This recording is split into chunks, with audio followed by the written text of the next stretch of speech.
I couldn't tell you any reason that sounds legitimate as to why I watched this show in the first place, let alone why I then decided to write a proper full-length Glazed Ham on it. I covered all 187 episodes.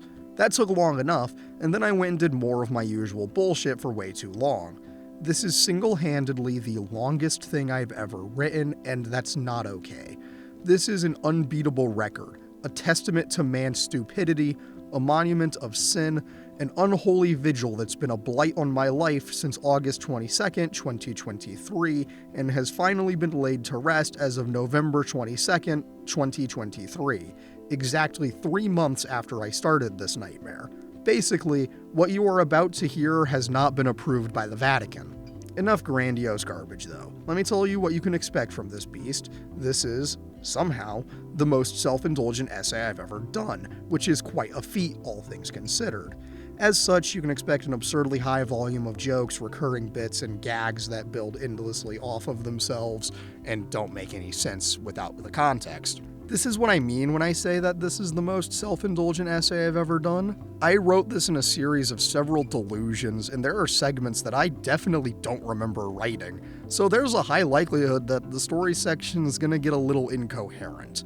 This is intentional, as it reflects my deteriorating mental stability as the Stockholm Syndrome sets in the further I got.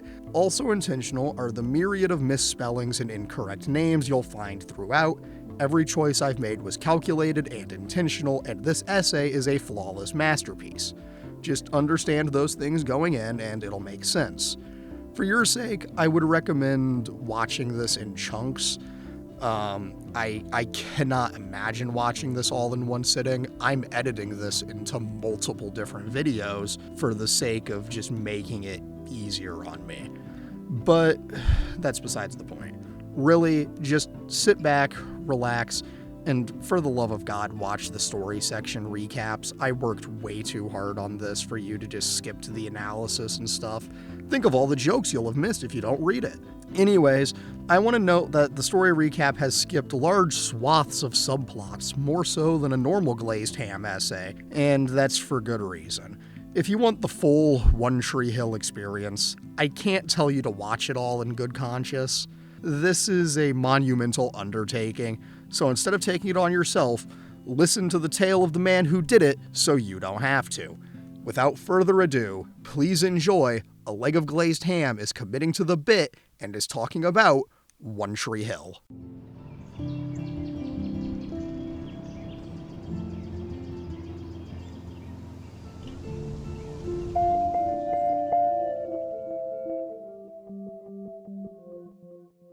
I have a confession to make. I have never watched any of the shitty 2000s teen dramas that I'm constantly trashing. I know, I'm a hack fraud, but as of today, I'm going to begin a journey through the quintessential shitty teen drama, One Tree Hill. That's right, I'm watching this dumpster fire, all 187 episodes, and I'm going to talk about it for a while. I mean, the entire show is like 137 hours, which means I've got my work cut out for me, and then I have to do my standard Glazed Ham things. What are those things, you may ask? Good question, I still haven't figured that out. So you'll discover it along with me after you witness the horrors that I'm about to endure so you don't have to. Strap in because we've got a long journey ahead, full of high school romance, 2000s music, underage drinking, teenage pregnancies, drunk driving, car accidents, divorce, heart diseases, hospital visits, child kidnapping, attempted murder, actual murder, evil heart surgery, and most importantly, basketball. I do mean long journey. There's no story as incomprehensible and needlessly convoluted as this. I suppose you could only say that there really is only one Tree Hill. Kill me now. Dung, dung. I don't want to be anything other than what I've been trying to be lately. All I have to do is think of me and I have peace of mind. I don't want to be anything other than what I've been trying to be lately. All I have to do is think of me and I have peace of mind. I'm tired of looking around rooms, wondering what I gotta do or who I'm supposed to be. I don't wanna be anything other than me. Season 1. Look, I've got an opening in my lineup. Varsity. Take a moment to imagine a small town in North Carolina. A small town that runs along a river, where high school basketball is the most important thing you can do. A town where one family is somehow the center of everything. The town is Tree Hill, North Carolina, and the family is the fractured Scott family. This story starts by being about the trials and tribulations of the half-brothers Lucas and Nathan. Nathan has everything. His parents are rich, he lives in a big house, he's the star player for the Tree Hill Ravens, he's got a very hot in an early 2000s kind of way, kinda emo girlfriend named Peyton, and he's on track to be a professional NBA sports baller. One problem, though, his life kinda sucks. His dad, Dan Scott, is an asshole on an unprecedented level. He wants nothing more than to control every aspect of his son's life, and he'll stop at nothing to make sure his boy gets into the NBA. Also, his boy is kind of an asshole because he treats Peyton like dog shit. They constantly fight, constantly break up and get back together, and quite frankly, they're just together for the sex. Dan Scott sure doesn't care, and why would he? His son is on track to be basketball. His life is perfect, right? Wrong! See, Dan has a dirty little secret, except that secret is like 6'2" and is named Lucas. That's right, Dan was a little freak in high school and he got a girl pregnant. He then left town to go to college to play ball, only to get another girl pregnant. Ain't that some shit? Anyways, Lucas is the opposite of Nathan. Lucas is a genuinely good guy, a real human being, and a real hero. More on that later.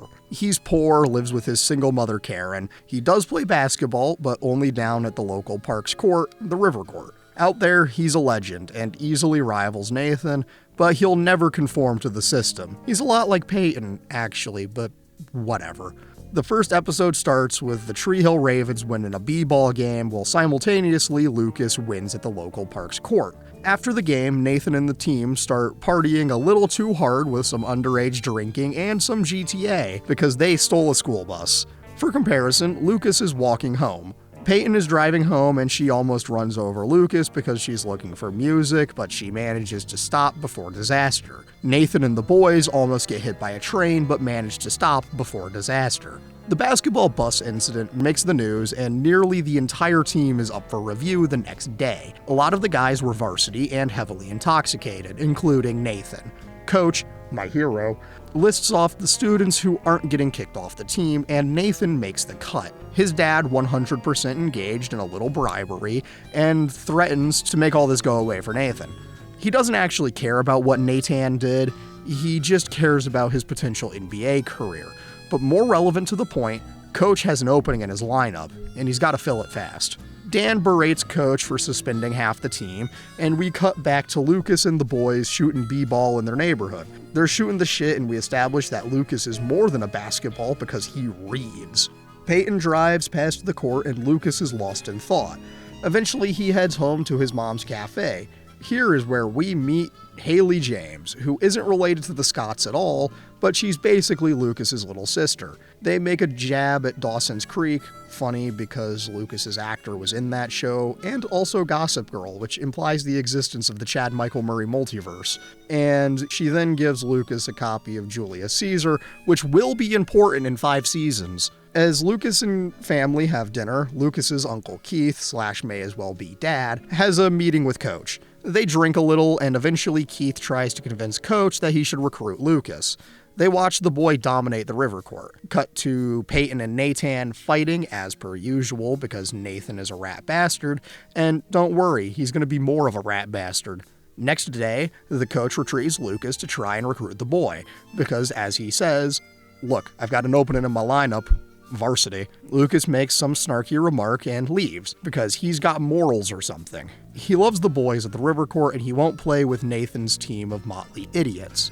Coach leaves a jersey for Lucas, he tries it on, and Lucas's mom damn near has a heart attack over her boy playing for the team. Lucas and mom talk, and eventually she wants him to basketball because they have a good relationship. This is juxtaposed with Dan and Nathan lifting weights and Dan berating his son's lack of skills and fear over Lucas joining the team. Nathan and his lackey, Tim, show up to the park to bully the bastard Spawn. Nathan goes on a diatribe about how nobody wants Lucas, and he says, quote, "My girlfriend sure as hell doesn't want you," which is horrendously ironic foreshadowing. He then challenges Lucas to a 1v1 where if Lucas wins, he gets to join the team, and if Nathan wins, Lucas can go crawl off and die. Lucas and Haley James have a conversation, and Lucas continues to be a smart boy by talking about how a group of ravens is called an unkindness. This will be important in approximately 3 to 4 seasons from now. Anyways, Peyton's car breaks down and she needs a tow. Lo and behold, Lucas works for Keith Scott Body Shop, which means he's on the job. Keith convinces the boy to play ball, but he's got a car to go take to the shop. Lucas and Peyton finally speak for the first time, and Lucas's first move is not very smooth. He makes a music reference and she kinda hates him. She goes to call Nathan to get a ride, and he, being the shitlord that he is, says no. Lucas offers her a ride into town, and she continues to hate him. He asks her why she's also a cheerleader when she clearly isn't into it. Eventually, Peyton realizes that Nathan isn't coming, and she starts talking to our boy. She talks about how guys are jerks and all that jazz, before realizing that Lucas is actually a good dude, even if he's the bastard Spawn. Lo and behold, this was the start of something. Something montage, basketball challenges, and Dan being a dick to everyone. Keith and Karen flirting, and the moments before the game. The brothers are on the court, and y'all ready for this? Come on and jam! Welcome to the slam! Sorry. Because the brothers are ballin', and of course, Lucas just wrecks shop, even when Nathan fouls him in the face. Even when it's game point, Lucas stays cool and wins the match, cause he's just that good. Nathan is about to go psychotic over this. Anyways, Lucas and Peyton talk after the game, and she asks him what he bet. He bet that if he won, Nathan stays on the team, and the episode ends with Lucas reading shit at us. Some song from the 2000s playing, shots around town, and it feels like the ending of a Life is Strange chapter. From here on out, I'm going to be a bit looser in the recaps, because I'm only going to cover what I feel like is absolutely necessary for the larger point of the series. Okay? Episode 2, Lucas joins the team and the hazing begins. We get to see some of the cheerleaders, and we see Peyton and her best friend Brooke Davis, who will be incredibly important. Lucas intentionally messes with Peyton and all that shit. Lucas eventually gets benched, and we get an intro. We get the intro! Yeah, baby! Sorry, you have no idea how important that intro will become to have keeping me sane. Anyhow, Peyton and Nathan are making out before he ruins everything by being a dick. They fight and she gets out of the car, she has to walk home now, and this is why you don't date a dude like Nathan. Lucas is out on the river court and Peyton is there. They talk and they kinda flirt, kinda not. She mostly just wants a ride home. Dan watches a recording of the game and bullies Nathan again, like always.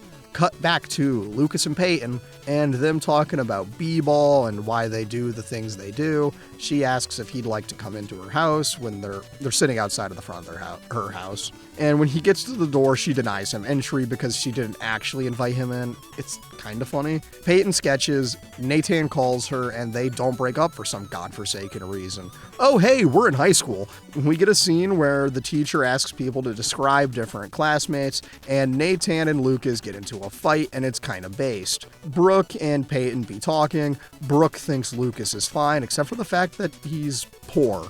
Get it? Because she's a shallow cheerleader with rich parents.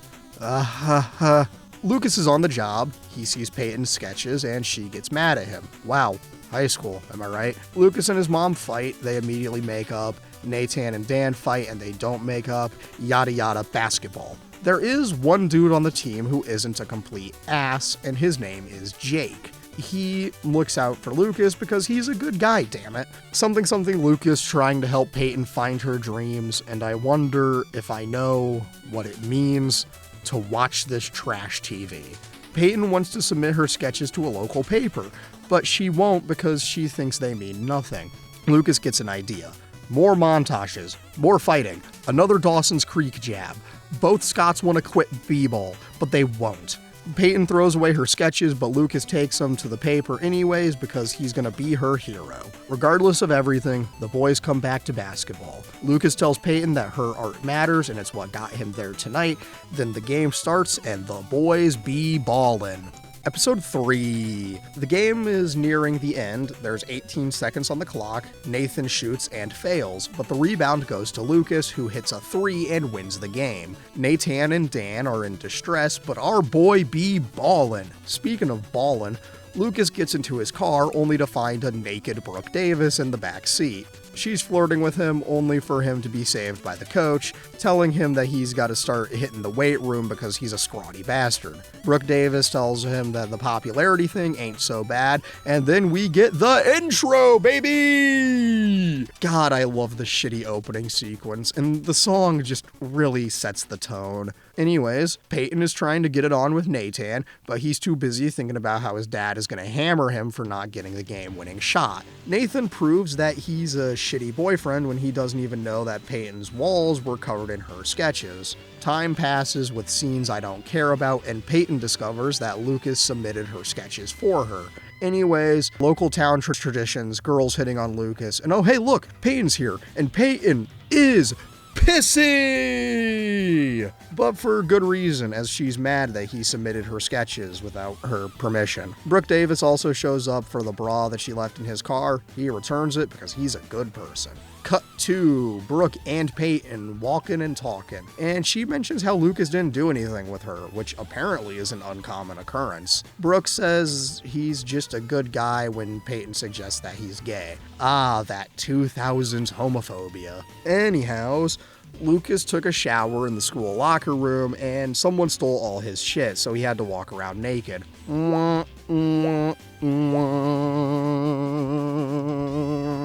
Whatever, doesn't matter. Life goes on, and the basketball goes on. Dan continues verbally abusing Nathan. Nathan then ups the attacks, starts stealing Lucas's shorts, jerseys, etc., and it escalates to him trying to get with Haley James as a means of getting into Lucas's head. How little he knows. Peyton then has a meeting with Thud, the local newspaper I mentioned, and the job's hers.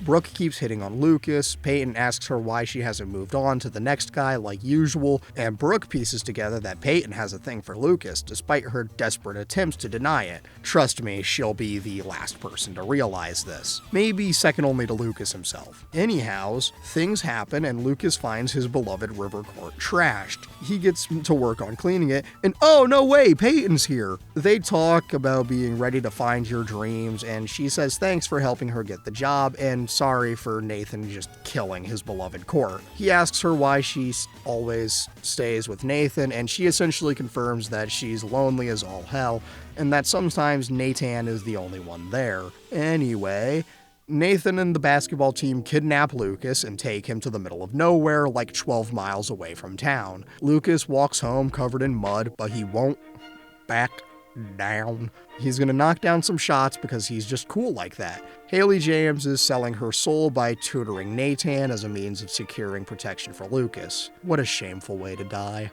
Anyhows, on a study session / date the next day or whatever, Nathan gives her a plastic bracelet from a Cracker Jack box, and they kind of have some chemistry going between them. A lot more than he and Peyton did. Anyhows, let this nightmare continue. Yeah? Episode 4, Lucas is poor, Lamau. Also, Nadahan's mom is home from work. Surely this won't cause any conflict, right? The boys be playing basketball and working as a team now. Cool, everything's great, and Lucas gets invited to the post-game party. Against all odds, he shows up, and shit hits the fan in the least interesting way possible. Lucas and Peyton talk. Nathan sees this and decides to play an old tape of Karen and Dan's senior year prom. mom. Lucas and Peyton have a good conversation, and then Lucas hears the video playing. Lucas takes it like a champ and leaves, and everyone sees Nathan as the asshole he is. Anyhows, Nathan steals Peyton's car and does a little drink driving because he's based like that. He crashes it, and Lucas is the only witness. Considering that he's a good guy, he takes the fall because he'll do anything for love, including repairing a stranger's car. Anyhows, he discovers that Haley James is tutoring Nathan because he finds Haley's hat in Peyton's car.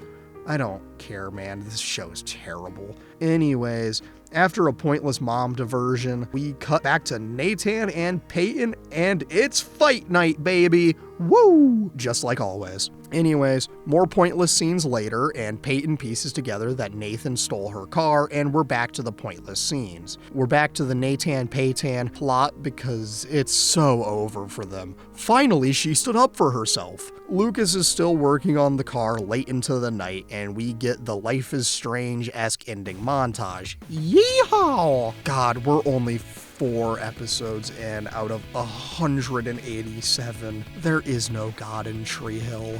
Episode 5. Peyton runs red lights because she wants the sweet release of death. It's actually how her mom died, and she's currently very lost and lonely. Lucas and Haley James fight, and Lucas sees Peyton run like 5 consecutive red lights. Nathan is in denial over him and Peyton being over, and we don't care.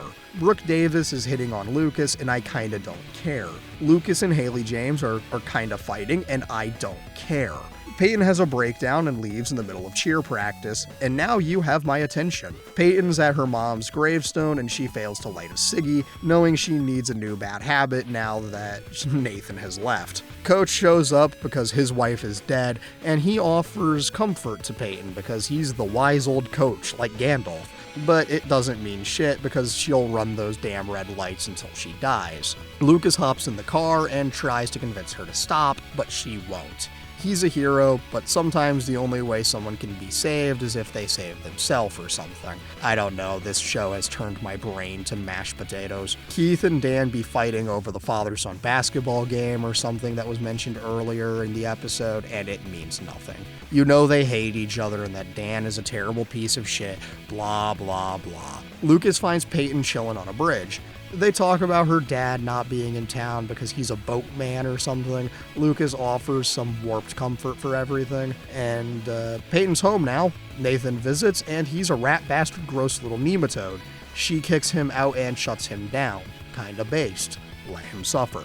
Anyhows, Peyton is attempt the red light drive death again, while the boys are bawling against their dads. Dan is taking it way too seriously, and everyone is uncomfortable. Nathan literally throws the game to prove a point that his dad is a worthless cuck who doesn't even deserve his best game. It's great. Peyton didn't die, and she came to the game, but not for Nathan, like he naively thinks. She's come to terms and stopped running the red lights. Episode 6 of 187. The team goes on an away game to the middle of nowhere. They win, but due to some Nathan and Lucas shenanigans, i.e. fighting, Coach makes them walk home because they have to learn to work together or something. They begin hitchhiking down a long and lonesome road, when suddenly there shined a shiny headlight in the middle of the road. The headlight belongs to some of those hicks they just beat, so long story short, they get kidnapped because Nathan's a dumbass and Lucas isn't gonna let him die. Also, Brooke Davis got injured in Nathan and Lucas's fight, so she's just high out of her mind on painkillers. Peyton has to take a very high Brooke home, and since Haley James doesn't have a ride, the 3 main girls go on a road trip, while the 2 main boys are going through hell. The basketballers are put through a series of trials, the girls talk and bond, and all that shit.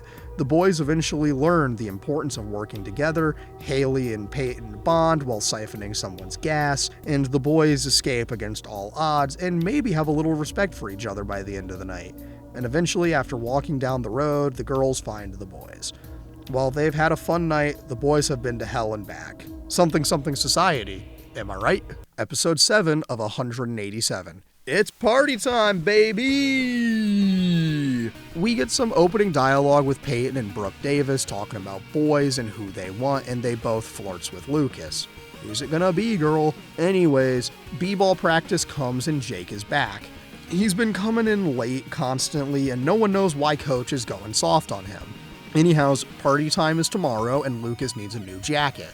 Cut back and forth for prep, and see Brooke and Peyton Sawyer. See Brooke stir some drama through the powers of the horn, etc., etc. Remember, kids, quote, just be careful. Anyways, the party starts and goes late into the night. Peyton and Nathan have an awkward interaction, realize it's so Jover for them, blah blah blah, the night goes on, and Lucas is gonna talk to Peyton when Brooke interrupts.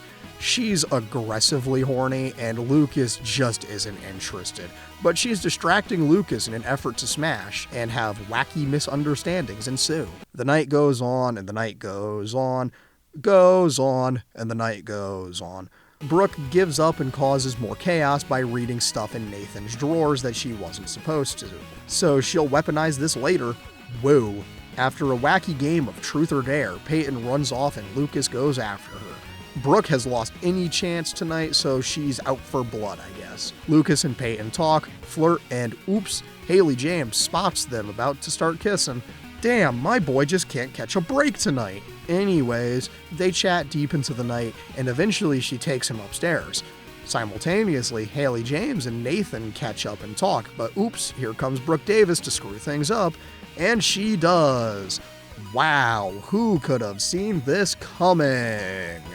Cut back to Lucas and Peyton, and they're about to get it on, until Lucas says he wants to be with Peyton, and she just shuts down and leaves. Damn, my boy just can't catch a break tonight. And then Dan comes up and chastises him. He goes to leave, Brooke tries to hit on him one last time, he skedaddles, and she's alone for the night. Lucas heads to Duck Cafe and finds Jaylee Hames crying on the floor, and they comfort each other and all that because they're good friends. He goes home. Nathan then grows a conscience and goes to apologize to Haley before she shuts him out. He feels guilt. Anyways, cut back to Jake to find out he's actually a single dad with an infant baby. Holy shit, who could have seen that coming besides everyone? Nathan goes home, finds a drunken, passed out Brooke on his bedroom floor, and Peyton's alone, sketching and crying in her room, feeling sorry for herself. Wah, wah. Next episode. Episode 8 of 187. Brooke wakes up in Peyton's room. They talk about not having the night they hoped they would have, and oops, Peyton's afraid of commitment. Anyways, Brooke feels like shit, so she's on a crusade to get Nathan and Haley back together, so she sets up a date for him. Also, Mom goes off to culinary school in Italy for 6 weeks. Anyways, because they feel sorry for themselves, Brooke Davis and Peyton go off to a college party, and surprise, surprise, Peyton gets roofied and almost sexually assaulted. But she's saved by Lucas, who comes as soon as Brooke calls him. Nathan and Haley have a really nice date thanks to Brooke, and Lucas was playing some street ball with the boys before he had to go be Peyton's hero. He shows up and then he just beats the shit out of the would-be rapist because he's a good person. Lucas takes Peyton home and he continues to just be the greatest guy possible, you know? I mean that without a hint of irony, like he's genuinely just a good guy. Like he stays over just to make sure she's okay and keep Brooke company. They talk like real people for once, and Brooke manages to keep it in her pants for once in her goddamn life. Nathan and Jaylee Hames' date gets interrupted by the Deus Ex basketball boys, and then it all ends horrendously wrong for him. Peyton wakes up, she thanks Lucas and apologizes for all sorts of things. And Lucas takes Brooke to get her car back, she kisses him on the cheek, and Lucas finally goes home. Mom decides to go to Italy. Uncle Keith is going to stay over during that time. That's my boy. Nathan is throwing rocks outside of Haley's house to try and get her attention to apologize. They kiss, surprising nobody. Also, I've neglected to mention that Nathan's mom, Deb, and Lucas's mom, Karen, have been becoming friends, and since she needs someone to keep the cafe open so she can go to Italy, she hires Deb. Lucas plays b-ball with the boys. Brooke comes to watch Dan and Deb fight, as I've continuously ignored. Keith takes Karen to the airport, she kisses him, and gets on her flight. End of episode. Shots around town occur, and everything feels like it's going well. Episode 9 out of 187. Peyton friend-zoned herself with Lucas, Nathan and Jaylee Hames kiss, and all is well. Until Coach breaks the news to the boys that if they lose to Cove City on Friday, quote, the sun will not rise the next day. Since Peyton friend-zoned herself, Brooke is able to make her move on Lucas, so they come to an agreement that if she reads a book, don't care enough to rewind and check what that book actually is, they'll go and do something of her choice. Dan and Nathan have a Sawyer family dinner, Texas Chainsaw Massacre Sawyer family, not to be confused with Peyton Sawyer character from this show. And it pushes Nathan to the point where he starts taking amphetamines to improve his performance due to the pressure. Nathan goes hyper-aggressive ape mode, and everyone's concerned. Anyways, back to the Brooke subplot for the episode. She and Luke go drinking and get tattoos, make out, and all that shit. Jathan and Haley Dames have a study date that he ruins by getting a little handsy, thus getting him kicked out of the house. Anyways, Lucas comes home a wee bit drunk, which Keith takes surprisingly well. What he doesn't take well is him having a tattoo, and he grounds him. It's pretty funny, actually. Anyways, life goes on, and oh look, it's game day, baby! Nathan is going way too hard on his amps, and he's an angry little rat bastard. His bad luck catches up to him when he plays too hard and his heart gives out. Nathan almost dies mid-game and he's carted off to the hospital. Then he admits that his dad put him under too much pressure, so he took some performance-enhancing drugs and all that shit. So, life is great? Oh, yeah, Dan didn't tell Deb that her son was in the hospital because he's parent of the year. Whoa.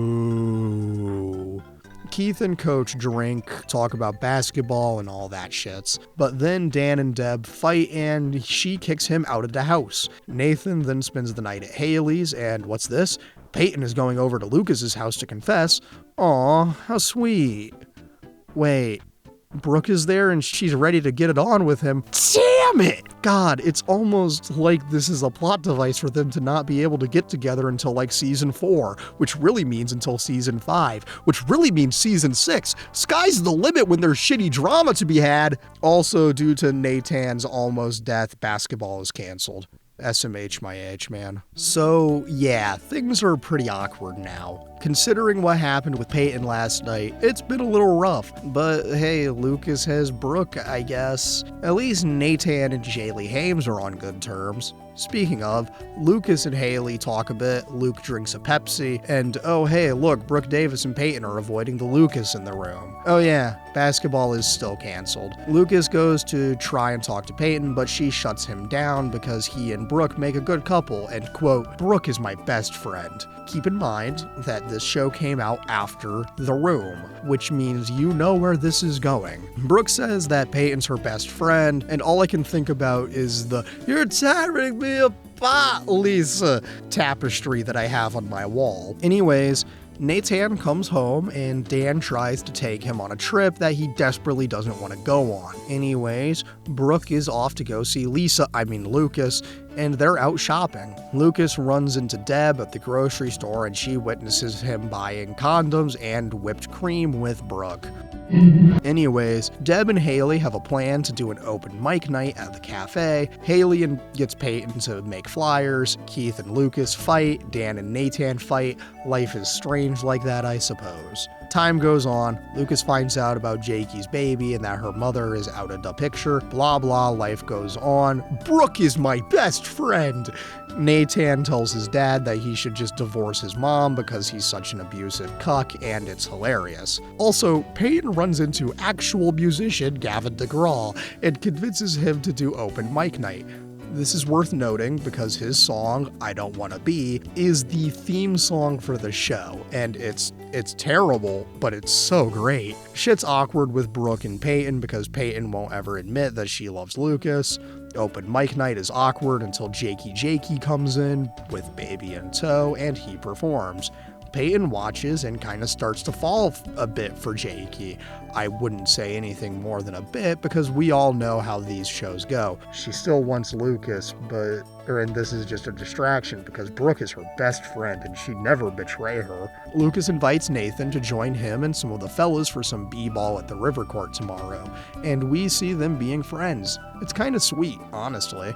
And all of this is, while I Don't Wanna Be is playing in the background. God, it's so funny. Anyways, also funny is how Deb wants to get family therapy because she's trying so hard to not just immediately divorce Dan. Anyhows, next episode! Episode 11 of 187. It's therapy time! And Danny Boy is being a hostile little lad, constantly lashing out over his insatiable lust for basketball. Nathan wants to quit basketball and Dan storms out. When outside, Nathan decides to just leave both of his shitlord parents. Anyways, Lucas and Brooke are in the library, and it highlights their differences when she just wants to get out and they trespass into someone's hot tub. Man, these two were not built to last. More on Dan and Deb fighting, and then Lucas goes to investigate Peyton's house when he sees the front door slightly ajar, and he hears weird noises from the kitchen. It turns out to be her dad, but he doesn't know this when he almost hits him with the rake. Anyways, cut to school. Brooke Davis has a thing for Peyton's dad, who most certainly does not have it going on. Peyton tries to help Brooke score some points with Lucas through a CD, but Brooke doesn't remember the specific songs, so it backfires. Lol. Nathan and Jaylee Hames talk about how he's feeling without basketball, about his parents' long drawn-out not divorce, and I don't care. Lucas talks with Peyton about her attempted Cyrano de Bergerac CD, but they're both oblivious to their whole thing. He just sits and reads while she draws and continues to ignore the obvious tension in the room. Nathan pays a visit to Keith and he offers him some good old uncle advice. Jaylee Hames goes to Peyton for Nathan advice. Peyton heads to cheer practice and she talks with Brooke. Brooke feels inferior to Lucas because he's an art man and she has nothing. Peyton also has nothing. But when Jakey comes in with his big mistakey, Peyton jumps at the chance to watch the baby while he bawls. Nahatan and Nand have another awkward dinner full of ye ol' verbal abuse and all that. Dan pays Keith a visit the next day, they argue and blah blah, tensions rise. Jakey and Peyton talk as they walk through school, and once again, you see her trying her damnedest to forget that she wants Lucas. Nathan and Jaylee Hames skip school and go drinking at his beach house, only to get caught by Dan. Haley James throws up on Dan, and it's great. He deserved it. Anyways, Peyton and her dad Larry go to dinner and he's going off on another assignment that'll make a bunch of money. Anyways, he calls Lucas over because Karen's cafe and they talk about books and shit. Brooke was coming to see him and she sees family dinner and feels kinda shitty about it. Brooke thought it felt like a date between Lucas and Peyton, but Peyton thinks it was more like a date between Lucas and her dad. Anyhows, another therapy session occurs and it's going poorly. Coach and Nathan talk. Coach continues to be the hero of the story. Brooke and Peyton talk about Lucas, blah blah, insecurity issues. Lucas and Peyton's dad talk. Nathan and Haley talk, etc. Peyton talks to Lucas, but he gets interrupted by Larry saying that he took a different job that he'll be back from in 3 weeks before he only takes local jobs. He's only in like 4 episodes, including this one. Lucas heads home. Brooke is there. They talk. Lucas continues to just be the best guy. Brooke has the whole, "you're the nicest guy I've ever dated" moment. They kiss, and then we see Nathan try to apologize to his abusive shitlord dad, and we get the first Ryan Adams song, Shadowlands, in the series. This will be on the test. Nathan gives up on b-ball, lol. Shots around town, music, not saving room for Jesus, etc. Oh yeah, and Lucas reciting The Little Prince at us. Can't forget that. Dung, dung. I don't wanna be anything other than what I've been trying to be lately. All I have to do is think of me and I have peace of mind. I don't wanna be anything other than what I've been trying to be lately. All I have to do is think of me and I have peace of mind. I'm tired of looking around rooms wondering what I gotta do or who I'm supposed to be. I don't wanna be anything other than me. Season 1.5. Now we can't have it. Episode 12 of 187. It's Peyton time! She's on a call with her dad when Brooke and Boy Toy Lucas come rolling in. They've been drafted to help fix her dad's car, with Lucas doing the actual repairing of the engine and shits, while her and Brooke do the cleaning and waxing and all that shit because it's the 2000s, baby! Anyways, over at the Scott residence, Dan's parents come to town unannounced, and Deb and Dan be fighting because Danny Boy doesn't want a divorce. Anyways, back to car shenanigans. Brooke and Lucas be mackin' face when Peyton finds out Larry's in the middle of a Category 3 hurricane. Blah blah, Nathan invites Jaylee Hames to the family dinner, and oops, it's time for dinner. And all of the Scotts are here. We've got the grandparents, Dan and Deb, Nathan and Keith, Haley and Coach. Wait, Coach is here? Hell yeah, that's my boy! Anyways, back to the hurricane plotline. They've recovered a body from a wrecked boat, and it might be Peyton's dad. Peyton is gonna go there, and Brooke sends Lucas to go with her to help hold her together. Surely this cannot end poorly. Anyways, awkward family dinner occurs, awkward drive occurs, and oops, they gotta get a motel room, and oops, there's only one bed. Oh no, who couldn't have seen this coming? And who couldn't have seen it coming when Lucas continues to just be the best guy? Yeah, nothing happens. Anyway, after that Sawyer family dinner incident, Nathan continues to grow because of Jaylee Hames. He continues to talk with his dad and they keep making things worse. Blah, blah, blah. Anyways, back to Lucas. He's got to comfort Peyton as she's having a crisis over her Schrodinger's dad. And back to Tree Hill, Dan and Deb keep fighting, and divorce is on the horizon. But who cares? Back to Lucas! It's time to cross the bridge and confirm if the body is or isn't Larry. They go, and thank God, Larry is A-okay. They're about to head home, but oh egads, Peyton left her bracelet in the motel. They've got to go get it back. They find it. Peyton starts crying, and when she hugs Lucas, she looks him in the eyes and kisses the boy. Brooke be damned. God damn it, Lucas, you're the good brother. I expected this shit from Nathan, not you. Anyways, they're making out when they suddenly grow a consciousness and remember Brooke Davis. Damn, she almost got what she wanted. Anyways, back to the Scott residence, it's time for an awkward breakfast. But it's not awkward as they drive home. They both try to deny their feels, and because this is only season 1, they can't be happy yet.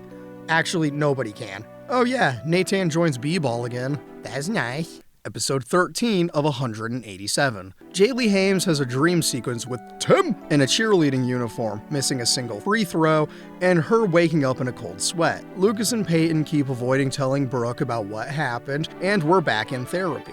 Dan goes off on a psychotic rant about a dude cutting his own arm off to be freed after it got crushed by a 1,000-pound boulder or something as a metaphor for why he abandoned Lucas. Anyways, after dramatically looking in the mirror, Lucisa realizes he can't deny his feelings for Peyton, but Peyton tries to be like, but Brooke's my best friend, and she tries to deny that it meant something. They kiss again, and Lucas tries to win her over, but it's not meant to be. Also, Lucas's mom is coming home tomorrow, this will be on the test, blah blah, romantic scene where Nathan teaches Jaylee Hames how to shoot a free throw, Coach thinks about retiring after his 500th win, etc, etc, and awkward shenanigans as Peyton and Lucas continue to pussyfoot around the issue. Brooke and Lucas have a moment, and it kinda hurts. Peyton and Jaylee Hames talk and continue to dance around the issue.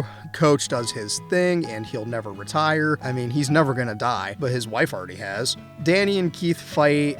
Danny almost cheats on his wife, and Keith has a couple of beers before going to pick up Karen. Lucas and Peyton continue sneaking around. They kiss in the library. This library will be much important later. And oopsie, Jaylee Hames sees them. She confronts Lucas later. They argue and fight, and it's that teen drama, baby.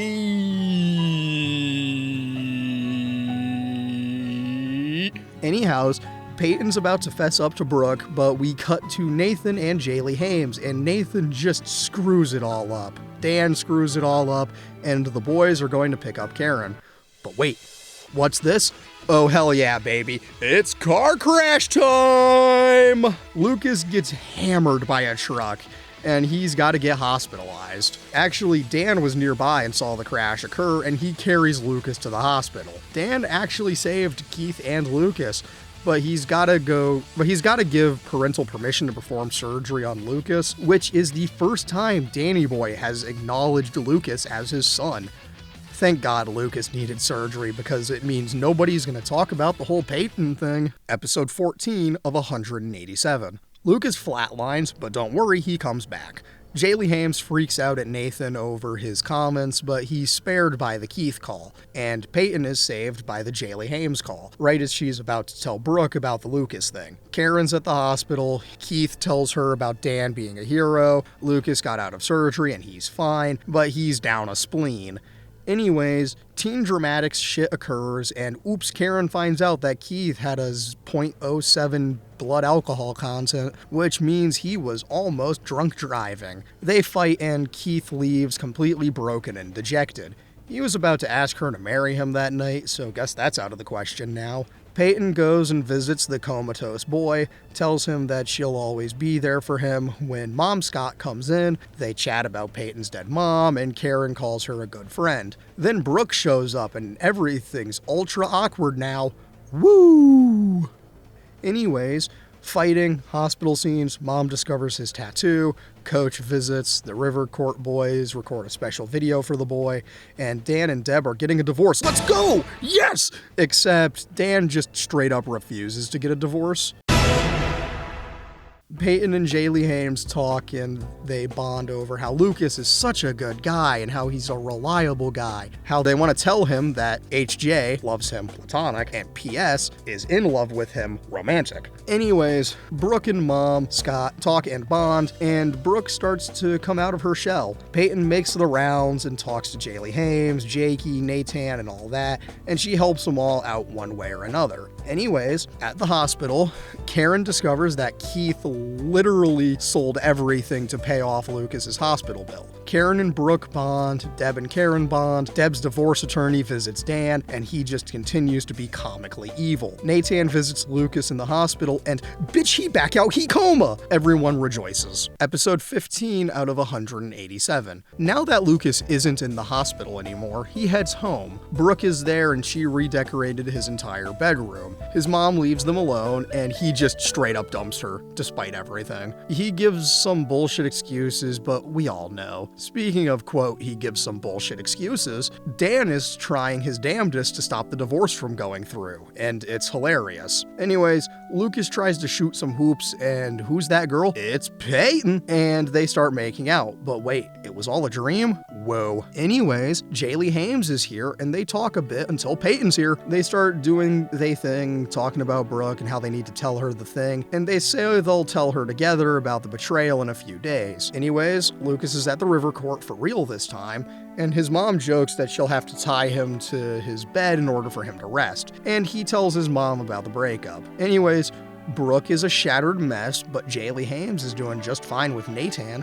Speaking of Nathan, did you know the Constitution says you have rights? It does, and somewhere in the US legal code is a little thing called emancipation, which means Nathan could go live on his own instead of with either of his shit-ass parents. He's gonna pursue this like a champ.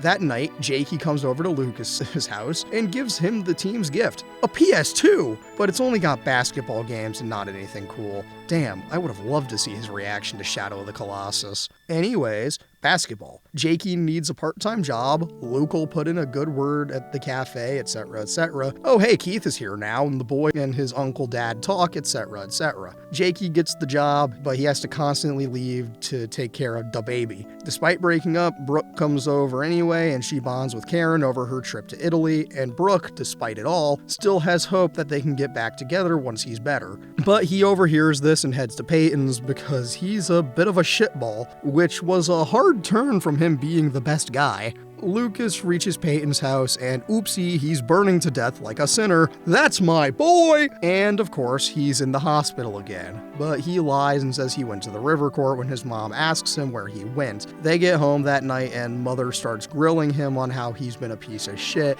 and they get into it over pushing people out of your life. Blah blah, life goes on, and Karen goes to see Keith. They kinda argue a bit, but who cares? Peyton's coming to visit Lucas. They talk outside about Brooke and their guilt and whatever. Nathan goes to see Jaylee Hames and they have some kind of romantic moment together, and she sings him a song at the cafe. She plays the song that gives us our shots around town this episode, which ends with Brooke coming to see Peyton, and oopsie, she found out. Yikes! Safe to say their friendship is over because everybody betray me. I am fed up with this world.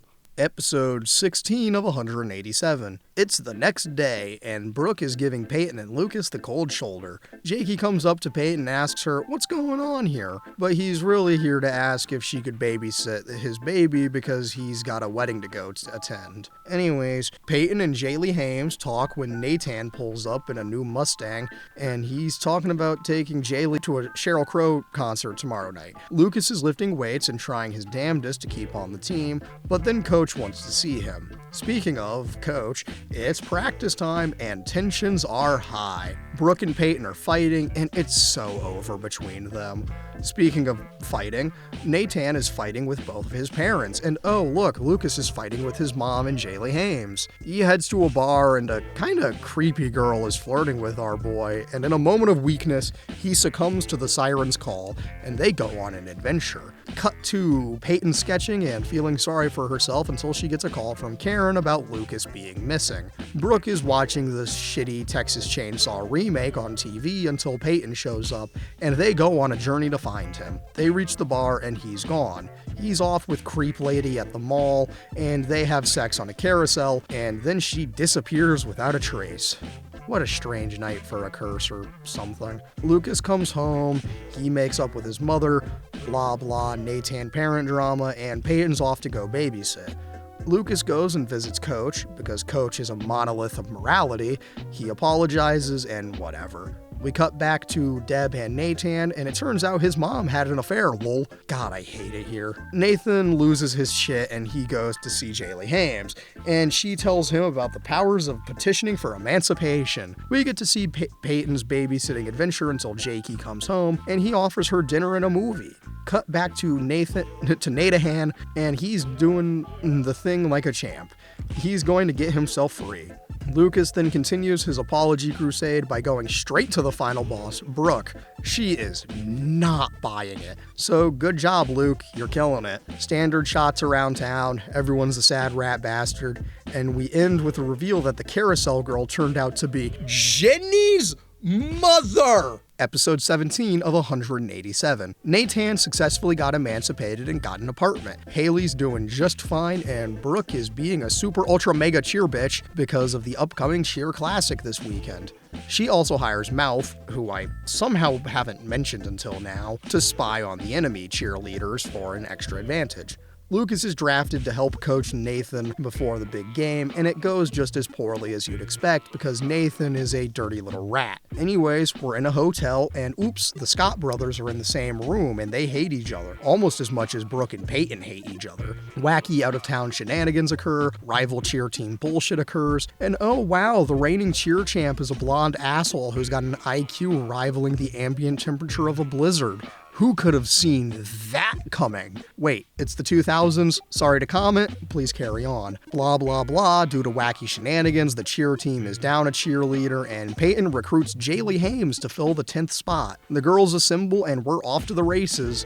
the boys are off to the stripped club for the night. The cheer bitch from earlier comes and chastises them, and then Mouth comes and provides the information he's learned.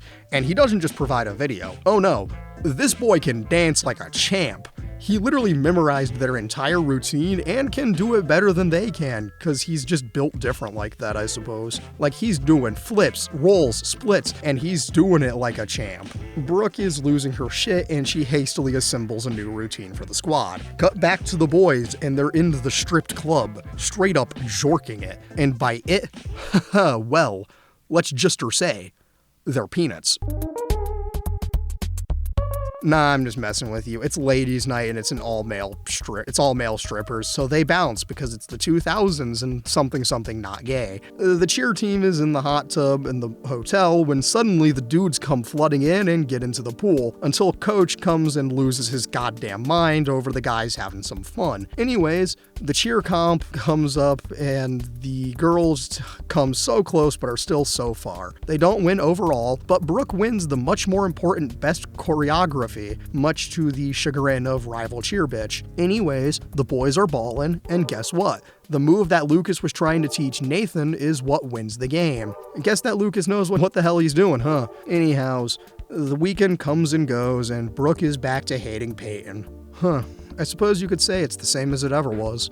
Same as it ever was. Same as it ever was. Lucas is still trying his best to basketball despite his shoulder, and Nathan moves into an empty apartment because he's free and I'm not. Episode 18 of 187. It's time for the annual Tree Hill Boy Toy Auction, which is basically legalized prostitution of these high school boys. I cannot make this up. It's a charity event or something where people can bid on the basketball boys, and they have them until midnight. Anyway, everyone starts going nuts bidding on the big ticket items like Lucas, Nathan, and Jakey. Much to Peyton's chagrin, Jakey got sniped by some other girl, but then it's Lucas time, and these women are thirsty for the boy because he goes for $115, the highest of the night, and then Nathan goes on the selling block. Jaylee Hams convinces Peyton to purchase Nathan, and she does for $112.43. Surely nothing can go wrong. Also, Mouth, who wasn't even an option, got auctioned off for $200 by a very sad and lonely Brooke. The main couples have switched around, and they have a nice wholesome night of bonding and friendship and repairing the damages they've done. They've done something good. Anyways, not so good is that the girl who purchased Jakey is Jenny's mother! God damn it. We can't have anything nice here. Anyways, we get awkward dates galore, and mostly we prove that Nikki/Carousel Girl/Jenny's mother is unfit to be a mother, and she gets pissed. Anyways, Lucas says the phrase, quote, "I just want to play ball again," with the weirdest possible inflection, and it kills me. Everyone had a good night except for Jakey, who was the victim of a big mistakey and will continue to be. Mouth and Brooke's date is very funny, and God, I love Mouth as a character.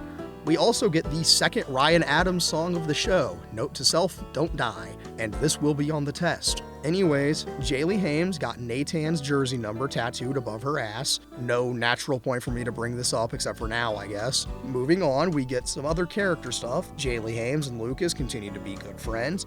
Peyton and Nathan are doing fine and bonding, but Nikki and Jakey are having a shit night. Everyone except for Jakey was having a good night, essentially. We also get petty drama when Lucas forgets the rules of the charity thing and realizes that everyone gets a kiss at midnight when he sees Peyton and Nathan kiss. Anyways, next episode, please. Oh, wait, I forgot to mention Keith proposes to Karen and he gets shot down hard. And also the episode ends with Brooke having a pregnancy scare, so that's nice. Episode 19 of 187. So, Brooke's preggo, and even if they aren't together, Lucas is gonna be there for this kid because he's a good person, damn it. They go to the doctors the next day, and Brooke is gonna find out in a few hours if she really is preggo. Nikki invades Jakey's house, and I don't get why he doesn't just shoot her right then and there for home invasion, but that's just me and my foresight into the rest of this shit show. Anyways, the death march continues onward. Skipping over a bunch of shit, Nikki is a psychopath and she'll stop at nothing to steal this baby she clearly didn't want. So she goes over to Jakey's house, Peyton is there. They almost throw down, but Peyton's a good person and walks away. Luke and Jakey have a conversation, and Luke realizes he'll do the right thing, whatever Brooke's choice is, because he's a good person. Do you get it yet? Anyways, he can't sleep that night. He tells his mom and she slaps him. Then they immediately have a much more in-depth conversation. Shit hits the fan and Luke comes to the conclusion that he'll stick with Brooke through whatever choice she makes. And then after this whole big speech he gave about always being there for her, she tells him that she lied. She tries to justify this through something about how he hurt her or whatever, but it backfires horribly because of how he was ready to derail his entire life just to support her. Anyways, Nikki is stalking Jakey, and Keith is about to leave Tree Hill because of Karen's rejection and how this place no longer feels like home. Episode 20 of 187. Alright, 3 episodes left for the first season. We can do this. So, Nathan's apartment has become Tim's party pad, but Nathan and Jaylee Hames decide to throw their own party at his apartment. Thank you, this is a beautiful party. You invited all my friends. Anyhows, Lucas is in the schlump and he can't make a single shot. Then Brooke comes and she starts being her usual bitchy self. The party is getting prepped because Tim is here. He'll invite the whole damn school even if it's not his party. Anyways, Brooke is a bitch and you know the rest. Also, Nathan has to start working food service in the mall to make money. He sucks at it and can barely keep his job. The funny thing to note here is that there's a Pepsi machine that only has Pepsi. Like, I'm talking about every single, thing that you could pick from on there, all 8 of them or whatever on the soda machine are just Pepsi. And it's very funny to me. Anyways, it's just a weird background thing. I think it's funny. So, it's party time tonight, and Lucas and Peyton are going together unofficially. And of course, Tim took over the party for himself. Brooke goes out drinking and nearly rips the head off of some guy because she's based like that. But then she befriends Nikki, and they go party crashing. Nikki and Peyton almost tear each other's heads off, and it's entirely Nikki's fault. Why anyone likes her is beyond me, but she then tells everyone that Lucas had sex with her, and now everybody has been betrayed by him. Yippee! Anyways, Nathan finally comes home and the cops show up. He gets arrested because it's his apartment and Dan bails him out. They fight and everything sucks. Brooke ruins everything, you know? Speaking of, she comes to Peyton's house and they make up. How sweet. They talk about Lucas and how he's just a guy and he makes mistakes, how Nikki's a bitch, and all sorts of other shit. It doesn't matter because Lucas is boned. He has no shot with anyone now. Lamau. Episode 21 of 187. The playoffs are coming! And Nathan is here to make sure Lucas is back on track for the playoffs, but he sure as hell won't be. Peyton hates him. Brooke hates him. Everything is going against him. Even Coach is getting surgery, which means the playoff game is going to be coached by Dan. Lucas starts having second thoughts about Danny Boy when he finds out that he sought joint custody, but he'll snap back to his senses eventually, right? Anyhows, Nathan's life is going great. He's got a job, an apartment, he's working out with his brother, and it's wacky. Anyways, Jaylee Hames is using Nathan's computer, and oopsie, Nathan doesn't know about using a private browser because he's got porn bookmarked to his computer and she finds it. I've neglected that they haven't been having sex despite basically living together, so apparently she's mad that he's been jacking it for J-Man. Anyways, things are falling apart and they're about to get worse. Brooke and Peyton are babysitting Ginny and go shopping when they look away for 2 seconds and Nikki steals the baby. Wow! And the police do nothing. Wow! God, this show sucks! Anyways, Nathan gets chastised for having orgies for one. Eventually the baby is returned, but Jakey is on edge and nothing is going right. Yippee! Wah-ha! Anyways, Jaylee Hames and Peyton talk and she eases her mind about Nathan's jorking it to internet porn. Lucas and Nathan talk a bit. Lucas nearly kills him with some well-timed jokes about calling him a porn freak and telling him, just stay away from the sites with farm animals, alright? They're bonding when Dan sees them and he freaks out internally. Dan starts being a shit-ass coach and overworking the boys before playoffs. It's mostly just because he wants to straight up overwork Lucas out of being able to play. Anyways, after the baby kidnapping debacle, Peyton gives Jakey and Ginny a way out through the powers of going to Georgia, baby! Yeah. Oh yeah. Quick divorce update. The papers are in. All that has to happen is Dan signing them and we're off to the races. Back to the baby plot though. It's the next day and Jakey embarks on a big journey. He's moving to Savannah. Just try and stop him. You won't. As devastated as Peyton is, Lucas is always there for her. But he's making some changes and he wants to leave Tree Hill with Keith. And that's how we end the episode. Episode 22 of 187. Alright, season finale. What do you got? We start with Lucas' narration about the meaning of Ravens and its playoff times. Dan is the coach though, and this means it's so over for them. Despite how much of an improvement the boys have made, Lucas and Nathan's relationship won't mean shit to Dan. Anyways, it's an episode of flashbacks and we see Nathan and Jaylee Hames making up and out in the rain. And it's sweet, but I have like 165 more episodes to cover, so let's go. No time to slow down. This shit train has got to keep on moving. The playoffs are going on and goddamn do the boys suck now. It's all Dan's fault though. Anyways, pointless flashbacks. And oh hey, we've got Brooke acting her ass off to trick Nikki. She lies to her and say the baby is in Seattle now. Oh yeah. Lucas is moving to Charleston after this season ends, and this breaks Haley James's heart because she's his best friend. I know that I've driven that joke into the ground by now, but really they actually are. And not in the, the room kind of way. Anyways, back to present times, the boys lose the game, and it's because Lucas missed the final shot. And this was all an excuse for Dan to yell at everyone, but especially Nathan and Luke. They're good friends now. It's hilarious just how terrible Dan was at coaching. Anyways, Lucas is leaving tomorrow, and it's so over for him. So, let's see. Nathan and Haley get married. Deb and Keith have a one-night stand. Lucas goes to the hospital for an x-ray and to see Coach. Dan is a cuck and sees Keith and Deb's one-night stand.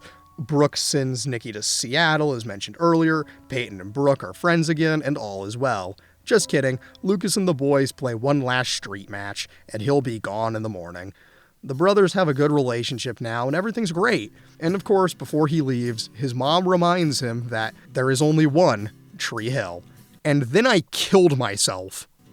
God, this is maybe the worst title drop I've ever seen, and I've seen some terrible title drops. Anyways, the divorce subplot continues because Dan has a heart attack mid-signing the divorce papers. Let's go!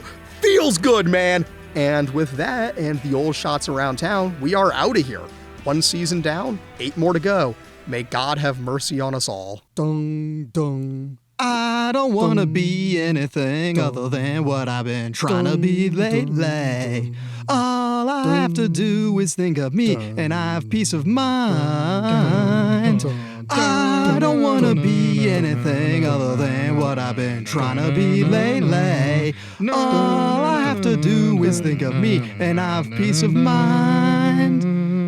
I'm tired of looking around rooms wondering what I gotta do or who I'm supposed to be. I don't wanna be anything other than me. Season 2, shitty Ryan Adams covers. Episode 23 of 187. Alright, new season, new semester, new drama, or something. This is around the point when I realized that, as I skim through each episode again to summarize, I have to cherish every time the original intro plays, because you never know what you've got till it's gone, or something. Anyways, the season opens with a pointless dream sequence, because Dan is dead! Woo! And you know what? He's never gonna die. He comes back and the sequence ends with him grabbing Deb's hand and going, "You killed me, you bitch," before we cut to him in the hospital. Anyways, Jaylee Hames is married to Nathan now, and now they're engaging in Funky Town shenanigans because Jaylee wanted to wait until marriage. Good for them. So let's check in on Keith and Lucas in Charleston. They're doing fine, and oopsie, Lubicus shaved his head. Peyton's having one of her bedroom repainting moments before Brooke shows up for them to have some fun. And oh yeah, Peyton has a letter from Lucas that's for her and Brooke, but she hasn't told her about it yet. Anyways, the newlyweds get a call that Danny Boy had a heart attack, and they haven't told Nathan's parents that they got married, so that's an awkward conversation to have later. But it'll have to wait because Dan is in one of them good old Scott family comas. Anyways, back to the Charleston boys, they find out that Danny is in hospital, so Lucas is having a crisis or something. I don't know. It turns out that Danny Boy has a heart disease called HCM, and it's genetic, and it's a 50-50 chance that the kids have it. So you know what that means. It's time for heart disease, baby! Also, hey, remember how Coach was in the hospital? Mom goes to visit him, and he gives his signature Coach advice, but to a grown woman. He's such a good character. God, we love Coach in this house, and if you don't, get out! Anyways, Peyton and Proke are on a boat talking about boys and being friends. And oopsie, Brooke flashes a group of dudes on a boat and then they go skinny dipping in public. Anyways, Lucas makes his final decision and the boy is heading home. Cut back to the girls and she shows the letter and surprise, surprise, the girls are fighting! Anyways, as the newlyweds go visit Nathan's parents in the hospital, we get a flashback to them asking Jaylee Hames' parents for permission. And nothing could have prepared you for who played Jaylee Hames' dad. Snap back to reality and we have lost cabin pressure because Deb is losing her goddamn mind over Nathan and Jaylee Hames Scott being married. God, she really could use a new drug or something to calm down. Cut back to the past, and it's time to meet Dad. That's right, you might think he's crazy. He doesn't even care, because there is no denying that it's hip to be square. Give it up for Huey Lewis! Anyways, Huey Lewis and Haley's mom are chill as hell and almost immediately give him the go-ahead. Except for them deliberating amongst themselves, where Haley's mom drops the beautiful line of, "Oh, there she is, smoking crack and sleeping in the gutter." Cut back to the girls, and they're still fighting, but they make up because they're best friends. Anyways, Deb is gonna try to tear Nathan and Jaylee Hames apart, so we've got drama for this season. Woo! Anyhows, the girls, Brooke Davis and Peyton, are on a beach and with a fire going, and they decide to burn Lucas's letters because they're best friends. And then suddenly he shows up like an eldritch horror that's been summoned to destroy the world. They don't know what to make of his sudden reappearance, but you can bet your entire life savings on the fact that they're gonna fight over him again. Also, we see the wedding, and this is truly the moment when Jaylee Hames became Jaylee Hames Scott.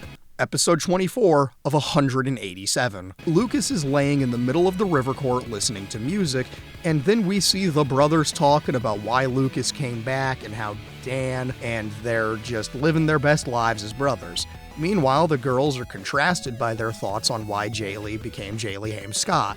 And Brooke Davis is super cynical. Also, Peyton just got non-consensually signed up for a dating service by Brooke, but they've got a meeting with the boy himself, so who cares? Lucas has a plan to throw the newlyweds a party and make up with the girls, but he needs their help to do either part of it. So they reluctantly agree because they're trying to ignore how they really feel, especially Peyton. Anyhows, Lucas is back at Tree Hill High and he's reunited with his bestie, Jaylee Hames Scott, and Brooke takes a non-consensual ass shot of her best friend so she can post it on her dating profile that shouldn't even exist. Anyways, Jaylee tries to make peace with Deb, but Deb is a bitch and she's on the warpath to ruin their marriage. Lucas heads to the court and recruits the guys to his party patrol. Blah blah shit happens and Keith is paying a visit to Karen because he's on a little self-discovery journey or something. Anyways, we're here and prepping for the party and we get some wacky teen bullshit. Nathan visits his dad in the hospital and he really wants to see Lucas for some reason. So we cut back to the girls preparing for the party and Peyton's taking a shower, which means Brooke is about to commit an actual crime when she takes a non-consensual nude photo of Peyton and posts it to her dating profile. Woo! God, Brooke is the worst. So it's party time and everyone's here. Lucas, Peyton, Brooke Davis, Mouth, Skills, Huey Lewis, everyone. The party is bumping and Jaylee Hames' mom with Huey Lewis have an announcement to make. They bought an RV and they're leaving Tree Hill. Oopsie, The night goes on regardless, and eventually Lucas talks with the girls. They have to try and fib their way through having not read the letter, which he immediately snipes through because he's based like that. Unrelated, but worth noting, this is the last episode that Huey Lewis was in, and this becomes a problem later because it means they had to kill him off screen. So Huey Lewis is canonically dead in the One Tree Hill universe. Anyhows, Lucas gives one of his signature speeches, and we're back to the shots around town, baby! Also, Keith comes back to town and he's running the dealership now that Dan is out of commission. So that's nice. Episode 25 of 187. Moving decorations into the apartment, and everyone's talking about throwing a bachelor party for Nathan and a bachelorette party for Jaylee Ham Scott. Tim is talking about hiring a stripper for Nathan's batch party, and Jaylee Ham Scott is tweaking. Anyways, Lucas's subplot this episode involves Keith and the dealership, and Danny emotionally manipulating him. And I don't care. Lucas is tasked with getting Dan to sign some papers. He gets the signatures and he's told to put them in a lockbox. He does and looks at some photographs and he finds some pictures of him as a kid. Anyways, back to the Tim party scenario, and it's going terribly. This is in stark contrast to the girls who are having the time of their lives, being dancing queens, young and sweet, only 17, except for the fact that they're all played by some mid-20s women. Back to the boys. Tim bursts out the porno he stole from his dad, and oopsie, it's a sex tape of his dad and stepmom. The girls continue to have a great night, and the boys continue to have a lame night until the cavalry and cops show up. Tim thinks that the stripper has finally shown up, and he engages in some casual it's sexual harassment, and gets absolutely arrested and beaten the hell up. The party is over for the boys, but Lucas gives Nathan the dealership job, and all is well. Well, all was well. Brooke's card declined, and now the girls have to work to pay off the debt at what's now the last stop of the night. That's right, she's a gross, poor little nematode now. Lucas goes and secures the job for Nathan. Jaylee Ham Scott comes home and tells her husband all the things she learned that night, and we get them shots around town, montage style. Also, Lucas's mom is going to college to take some business classes. Lucas has to go down a dark road and learn about Dan, and Deb wants to destroy Nathan's marriage, so nothing new has changed. Episode 26 of 187. Brooke wakes up and hears a splash, and what's this? There's a naked guy in her pool, and he's a complete asshole.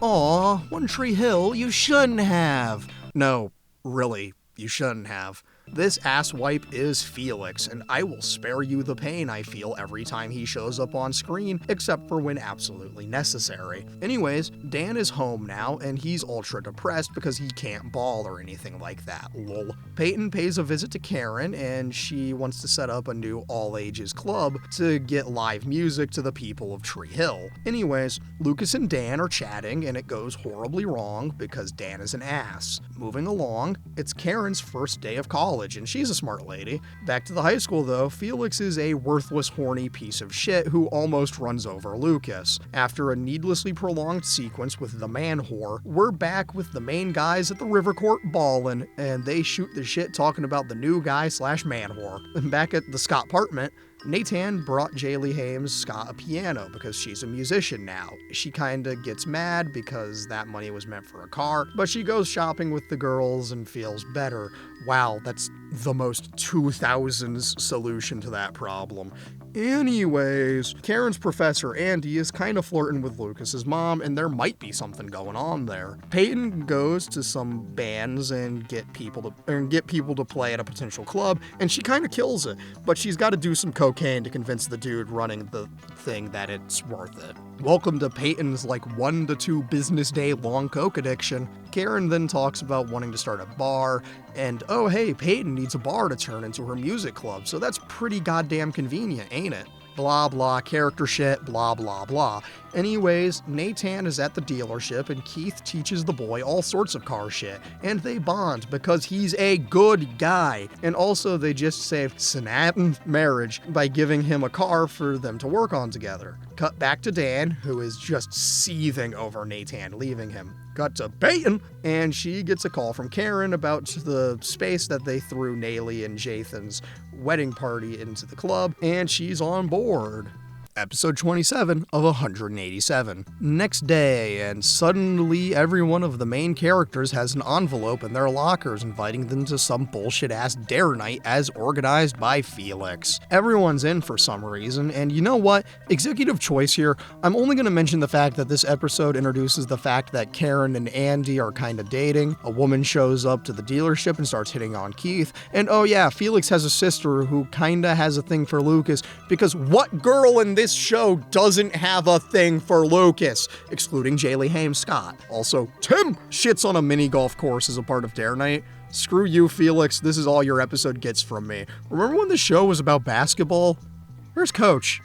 I miss Coach. I miss him a lot. Episode 28 of 187. Lucas reading shit at us narration is back! Anyways, Felix is a gross, creepy pervert. He kinda harasses his sister, hits on Brooke, and we cut to other shit. Speaking of gross, creepy perverts, Peyton meets one at the record store. He's an asshat named Chris Keller, and Chris Keller speaks about Chris Keller in the third person. So, remember the last episode recap when I asked where Coach was? He's in his office, and we get to see him again. Thank God he's back, but he's kinda angry, and it makes me sad because there is no basketball season. Blah blah, Lucas continues to be a good guy. Andy thinks Lucas is a 6-year-old. Nathan has been invited to a 3-month special basketball boot camp. Brooke Davis says the truest thing she's ever said, being, quote, being poor and horny is no way to get through life. And she starts a friends with benefits relationship with Felix, except there is no friends and it's only benefits. Coach is going through an emo phase, but don't worry, he'll come back to his senses and they'll be ballin' again. Brooke's parents are selling all of her shit because they're poor now, like me grammar. Brooke Davis loses her dollhouse and then gets hose mad and has angry sex with Felix like an idiot. Anna, Felix's sister, flirts and has a date with Lucas. Keith has a date with that dealership lady. Her name is Jules. And Jaylee and Peyton try to find talent for the show. It goes horribly wrong, but Jaylee Haim Scott's voice is heard and Chris Keller overhears their argument. Dude, I'm gonna be honest. Fuck Chris Keller. All my homies hate Chris Keller. Anyways, cut back to Karen and Andy for a split second because she lied. There are actually 2 Tree Hills, one in North Carolina and the other in New Zealand. Just thought you should know. Anyways, Nathan and Jaylee have some marital things and he convinces her to perform at the show. Anna goes home and oopsie, Felix is a worthless piece of shit again by bullying her about seeing Lubisky. Lol. Speaking of Lubisky, Karen comes home and she's at the table by the door and he does the whole "your mother and I have been very worried about you" thing by sitting there in the dark then turning the light on when the door opens. Shots around town like usual, and after Peyton finds a name for the club, Mr. Cocaine Man shows up again. Also, Felix is using mouth as a Cyrano de Bergerac to win over Brooke Davis, and God, I hate it here. My pain is sharp and severe, and I do not wish for a better world for anyone. Episode 29 of 187. My pain continues, and so does Peyton's, because she has to recruit Chris Keller out of shame. Lucas and Anna kinda de-escalate their relationship a bit, and meanwhile, she meets Peyton, and she's kinda making eyes at her. Ain't that wacky? Anyways, Brooke overhears the concept of a rider from Peyton, and she makes one to give Felix, so he knows his goddamn place. Anyways,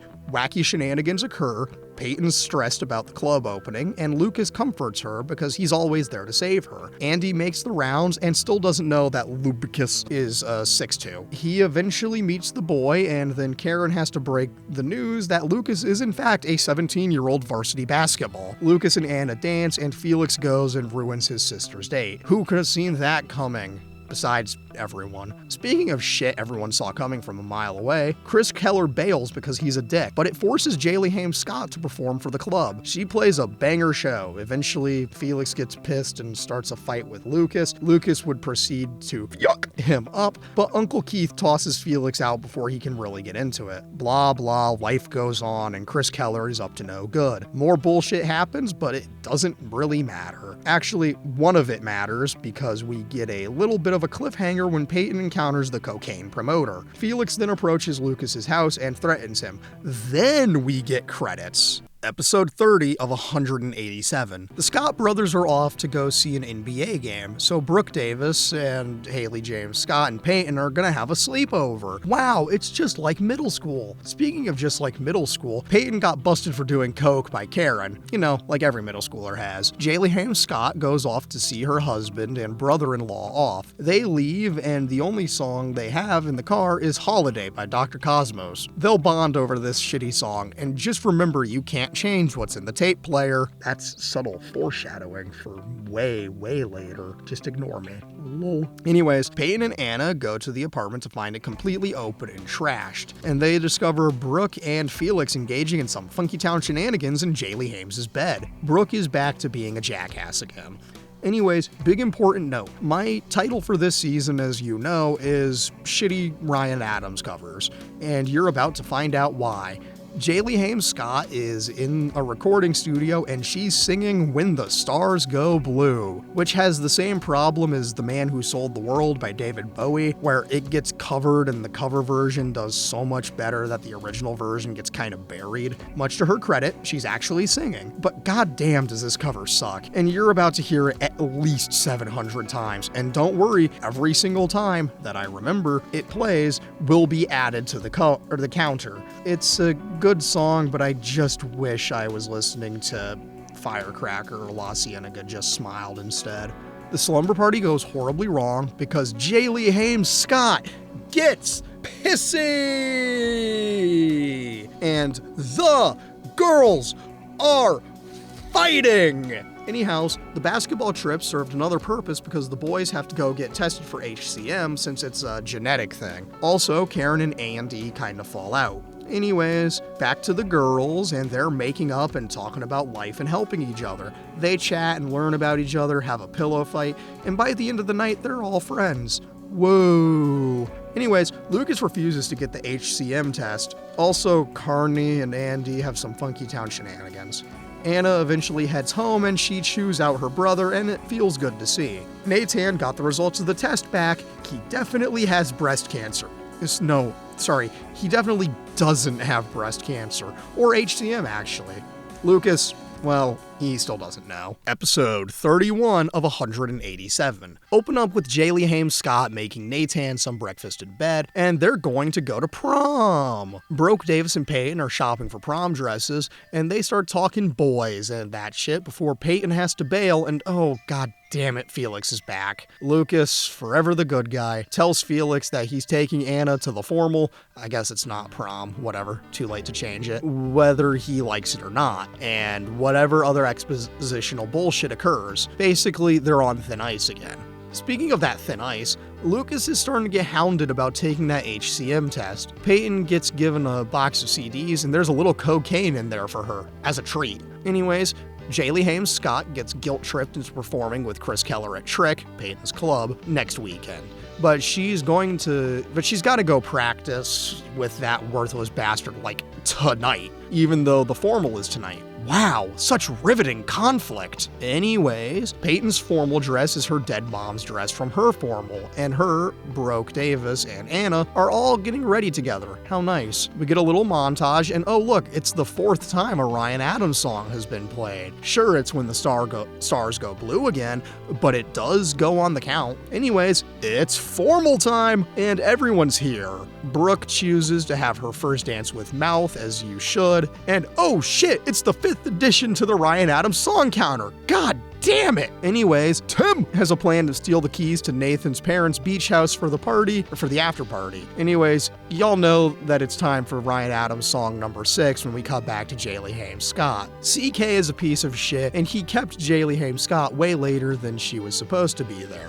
Anyways, Mouth is about to fuck shit up for Felix and Brooke when he reveals the whole burger rack thing. Also, Anna discovers Peyton's cocaine vial, and that's not super relevant yet. Peyton and Anna are talking, but Felix is at the table, so when Peyton gives Anna a compliment, Felix drops a homophobic remark, and don't worry, it's not the only time he'll do this. What a necessary character. I love the 2000s. Anna immediately gets super defensive, and oopsie, we all know what that means.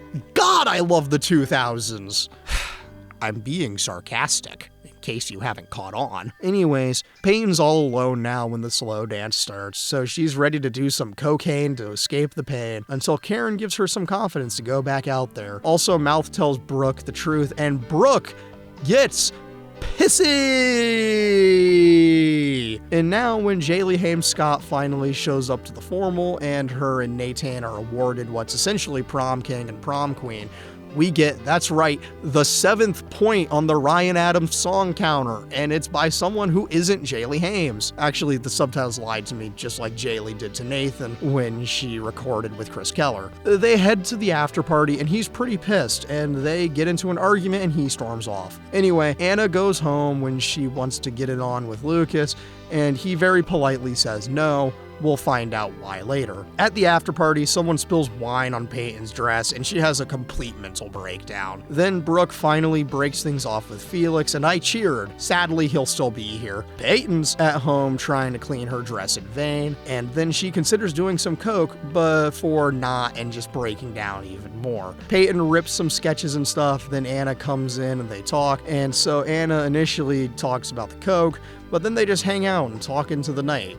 Jaylee discovers that Nathan lied about not getting into basketball camp and all that jazz. Episode 32 of 187. Someone throws a brick through Brooke's windshield, Lamau. Nathan stays over at Lucas's, Anna finally comes home, and Felix is being homophobic again. Yeehaw! Nathan heads home and talks to Jaylee. Brooke and Lucas talk and walk, and Felix sees them and jumps to conclusions about friendship, since apparently dudes can't have female friends without wanting to bone them, I guess. And, oh yeah, someone wrote a slur on Peyton's locker. I wonder who would have done this.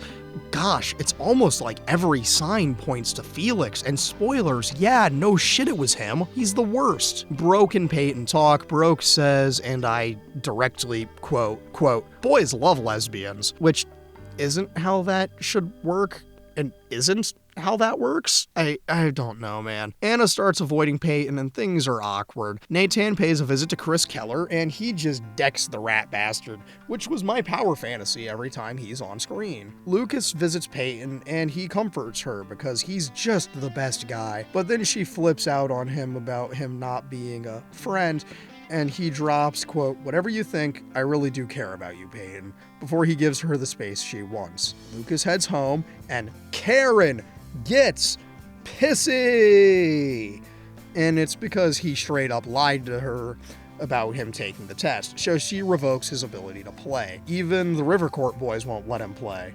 Damn, it's so over for Lucas. Even Dan is telling him to do the right thing and get the test, so you know that's how bad he messed up. Anna goes to visit Peyton, and Peyton begins being an activist, which Anna misinterpreted as meaning she's actually gay, and this will be important later. Lucas fixes Brooke's windshield for free. Anna comes by, and she and Lucas drive to school together. Oh yeah, Peyton wears a shirt with the same slur from her locker on its approval point. Also, Mouth confesses to breaking Brooke's windshield to Lucas. Surely this won't get brought up ever again. Peyton does a little activism and she gets suspended for her actions. So, it turns out that Mouth drank an entire bottle of booze and he broke Brooke's windshield, and Mouth is going to confess the truth to Brooke Davis. Blah blah, Nathan told Lucas's mom about the HCM test. Blah blah, Lucas fights him over it. Blah blah, Brooke and Peyton are best friends and they talk about how terribly stressed Peyton is over everything, how she misses Jakey, Ginny, and her mother! Etc., etc. Haley visits Chris Keller and he's going on tour, like tonight. Maybe this is a chance for Jaylee Hames to get out there on tour and wait, what the hell, they're kissing? What the hell is going on here? It doesn't matter. She's gonna fight with Nathan and she'll get on that damn tour bus and go on tour with him. Some other shit happens, like it being revealed that Dan hired Jules to get with Keith and break his heart as an act of revenge for him cucking him. And Lucas breaks things off with Anna because he knows he's meant to be with Peyton. To Brooke, he says Brooke like a chump. Seriously, why would you go for Brooke when there's a very attractive in an early 2000s kind of way alt girl that has a good taste in music standing right next to you? Come on, buddy, what are you doing? He wasn't wrong about the lying to himself part though. Anyways, Peyton goes to buy coke and then there he is! It's Jakey, and he's here to rectify his other big mistakey. And yeah, Jaylee Hames gets on that bus to tour, thus leaving Nathan to cope, seethe, and maul on his own. Lucas goes to see Brooke, but she's making out with Felix again, even though they just broke it off. Episode 33 out of 187. Jakey saves Peyton from her attempted coke deal. It turns out that he orchestrated Jakey's return, Lucas, but this gets glossed over for the covert baby hiding operation with Jakey. The two clearly have some feels for each other and won't say anything. It turns out that Jaylee Hames didn't get on the bus, and surprise, surprise, Jaylee's sister Taylor just showed up and made herself at home. The husband and wife are fighting, Karen and Deb are fighting over how she slept with Keith and all that shits. Nobody is happy. Also, Taylor is the first girl Nathan had sex with, so there's some tension and shit there. I really don't care. Anyways, the most important thing from this episode is that Anna kisses Peyton because the gay thoughts TM won the battle, and when the feels aren't reciprocated, she runs away. Blah blah, teen dramas and that garbage. Anyways, Felix is here to be a worthless cuck asswipe to Lucas because he makes everything his business. He starts a fight and Lucas knocks him down with a single punch. But Lucas doesn't go any further than that. He acted in self-defense, but Felix battles without honor and humanity, so he trips Lucas, making him slam his head against a bench, and then kicks him while he's down like the worthless little bitch boy that he is. God, I feel like this is a running bit at this point. I don't normally say hard swears in these without censoring them, but really, fuck Felix. He's the biggest piece of shit. Anyhows, Brooke finally breaks shit off with Felix because he's a worthless bastard whore, and Lubkis confronts Jules about the whole Dan thing I mentioned earlier. Anyways, Jakey has to go now, but he admits his feelings for Peyton and they head off to Georgia together. Other things happen this episode, but outside of Anna coming out to Lucas, none of it matters. Moving on. Episode 34 out of 187. Lucas and his mom fight about him not taking the test. Jaylee Hames is emailing Chris Keller. Lucas confronts Keith about the sleeping with Deb thing. Taylor adds to the Chris Keller fire and sends him a message, and everything's going to shit. Lucas keeps refusing to take the test. Jaylee Hames is still talking to Chris Keller, and a signature awkward Scott family dinner with Deb, Dan, Keith, and Jules ensues. Miscellaneous shit about Anna dealing with being bisexual and the W years, Dan with being evil, sisterly bonding shit between Taylor and Haley, and Keith and Jules are getting married. Wow, this show sucks. And before I forget, Brooke got a job as a mascot for a crab restaurant, and she unionizes the mascots to get better conditions, and then she quits her job. Anyhow, Lucas takes the test, and the next day at school, Roke Davis decides to run for student council president. Dan vaguely threatens Lucas using the fact that he knows about the Jules thing as leverage, and then credits. Dung, dung. I don't want to be anything other than what I've been trying to be lately. All I have to do is think of me and I have peace of mind. I don't want to be anything other than what I've been trying to be lately. All I have to do is think of me and I have peace of mind. I'm tired of looking around rooms wondering what I gotta do or who I'm supposed to be. I don't wanna be anything other than me. Season 2.5, Dealership Detective. Episode 35 out of 187. Brooke starts her presidential campaign, and Dan promises to not tell Keith the truth about Jules if Lucas moves in with him. Nathan then discovers the instant messages with Chris Keller, and everything goes to shit. Also, just kidding, Peyton and Jakey didn't head back to Georgia because they're here now at school. Peyton hugs Lucas and tells him how good of a friend he is for summoning Jakey back to town, and then she goes and confronts Jaylee Hames Scott about the Chris Keller incident. She tries to say the kiss didn't mean anything, but as Peyton has had ingrained into her skull at this point, a kiss always means something. Anyhow, guess who's back again? It's Coach, baby! The hero is back in the story. There's some petty drama surrounding the presidential campaign, the school presidential campaign, but who cares? Lucas lied to his mom about the results of his test because he definitely has HCM. Anyways, Lucas is going to move in with Dan to protect Keith, but he can't tell his mother why. Generic teen shit TM ensues. Lucas helps Brooke with her campaign speech because he's the king of giving speeches, and then oopsie, Felix comes in and he's ready to whine like a little baby asshole that he is. Oh hey, guess who's back in town for that Trick concert mentioned ages ago? It's Chris Keller, worming his way in like a little nematode. He straight up hits on Jaylee Hames in front of the entire crowd, and it's kinda screwed up. What's more screwed up is that Chris Keller has given Jaylee the chance to go on tour again, and she's gonna do it, Nathan be damned. It ends with Nathan giving her the ultimatum of it's the tour or me, and then he leaves. Peyton and Jakey are living together with Ginny, so they're kinda like a family for now. Or until Nikki comes back or Peyton realizes that Lucas is the one, whichever comes first. Lucas is headed to Dan's and Jaylee Hames Scott chose to go on tour. Nathan is completely alone now, and he's about to get pissy! So he starts destroying the apartment and living like shit. And Lucas has HCM, it's confirmed here, and Dan is paying for the meds. Wouldn't you know? Episode 36 out of 187. Day 1 of Lucas living in Dan's house, and Danny didn't tell Deb. Dan is using this as an elaborate plan to get Nathan back. Speaking of, the boy is living in a depression pit, and damn do I feel that. Although I at least bother to take my trash out semi-regularly. Anyways, Nathan finally comes back to school, and he just whips out a beer and starts drinking in class, because he's based like that. And even more based than that is he brought enough to share with the class. That's my boy!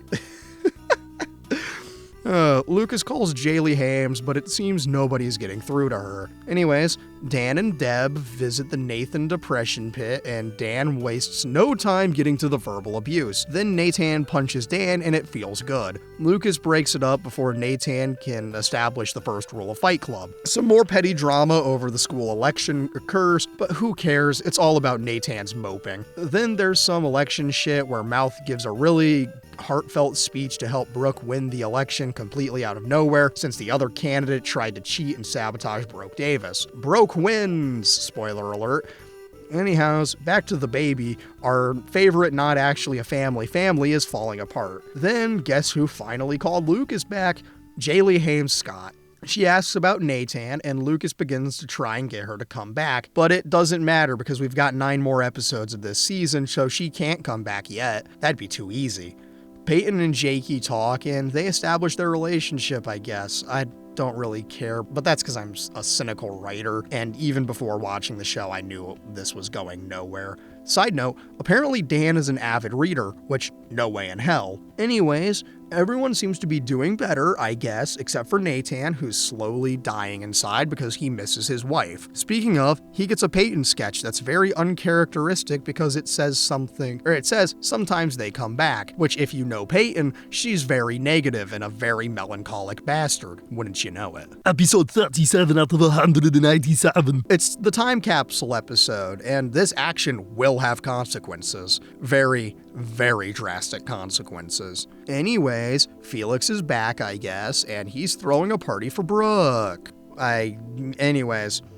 Throughout the episode, we see what people have been saying on the time capsule recordings, and they still say some funny things, like Anna coming out, or Brooke Davis saying she's probably married to Mouth by the time everyone sees this, and she also flashes the camera and some other wacky shenanigans. Doesn't matter though, this surely won't have any devastating consequences on the next season. Dan and Karen are fighting for custody of Lucas, which is weird considering he's almost an adult. Anyways, party time, and it's huge and full of idiots getting high as hell, and Brooke wants to get the hell out of there as fast as possible. Hell, I do too. Brooke helps a very drunk girl not get sexually assaulted, and she establishes a safe ride system for their school, and it's a very nice thing that we call character growth. She doesn't even like the girl, but she helps her out anyway, which is unheard of in the 2000s. Anyways, Tim's time capsule video is hilarious and such bullshit. He's just lying about how cool he is, and it's actually very funny.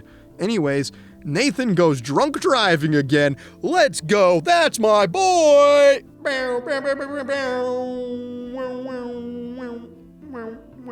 But he gets pulled over before he can do any damage, and Lucas, ever the hero, switches places with Nathan to cover for him. Nothing bad happens to the Scotts. Just kidding, I lied. They both got arrested. Lucas calls his mom to try and get her to bail him out, but she tells him to go and call Dan and hangs up. Damn.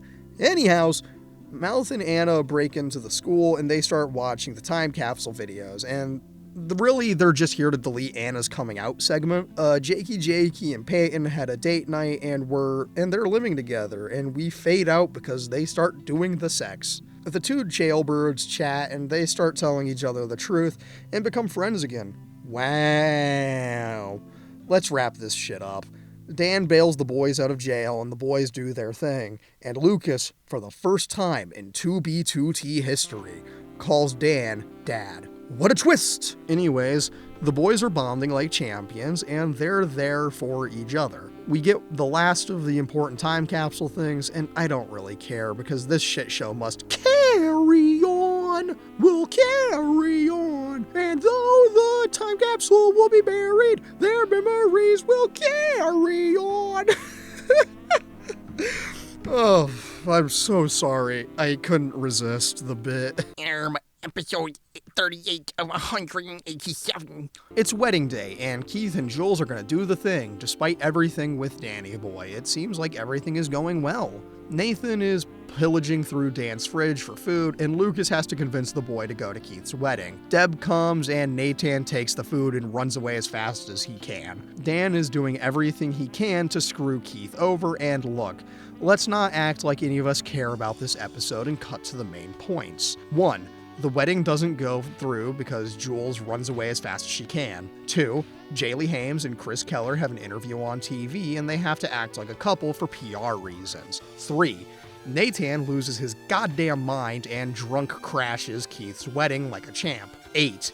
The newest addition to the Ryan Adams song counter was a different song now, with Now That You're Gone. 4. Everyone's sad now. 5. God damn it, Nikki is back in the show, so I guess they had to find a way to get rid of Jakey somehow. 6. Nathan is heading off to go get Jaylee Hames Scott back. 7. Oh no, Brooke is moving to California next week!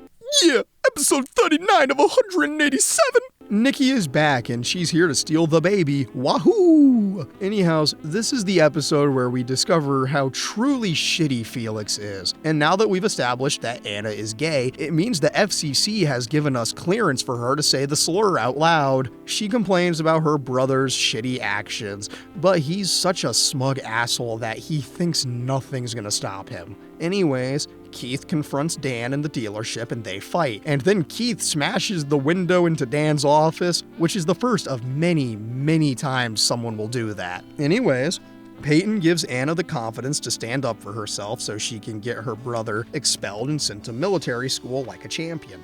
Speaking of champion, Nathan drives and has what can only be described as a dead wife flashback. Brooke is distraught about having to move, so she tries her damnedest to move in with Peyton, but her parents aren't having it. Anyways, Felix gets called into the principal's office, and we know where this is going. Nathan continues his dead wife flashbacks as he keeps driving. Lucas is back, and he and Mom talk about Keith and how guilty he feels for not telling him about Dan's agreement. She asks if he's coming home, and he says he's staying with Dan still because he's gonna take him down somehow. Anyhow, Nathan has the third dead wife flashback of the episode. Andy offers to help Jakey get a good lawyer, but even if he calls Saul, Jakey isn't sure it's worth the risk. Brooke and Peyton are talking and hanging out, and Peyton finally breaks the news to Brooke about how terrible of a person Felix is. She heads over, and Brooke gets ultra pissy!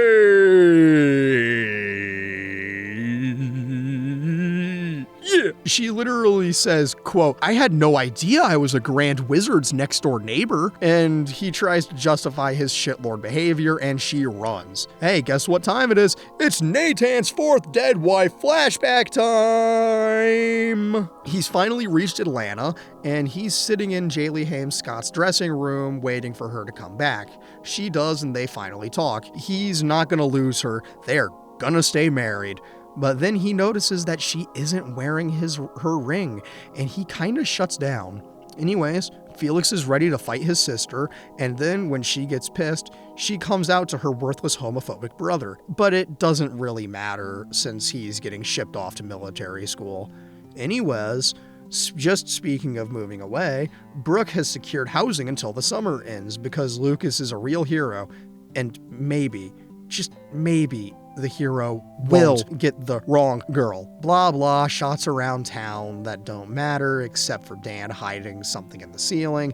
Nathan drives home and both him and Jaylee take their rings off. Episode 40 of 187. As Nathan drives home, he gets a call from Taylor, and he makes a detour to go see her. Lucas begins his investigation of Dan's office hiding spot, where he finds a duffel bag full of money and a ledger book. Blah blah, the battle for Ginny continues, blah blah, Nathan visits Taylor, and the devil went down to Georgia. Brooke gets grounded because she's too busy being Brooke to engage with things responsibly. Anyways, Lucas breaks into the dealership with Andy to investigate the ceiling shits, but egads, the ceiling shit is gone! Anyways, Brooke begins to enjoy having a parent, even if it's because she's grounded. Lucas gets called to Coach's office, and Peyton's there too. Oh, hell no, this is gonna be a disaster. Coach wants to talk to Jakey, and he tells some sob story about how Nikki is unfit to be a parent. Dan and Lucas talk Sherlock Holmes and interpreting literature, only for Lucas to come home and see Brooke failing at cleaning the house. So he offers to help because the hero simply cannot end up with the right girl yet. Anna comes out to her parents after she had a subplot this episode where she spent the day with her old girlfriend from her last school. Jakey has to be a runaway again, and he's headed off again, much to Peyton's dismay, considering she simply isn't allowed to be happy. Jakey actually isn't running away this time. He's actually turning himself in. But don't worry, he sent Ginny with Coach, so Nikki won't get to keep the baby. Anyways, Danny is upping the security at the dealership, and he gives Lucas a very specific Sherlock Holmes story, and they discuss the meaning of it. Nathan comes home, checks the voicemail, and immediately deletes it when he hears it's from Haley. Peyton visits Jakey in prison. They confess that they love each other, but we all know where this is heading. Episode 41 out of 187. No one is allowed to be happy here. And seeing as that's the way it is, Nathan's Uncle Cooper is here. He's gonna try and help his nephew feel better. Consider that he's a race car driver, and you know where that's going. That's right, the boys are going on a road trip to the track. Anyhows, Dan comes to class to disrupt Karen and Andy, and guess who's gonna lose his teaching license and get deported? It's Andy. Anyways, we meet Nathan's old childhood friend, Daytona, like the game. And since this isn't an anime, there's nothing to worry about here. What there is to worry about is the boys going driving around the track. Back in Tree Hill, Peyton's a sad sack of shit over Jakey, but Karen and Brooke are gonna cheer her up. They talk about their boy problems, and then they dance and have a great time together. Their fun gets interrupted by Andy revealing he's gonna lose his teaching license. Anyways, to the track we go, where they're sitting under the stars, and guess what time it is? That's right, it's time for the 9th point on the Ryan Adams song counter, and guess what song it is? That's right, When the Stars Go Blue for the billionth time. Nathan gets up and leaves. Anyways, and Lubicus talk about how Nathan was, Mouth and Brooke hang out, and it's all going well for everyone except Andy. Anyways, Mouth, Brooke, and Erica. Erica was the woman who was the other lady candidate for the school presidential election. Just thought I should mention that. Anyways, they all spend the night together hanging out until Brooke has to continue her shift as a designated driver, and Mouth is about to get with Erica. Peyton calls Brooke, and she's having a breakdown. She picks Peyton up, and they just drive around and hang out. Anyways, It's time for the boys to drive some laps around the track, and it's been too long since someone had a car crash here in the show, so it's time for Nathan to break some rules and goes to crash into a wall at almost 300 miles an hour. He has a dead wife montage flashback and hits the wall hard. I mean, obviously, he's going like 300 miles an hour. The boy is lucky to be alive, but don't worry, he'll recover just fine and continue to basketball at a damn near professional level. Nathan is rushed to the hospital, and he tells Lucas to not call Jaylee Hames. Back in Tree Hill, Coach goes to comfort Peyton by giving her one of his signature coach speeches like a Chad. Anyways, Coach knows where Ginny is, and he tells Peyton that Ginny is in Florida, so basically they put her in hell. Anyways, word travels fast, and Brooke visits Lucas in the hospital to comfort him, and oopsie, Deb has been abusing prescription drugs. Also, Deb and Dan have been having a Looney Tunes-ass battle after the divorce goes through, but it's not important. Anyways, the episode ends with Lucas reciting a Stephen King quote out of nowhere, which took me out the first time I heard it. It's so out of left field. Anyways, everyone's sad again, and Nathan is being prepped for surgery. Episode 42 out of 187. Surgery time. Anyways, we immediately cut to Lucas at Dan's house, but for some reason it's an alternate universe where Dan chose to stay with Karen, but he still had Nathan, and so now Nathan Lee is poor and he's spending time with Lucas's boys, and we see the inverse of the first episode's shit, and I honestly don't care. It's an excuse for Lucas to act like a dick, and it's just a wacky hypothetical in Nathan's surgery dreams. He wakes up and then he tells Jaylee Hames to stay on tour to find her dreams when she calls and says she's coming home. Episode 43 out of 187. The gang throws a movie night to help cheer Nathan up and raise money to help him pay his bills. Everyone bonds and, oh, what's this? Brooke and Lucas are getting kinda close again, huh? But Lucas also goes and comforts Peyton, so who's it gonna be, boy?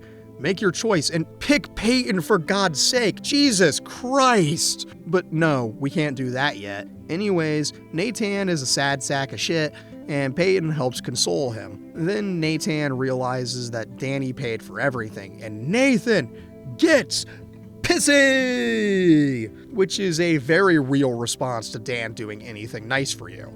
They fight and we do not care. Also, Dan is pushing for Nathan and Jaylee to get an annulment, but it's not gonna happen, right? Anyways, back to Brooke Davis and Ukas. They kinda flirt, but who cares? Jaylee Hames Scott is coming home, let's go! But wait, Dan is backstage, and Nathan signed the annulment papers. Aw, damn it! Surely this is a mistake, right? Well, who gives a shit? That's a problem for next time. Right now, though, Brooke was about to go ask Lubisky out, but then she finds a box of things he kept that Peyton gave him, because Peyton's his dream girl, do you get it yet? And I, quite frankly, don't blame him, I'd pick Peyton. Anyways, Brooke gets pissy, and it don't much matter to me. Lucas is a bit sad, though. Episode 44 out of 187. It's the end of school, and everything is going to shit. Brooke and Lucas are gonna go on a road trip, and oh wow, Andy's gonna get deported. Karen confronts Dan, he non-consensually kisses her, and sir, a second chair has hit the window of Dan's office. Anyways, none of this matters because Brooke and Lucas are going to New York. They chat and she's kinda flirty, kinda distant. God, I hate it here. I have to remind myself that I hate this shit every once in a while because sometimes I begin to have fun. I have to remain at a distance.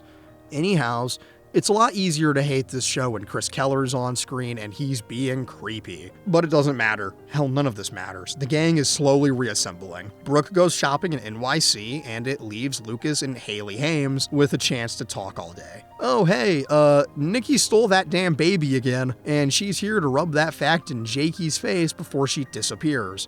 Jakey is now a broken man. Anyways, Chris Keller is on screen and I'm unhappy, and Lucas is too. He implies that he's beat the shit out of him by asking, you ever try singing with your jaw wired shut? And all I can think about is how Kanye launched his career with a song called Through the Wire, and he sang it when his jaw was wired shut after a car accident. So yeah, it's possible. And that joke is relevant because that album came out like a year before this episode did. Anyways, after that confrontation, Andy goes and visits Dan. Dan throws something at Andy, and sir, a third trophy? Has hit the office window of Dan's office. Anyways, montage time of people getting sad and trying to get their shit together, but they can't. Speaking of, Jakey breaks up with Peyton because he's got to go do some Metal Gear Rising revengeance and hunt down Nikki so he can save the baby. Andy heads home, and now every single person is a sad sack of shit. God damn, we hate the episode before a season finale. Yar, get me episode 45 out of 187. While doing shit at Trick, a woman comes up to Peyton, and her name is Ellie. She'll matter later. Brooke and Peyton talk, and of course, it's about Lubisky.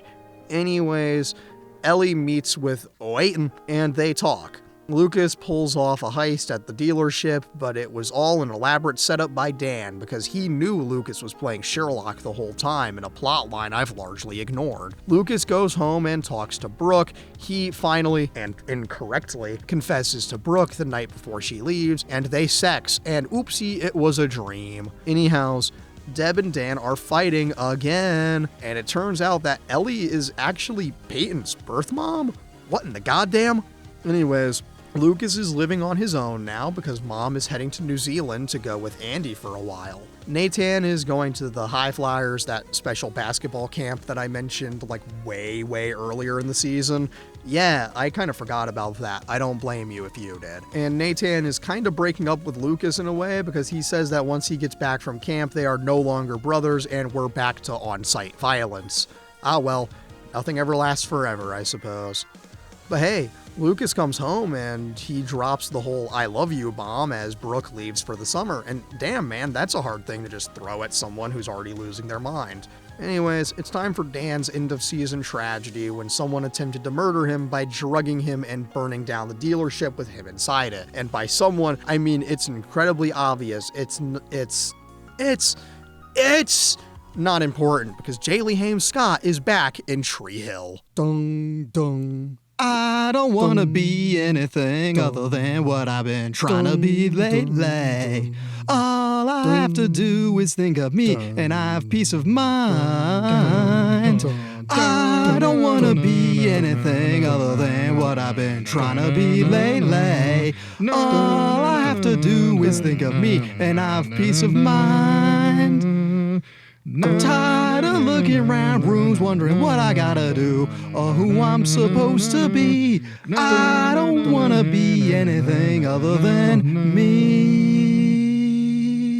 Season 3, Heart Diseases, literally and metaphorically. Episode 46 out of 187. The dealership is burning, Dan is still trapped inside, and the fire is getting more and more violent. Anyways, who gives a shit? Peyton's dealing with the fact that she has 2 moms, a birth mom and an adopted one. The adopted one is the one she thought was her real mom, and she's been long dead. Anyhows, Dan, for some reason, is still alive. Maybe it's because the fire inside him burned brighter than the fire around him, but he's not nearly cool enough for that. His ass is not Joshua Graham. Time goes on, and Lucas is at the airport, and Brooke misjudges Lucas with flowers being for her instead of his mother. Ah, shit, Peyton's painting her room again. God, her walls must be like 9 inches of paint thick. Anyhows, Dan is home and furiously searching for one of those damn annulment papers because he's determined to ruin his son's marriage. But he's an angry boy over the dealership fire. Someone clearly tried to murder him, and they, like everyone else in this show, don't know how to finish the job. He'll spend the rest of this season searching for answers. Anyhow, back to J. Haim Scott. She's trying to fix her marriage, and Nathan is being a sad little angry bitch boy. Brooke and Lucas be talking again, and she wants a non-exclusive relationship, and he'll stupidly try and win her over when Peyton's right there. Like, just, God, choose her. Jesus Christ, dude. Anyways, speaking of Peyton, she and the boy be talking when he helped her deal with the whole Peyton's mother situation. Anyways, speaking of her dad is back and he confirms that Ellie was in fact her mother. She's kind of mad at him and, anyways, J. Hames and Nathan managed to fix the damages done and the divorce has not been televised. Anyways, Brooke rented Nathan's old apartment because he's living at home now. Speaking of Brooke Davis, she's a wee bit stupid because she won't commit to Lucas, quote, because of the drama, and fails to understand that the drama will come from her ass not committing.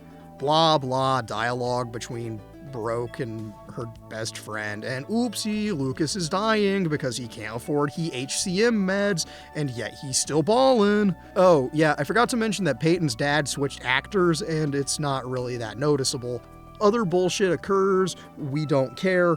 Jaylee Hames is moving in with Brooke because her marriage is still on the rocks, and Nathan is ballin' in Florida. Lucas and Brooke Davis kiss on the beach, and we're so back to them Life is Strange ass shots around town. Oh yeah, the show also really wants you to think Lucas burnt down the dealership, but no, he didn't. Sorry to spoil it for you. Episode 47 out of 187. Aw, hell no. Lucas is back on that reading bullshit. Anyhows, though, there's gonna be a beach party tonight, and everyone's setting up. Brooke and Peyton discuss who the available guys are in the strangest best friends scene I've ever seen. Also, Brooke thinks Peyton's dad is looking kinda sexy, though, and she says, direct quote, he's a total dilf without a hint of irony. Oh yeah, guess who just got back today?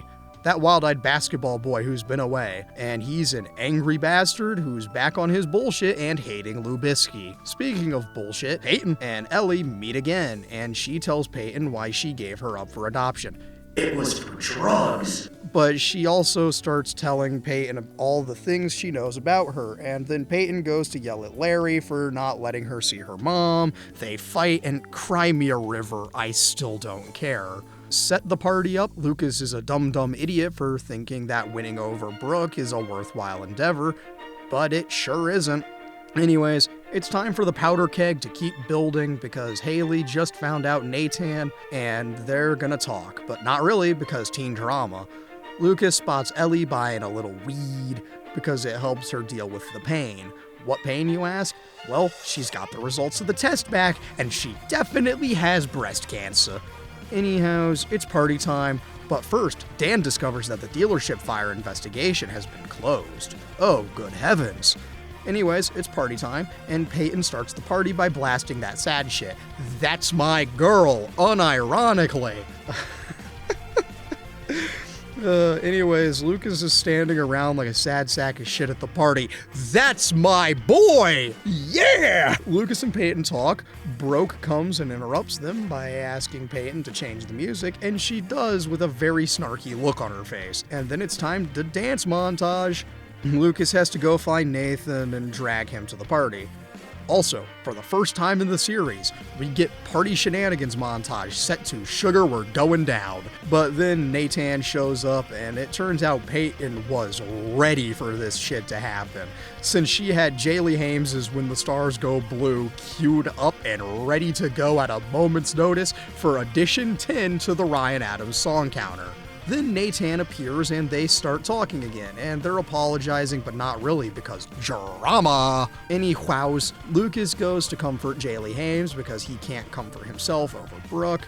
What he does do is ruin Brooke's chances of getting with any other guy that night by giving a certified Lucas speech about how he's the guy for her and she can't see it yet.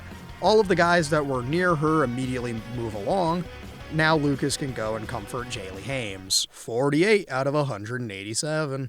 It's the first day of school, and nobody likes Jaylee Hames except for Lubisky and Brooke. Seriously, everyone's harassing her. Mouth has a very bitter, angry rant, and it's so funny, but I can't repeat it here. Guess who's back, though? I guess Coach. You guess right.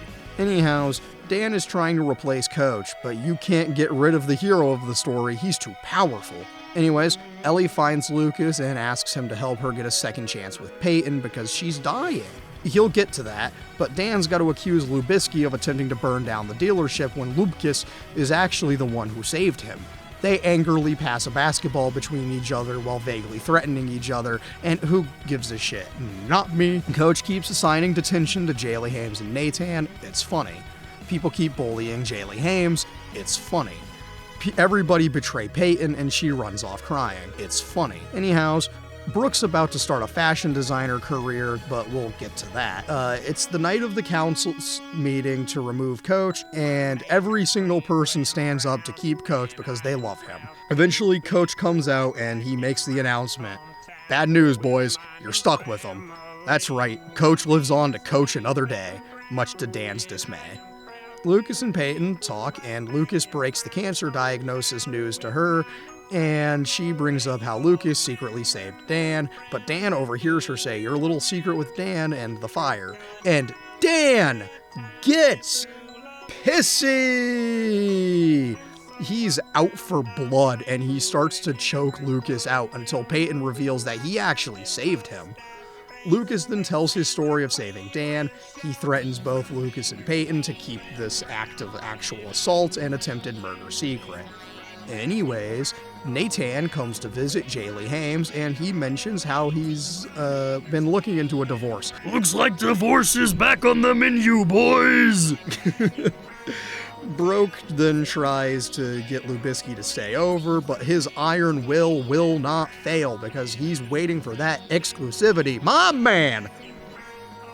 Then we get the bombshell news that this is Coach's last season. He's retiring at the end, win or lose. Anyhows, Broke has a box of letters to Lucas? Huh, that's weird. Surely this won't be relevant again. Dan is using money to get some more information for his own revengeance. The episode ends with Nathan and Jaylee Hames walking to class together because they settled their differences. Isn't that nice?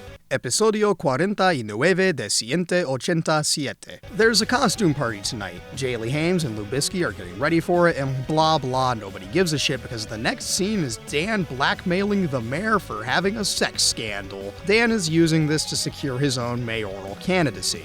This will cause Dan and Deb to have a Looney Tunes-ass series of events trying to sabotage each other during his campaign. Lucas steals money from the cafe to buy some heart meds because he still hasn't told anyone. Brooke makes her own costume and flirts with Lubisco. Peyton's costume is appropriately goth and it hits different. Lucas gets trolled, etc., etc. Nathan is about to make a deal with the devil in order to make Haley happy. Costume party time first, and Mouth shows up in a leisure suit. Remember, my boy can dance, so you know he's gonna get an awesome dance sequence. Nathan's here and he's the Dark Knight. Anyhows, I forgot about this character, and I swore I had more time until the requisite unlikable asshole came back to town. This is Rachel, and she's like Brooke, but even more of a bitch. She hits on Lubisky, and since Luke and Broke aren't exclusive, he uses this to mess with her. That's my boy? I feel conflicted about saying that this time. Anyways, Nathan and Jaylee Hames talk, but she runs off, and things are gonna turn against him real soon. Mouth and Peyton dance, and it's a really fun sequence because Mouth can bust it down. My man! Anyways, real band Fall Out Boy is here. Just thought I'd mention that. And, sir, a second Batman has entered the building. He kisses Jaylee Hames and then leaves. That sure wasn't Nathan, but Jaylee Hames doesn't know that, but she does know that Lucas stole the cafe money, and he breaks the news to her about his HCM. This is the first time he tells anyone this. Peyton goes to visit Ellie, they talk, and it's nice. Not nice is that worthless asshat Chris Keller is back, god damn it! Anyways, Nathan hired Chris to help Jaylee get her music career back because he cares about her, but he doesn't realize the shit he's gonna have to deal with the Chris Keller assholery. Dan engages in psychological warfare, Jaylee tells Broke to be gentle with Lucas because his heart is literally more fragile than you think, Peyton has repaired the damage with her dad, and we get the Chris Batman reveal here, and that shit-eating grin on his face ends the episode. Jesus wept. Episode 50 out of 187. Midnight Basketball Game immediately erupts into a certified Super Smash Scott Bros match. Everyone starts fighting, the team, the cheerleaders, everyone. It's kinda based. We then flash back 12 hours and we'll see everything that leads up to this point. We're properly introed to Rachel, and it's not gonna be a fun season, is it? Her cheer tryout is basically a strip club routine, and it's not fun. Chris has to convince Jaylee Hames to start music again, and she stands up for herself. For Nathan! even though this whole operation was his idea. Speaking of shit ideas, look at Nathan. He's the captain now, and he hates Lucas. Hell, everyone kinda hates him. Anyways, Nathan convinces Haley to work with Chris as a trust test of sorts. Who cares about that? We are T minus 30 minutes until Fight Club. Jaylee Hames joins the cheer squad at Brooke's request. Everyone loves Rachel, much to Brooke's dismay, and everything is building up to beat down O'Clock. Anyways, as Dan gives some jackass speech about his unopposed mayoral campaign, Karen decides to run against him. Let's go political conflict! And let's go teen conflict! Because it's time for an all-out high school fight!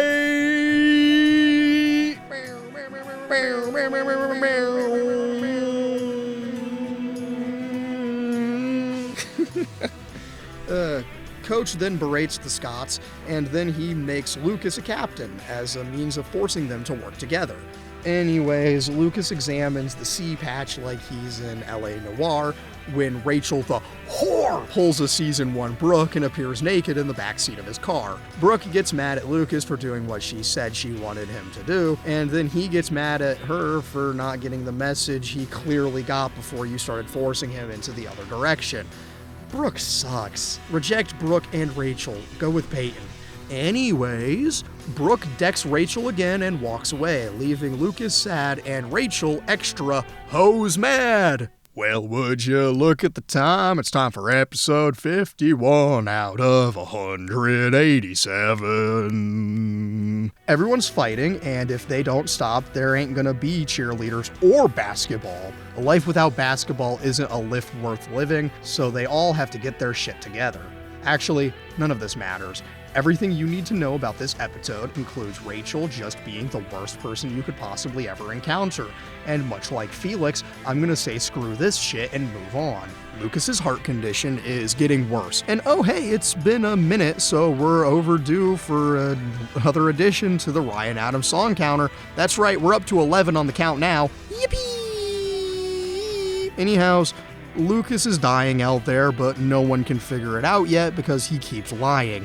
Lucas is gonna push himself till he collapses, and we kinda needed some more drama, or for one of the protagonists to bite the bullet. Also, extremely minor side note on Home State Pride, there's a map with locations of where famous musicians were born in Karen's Cafe, and they failed to mark the fact that John Mellencamp is from Indiana, but more annoying than that is no mention of the Jackson 5 being from Indiana. Yeah, Mikey Jackson was born in Indiana. The more you know. Anyways, home state pride aside, Lucas can't come clean about his problems, a lot like Mikey Jackson's estate. Shit drama occurs and the girls are fighting. Wahoo! Yippee! I love terrible writing. Yahoo! Waha! Anyhows, back to Lucas killing himself. He's running, trying to do the drill successfully, since he's got to start working twice as hard to get back to even playing slightly normal. This is not sustainable, nor is writing a show like this without an overarching plan. But the show must go on. Episode 52 out of 187. We get the weirdest opening montage of Lucas waking up in bed with a myriad of different women in different beds, including him waking up in bed with... Oh, Jesus Christ. Do I really have to say it? Really? Damn it. Alright, the producers are requiring me to say that there's a shot of him waking up in bed with Chris Keller in a certified 2000s homophobic comedy moment. Turns out it was just Haley James having a nightmare before she wakes up and gets into bed with Brooke and they start making out. Then it turns out Nathan was just dreaming and he laughs. Haha, funny. God, I hate it here. Anyways, tonight's episode is all about the results of this boys' draft that led to pointless infighting and dates that occur as a result. Basically, everything's going to shit for everyone that isn't Jaylee Hames, since she gets a date with her husband/not husband/whatever who gives a shit. All that matters is that Mouth was the #1 draft pick. My man! Well, Rachel's a bitch, she's a big fat bitch, she's the biggest bitch in the whole wide world. Everything sucks and it's all her fault. Not even a Ric Flair woo could improve my mood now. Woo! Okay, never mind. That hit good. Skills gets forced to watch a movie with Bevan, and it's The Notebook, starring, wait a minute, is that who I think it is? Oh, no way, it's literally me! You know him from Blade Runner 2049, Drive, and most recently, at the time I was writing this, Barbie. Give it up for an on-screen TV screen cameo by Ryan Gosling! Bow. Anyways, we get assorted wacky dates and see that Brooke, Jaylee Hames, and Nathan have a shit night. Except Nathan and Jaylee Hames kind of patch things up at the end of the night. Anyways, Lucas makes a blindfolded shot to prove that he's truly in love with Brooke. Then Rachel's a whore and she strips down to just her panties and I want to vomit. But Lucas, ever the hero, shuts her shit down. And he then heads to go get Brooke. But then she gets drunk and has a moment of weakness, which is a long-winded way of saying she sleeps with Chris Keller. There is no God in Tree Hill. But hey, at least Peyton and Mouth had a good night hanging out with his grandpa who's got dementia. Jesus wept. Episode 53 out of 187. Brooke is coping with her drunk decision-making, Nathan punches Chris Keller, which was the ultimate power fantasy for me, and life still kinda sucks. Anyways, guess who's angry painting? That's right, Lucas. Anyways, guess who's basically been hate-crimed by Rachel? That's right, Lucas, when she covered his locker in what's essentially gay porn and pride flags. God, she is the worst. But who cares? Who gives a shit? Tonight is the first game of the season. However, the boys are still fighting and being sad over the girls. The girls are sticking together like champions. Then, as the game is starting, Coach breaks the news to the boys that he's retiring at the end of the season. This game is a disaster because Lucas's head and heart just aren't in the game, so they lose, and Dan comes in to berate the boys. But then they start berating him back. So what does Dan do? He physically assaults Nathan. Everyone stands up for the boys and they get a recording of Dan's funny little incident. So they try to give Rachel some characterization, but it doesn't erase how shitty it is, so I'm making the executive decision to ignore this shit-ass attempt at characterizing a bastard character. At least Nathan and Jaylee Hames are having a good night though, and they're getting close again. In fact, they walk home together. Also, the Brooke subplot I've ignored involves a large company stealing her clothing designs, and so she steals the clothes with Peyton and Jaylee Hames, and they both get arrested for shoplifting and go to jail. Hell yeah! Mouth delivers the Dan assault video to Karen, and Lucas chucks his pills into the river like an idiot. Hell yeah! Woo!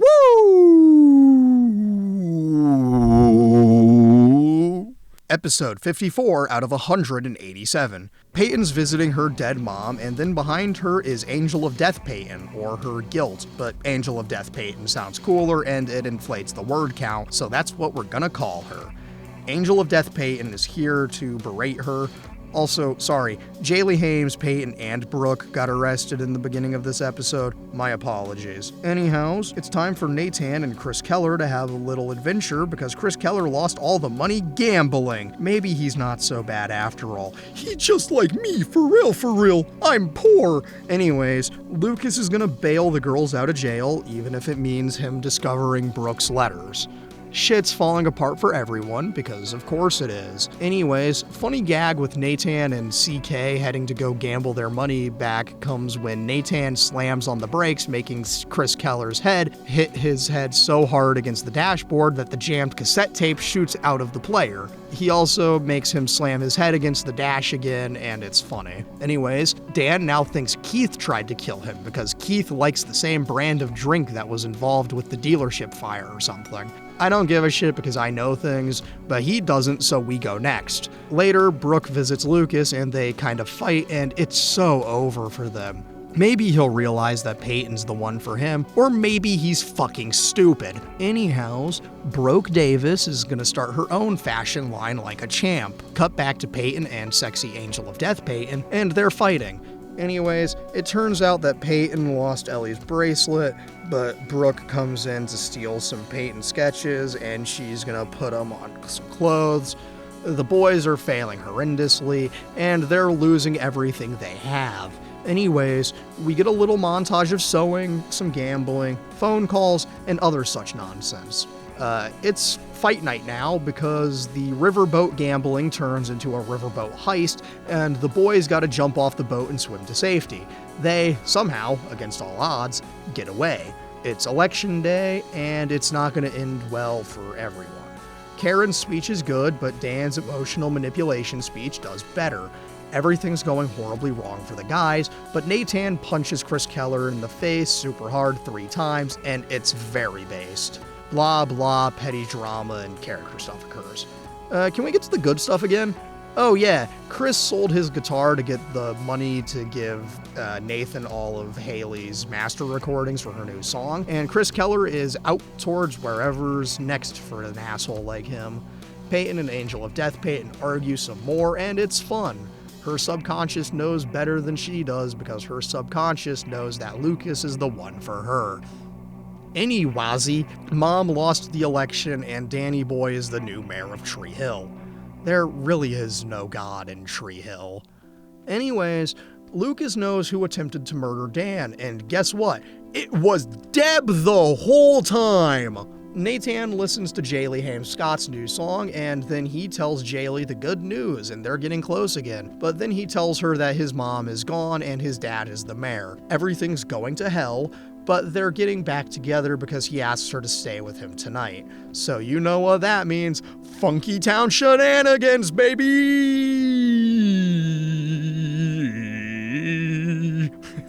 Brooke then gives Lucas the letters she wrote for him, and he forgives her sins. They go out together. They get together because he's severely brain damaged and oblivious to the fact that Peyton's available. God, just pick her. It's so simple. But no, he's stupid. At least he's happy, I guess. Episode 55 out of 187. Anyways, both Scott bros are going on a road trip, one to see his mother and the other going with Peyton to go see her mother. It's a trust test for Brooke, but it's a glaring highlight of his wrong choice in girl for the audience. I'm just saying. I'm just saying. Don't shoot the messenger, I'm just saying. Anyways, this is when Deb confesses to Nathan that she did start the fire. But who cares about that? It's about Peyton and her mother. So, Peyton and her mom bond over a music business project, and Lucas goes to visit an old friend, and it's kind of funny. Brooke is having a crisis trying to produce like 50 dresses, so she employs some cheerleader and child labor like an absolute champion. Hell yeah, that's my girl! Anyways, as Peyton's mom shows Peyton her record room, you can very visibly see a production assistant in the background, and it's very funny to me. Anyways, things are going well until they aren't, but it won't matter. Everyone will patch things up, you know? Anyways, Ellie is probably gonna die soon because she stopped her treatment. Actually, Ellie and Peyton did almost immediately patch things up, so it's all going well. Brooke and Lucas have a fun night of river court basketball where Lucas just wrecks shop because he's based like that. Episode 56 out of 187. The boys can't stop losing! But it doesn't matter because Jaylee Hames has a heart boner for Nathan Scott, so they're gonna get it on. And good for him, I suppose. Anyways, who gives a shit about that? Keith is back, bitches! Ah, man, does it feel good to see our favorite uncle again. And he just straight up admits that he came back for Lucas's mom, but also because of the fire, but mostly for Lucas's mom, which is incredibly based, and I respect the hell out of him for it. Anyhows, the boys are off to an old dilapidated gym since they're 0-2 this season. They're gonna fix up this old gym so they can learn to work together as a team. You know, because that's what Coach made you do, and I remember when I had to do that, and when I was in sports. Don't worry about that. This is the new court for the season since they suck something fierce. Blah blah, actual teen drama surrounding unprotected sex and shit, and we don't car. Get to the chaos again. Oh, there it is. The boys are fighting, Nathan leaves the gym, and all is kinda shit. Keith visits Dan and gets straight to the point, but they're gonna get nowhere. Dan is still trying to screw Nathan's marriage over, but of course, it ain't. Karen and Keith flirt, and we all know where this is going. Keith is the definition of knuff, and this predates that by almost 2 decades. Nathan and Jaylee are fighting again, and guess what? Looks like divorce is back on the menu, boys! Anyways, Lucas and Brooke are having the opposite night, and they're really sweet together, but she's not Peyton, so I have to hold out for a hero. Other things happen, it don't much matter to me, so let's keep on moving, yeah? The basketball boys discover that this court actually has some hidden tricks up its sleeve, just like Dan, who has Keith arrested over nothing. Kinda based move, I'm not gonna lie to you. Dung, dung. I don't wanna be anything other than what I've been trying to be lately. All I have to do is think of me, and I have peace of mind. I don't wanna be anything other than what I've been trying to be lately. All I have to do is think of me, and I have peace of mind. I'm tired of looking around rooms wondering what I gotta do or who I'm supposed to be. I don't wanna be anything other than me. Season 3.5, Neon Genesis Tree Evangelion. Episode 57 out of 187. It's an episode all about college, and I hate this. I never want to think about the college application process ever again. Also, it's an interrogation of Keith where they have nothing and Dan assaults Keith. They have no case against Keith, but they do have one against Dan. Not that they'll do anything against him, though. Anyhows, college basketball shits. No one besides Jaylee Hames, the nerd, has picked out where they want to go to college already, and this is the time they should have known. And when I was in high school, my deadline was November 1st for early application submission, or some shit like that, and I had it figured out when I really started looking for schools. God, it's infuriating how this episode came out when I was in preschool. Anyways, having lived through this shit myself, I have no interest in watching or recapping it further. Keith and Karen go on a date, actually, and that's nice. It's to the game. Not as nice.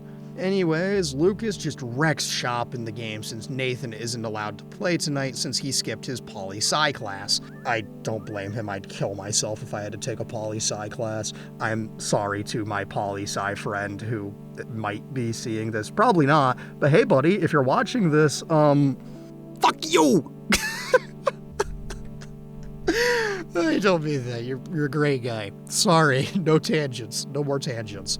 Anyway, Nathan skipped his poli-sci class since Dan was a guest speaker. So Lucas decimated the game and he used the court to his advantage to get the game-winning score. There's some other bullshit in this episode, but I don't give two shits, so let's keep on moving. 58 out of 187. It's basically a hurricane out there, and while Lucas and Brooke are off to have their sexy adventure time, Keith and Karen are off to actually have their own sexy adventure time, just as Nathan and Jaylee Hames are off to have their own sexy adventure time. So the power goes out. Brooke gets mad at Lubisky when he shows concern over Peyton potentially being alone during the blackout, but whatever, it'll be fine eventually. Dan uses the blackout as cover to break into Keith's apartment because he's still looking for clues on the dealership fire incident. Sorry, I should have said he's still looking for clues on the dealership fire incident. Brooke gets ultra pissed at Lubisky for reusing words that he doesn't even remember writing because, oopsie, they were in a letter to Peyton. Brooke only knows this because she's apparently Cole Phelps and went searching through Lucas's things when she lived in his bedroom. Anyways, speaking of bedrooms, Keith and Karen are gonna get it on. There's a rain fight with Brooke, ultimately leading to Lucas giving yet another one of his signature embarrassing speeches, and they start making out in the rain. Let's see, Peyton has kind of a shit night when Ellie reveals that she's kind of dying, but it gives her some perspective changes and shit, so that's nice. Nathan and Jaylee Hames are making out in the rain and they're gonna have some fun. The next day, Ellie has gotta go home, and so she does. She puts on her favorite song and she's feeling weak.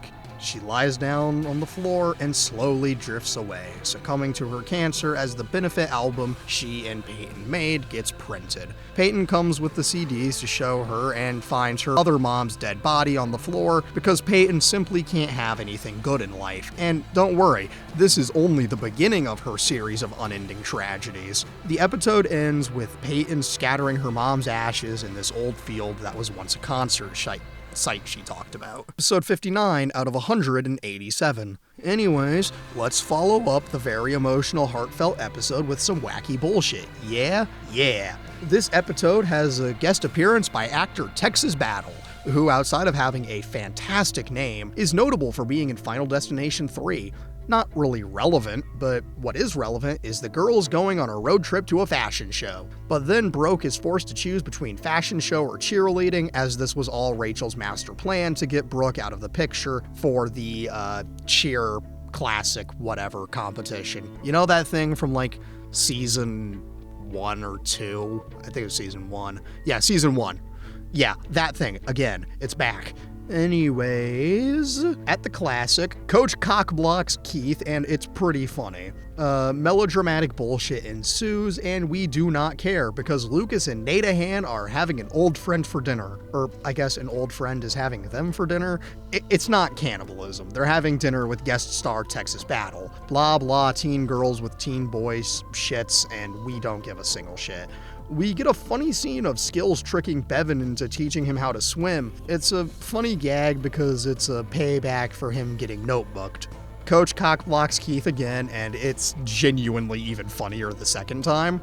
Also, for some reason, the show, obsessed with Ryan Adams, fails to play New York, New York when a main character ends in New York. The Ryan Adams song counter remains at 11. Nathan and Jaylee Hames are now in the same hotel room for the night.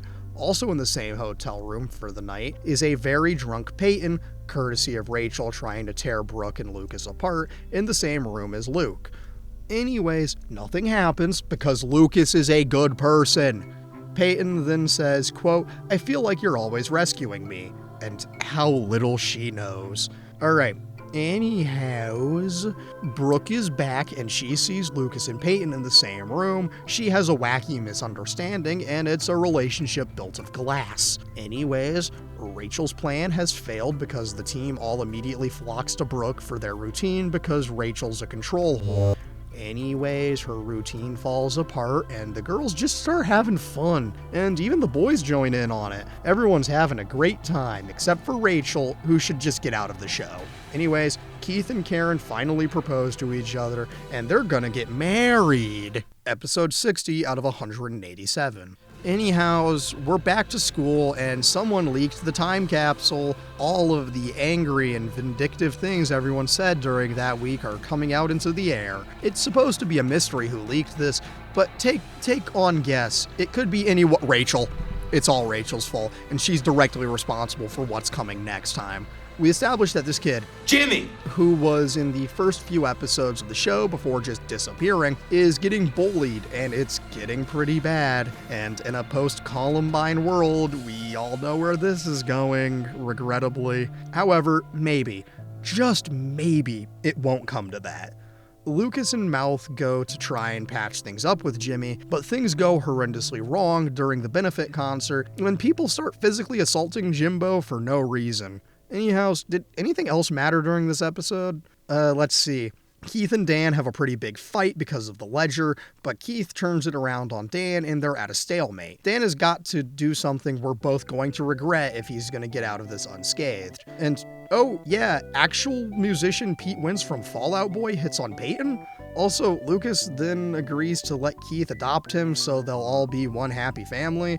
Also, Rachel keeps igniting the fire in the whole Jimmy situation, so we'll just have to pray it doesn't actually come to that. So I'm going to break character here for a second, and I wouldn't talk about episode 61. However, it's tragically plot relevant, and thus I'm required to. If you're sensitive to issues surrounding school shootings, just skip ahead a few episode recaps. I'll put the time code on screen. I don't like to put disclaimers for pacing reasons. I feel like it kind of screws up the flow, and I have to break character like this. But I feel like it's in my best interest to give you a heads up here because it's a bit rough, especially for a shit show like this. Use your own discretion. I will tell you, it's not very graphic what happens, but it's just enough to where I want you to know beforehand. just for your own sake. If you don't care, let's just get into it.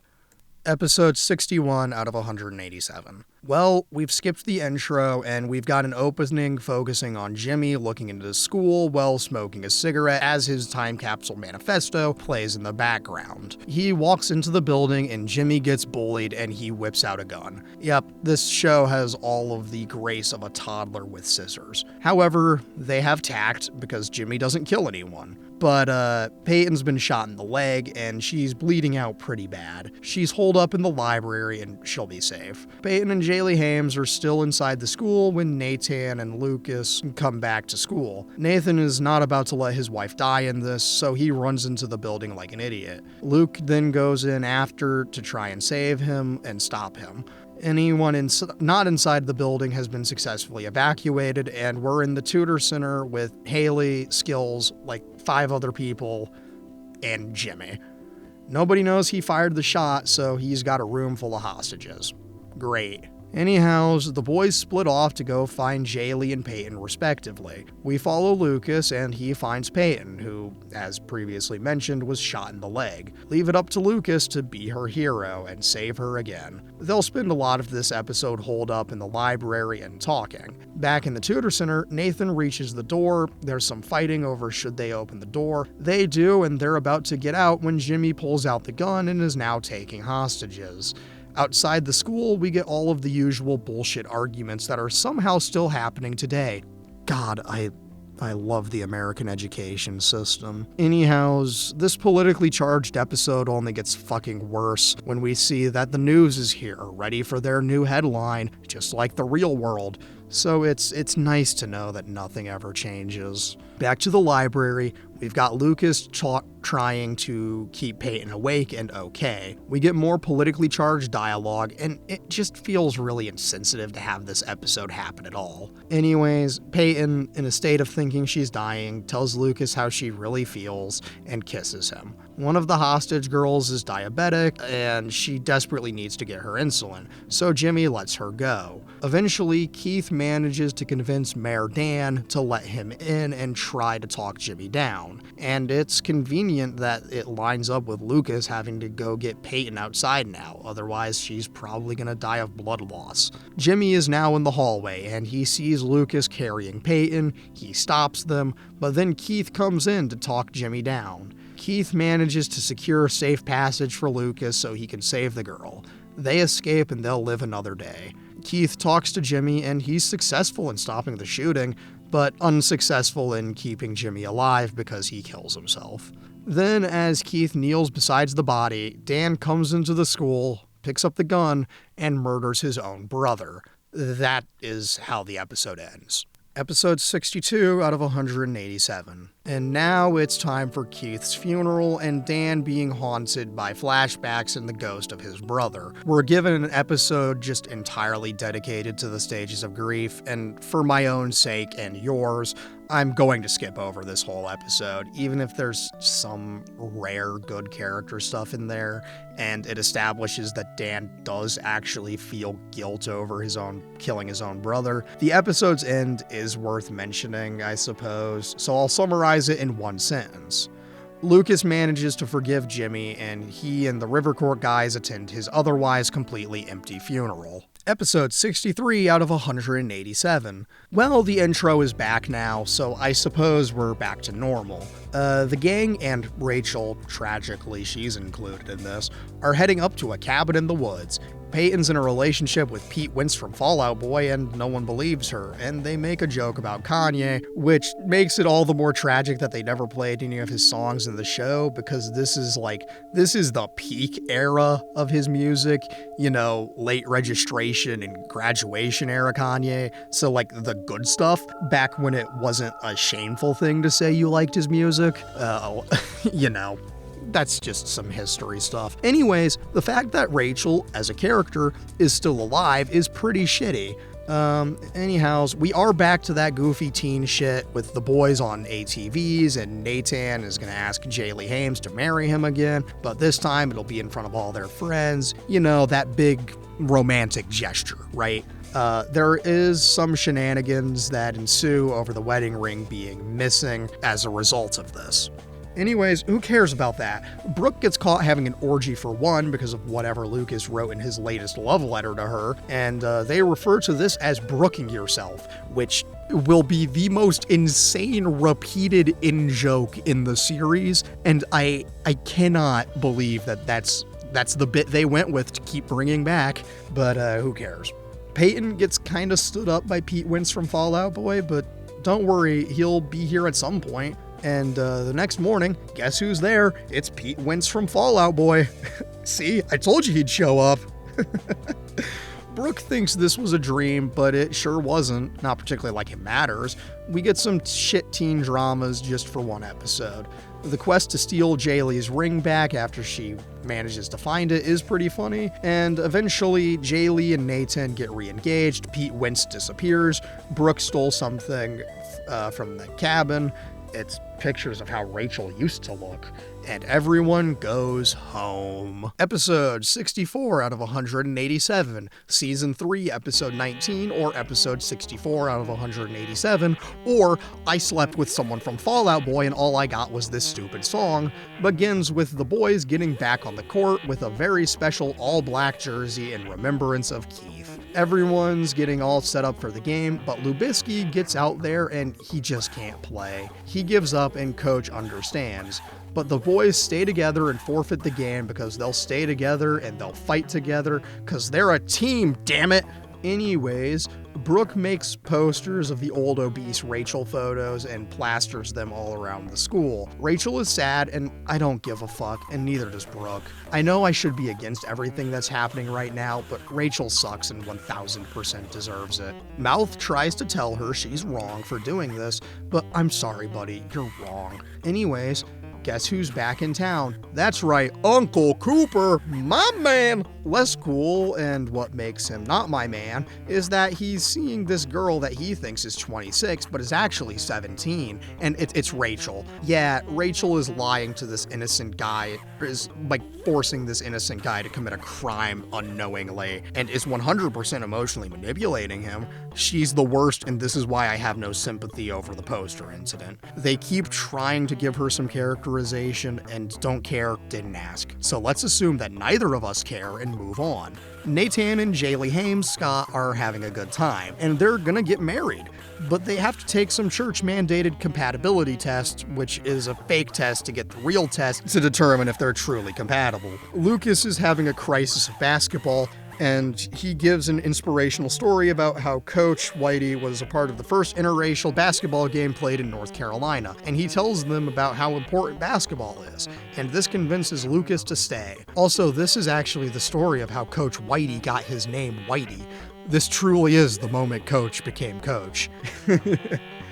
Anyways, this all convinces Lucas to stay. Lucas finally comes clean about his heart condition and tells how he hasn't been taking his meds and how he's letting go of the game. It's a shame, but now he's gonna go tell his mom that he's been lying to her as he walks out of the gym and all that jazz. Peyton breaks things off with Pete Wentz because her dad tells her that she should really think about who she wants to be with, and just take a stab at who you think it is.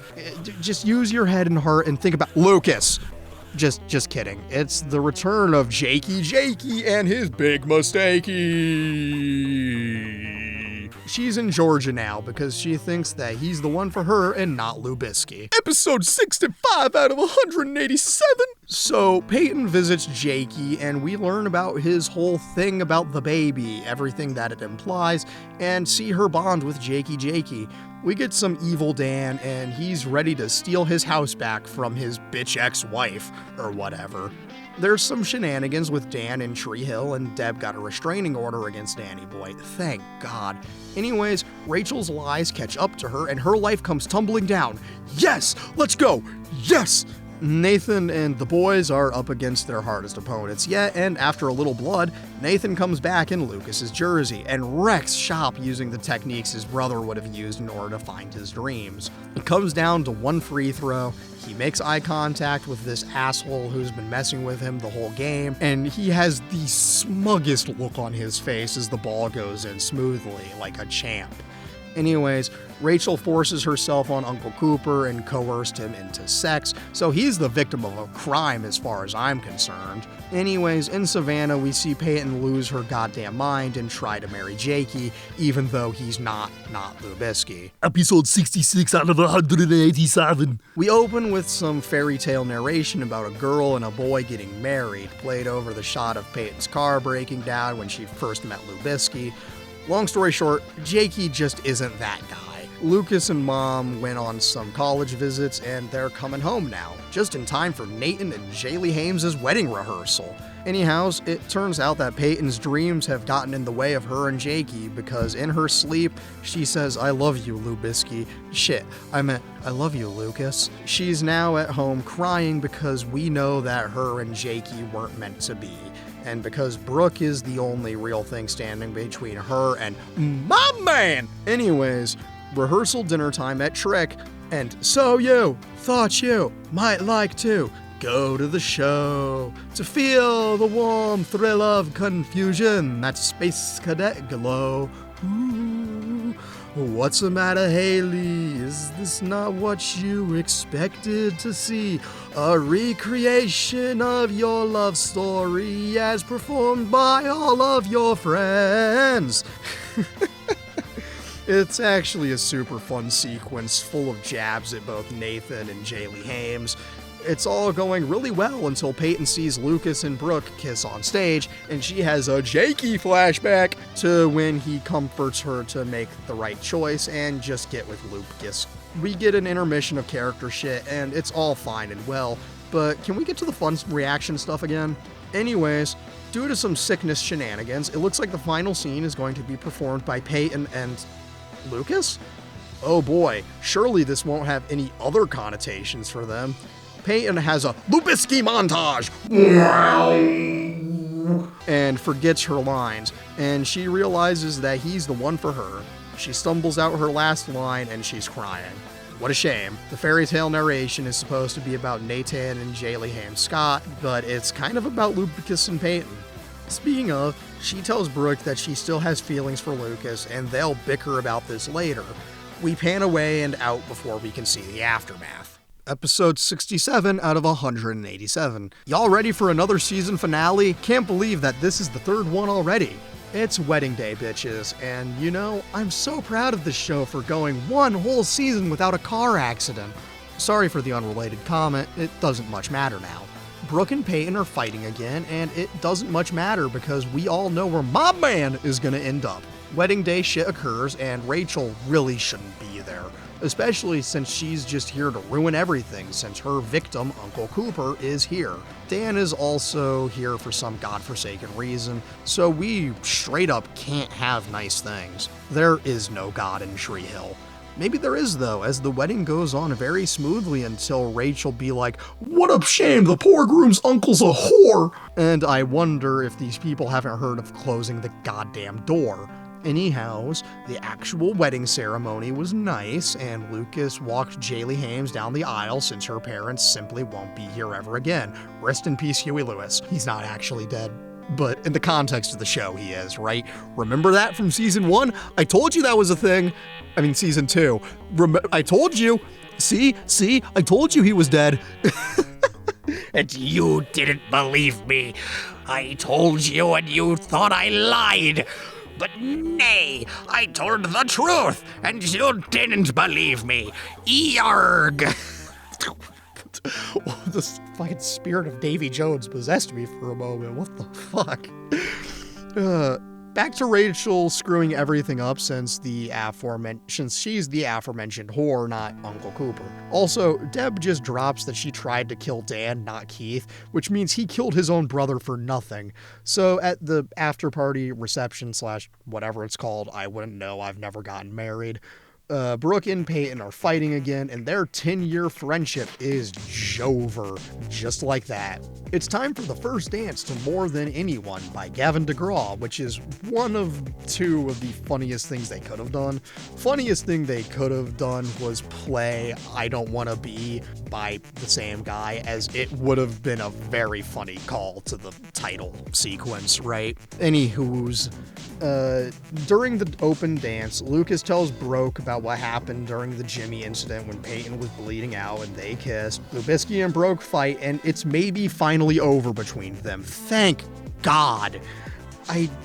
Peyton better for real. Anyhows, it's time for the speeches again, and Lucas goes out and drops another banger speech like he's a basketball coach or something. Brooke gives a Shakespearean speech, and I'm sleeping through it because Shakespeare makes me roll my eyes through the back of my skull. Uncle Cooper gives a speech, and now it's time for Rachel to screw everything up because she's the worst person alive. She makes her accusations as though he wasn't the victim, and then she steals the limo that was supposed to take Nathan and Jaylee to the airport for their honeymoon in London, because it rains all the time, you get it?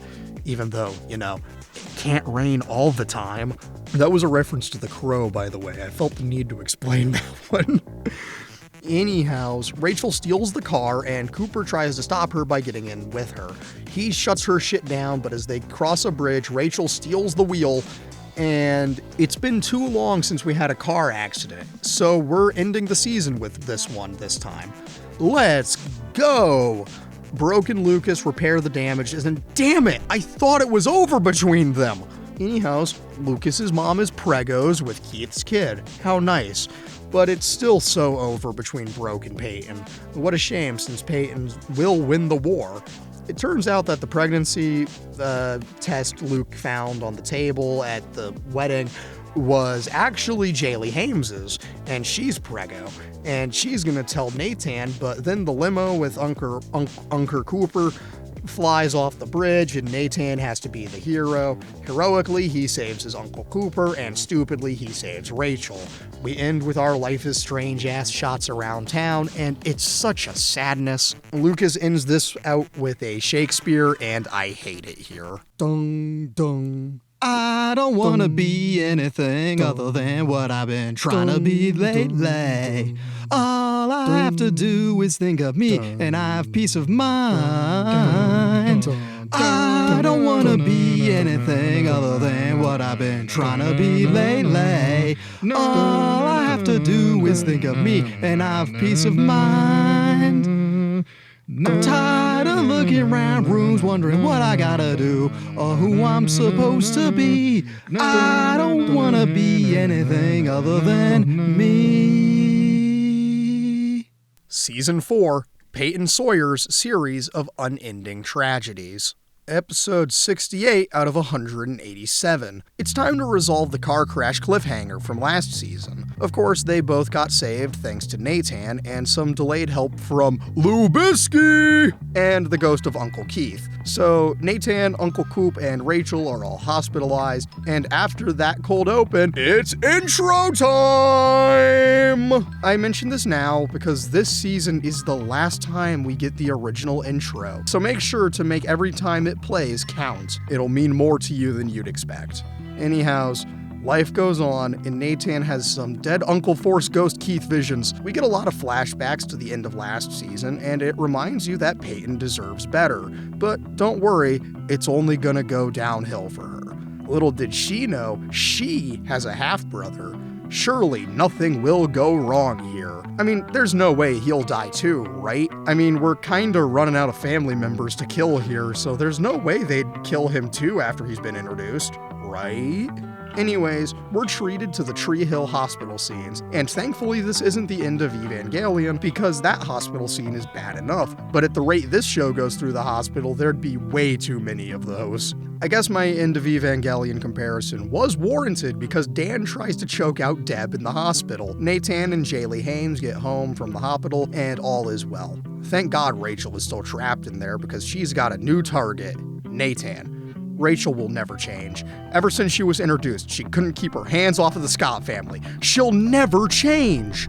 But she's being nice to Brook, probably for her own financial gain, which is very ironic. Anyways, Lucas and Peyton are just hanging out, but then the mention of Brook kind of sours the mood. But then it's about the brother we've never seen. Then Brook shows up and kicks Peyton out. She and Lucas talk and has nothing he can say, so it's all over for them. Let's fucking go, finally! Lucas asks his mom how she got over Keith the first time, and she doesn't want to give him an answer. We get some sad sack of shit Lucas narration, a shots around town montage, 2000s music, and both Dan and Deb are armed and dangerous. Things will shortly get completely out of hand. I can feel it in the rotten air tonight. Also in the air is pregnancy, because it turns out that both Jaylee Hames and Karen are pregos. Good for them. Also, Lucas is trying to get Coach to recruit skills for the team since he can't ball. Since Lucas can't ball. Sorry, I haven't looked at this script in a while, if you can't tell, so, past me was doing a damn fine job of this. Anyway, he could have gone pro if it hadn't been for the HCM, but he started writing a novel, so he's based and I forgive all of his sins. We end with him visiting Peyton to comfort her since they're just friends and nothing more. What's up, YouTube? It's time for another episode of the One Tree Hill Glazed Ham Let's Play, and it's episode 69 out of this 187-part series, so let's just jump right into it. Don't forget to smash that subscribe button and hit that like button, and make sure you hit that notification bell so you never miss an upload. We start with a previously on and a cold open with Nathan looking at the car crash site. Anyways, back to Lubisky. He's been dumped and he's still hanging out with his friend Peyton, when he then promises that he's gonna get Brook back. But it's a futile effort, especially when Peyton's right there and she loves him. We know this. He loves her. We know this. Just let them bone already. God. Cooper wakes up and he tells Rachel to get the hell out, and you know what he really should have said is, "You should kill yourself now. Your life serves no purpose." Sorry. Wow, the fucking spirit of low-tier God just took over for a second. Cut back to Lucas at the river court talking to Skills when Peyton shows up. She asks Lucas a simple question. During the moment when all your dreams come true, who's standing next to you? And he foolishly answers Brook. But this question is going to linger in the back of his head for the rest of the basketball season.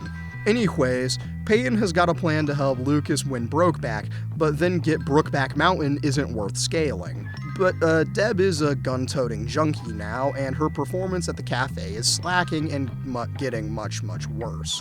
Lucas pulls an Uncle Keith since Coach has an opening in his lineup, varsity. Deb loses her job at the cafe due to her addiction to pills and other such shit. Fun fact, the pills that fall on the floor are very clearly Altoids and not pills. Like, they didn't even try, and I think that is kind of hilarious. Anyways, Peyton is gonna help Lucas win Brook over with the birthday mall heist, and it's a thing, but as they wait, they kind of flirt, and you can see that they're meant to be. I mean, he's been in love with her since he was in like 8th grade or something, but you won't get that confirmed until later, so you didn't hear it from me. Dan feels extreme guilt, so he's trying his best to appease God by making things right with Karen, like giving her a new crib for the second baby in the show. Brooke Davis and her shit-ass homewrecker whore roommate Rachel are out drinking when Brooke realizes that she doesn't want booze or boys tonight, and that's some character growth. Brooke heads to the mall, but Peyton and Lucas bailed, but Peyton fragrance perfume, whatever the hell the masculine version of perfume is called, for Lubisky, and they're getting pretty close. Brooke sees them, and Brooke gets pissy! Who gives a shit about her? Lucas and Peyton bond over having dead parental figures, and when Peyton offers to drive him to Rachel so he can see Brooke, he says no. Fuck yeah, that's my boy! Brooke has a really shitty birthday, but Peyton had a good day. Also, her half-brother apparently showed up on her doorstep, and that's how we end the episode. Episode 70 out of 187, Batman. We open with Derek, Peyton's half-brother, taking some creep shots of her, and then they chat. It's really creepy. Anyways, Peyton and Lucas are getting close, so things are gonna go pretty damn well for them. Dan has a mental breakdown at Keith's grave, and Brooke is back on her bullshit. Doesn't matter, we get some more creepy shit between Derek and Peyton, and I wanna vomit. Anyways, basketball time, and Rachel is being a whore, which almost causes Jaylee Hames to throw down. Anyways, Skills gets his first game in as a Raven, and he's straight up ballin'. We're back to irresponsible after parties, Brooke being a bitch, and everything hitting the fan. Damn, Shawty, this party sucks! Everybody fights, Jaylee Hames and Lucas chat, Peyton and Nathan talk, but Rachel overhears their conversation, so she's got some ammo to try and coerce her way into Nathan's pants like the little sex criminal that she is. Anyways, everything that isn't basketball sucks, except for Nathan and Jaylee Hames Scott because they're having a great-ass marriage.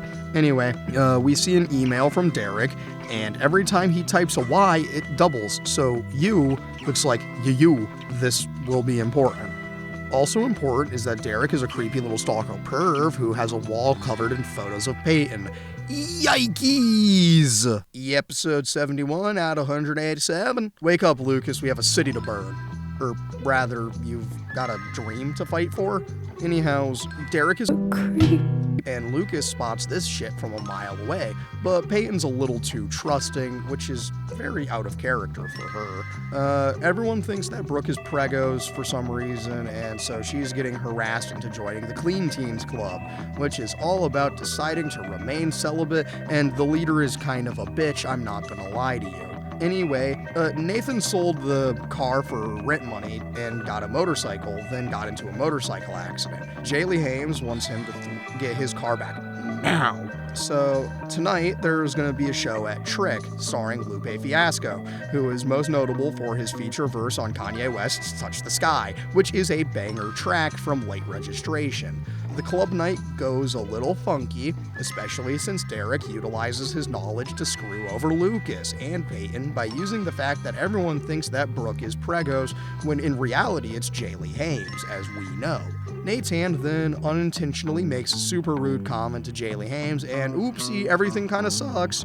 Then Lucas tells Peyton that Derek's a dirty lying bitch, and she's trying to have hope, and her jacket got jacked. By whom? That's right, Derek. Then Jaylee Hames visits Lucas and tells her that Brooke isn't pregos, she is, and he's ultra relieved. He comforts her, tells her that everything's gonna be okay since this little kid's gonna have the greatest uncle to have ever uncled. Then we cut to and see that Derek hired a prostitute that looks like Peyton, and he shoots her in the leg to get some gross fetish pics. Yikes, man. Also, Rachel can't stop lying to Nathan about having seen the bodies in the water, all in vain to try and win him over. And by bodies in the water, well, let's just say, Force Ghost Uncle Keith. Episode 72 out of 197. Lucas goes to the hospital with his mom for her pregnancy checkup, and as he heads out, he walks past the prostitute who's been shot in the leg. She won't tell him what happened, but she throws Peyton's jacket at him so he'll look real good bringing it back to her. Nathan's been accepted to Duke University, and then Jaylee just drops the "I'm pregnant" bomb on him. He's understandably confused and lost since he didn't know. Luke gives the jacket back to Peyton and tells the grand tale of the hospital prostitute that we know was hired and harmed by Derek. Peyton isn't buying it, but she should be. He's stalking her hard. Who cares about that though? Rachel's a whore, and she invites Nathan to her house to talk about the accident, and when he realizes that she just wanted his body, he says, "Fuck this. I have a pregnant wife and you're a home-wrecking whore." So he leaves and she cries, "I feel nothing." Brooke has an announcement to make, and she tells the world that she isn't pregos, Jaylee Hames Scott is. Good job, girl. Anyways, Peyton appreciates Lucas for caring. Speaking of, she's got some instant messages from someone claiming to be Lucas, but the Y's in each message are doubled. Lucas wouldn't do that, so it's gotta be Derek. Also, he's being a horny perv towards Peyton. She calls Lucas, and he's not sending them. She checks an email from Derek and realizes that Derek is a creepy pervert, which, again, we already knew. This is called dramatic irony, and it seems like these writers just learned the technique. Anyways, Lucas calls the police and speaks to a detective. They talk, and the cops believe him, and they're gonna try to help. Peyton visits Derek and finds the photo of Ellie and infant Peyton, and he goes full-on creep mode. She manages to escape the situation unharmed, but danger is imminent. Peyton's gonna stay with Lubisky for the night. They're prepping to go to Nathan's press conference, and she drops us another certified, "You're always saving me." Lucas gets a call from the detectives, and he's off to go confirm they got the right guy, thus leaving Peyton alone. Surely this won't end poorly, right? I mean, we've got like 11 minutes of episode left. Lucas then sees that they got Peyton's real brother, but it's not fake Derek, the stalker. Peyton is in imminent danger, and Lucas has to run and save the girl. It's shot like a horror movie, and it's horrendously awful. There's no escape from this hell house.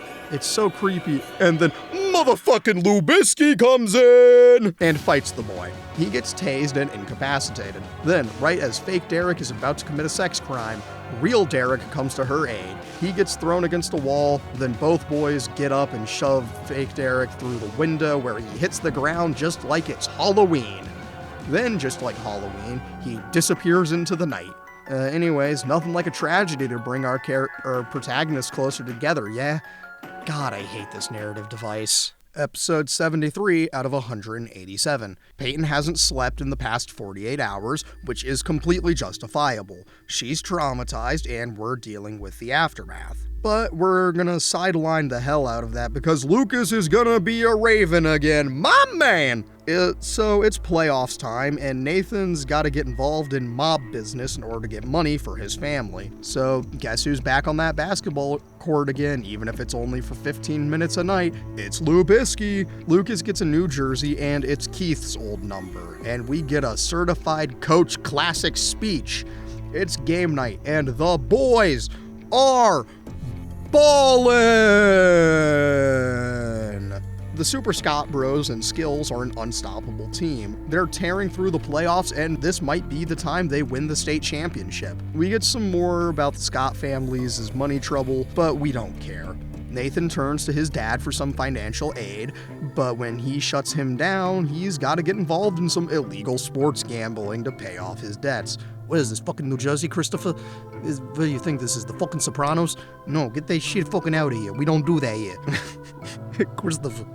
Sorry. Can you tell I've watched a little Sopranos since I originally wrote this? Ooh, boy.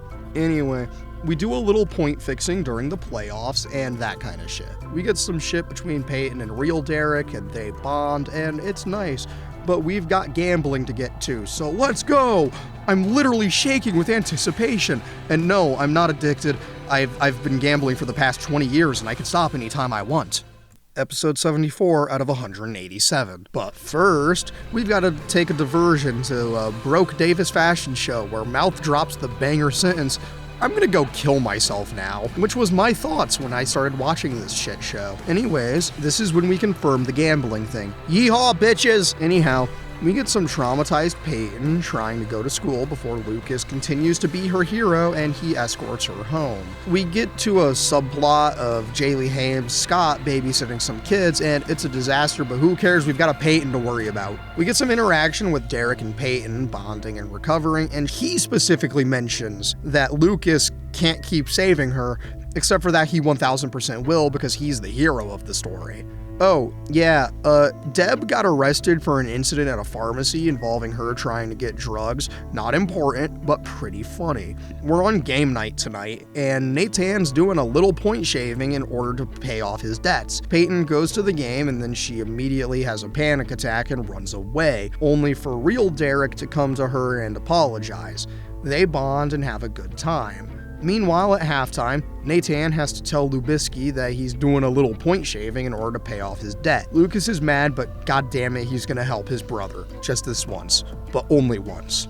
Derek teaches Peyton how to fight, and it's a fun bonding sequence. But back to the basketball. The boys are headed to the state championship, and Natab's debt has been paid off. Nothing can go wrong.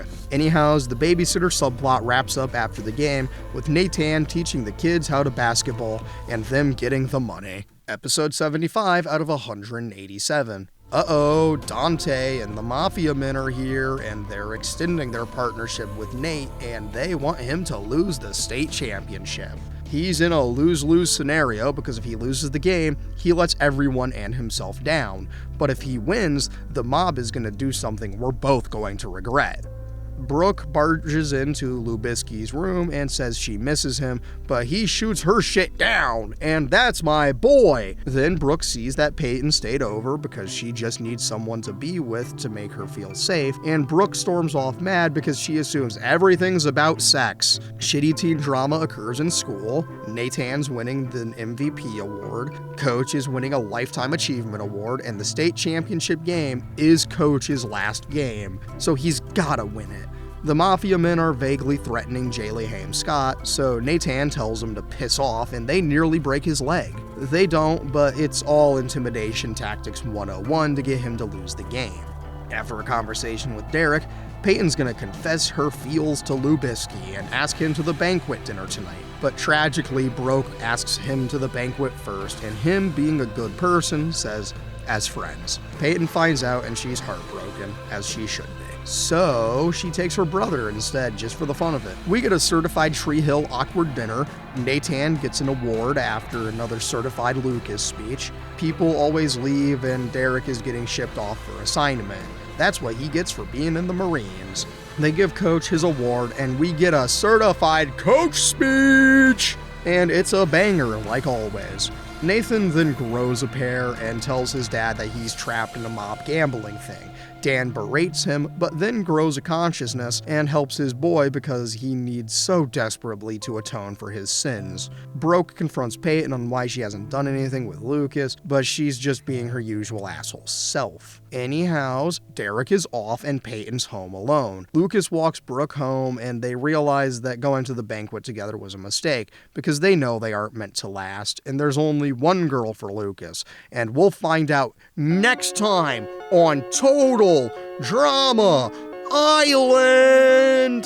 Just kidding. Lucas goes to see Peyton, he tells her it's over between him and Brooke, and she confesses to our boy! And then we get the cliffhanger. So next time on Total Drama Island! For real this time. Alright campers, it's time for episode 76 out of 187. It's time for the state championship, and we get a cold open saying we lost the championship and everything is going to shit. To resolve our cliffhanger though, Lucas just kinda walked out.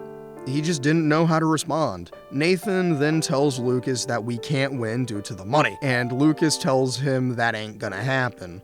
Anyways, we see all of the preparation for the big game, and we see Lucas get chastised by Skills, we see Lucas chastise Nathan, etc., etc. Everyone's kinda sad, man. Lucas tells Skills about Nathan's plan to throw, and they're gonna win, with or without him. Screw his debt. Also, Lucas didn't take his heart meds, which means he's playing at a full 100% unrestricted heart rate. This is it, the moment we've all been waiting for, the state championship, the end of basketball. They're just freezing Nathan out, and Nathan is intentionally playing like shit, and they're fighting their damnedest to counteract Nathan's throwing. By the end of the first half, the boys are trailing by 18 points due to Nathan just screwing everything up. However, after a good coach speech and a good Jaylee Hames Scott speech, Nathan is back again and ready to win, much to Dante's chagrin. Eventually, we're nearing the end, and it's almost a tie game. Coach puts Lucas back in, and he gets to shoot the game-winning shot, and he gets the perfect three-point buzzer beater to win! The boys have won the championship, and this is the moment where all of Lucas's dreams have come true. The only question is, who's at his side? And of course, it's Peyton. They talk, and as she turns to leave, he calls out for her to come back, and he says, "It's you." When all my dreams come true, the one I want next to me, it's you. And they kiss underneath the confetti rain, surrounded by his team, friends, and family. It's a wonder his heart didn't give out right then and there. Anyways, this wonderful night can't end well because Dante just lost a lot of money due to the fact that Nathan has a soul. The boys talk and what comes next between them. Nathan and Jaylee head home. Lucas and Peyton kiss and they confirm their relationship. It's a very sweet moment, but the good times can't last forever because as soon as Nathan and Jaylee are walking home, Dante hits and runs Jaylee, crashes his car, and dies on impact. Lucas runs out, calls 911, and helps Jaylee while Nathan runs out to the car crash and beats the shit out of Dante's corpse. He doesn't realize that he died on impact, but Dan runs out and decides to take the fall for Nathan because Nathan has blood on his hands. Literally. As the paramedics help Jaylee, Lucas passes out. Except when the paramedics check him, he's dead. His heart just straight up gave out. And so, we've got a 3-for-1 Tree Hill special of heart failure, car accident, and hospital. Yeah! Episode 77 out of 187. So, are you familiar with the 1946 movie It's a Wonderful Life? Well, Lucas is about to relive that, but with Force Ghost Uncle Keith. He shows a dying Lubisky what could have been and what can be under a variety of factors. Anyways, Ghosts of Uncle's Past shows Lucas that he's in the hospital and currently in a coma. No one can see the ghost boys, but they're going all over town. Lucas comments on how unfair things are for Peyton and her series of unending tragedies. It's not important. What is important is Lubisky's crisis of faith. So let's get to the variety of hypothetical realities where Lucas wasn't a good person, or if he actually died right then and there. First up, we get Gothbrooke and the reality where Lucas was a shit person. I'm not gonna lie, Gothbrooke's kinda got it going on, you know? Anyways, in reality, Dan goes to jail for supposedly murdering Dante. Nathan says, "It should have been me, not him! It should have been me!" Anyhows, intermittent footage from It's a Wonderful Life is intercut into this episode. More of Nathan having a crisis, and we see the dead boys watching everything unfold. We see more realities, like one where Jaylee Hames never came back from tour. In reality, in actual reality, in your reality, Peyton's at the record store when the clerk tells her to step away from the Cure albums. But they talk, he gives her an album to feel better. Hospital shots to check in on the bodies. Lucas looks at himself. Lucas and Force Ghost Keith talk about Mom. He chastises him for not taking his meds. Keith shows him the reality where he never wakes up. Before that, Keith shows Lucas where he was murdered and reveals that the truth is Jimmy didn't kill him. Snap back to reality and Broke and Peyton are being friends again, and in limbo, we see that Peyton would have died if Lucas hadn't gone in to save her during the Jimmy incident. Also, Gothbrooke is there and she's pretty, I'm not gonna lie. We're back at Keith Scott Body Shop, reminiscing over the first time we saw the Peyton sketches that got Lucas to keep playing b-ball. Speaking of Peyton, she's by Lucas's bedside in the hospital, which mirrors Nathan by Jaylee Hames Scott's bedside. Anyhows, it's time for Dan to get a dead brother Force Ghost visit, and they're talking about how Danny's got to admit to his crimes, but he's too stubborn to admit to that. Force Ghost Keith does a little trolling, and Dan has a full-blown mental breakdown when Ghost Keith says he forgives Dan. Blah blah, more shots of remorse that Lucas and Ghost Keith observe, and hey, Jaylee Hames Scott is awake now. The Ghost Boys go visit Keith's grave, chat a bit, and most importantly, we see what happened if Lucas never wakes up from his coma. It's his grave, and a little old lady visits and lays a bouquet of roses, and after the funniest morph effect I've ever seen, it was old lady Peyton, who never moved on and remained loyal to the boy. If it's not obvious that these two were meant to be together, this should clarify everything, even to their shitty 2000s teen audience. After this revelation, Lubisky decides it's time for him to go, and he finally gets to say goodbye to Keith. And after they hug, bitch, he's back out, he coma. He's ready to solve the murder of Keith Scott. Episode 78 out of 187. Lucas is back at school and Peyton's right there with him. They kiss in the hallway, and then this special moment is interrupted by seeing Broke Davis, and then they walk to class together. Pretty based. Anyways, Dan gets a visit from his lawyer, and he says he wants to plead guilty and then walks off. He finally grew a consciousness or something. crazy. Shit happens, but inevitably Dan gets off because Dante from Devil May Cry died on impact, as was revealed by the coroner's report. He's immediately off to a press conference to say that he'll continue to be mayor for as long as the people of Tree Hill will have him, and all is well. More dramatics do occur, and I don't care. We get a conversation with Peyton and Jaylee Hames, and they talk about her and Lou Bisky, and how she's afraid to get close to him since people always leave. Sorry, if you're wondering, people always leave has been a recurring thing since the first season. It's like an image on Peyton's wall. Yeah. Anyway, who cares about that? And she then lists off a bunch of people that aren't Lucas. Lucas never left. In fact, he's always saving her. Anyways, there's a subplot I've been largely ignoring, but you should know that Brooke is failing calculus, and if she does, she won't be able to graduate with everyone else. So she and Rachel work together to steal the answers to the next calc test. They get the answer key, and through some wacky misunderstandings, end up joining the Clean Teens Club in order to cover their tracks. Lou Bisky and Peyton talk, and she finally tells him about her fears. They kiss, and he eases her worried mind, because he is not most people. He's Lucas Scott, or something like that. Lucas also finally says that he loves her, and that he'll always be there for her. Speaking of always being there for each other, Nathan goes to visit his angry wife who was staying at Lou Bisky's house. They work their problems out and head home together. Also, someone knows that Dan killed Keith, and he's getting scared. Lucas is on the hunt for Keith's murderer, but that can wait because Lucas and Peyton are kissing in the school halls, and that's what we fade out on. Feels good. Dung, dung. I don't wanna be anything other than what I've been trying to be lately. All I have to do is think of me, and I have peace of mind. I don't wanna be anything other than what I've been trying to be lately.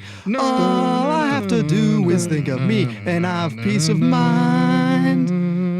I'm tired of looking around rooms wondering what I gotta do or who I'm supposed to be. I don't wanna be anything other than me.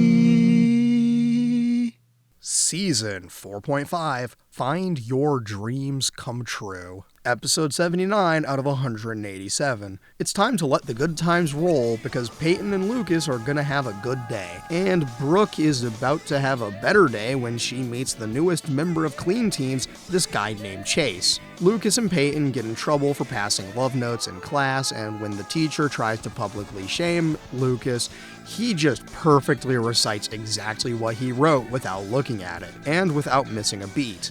Then, Peyton simply responds by kissing him, and they get detention together. Aw, how sweet. Anyways, Nathan needs money, so he and Skills are gonna go to the local strip club's amateur night. Back at Peyton's house, she immediately ruins all goodwill she had with me when she's revealed to have a Radiohead album. You were here. Her and Lucas talk, and they're finally having a good time. And Lucas's favorite food is chocolate chip cookies. My man! Wow, that was maybe the worst my man yet. Somebody clip that! Wait, you mean it's already on record? Okay, whatever. Anyways, then Peyton takes Lucas to visit her mom, and they talk to the grave, and they kiss, and Peyton is lucky that he just had a heart attack before they can pull a Mary Wollstonecraft Shelley, according to legend. Back at Nathan's apartment, Jaylee Hames is freaking the hell out over being pregos and none of her clothes fitting, and freaks out about prom. Nathan makes a bad joke, and she gets mad. Since they're poor, Nathan decides he does need to do the stripping to get the money for reasons that we'll get to. Lou Bisky goes to the cafe and talks to his mother, and she approves of him and Peyton. Anyways, back to the test stealing subplot. The principal knows that somebody stole something, and now he's threatening expulsion for whoever took the tests. Yikes! Anyways, Peyton almost burnt her house down trying to make cookies for Lucas. They're gonna spend the night together, and they'll have a great night. Karen won't, but who cares? It's all about Lou Bisky. Broke Davis and Chase go on a date, and they're kinda good for each other, I guess. Anyways, it's strip club time, and a bunch of the basketball boys and girls are here to cheer them on. Lucas and Peyton take Jaylee Hames to the club to see her husband be a stripper. Skills gets cold feet, so it's up to Mouth and Nathan to finish the job. After some Bevan encouragement, Skills warms up, and all of the boys are on stage doing their thing. Of course, through the power of Mouth's ability to bust it down, they win easily. Oh, yeah, Deb ODs. Her drug abuse has been a subplot this entire season, and I really don't care. Lucas and Peyton are back to cooking cookies, and they're way too salty because Peyton doesn't know how to cook. They use this cookie batter like a weapon, and they have a great night just kind of doing it like a snowball fight, right? It's very fun. Anyway, Nathan uses the money that he got from stripping to buy a prom dress for his pregnant wife, and they have a great night. Brooke has a good sexless night with Chase, and she heads home.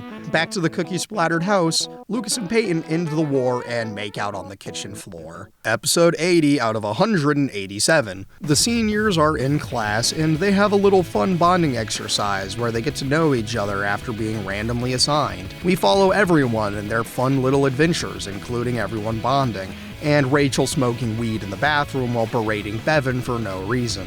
Brooke lied to Chase or something, but now she admits to her crimes around stealing the test, and don't worry, she'll and Chase will get close later. Lucas's journey with the emo girl is something.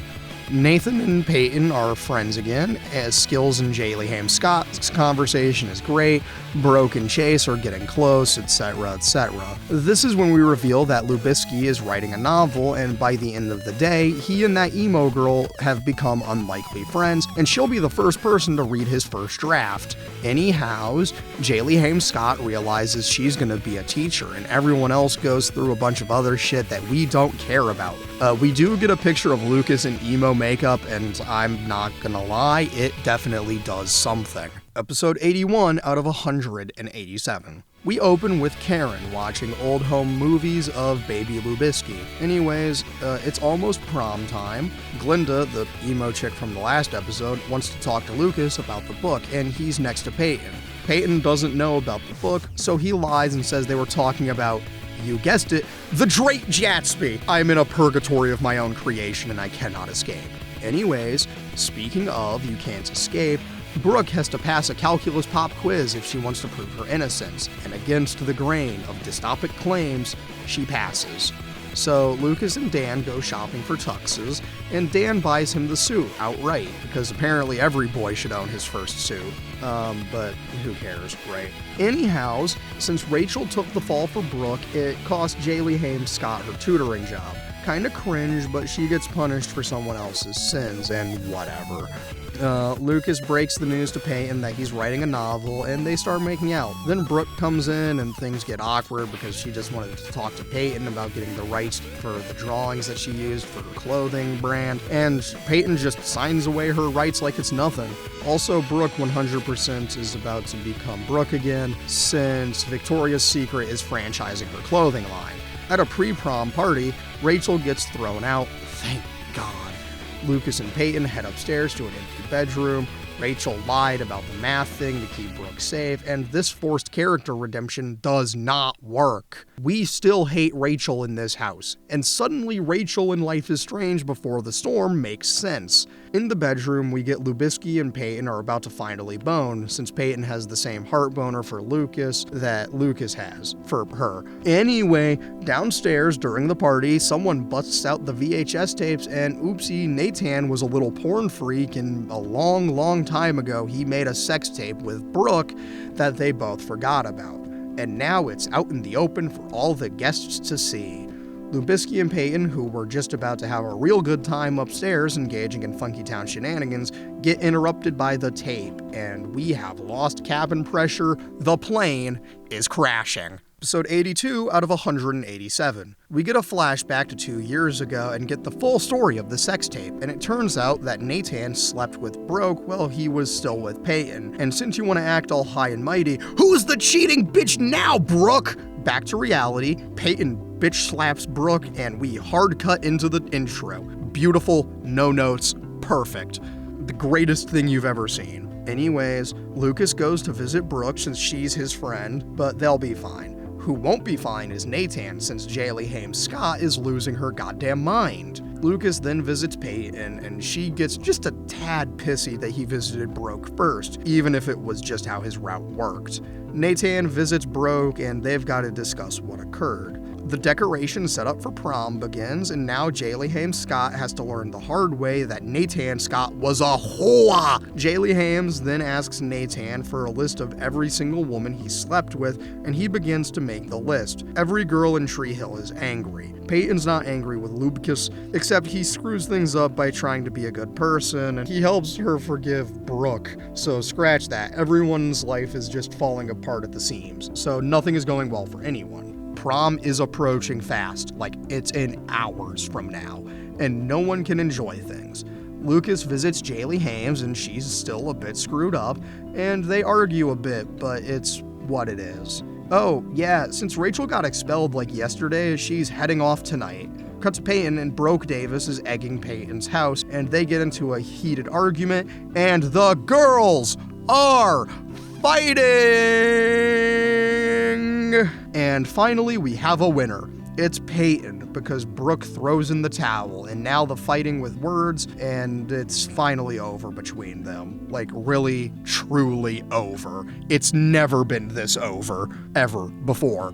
You've never seen shit be this over, baby! Lubisky then visits a very sad Peyton, who says she's no longer gonna go to prom.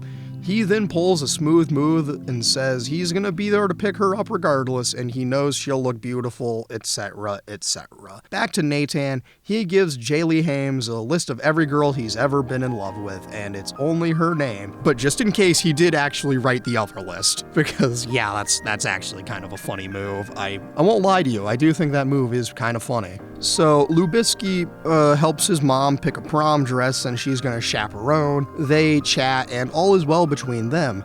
Nathan visits Peyton, and he's here to apologize. They talk, and blah blah blah. She goes and gives Brooke her prom dress back. She stole it earlier, that's part of what they were fighting over. And all is well. Brooke then goes and retrieves Mouth to be her prom date, and it's nice, good for him. Nathan and Jaylee Hames Scott make up, and all's well for them. As the cast arrives at prom, the black light reveals that Peyton wrote whore across it, and it proves that she still cares about Brooke or something. Hey man, that's what Brooke said, not me. I'm just the messenger. Don't shoot me over it. Anyway, we get a montage of Lubisky suiting up and heading to Peyton's, Rachel leaving, and Peyton heading to the door to go to prom, only to be met with fake Derek. Ah, shit, man. We really can't have good things in life, huh? Shit, man. She really can't have anything good happen in her life. Episode 83 out of 187. Lucas arrives at Peyton's house, and she's not responding because on the other side of that door is Peyton being held hostage. Since Lucas has no reason to suspect that something is wrong, he assumes he's been stood up and leaves. We'll be spending most of this episode in a nightmare horror sequence, but we do have some other stuff going on this episode. So, Nathan and Jaylee are on their way to prom when their car breaks down. But back in the basement, we see Peyton tied to a chair and gagged. Fake Derek now looks more like fake Lucas, and it's a real fucked up little sequence where he explains how he avoided jail time and what he plans to do tonight. It's a private torture prom or something. At actual prom, we see a sad and lonely Lucas, as the song from Napoleon Dynamite's prom sequence plays, is approached by Brooke. She's gonna head to Peyton's and figure out what the hell went wrong. Back in the basement, we get more scenes where Derek makes threats of sexual assault and all that. Brooke finally arrives, and she does a little snooping and gets into the house, and Derek sees this happen.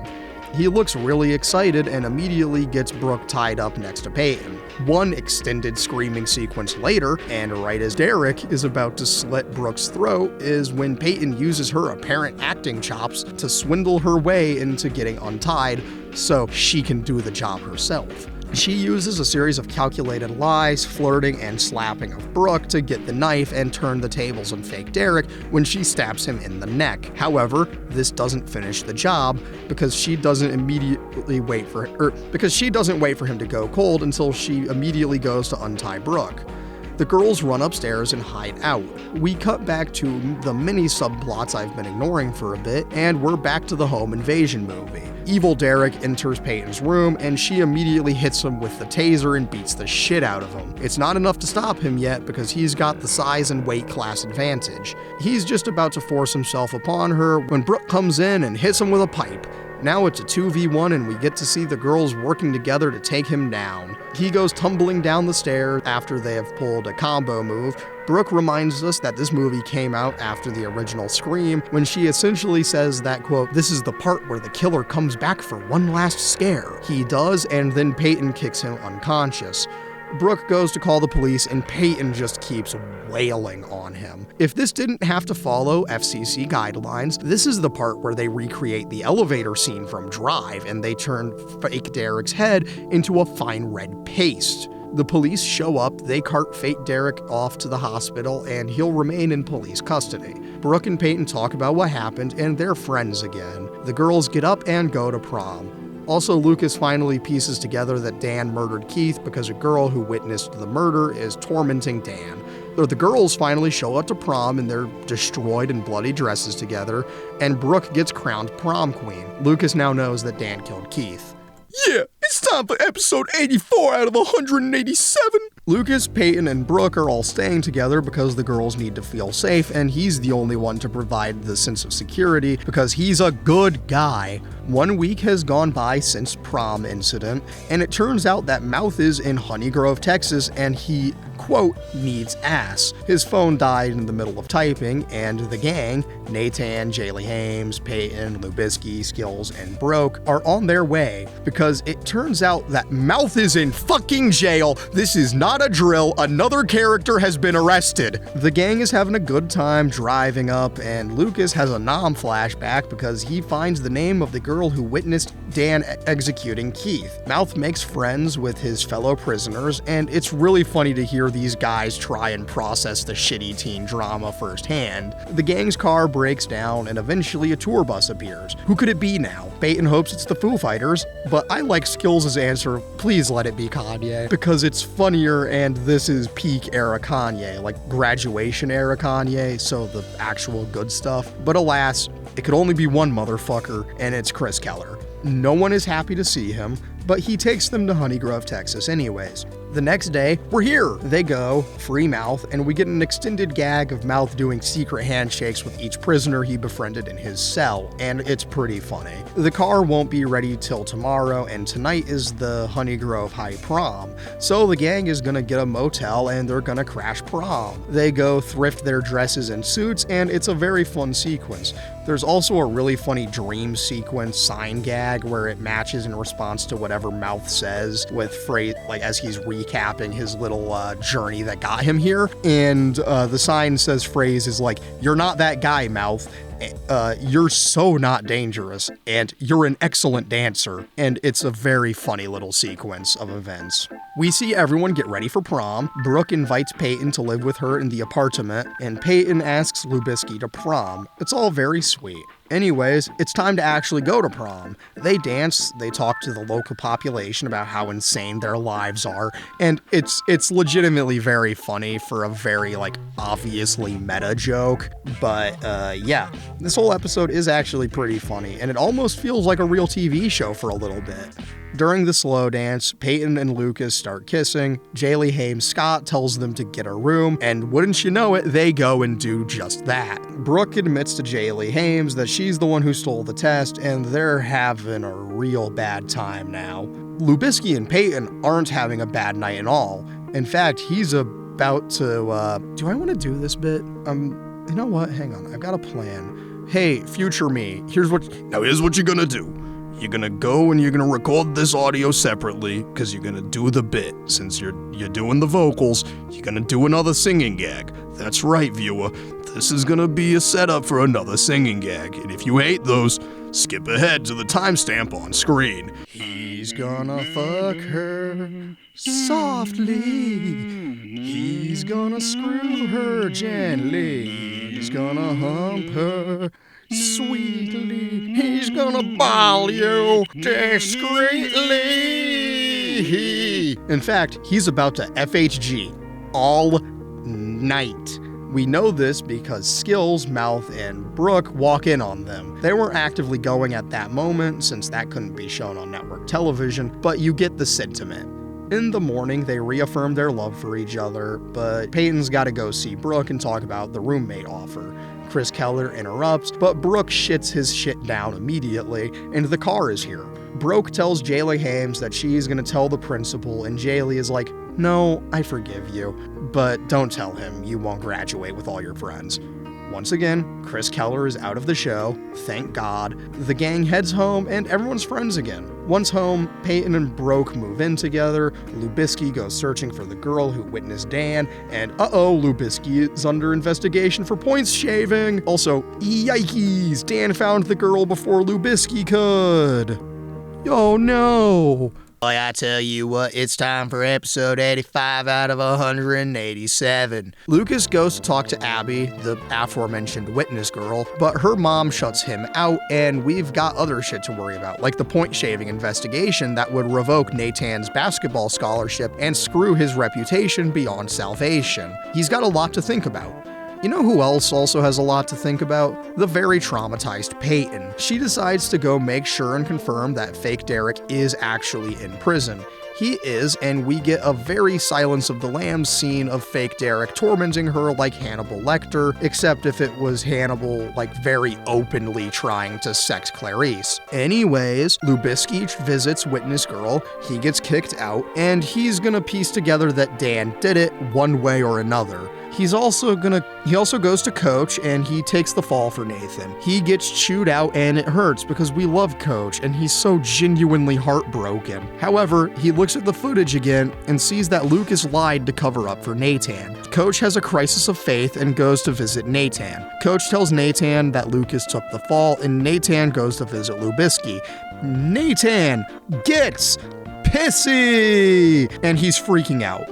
Anyways, Dan buys a gun. The girls investigate fake Derek's past and discover that he had an ex-girlfriend who looked just like Peyton, except he probably killed her and faked his own death. Dan goes to Abby's house and he starts threatening the shit out of her. Then it turns out he didn't have a gun and he just leaves a single doll on the table after threatening her. The girls go visit fake Derek and they harass him into having no power over them. He has some tragic backstory, but who gives a shit? He tried to commit several acts of sexual violence. He's having a breakdown and the girls are now free. Nathan then realizes that he has to come clean, and he will. Dan is drinking excessively near Keith's grave, and when his bottle breaks, he tries to light a ciggy and accidentally sets his grave on fire. Anyways, Abby broke into Lubisky's house, and she reveals everything to him. And now we've got a few episodes to get Danny Boy imprisoned. And now, it's time for justice! But first, Nathan comes clean to Coach, and Coach tells him he already knew. Then Nathan comes forward and admits to the sins he committed. What a shame to throw away a perfectly good professional athlete career like that. At least his wife still loves him, though. We get them Life is Strange-ass shots around town, and it's time for Lubisky to finish his crusade against Dan and get him where he belongs. Hey, Kermit the Frog here. It's time for episode 86 out of 187 of One Tree Hill. Yay! Dan was kissing Karen when Lucas came home, and our boy just immediately came in for blood. He starts beating the shit out of Dan and then makes his accusation. I guess Dan won because Karen doesn't believe her own son, who is 100% telling the truth. Coach finally moves his things out of his office, and now I'm sad. Peyton's got an internship at some record company in LA, and since Brooke has to move out there with her parents when school ends, it just makes sense they'll go together. Surely nothing can possibly go wrong. Anyways, Jaylee Hames Scott is being denied her valedictory speech because Nathan's gambling debacle. Lucas then goes to the police and try and get Danny arrested. This goes horrendously wrong because we can't have nice things in Tree Hill, and D-A-N-N-Y is a super shitty guy. D-A-N-N-Y. He's gonna tell a bunch of lies. Seriously, even his own mother doesn't believe him, and we know. We know that he is Not crazy. And she lets it slip that we think you have a problem, and we means Dan and her. That's screwed up, man. Really screwed up. Anyways, Nathan lost his scholarship to Duke, and it's so over for him. Except Coach gives Nathan one last coach speech, and he'll keep going. Lubisky visits Dan and confronts him on what he did, even though he can't prove it, and Dan knows it, so he's just rubbing it in his face.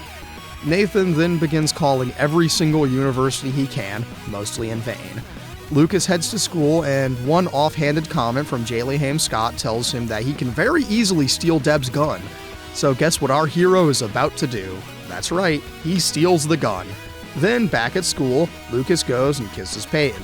They talk, and there's a really cute callback joke. Poof, I'm not explaining that one. And she tells him about the internship. He tells her to take it, and he's very supportive the whole time, saying, "I'll be here for you when you get back." And he specifically says, "You will always be in my heart," somewhere in his Lucas speech. Keep these things in mind. Anyway, Mouth's subplot this episode involves getting Jimmy's yearbook so he can get it to Jimmy's mom, and now he's trying to get people to sign it. Lucas signs first because it's the right thing to do in his eyes, and everyone else follows suit.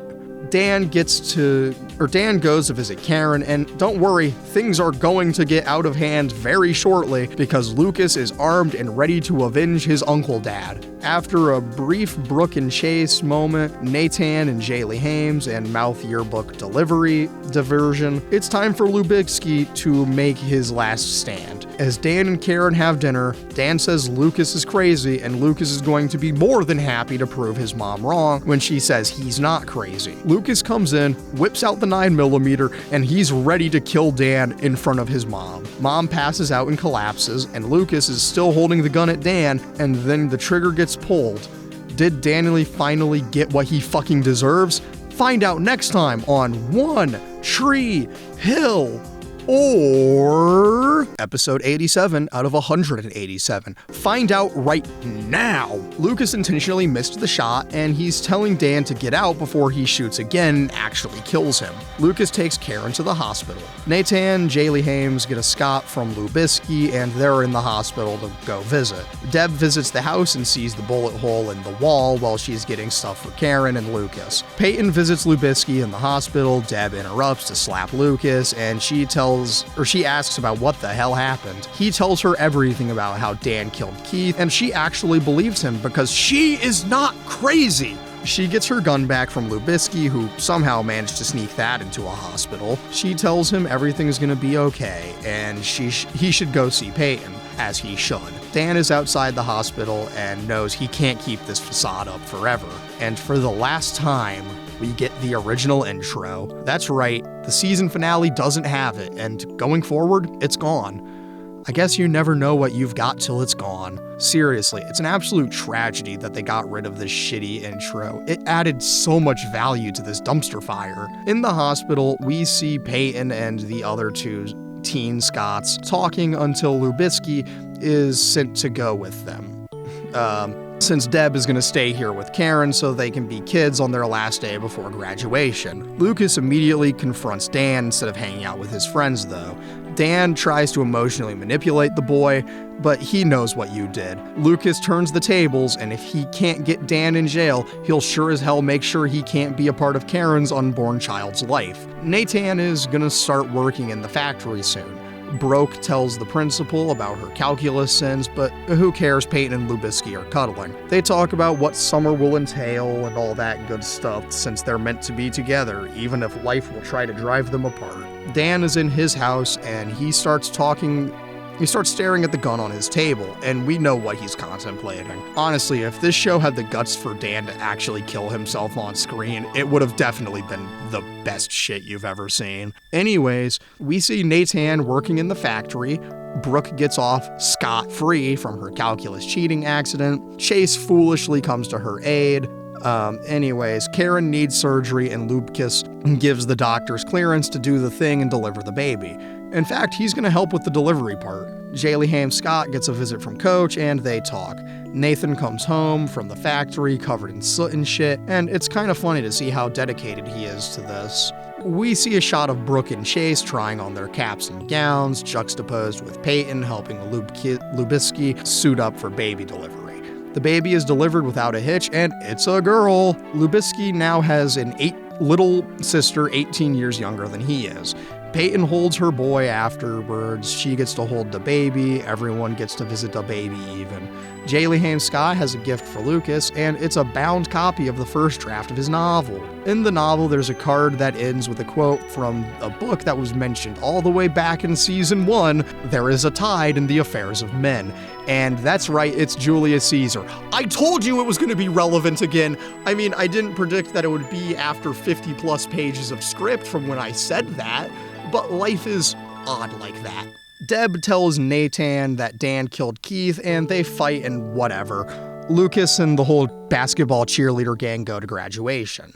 Nathan confronts Dan and he's got to admit to his sins or lie to his son even more than he already has. Nathan asks him to look him in the eyes and tell him he didn't do it and that he knows he didn't do it and that he loves him, and it's all in vain. There is no punchline anybody can tack on. Dan tells the truth for once in his godforsaken life, and Nathan is crushed, because deep down he still loved his dad. Nathan and Coach talk, and guess who's coaching at the college level now? That's right, Coach! My man will live to coach again! Anyhows, it's time for graduation, and they're graduating to the sounds of the Foo Fighters playing Times Like These. Jaylee Haim Scott gives her speech, and she conveniently goes into labor in the middle of it. Also, Karen just flatlined. Alright, episode 88 out of 187. And so, here we are once again. The finale of another season. It's been a wild 54 pages of script so far, and we're nowhere near the stopping point. So, the gang is rushing Jaylee Hames to the hospital, and Dan is turning himself in for murder. Deb calls Lubisky, and he drops everything to run to the hospital, his friends be damned. He literally dropped everything to go there, like he didn't even tell anyone. The brothers see each other in the hospital, hug, and then go into different wards. Dan finally makes the right choice and gets incarcerated. And you know we couldn't end this season without another visit from Force Ghost Uncle Dad Keith. That's right, Karen has to flatline in order to meet Keith one last time. This is where she learns what she's going to name her baby. Lily, because this was the 2000s, what did you expect? Karen is alive and well, the baby is delivered without any complications, and they're so excited about their little shithead. And Jaylee Hames names him James Lucas Scott. This little dude has 3 first names. Anyways, 2 weeks go by. The little dude is only chill when there's old school hip hop playing, which is a funny little detail. Karen visits Keith's grave with Lily, and all is well in Tree Hill. Peyton's car breaks down near the lake where she first met Lucas in season 1.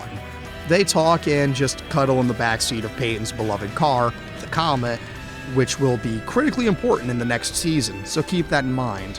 Like, it's far more important than you currently know.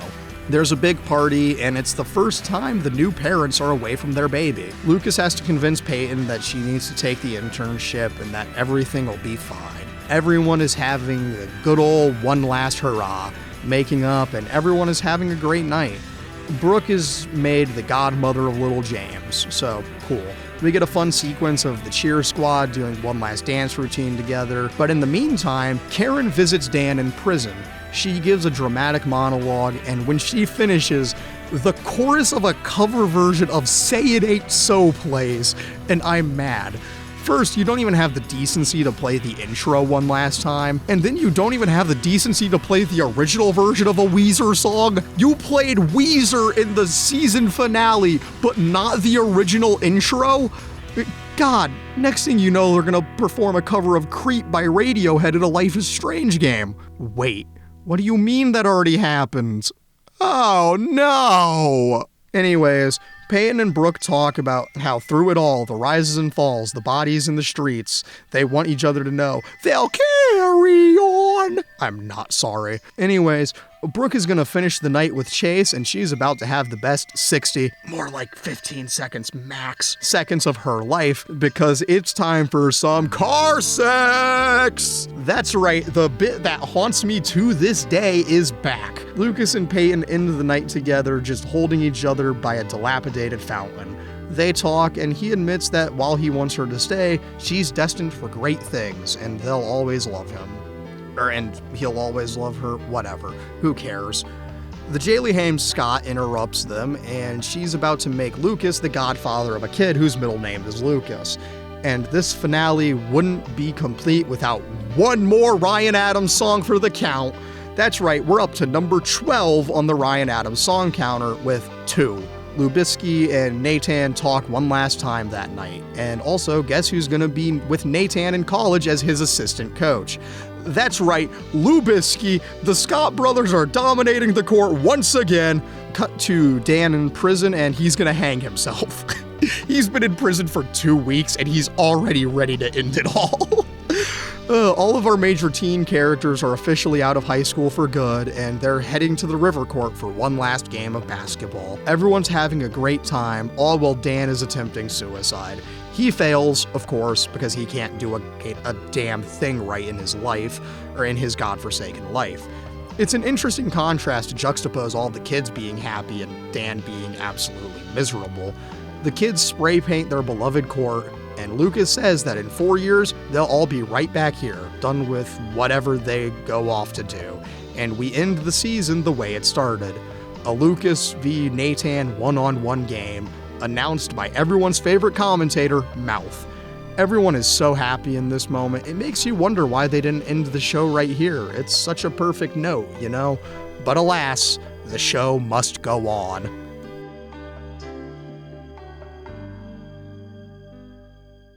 Dung, dung. I don't wanna be anything other than what I've been trying to be lately. All I have to do is think of me and I have peace of mind. I don't wanna be anything other than what I've been trying to be lately. All I have to do is think of me and I have peace of mind. I'm tired of looking around rooms wondering what I gotta do or who I'm supposed to be. I don't wanna be anything other than me. Season 5. God damn it, Lucas, you dumb bitch!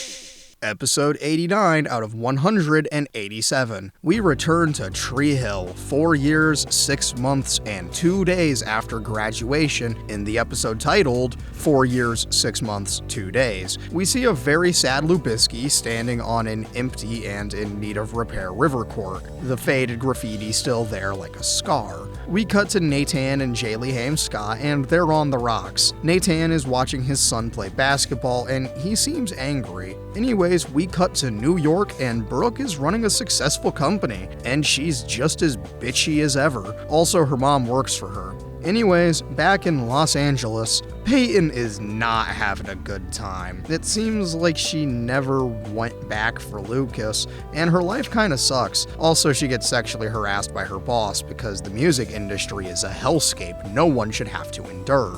Back to reality, Lubisky visits Mrs. Haley James Scott, who is now a high school English teacher at Tree Hill High. Wow, look at her go. Cut to Nathan, who's repeatedly watching the tape where he got like the 10th pick in the NBA draft, only for him to get in a bar fight, go flying through a window. No, not the dealership window, even though I completely get why you would think that given the other seasons, and he gets injured. Cut to Lubisky, and now he's the head coach of the Tree Hill Ravens, and Skills is his assistant coach. We see Lucas struggle to start writing his next novel. God, he's literally me. And he's got an editor, and they kind of have a little relationship going. Seems like something happened between Lubisky and Peyton in the 4 years, 6 months, and 2 days since we last checked in. Back in New York City, Broke No More's mom is a bitch on an unprecedented level. Like, she makes Chloe Price look like a good person by comparison. Back at home, Nathan's still wheelchair bound after the accident. He's unshaven and looks homeless despite being in a mansion. Also, he's an alcoholic now and he's scaring his son. We see how the Rivercourt gang is helping to raise Jamie Scott.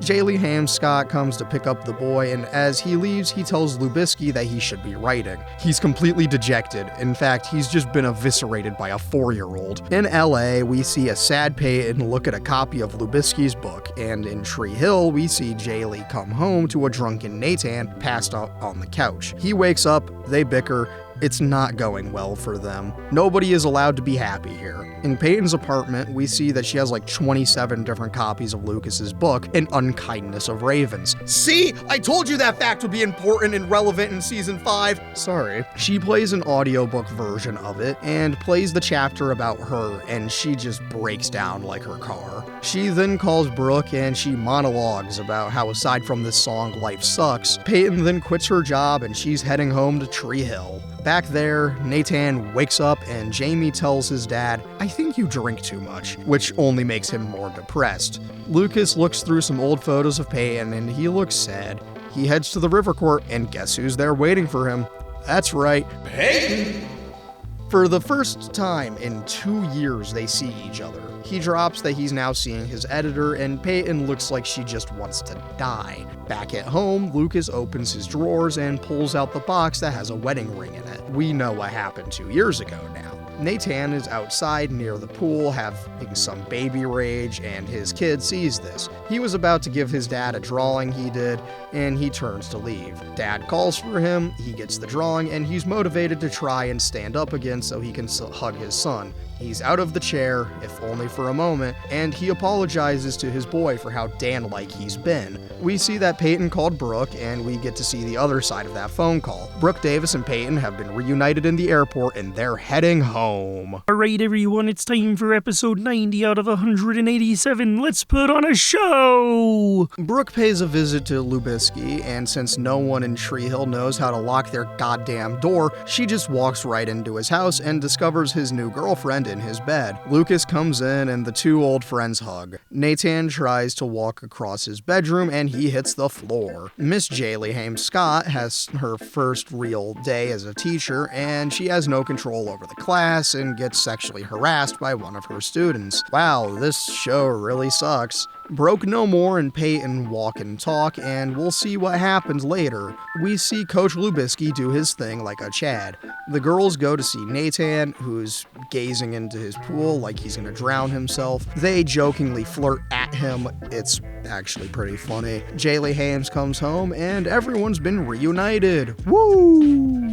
Nathan leaves because he's a depressed sack of shit. Later, we see him trying to walk again, and it's not going well. Jaylee Hames comes and they start fighting. Jamie wanders off into the street and almost gets run over. The lady that almost hit him will go on to become his nanny. Anyway, Mouth has a subplot this season, and it's his occupational escapades with a boss that wants to off him, and I won't mention it. Lol. Godmother Brooke teaches Lamey Jukas Scott how to stand up for himself. And oh hey, guess what's still going strong?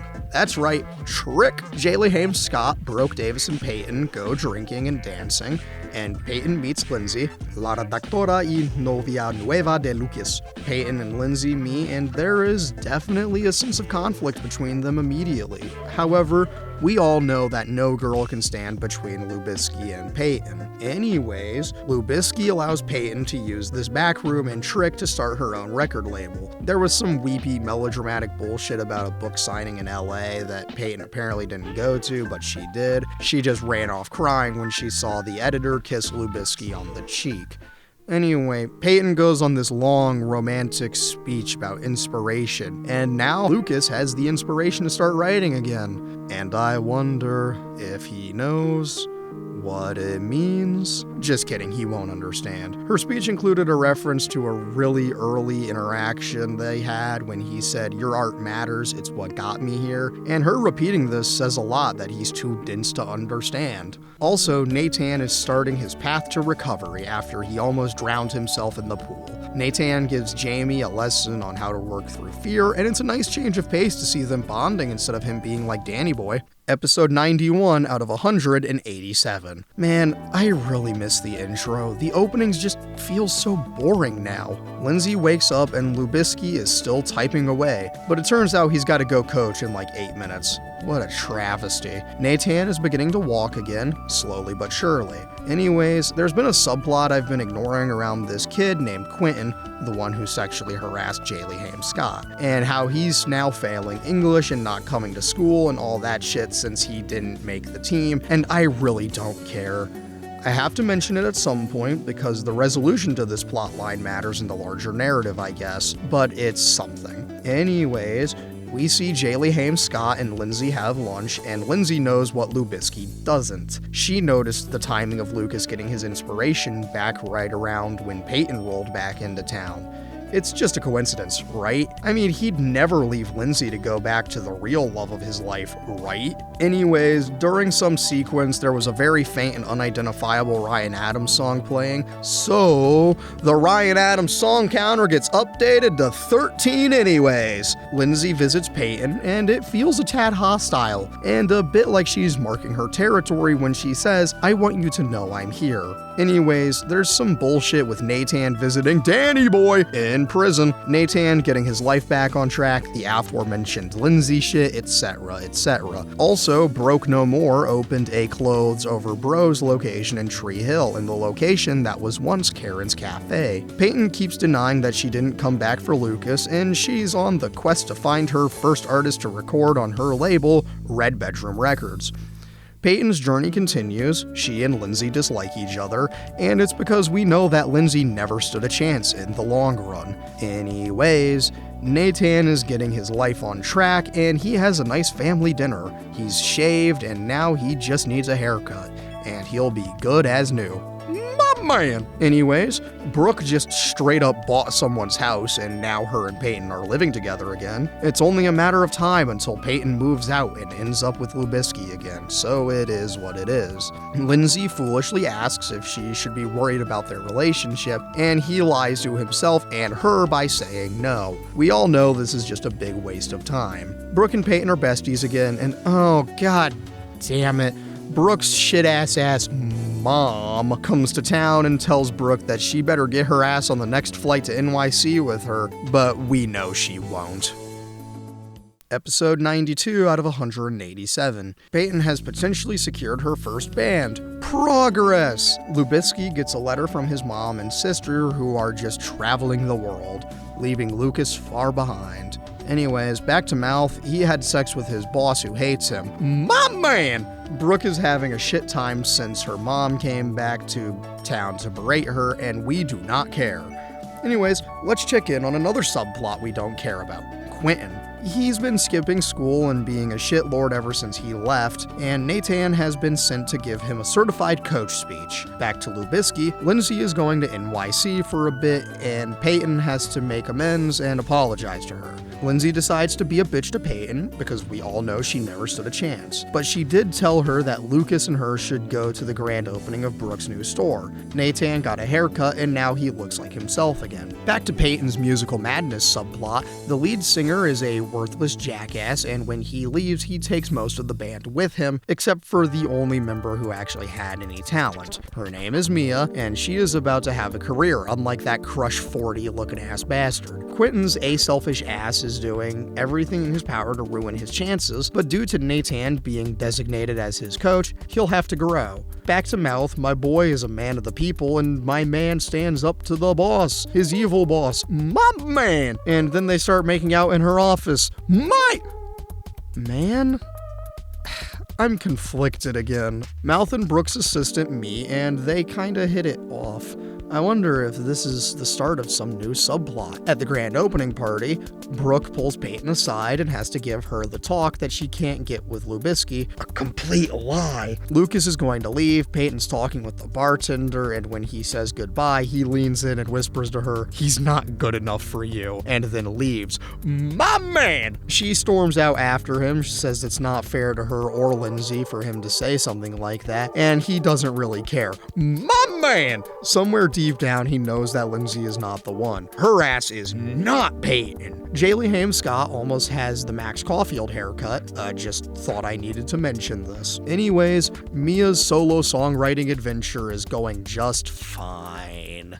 Yeah, it's time for episode 93 out of 187. Lindsay is back, and as she was cleaning, she found a photo of Lubisky and his time as coach's assistant coach in college. She brings this up to him because he was actually smiling in that photo, and he's lying his ass off when he says he wasn't happier then. We get a flashback to 3 years ago, and it's that college championship game where coach is sitting back and letting his assistant coach do all the work. During a timeout late into the game, coach hands the reins over to Lucas, and it's his time to shine as the new head coach. He has a plan, and he's the hero of the story. As they head back to the court, Lucas and Nathan have their usual gag about the fadeaway being a weak move, and of course that's the move that wins the championship. The Scotts are a champion in their eyes, and when Lucas sees Nathan and Jay Lee kiss after the game, we get a flashback to the moment where Lucas's dreams came true and Peyton was next to him. And now, Coach has retired and Lucas is the head coach for that college, for as long as Nathan's here.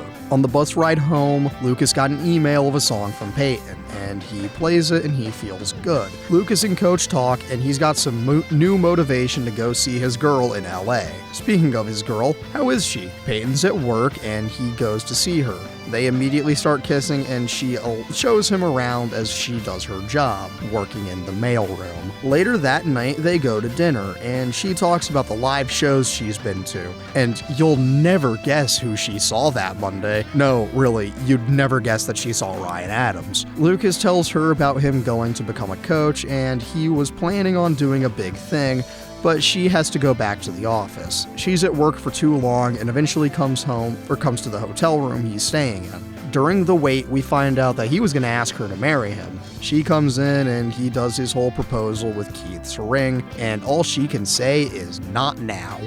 He's so dejected and demoralized that he just leaves in the morning without waking her up, leaving a CD on the bed and nothing else. As he's in the airport, he gets a call, and his novel is getting published! So he's getting tickets to New York, and the worker there says it must be a dream come true. He then considers calling Peyton, but he doesn't. She's completely destroyed. We get to see the first meeting between Lubisky and Lindsay, and guess who came to see the boy? It's Brooke! Lubisky and her spend the night together, and they talk about the Peyton incident that happened the night before. He has no hope, but Brooke is being furiously optimistic, and she knows what they don't. They're out drinking, and she looks at the ring, and now they're getting free drinks all night thanks to the ring and faking an engagement. He's a drunken mess by the end of the night, but she's gonna help him recover. Back in LA, Peyton breaks down crying on the mailroom floor and all is lost. Snapping back to reality, and Lucas steps away from the photo and goes for a walk. He goes and visits Brooke and they reminisce over what could have been that night. He turns to leave, but Brooke pieces it together that he still loves Peyton, but he'll deny this to hell and back. He'll be the last person to realize the obvious. Episode 94 out of 187. It's time to celebrate because we are now officially halfway through the show. We open with Lamey Jukas Scott having a Grandpa Dan nightmare, and now they've got a weird plot line to go down. Peyton visits her old house, and the teen girl who lives there now invites her to see her old room. How sweet? Anyway, this teen girl knows about her and Lucas because she left the door like Peyton did, and this gives Peyton a small crisis. She'll also cause a small crisis because of a wacky studio incident that involves Brooke's mom being a bitch, and Peyton saying that she doesn't like Lindsay and her hearing this, among other things. Lindsay storms home to Lucas and calls Peyton a bitch. Peyton storms to Close Over Bros to talk with Brooke, and she calls Brooke's mom a bitch. At the Scott residence, the nanny, her name is Carrie, hits on Nathan while he's rehabbing in the pool. Anyways, that night, Jamie has a nightmare, and when Jaylee Hames goes to comfort him, he says he wants his other mama, in reference to Nanny Carrie. Jaylee is absolutely crushed by this, but it turns out it was just a nightmare sequence. But the part about Carrie hitting on Nathan is real, and she should be afraid of things to come. Lucas and Peyton talk about what she said, and he's a tad pissy, and she basically tells him to fuck off! Yikes! We get more shit with Victoria being a bitchwad, and Lucas is gazing at his wedding ring when Lindsay comes home and he proposes, only for Peyton to tell her to say no as she's lounging on the bed in her undies, and oopsie, Lubisky was just dreaming. He wakes up, and tonight he and Lindsay are having dinner with the Scott family. Nanny Carrie keeps hitting on Nathan, and he's only mildly concerned. A very awkward dinner full of weird statements ensues. Peyton is at Trick, and Mia has come back. Peyton gives a big ol' speech, or tricks Mia into giving the big speech. Whatever it was, whichever way it was, it doesn't matter, because she's agreeing to work with the label.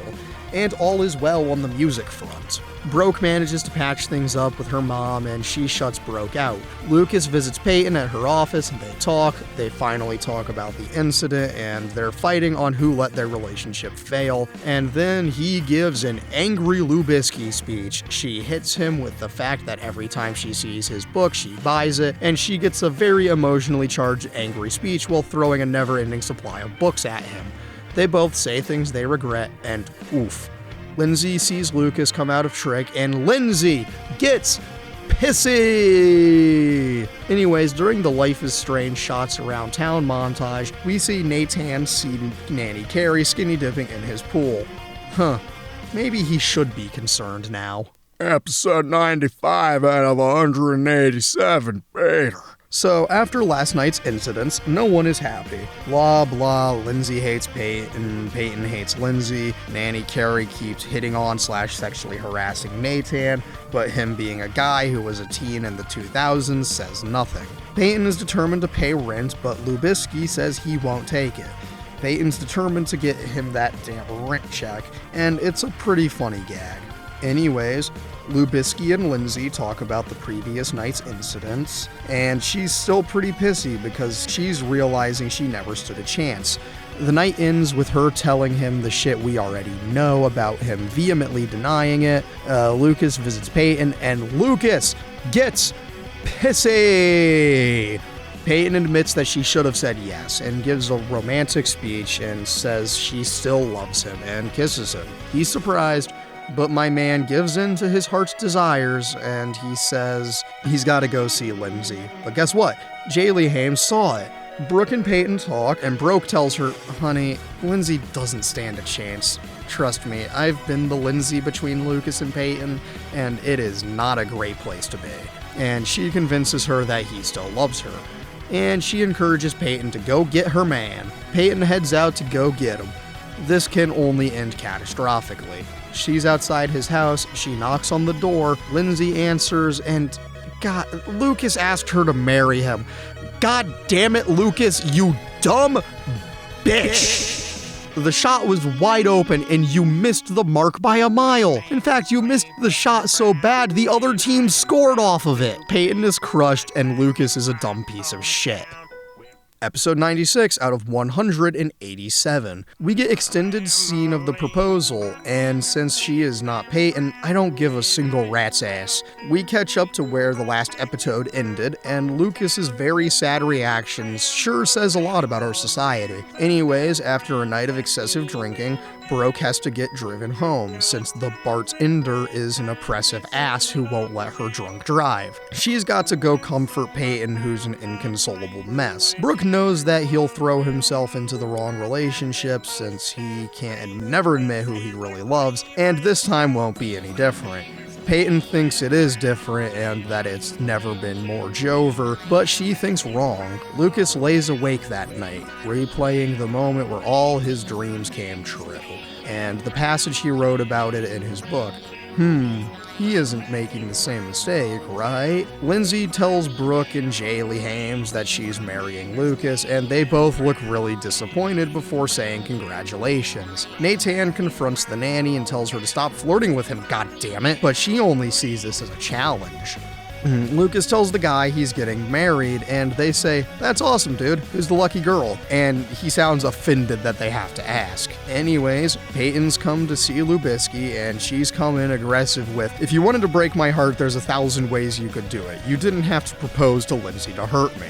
He tries to deny it and says it was just wacky timing, but she's here to tell him not to marry Lindsay with another romantic monologue, but it's falling on the deaf ears of the man who sold the world. Jaylee Hames comes in and kinda chastises him, saying his ass is not ready to get married. Peyton runs into the teen girl who lives in her old house, and she's rooting for her and Lubisky to get together. Even this girl who's never met Lubisky knows better than he does. God damn it, Lucas, you dumb bitch! Anyways, Peyton's gotta go to work, and Jaylee Hames Scott is pissed at Peyton. Everything sucks, man. Peyton visits her mom's grave, and she's seeking advice from someone who can't answer. Skills comes to Lubisky that night to have a celebratory toast to his dumbass marriage. Anyhows, Mouth's boss got fired for having sex with an employee, and it turns out she was having sex with all of the employees. So now he's free to pursue Millie, who was Brooke's assistant mentioned a few episodes ago. Nanny Carey non-consensually kisses Nathan, and he's not okay with this, and he shouldn't be. This definitely qualifies as sexual harassment. Anyways, Peyton visits Lucas, and she tells him what she learned today. The most powerful act of love is sacrifice, and she's willing to let him go if this is what he truly wants, even if she's loved him from the moment they made eye contact. He's conflicted because he knows what he has to do, but he sure won't have the strength to do it, or the confidence. Them shots around town hit, and Lucas continues to lie to himself. We get a sad Peyton's certified classic sad Peyton sketch, and the episode ends here. Episode 97 out of 187. Peyton's directing a music video. It's an effort to distract herself from Lubisky's attempted marriage. Isn't life fascinating like that? Anyways, it's time to go to the first game of the season, and Peyton and Mia are going. Peyton's got to give Mia a crash course in who we dislike and she says we hate the girl showing off that cheap-ass engagement ring. Peyton, that was Keith's wedding ring. That means a shit ton to Lucas, hence why he was going to give it to you. Anyway, long story short, the girls of the gang plus the outsiders, Mia and Lindsay, get stuck in the library for the whole game, and they're gonna have a fight. It's real tedious bullshit, and at the end of the night, any bonding that occurred won't mean shit. Lindsay does start to piece together that Lucas is still in love with Peyton. No matter how much he tries to deny it, his ass is not beating the in love with Peyton allegations. Somehow, tonight is only the second worst thing to happen to Peyton in this library. Anyways, in an attempt to get out of the library they're locked in, they order a pizza, and guess who's delivering it? That's right, it's Tim time, baby. It's fucking Tim time! Yeah, baby! That's my boy! And of course, they're still trapped in the library for the game because Tim is a dumb piece of shite. Anyways, during the library incident, there's another unidentifiable Ryan Adams song in the background.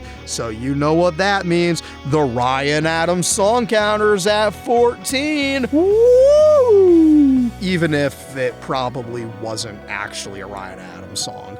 Anyways, Tim shows them that they super easily could have just disabled the lock that was keeping them trapped, so all of this could have been avoided. Hell yeah, brother. Dung, dung. I don't wanna be anything other than what I've been trying to be lately.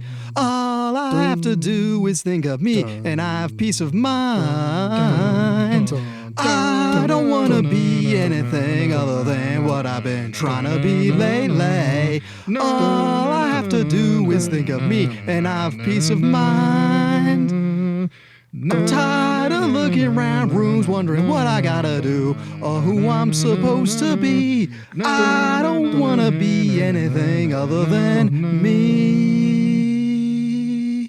Season 5.5, and I would do anything for love, but I won't do that. What's up, YouTube? Glazed Ham here, back with another episode of the One Tree Hill Let's Play. It's time for episode 98 out of 187. That's right, get hyped, smash that like button, hit the subscribe button, smack that bell so you never miss another upload. Let's get right into it, shall we? Anyways, Nathan gets home and takes a shower. Nanny Carey decides that it's a good idea to commit some more sexual harassment and let's just call it sexual assault, and by getting in the shower with him in an effort to destroy his and Jaylee's marriage.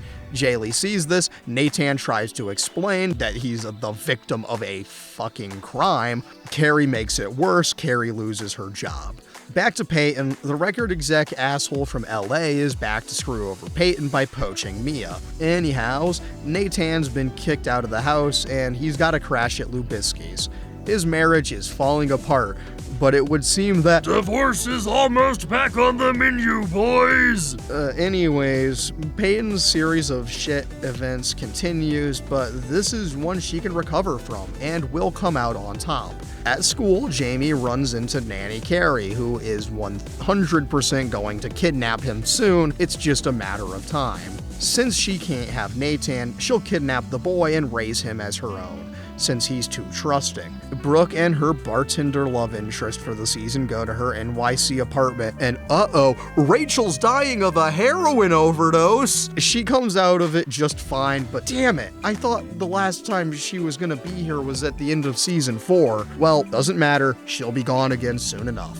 Lucas and Nathan have to go to Dan's parole hearing since it's been too long since we've gotten our boy on screen. They're fighting tooth and nail to make sure he doesn't get out, but you never know. But you know he will, and trust me, this will be very important soon. There's some hack message to the Brooks subplot about always being there to support people who need it, but we do not care, otherwise labeled as WDNC. Other shit occurs, but WDNC.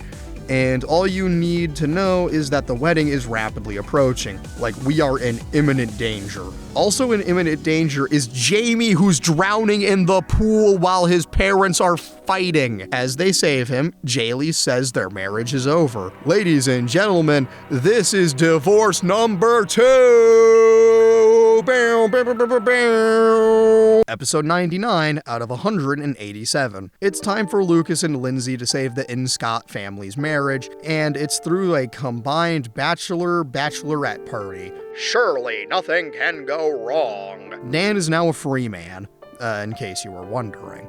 The party goes on, shenanigans occur, and wah-hey! Wouldn't you know it, we end the episode with song number 15 on the Ryan Adams song counter with I Taught Myself How to Grow Old.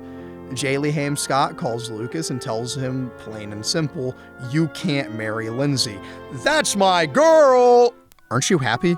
Aren't you excited? It's time for episode 100 out of 187 of One Tree Hill! We open up with a song that's from the boss himself, Bruce Springsteen, and Lubisky, Jaylee, and Jamie are having a little road trip dream sequence or something. We see Peyton pulls up to a church and sees a vision of her and Lucas getting married, and it's a very happy vision that surely can't come true. Unless? Anyways, Nathan and Jaylee repair the damages, and it looks like divorce is off the menu, boys. Just kidding, it was a dream sequence that Nathan was having in the shower. In reality, Jaylee read the manuscript Lucas gave her for his new book, and wouldn't you know it that it was about Peyton the whole time? Well, it's about yearning and wanting, but he's too blind to see it. You know who isn't too blind to see it? Really think about it. Who else would have read it? It's Lindsay. She knows, but she's too scared to admit it. Surely this won't have a negative impact on their wedding day. Nathan has some horrendously ironic foreshadowing by saying what could possibly happen in a church on your wedding, and the answer is so much. We get a flashback to Lubisky and Lindsay talking about the book right as they were about to get it on, and he fails to see that the book is about a scientist who sees something, suddenly gains purpose and clarity, and he then spends the rest of his life yearning to see this certain thing again. What thing, you may ask? Quite simple, a comet.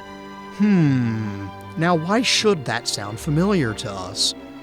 Before the wedding, Skills asks Peyton what her plan to get Lucas back is, and we all know everyone was thinking it. Lindsay sees Peyton walk away from her car and into the church, and she notices what her car is, and she starts to piece together that she's simply not that girl. Her ass is not the person who's standing beside him when all his dreams come true. Dan tries to show up, Jamie goes to go pee during the ceremony, and Nanny Carey is crashing the wedding, and she straight up kidnaps Jamie in the chaos of what comes next. At the altar, Lindsay makes her realization that the comet in the book was Peyton's car! She asks him when the first day he ever talked to Peyton was, and that's right, episode 1, when Peyton's car broke down. What's her car model? A Mercury Comet. I told you this was gonna be important. The whole book was actually just all a metaphor for his yearning for Peyton. Lindsay finally exclaims that she was never the girl for Lubisky, no matter how much they say they love each other, and she takes her ring off and runs away as fast as she can. Lucas collapses onto the stairs, and damn, his day sucks. But it's about to get worse when they realize that Jamie's been kidnapped. Nobody knows where he went, except for Dan. He's going full-on Taken mode. Lucas is in denial over his quote-unquote bride leaving him, but we know where this is going. Anyways, there's nothing like a tragedy to save your marriage because Nathan and Jaylee are back together again. Couldn't split up Kato and Nash, couldn't split up Tango and Cash. This is our song of exultant joy because Lucas is gonna get Peyton back. He foolishly went to try and win Lindsay over again, but she gives him the ring back, and when he says, "You can't leave," she just drops, "People always leave, Lucas. You know that." Anyways, Dan didn't finish the job on Nanny Carey, so we know this rat bastard bitch will come back for getting revenge on Dan for foiling her plan to steal Jamie. He gets the boy home, and the Scott Bros tag team fights Dan because they think he orchestrated it. Episode 101 out of 187. So, after one of the worst days of his life, what's Lucas up to? I bet you want to know, but oopsie, we're gonna focus on everyone but him this episode. Jaylee and Nathan are in couples therapy, Brooke is trying to adopt, and oh hey, Peyton's coping with the silence.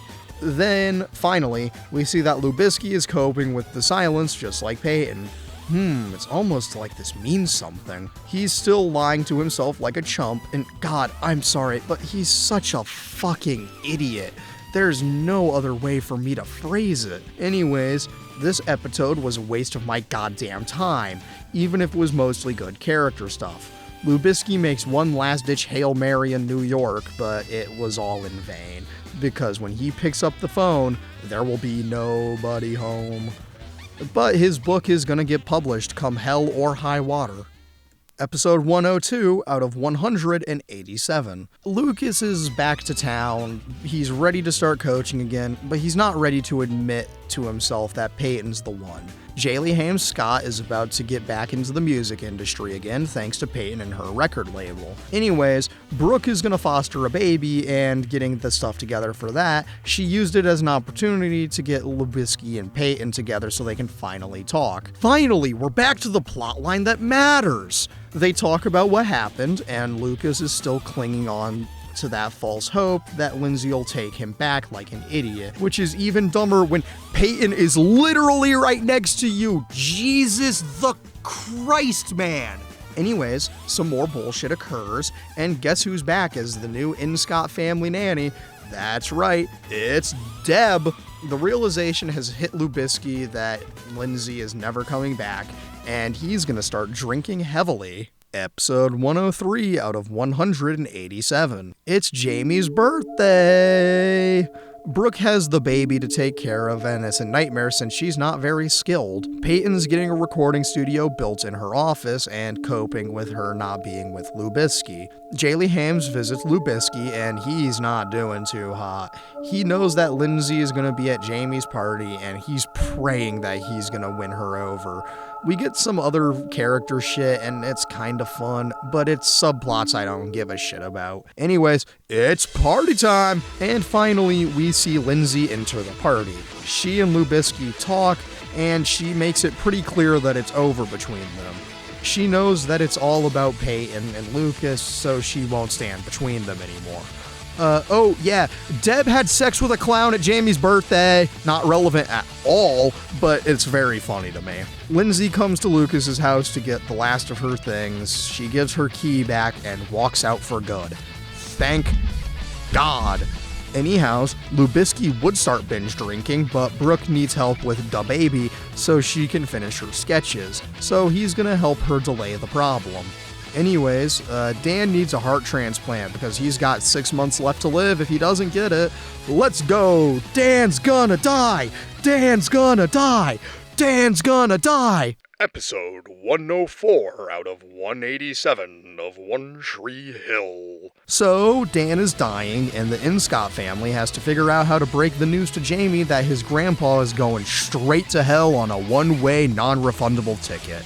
Lubisky is still being distant, and Jaylee Hames has to tell Lubisky that Dan is gonna die, and he doesn't really believe it. He's honestly kind of relieved that his shitlord dad is gonna bite the dust. He confronts Danny Boy, and he makes him feel like shit by dropping that he's already dead to so many of the Tree Hill people. Anyways, Peyton and Jaylee Hames are making music, but they talk about Lucas and how he's clearly still in love with Peyton, and she's clearly going to deny it. Man, they really have a parallel arc. Anyhows, Quentin is a bitch boy because of his injury. Millie is a gamer playing, I think it's Halo 3. It's one of the Halos. I can't piece together which one it is at the shot because I don't know Halo that well. I'm sorry, I know a lot of things, but this is not one of them. And this is happening in Mouth's apartment. And it's pretty funny. Back to the Inscott house, Jaylee Hames has to find a way to avoid having Jamie find out about Danny Boy. Speaking of, Lucas got confirmation that Dan really is dying, and it's pretty fun. While playing an NBA video game with Jamie teaches Skills the idea that we could just shoot threes and win. Peyton goes to NYC and is talking to Lindsay about Lubisky. She's trying to convince her about Lubisky still loving her, but Lindsay gives Peyton the manuscript and she reads the book. We get some montagey shit of people trying to repair the damages they've done, i.e. Dan, Quentin, etc., and WDNC. But what we do care about is the basketball team and their new stupid strategies. Brooke has a crazy meeting idea, and we ballin' in the fashion industry with a new baby clothes line. Lucas be writing again, but he's still lamenting his lost love, Lindsay. The heavy drinking arc is imminent for sure. He video calls Lindsay and she uses all her strength to decline it. He must be starting to realize that it's so over for them. We see Peyton reading the book and oh my god, she gets it now because she's literally crying in bed. Episode 105 out of 187. We get a brief montage of what's going to happen before we snap back to 18 hours earlier. Lucas is still holding on to that false hope. Brooke has to take the foster kid in for emergency surgery, and she's ultra sad now. Peyton's gotta comfort her while she's waiting in the hospital, and oh hey, Lubisky is here. Brooke kicks Peyton out since she's got shit to do, and oh hey, Lubisky can finally say a word to Peyton as she leaves. Crazy. Oh, hey, Mia's back in town from touring. Anyways, Deb is engaging in some cyber sex! And Nathan walks in, he's traumatized for life, and Nathan has to tell his mom to not meet up with a stranger from the internet. Jamie runs away from home because his mom threw away his card for Dan, and now we've got to tell him what Dan did and why this little gremlin should hate him. But said little shitwad is far too caring and pure for his own good. Back with Brooke, the baby surgery went well and all is good for her. Or it would be if she didn't have to return to her birth parents since she was only able to foster the kid so she could get the surgery. Jaylee has a small crisis of faith and Peyton helps her feel better. Mouth gets a job to do some real sports casting again at tonight's game. During the half, Lindsay calls Lubisky, and whatever she says, he's left extremely emotionally volatile. Everything is going well until the opposing coach tells his team to physically assault Quentin, and for some reason, the refs are on the opposing side for this. This happens again, and Lucas physically assaults the kid that assaulted Quentin because he's so based. It turns out that Lindsay has moved on, and it looks like it's time for the heavy drinking arc round 2. Let's go! Lucas goes to visit Brooke, and he breaks the news to her that A, he got kicked out of the game, and B, got his heart broken. Lubisky is hard drinking tonight. Peyton approaches him, and he's so destroyed emotionally that he has nothing, and she gets him home safely. Also, Deb meets with the internet guy, and it's Skills, my man! And they have some funky town shenanigans. Anyhow, back on track, Peyton drops Lubisky off at home, and in a drunken stupor, Lubisky says, "I hate you, I wish you never came back, you ruined my life," and all those fun things you say to your future wife. It's time for episode 106 out of episode 187. We open with a non sequitur where Jamie performs I Don't Wanna Be with actual musician Gavin DeGraw, and it reminds you of when this show had an intro. Good times. Anyways, back to the canon events. Everything sucks for Lubisky. He's been drinking so much, and we get a fun sequence of him just taking shot after shot inside Trick, and we see the sheer damage that Lubisky has been doing to himself as he goes down the downward spiral. Lucas also has a mohawk now, and after a visit from Nathan and Jamie, he's gonna get his shit back on track. Brooke is about to lose her shit since it's time for the baby to go home to her real parents. Jaylee visits Lubisky and she's gonna help fix him. They go for a drive, a water balloon splatters on his window, Jaylee gets out of the car and lets him do his thing. On the roof of the building that was once Karen's Cafe, Jaylee Hames and Lubisky talk, and she's gonna convince him to get Peyton back through the powers of the predictions they wrote back in school. Anyway, Nathan's recovery is going terribly and he'll never be basketball again. Except then Quentin gives him some motivational ass speech about whatever, who gives one, and it won't work yet. Anyways, Peyton has a Cure album, Disintegration, in her hand, so you know she's fucked up. Jaylee comes and gives Peyton all of the predictions from school, and surprise, surprise, they're all about Peyton. Lindsay visits Lubisky, and it's horrendously awkward. The book is done, and so are they. She says goodbye, kisses him on the cheek, and scrams. We get a fear-facing montage, and it's something.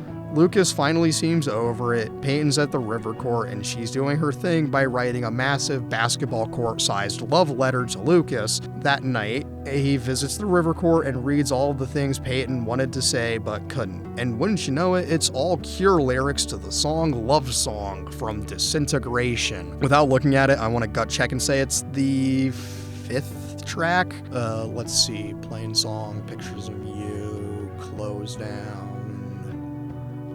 Then no, it's the 5th or 4th track. Doesn't matter.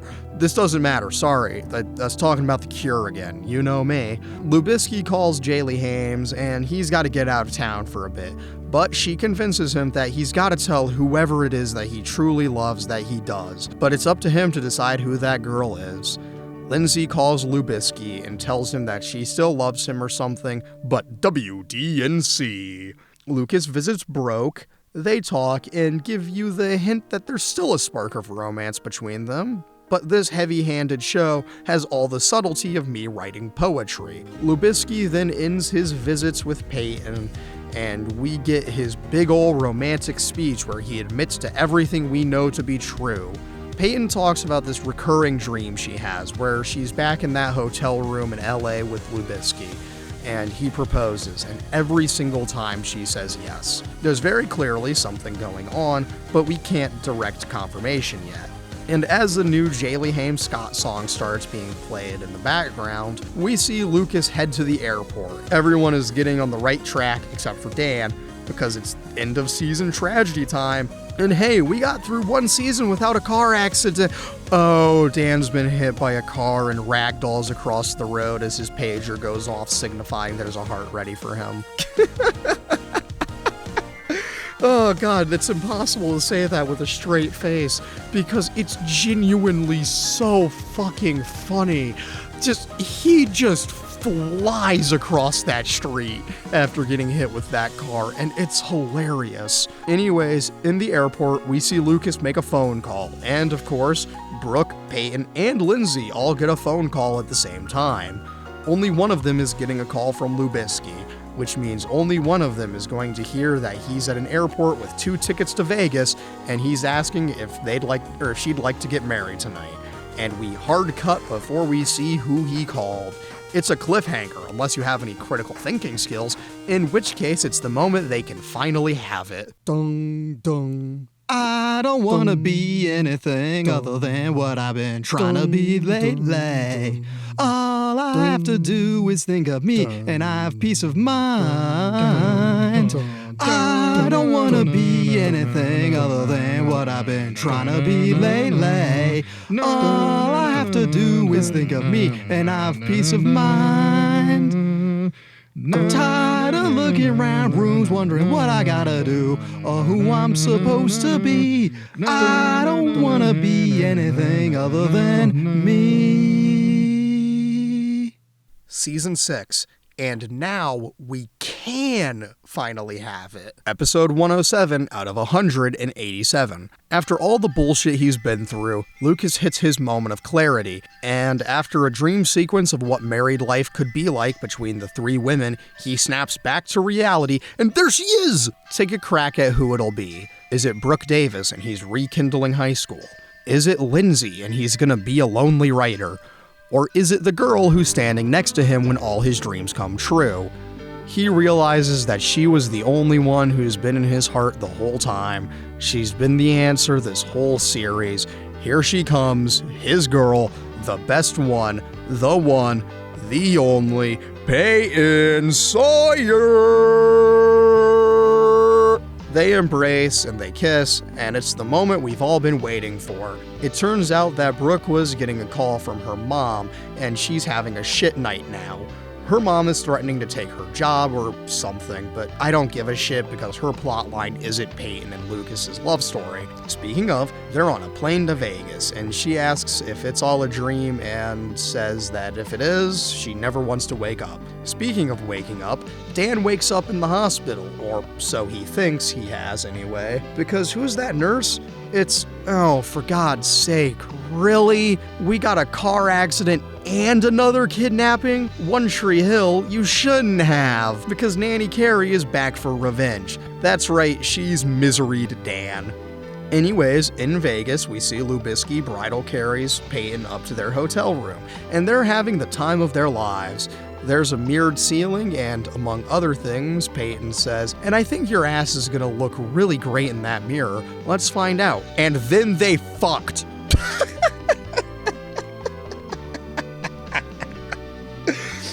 Oh, fuck, that's funny. Anyway, Brooke gets shoplifted by some gross little nematode homeless girl named Sam. She physically assaults Brooke for trying to stop her, so things in Tree Hill kinda suck, but who gives a shit because our two real main characters are having a good time. Brooke and Jaylee Hames are together when they simultaneously get a text from either Peyton, Brooke, or Lucas, Jaylee, and they piece together that they're back together again. Dan's going through hell, and we hear Carrie's evil villain monologue, which is a testament to why you should always finish the job. If you're gonna do something, you should always follow through. This is the main lesson of One Tree Hill. Dan is gonna get tortured for trying to keep his son's family safe and sound. However, he is nothing if not a man of beating impossible odds and murder attempts. So, you know, he's gonna get out just fine. Back in Vegas, they're gonna get Vegas married, but they back out because it's so trashy and Peyton has a plan. Anyways, Dan plays his part in the Phantom Pain opening because he's fleeing the hospital. This man who sold the world reaches the door and realizes he's in a house in the middle of the woods and that he's so screwed. Anyhows, Lubisky and Peyton drive home to Tree Hill, North Carolina, all the way from Las Vegas, Nevada. God damn, that's a long drive. Actually though, I lied because they drove down to the same hotel in LA where he originally proposed. Peyton talks about her recurring dream, about saying yes, we repeat the same dialogue from before, and we know what they've done. Congratulations, now you can finally have it. Also, while Brooke is in the shop doing some work, someone breaks in and beats her violently. Something says Sam might have had to do something with this. Episode 108 out of 187. We opened with Peyton and Lubisky talking about childhood dreams the next morning and having a great time. Jamie sees Uncle Skills and Granny Deb kissing in the kitchen, and now he's gonna question this for the rest of time. Anyways, Brooke calls Peyton about where she's been, Peyton tells, and we see a very battered and bruised Brooke hang up and get some help. Peyton and Lubisky are heading home, and they're gonna move in together. But first, Peyton needs one more night with Brooke to make sure she's doing okay, since she sounded sad on the phone. In Tree Hill, we see Deb helping Brooke out with what happened, and that's sweet. Anyways, this was all a plot device for Brooke to learn how to use a gun. Back with Dan, he's seeing just how monumentally stupid Nanny Carey's plan is. Peyton's home! And she finds out about Brooke's bruises and everything, but Brooke's not interested in talking about what happened to her because she's very happy for Lubisky and Peyton. And mostly because she doesn't want Peyton to worry. Lubisky goes and visits Jaylee, and he breaks the news to her that he and Peyton are engaged. She's very happy for them. Back in the Hell Hospital, Dan can finally speak again, and he says, "Your plan sucks," and he keeps telling Nanny Carey that her plan sucks and he's just getting into her head. He's doing it just fine. Anyways, Lubisky helps Peyton move out. Back to Dan, he explains that he's got less than 6 months to live and then she's gonna be the prime suspect, so, your plan sucks, right? Anyways, Quentin has been getting a little too much character growth recently, so when he goes to get gas put in his car, he gets gunned down by a robber. He's dead, as is revealed to Lubisky in a phone call. Episode 109 out of 187. We get a little more about the phone call, and oh hey, narration from Sam, the shoplifter who got Brooke assaulted and robbed. Crazy. Well, I guess we've got to have one shit teen in the show at any given moment. Turns out that nobody told Nathan until the morning, and Jaylee has to break the news to him about Quentin being dead. And now we've got to figure out how to explain death to the 5-year-old Jamie Lucas Scott. Surely nothing can go wrong here. It doesn't actually go that wrong. He'll just be a little sad and confused over it because Quentin was a good friend for him. We get a lot of shots of people trying to cope with this senseless tragedy, and we get some interesting views on grief and all that perspective-y shit, but WDNC. Anyways, back to the Dan plot. Things are getting tense because Nanny Carey's gonna use the fact that he's dying to make sure she can get away with murdering Jaylee Hames and stealing her kid, since it'll look like the convicted murderer killed her and then died later on, or whatever her master plan is to steal Jamie for herself. We're back to that grief shit, and then we're back to Dan, who's trying his damnedest to convince Carey that she can have her own kid instead of stealing Jamie, and then she gets really pissy. Anyhows, Jamie Lucas Scott and Quentin's little brother Brandon Andre Fields become friends. We see Quentin's mom thank Lucas and Skills and Nathan and Jaylee Hames, and damn, it's sad. We see the little dudes bonding, and sure, it's nice to see. They'll be friends for as long as the series remembers that Andre or Brandon exists. Anyway, Brooke is going to therapy, and wouldn't you know it, it's the same therapist that Nathan and Jaylee saw back in whatever season that was. Last one? I don't remember, it's been too long. Anyhow, Dan begins prison escape attempt number 2. This time he gets out of the house and a lot further before he collapses in front of a grave for Carey's real son. So she's psychotic because her kid died, I guess? I don't know, man. More grief shit ensues and how to deal with it occurs. And we get a lot of Jaylee Hames Scott trying to guide her students, but WDNC. It's funeral time and everyone is helping each other, and it's a nice sequence, but it's only here to pad out the series. Nathan finds out about Deb and Skills, the basketball boys come to pay their respects in full uniform, and everyone's crying, etc., etc. We end and we get flashbanged by the credits as it's black text on a white background instead of the other way around like normal. Just thought I would mention that. Episode 110 out of 187. Time passes, we get some Force Ghost Quentin visions, unique to each person who knew him, etc., etc. Nathan confronts his momther about her relationship with Skills, and he kicks her out of his house. Lamey Jukas Scott wants to go visit Grandpa Danny, but who cares? Peyton gets visited by actual musician Mick Wolf, who, as we figure out, is Peyton's father! Jesus the Christ, this show. Anyways, Carey runs into Deb and they talk, and it's disturbing as all hell. Jaylee Hames Scott goes to visit Dan, but his house is completely empty, and his car isn't here. No one answers the door except it's completely unlocked. Jaylee explores the house. Deb breaks up with Skills because she wants to be in her son and grandson's life or something. Peyton and Mick Wolf bond because we know that he's very clearly her dad, but we also know how well these things kinda go. Anyways, as Nathan and Jaylee Hames talk, they notice the disappearance of Danny Boy. We also get properly introduced to Sam, who's a bitch, and WDNC. Jamie tries to talk some sense into Nathan about why he should just let go of Deb and Skills kissing and doing the sex and all that jazz, because when Nathan complains about Skills kissing his mom, Jamie says, yeah, but I let you kiss my mom, and this point is completely mute because Nathan is his dad. He's a bit mad about it. Anyway, Sam continues to be a bitchy teen, and God, I want her gone from this show now. Anyways, back to basketball. We've got a game tonight, and symbolically, the boys choose to play the game Shorta Man because the fifth man is the memory of Quentin. They get their shit rocked, but they prove a point about how basketball is more than a game or something.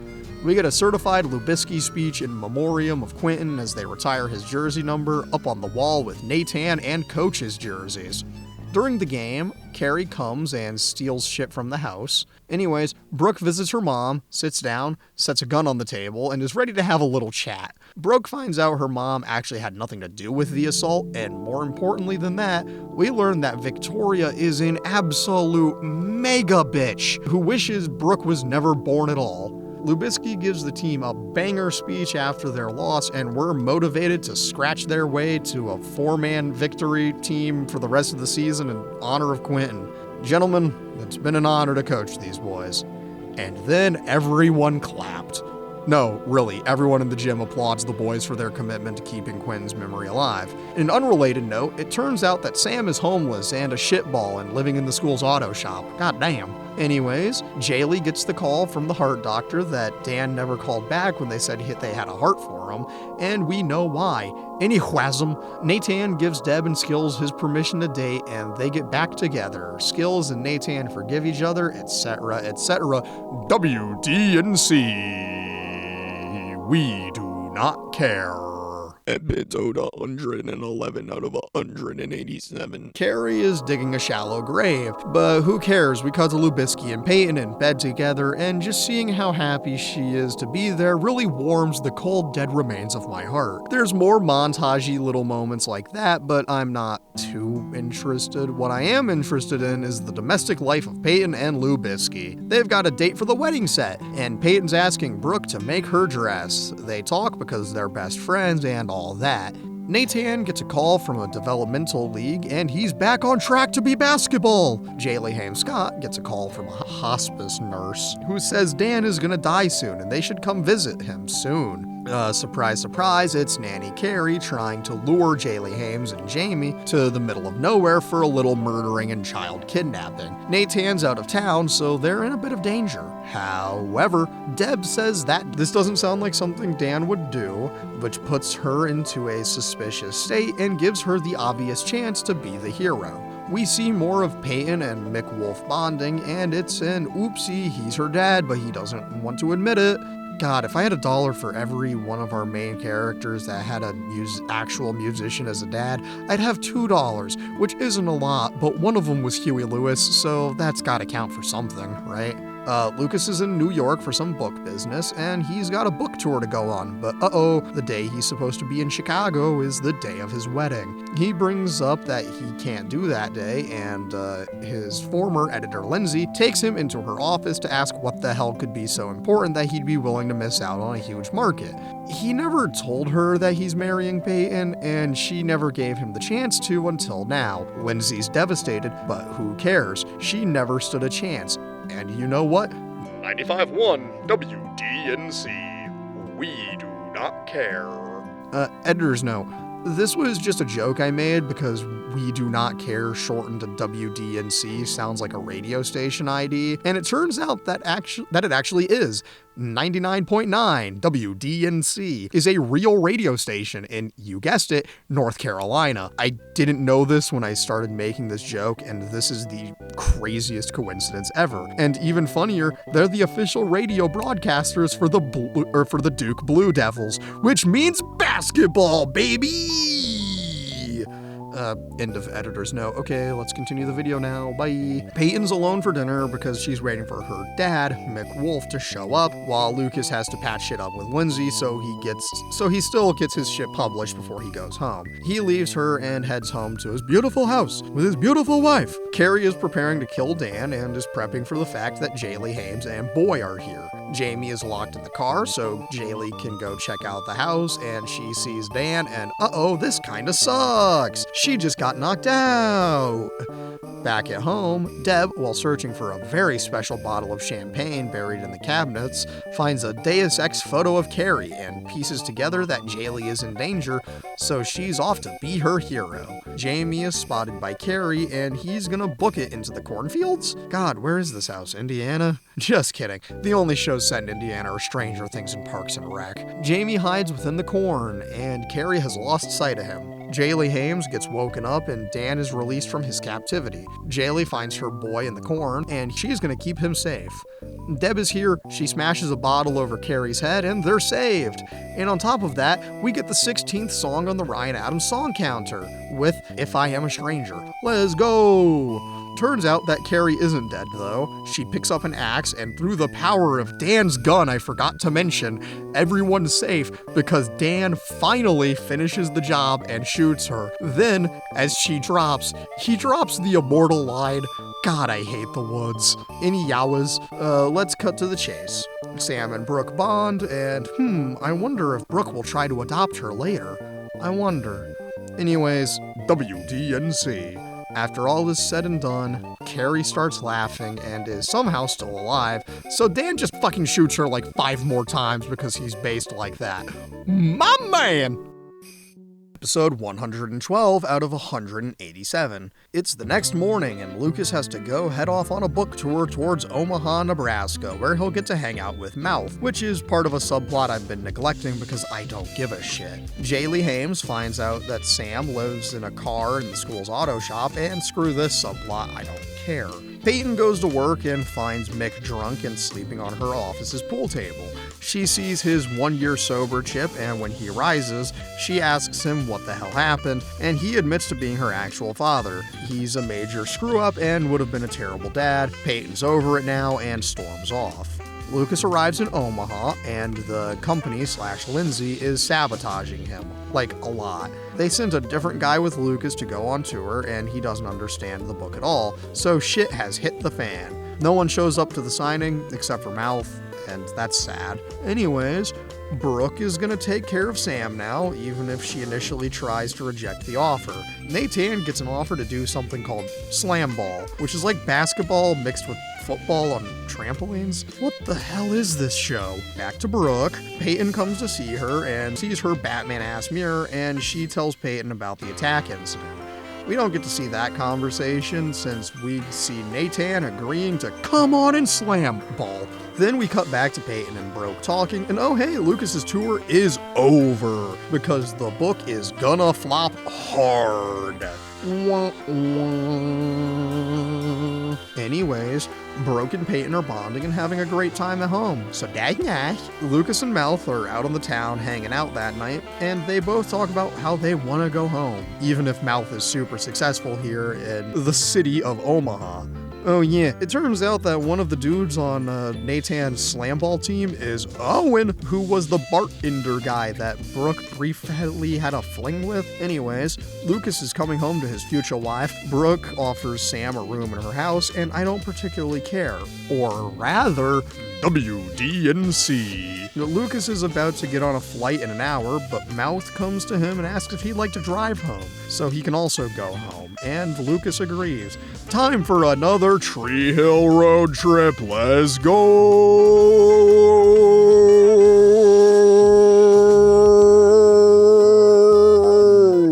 Them Life is Strange ass shots return and include Peyton calling her dad, saying she loves him. We see the boys driving home, and we get one last joke, and it's fun. Episode 113 out of 187. We get an episode on the domestic life of Peyton and Lucas. It's a fun episode for them. We see Brooke struggling with raising a teen, and we see Mouth and Millie reunite. It's funny, but I'm going to ignore as much as I can except for the Lucas and Peyton stuff. Peyton's baking, and Lucas asks her about the magazine she's reading. It's on the moving in together step in your relationship and how you'll learn a lot about the other person and all that shits.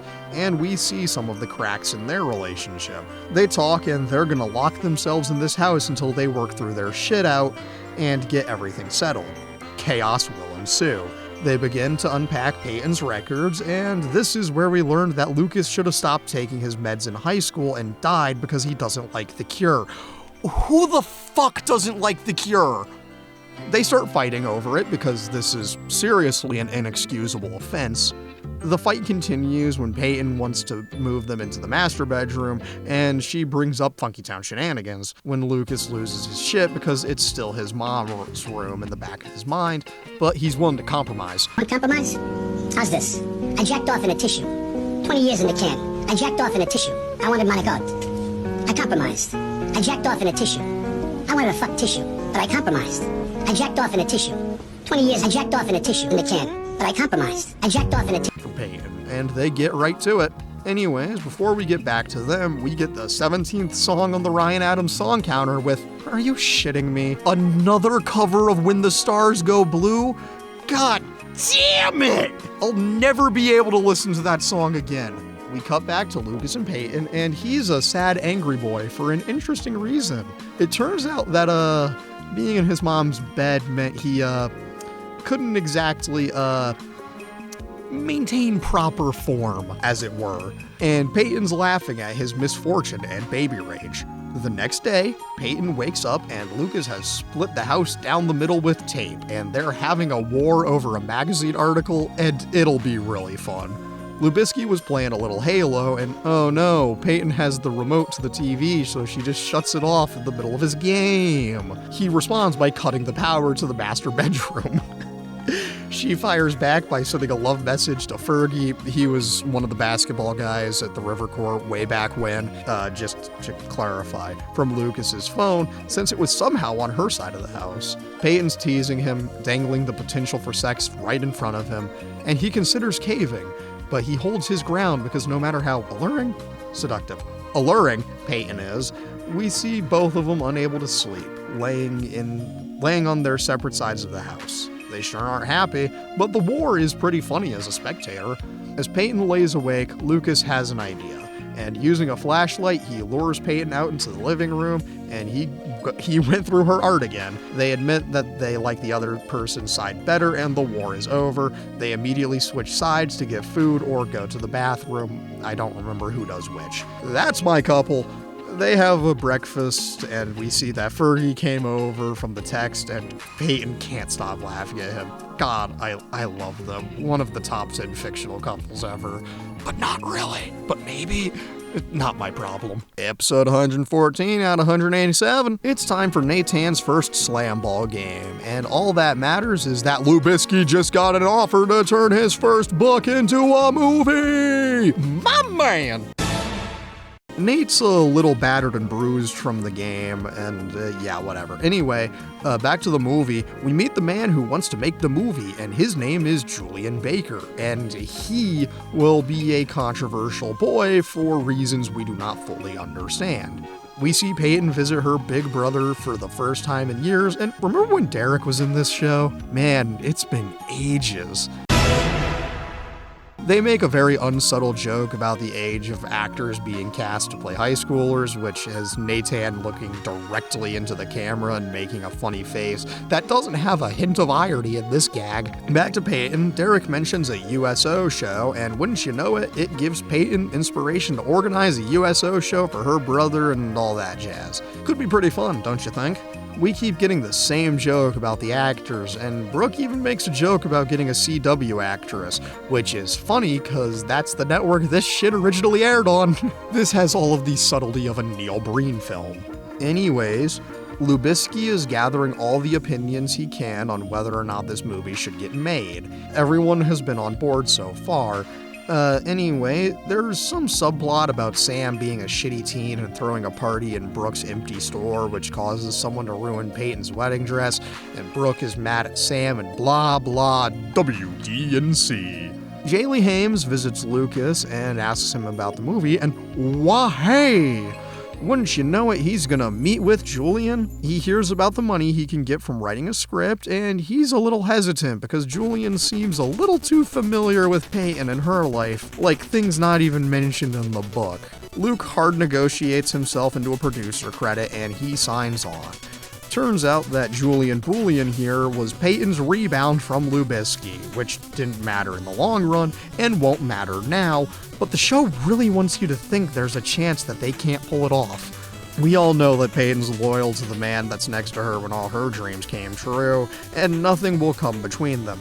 Also, Julian's just a little tad creepy like every character that gets introduced into this show, because conflict sells. Episode 115 out of 187. After Sam's party incident, she gets grounded and it's kind of funny, but say it with me now, WDNC. We see Jaylee Hames Scott making a lot of food for breakfast, and the domestic life of the Scott family is very cute. We cut to Lubisky and Peyton, and here is where we learn what occurred between her and Julian in LA, and again, it's a pointless source of conflict that adds nothing and goes nowhere.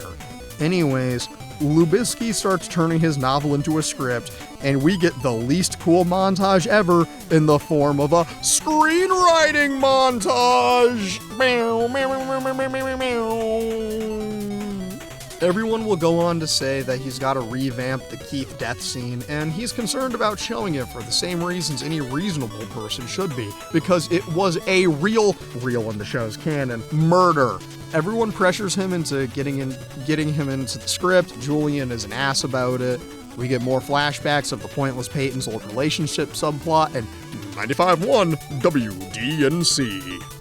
We do not care. We get a subplot of Jamie price gouging snacks because Sam teaches him basic economics. We see Lubisky take a shovel to Dan's gravestone, and Peyton tells Julian Boolean to fuck off because he's an asshole. Lubisco talks to Dan about what happened in that hallway, and Dan tells him what happened exactly and tells him that Keith was a hero, which is true. Lucas finally knows how to write the scene, he does it well, and it's all good.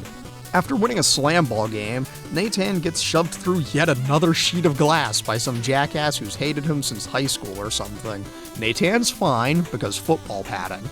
Turns out that Peyton called Julian's bullshit about the movie really being a plot to win her back, and we know she won't waver from Lucas.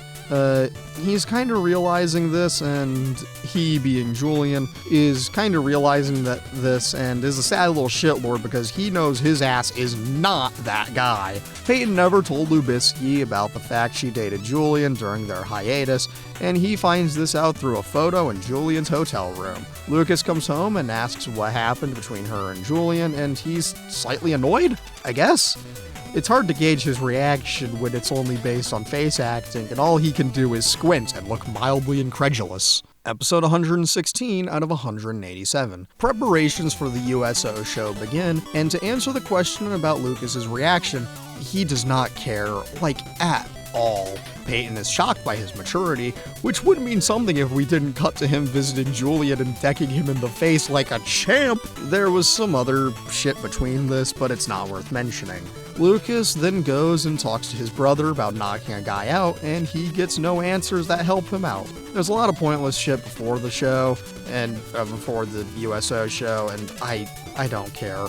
Although, what's worth mentioning, and what's funny, is we do get something about the J's, H or B, which raises the question of, is the word handjob not FCC compliant? Anyhows, during real show prep, we see Sam and Peyton kind of bond. Sam asks what it's like meeting your birth parents, etc., whatever. Jaylee Hames Scott is nervous about performing again on stage for the first time in a long time.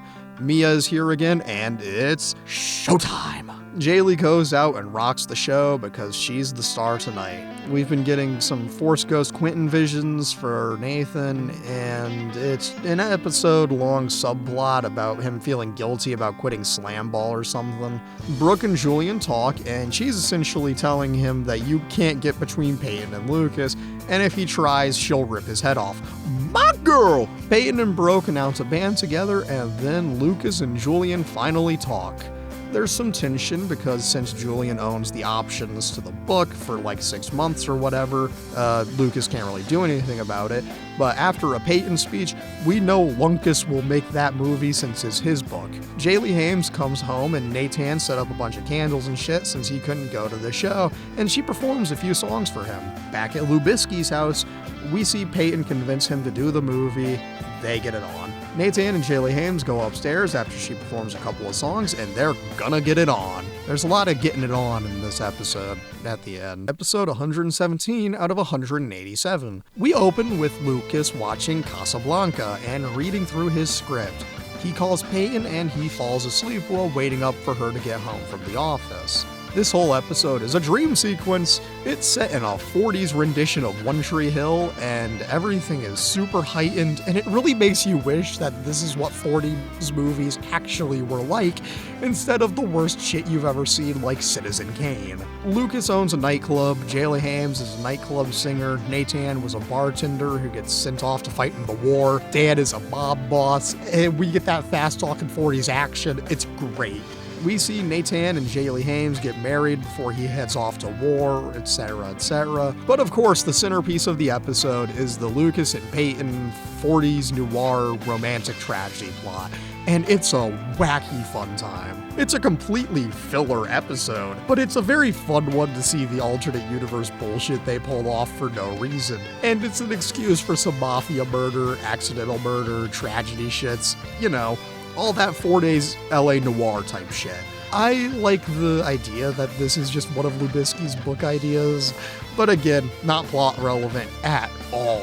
Lucas wakes up to a phone call, and of course it's Peyton calling. We see her getting ready to leave, and she hits the floor in pain, clutching her side. Surely this won't have any consequences. Or will it? Dung, dung. I don't wanna be anything other than what I've been trying to be lately. All I have to do is think of me, and I have peace of mind. I don't wanna be anything other than what I've been trying to be lately. All I have to do is think of me, and I have peace of mind. I'm tired of looking around rooms wondering what I gotta do or who I'm supposed to be. I don't wanna be anything other than me. Season 6.5, City of Dreams. Episode 118 out of 187. Back in Real Tree Hill, we get a Candyman sounding ass narration from this ghost of Quentin. It's not relevant at all. Anyways, Sam gets in trouble for having a boy in her room over, even if nothing happened, and it was because the guy needed to get away from his abusive brother. Lucas agrees to stay on the movie. He and Julian talk about Peyton, and speaking of, she's in the hospital getting that pain checked out. Maybe that pain will have consequences. Anyhows, things aren't going great at Red Bedroom Records because Mia can't write a new song. Nathan's career trying to get into the NBA Developmental League starts because the guy who's coaching this team actually knows him and all that. Lucas is off to LA to meet with some producer asshole.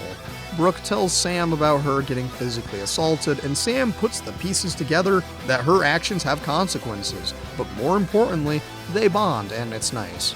Lucas arrives and meets the other guy, and he's doing cocaine off the script.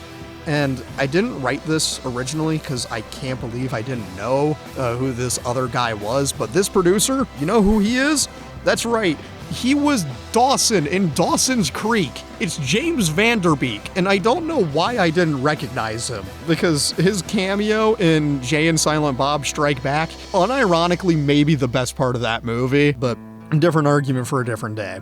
Nathan proves he is a professional basketball on the court with some Fight Club narrator type shit, and it's something. Lucas's meeting isn't good, and gee dang, it's not great. We discover that Sam's friend's abusive brother is the one that assaulted Brooke, and she's conflicted.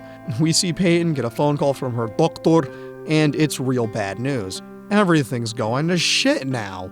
Except for Nathan. He's got into the NBA Development Leagues or whatever the hell it is. We get them yee ass shots around town, and the only thing that matters are Peyton calls Lubisky and she tells him the news, and Sam is staying with her friend and his abusive brother. Episode 119 out of 187. We see the phone call in full now, and guess what? Peyton's preggeranty, and they're ecstatic. Lucas is gonna come home, but he's gotta go talk with the studio head since the director is threatening to walk or whatever the hell is going on here. Nathan has made it to the NBA Dev Leagues or whatever, surprise, surprise, and Sam's being held hostage by jackass older bro. Peyton and Mia patch things up, Mia's off to start writing more songs and shit. Brooke is on a mission to find Sam, and I wonder if this is the payoff to the Deb teaches Brooke how to shoot a gun subplot that I mentioned way earlier in the season. Lucas meets with the studio head, and it's Julian's dad. They talk about what the director's problem is, but Julian's dad kinda hates his son, so he makes that the problem. At the D Leagues, Nathan is getting chastised by some jackass, so I have to mention him now and never again. He's just a stepping stone on the way to Nathan's recovery. We get more studio executive bullshit, we get more Sam being held hostage shit, and wouldn't you know it, Brooks accidentally stumbles into the right house and we get an epic fight/escape sequence shit thing, and all that jazz. Brooke doesn't kill him because they've learned nothing about finishing the job here in Tree Hill. Oh yeah, Jaylee Hames figures out that Peyton is pregranty. In LA, Lubisky manages to convince the studio dick that Julian can do the thing and all is well. Anyways, hey, you remember Chase? Yeah, Chase gets called back into the show and he's the new barman at Trick.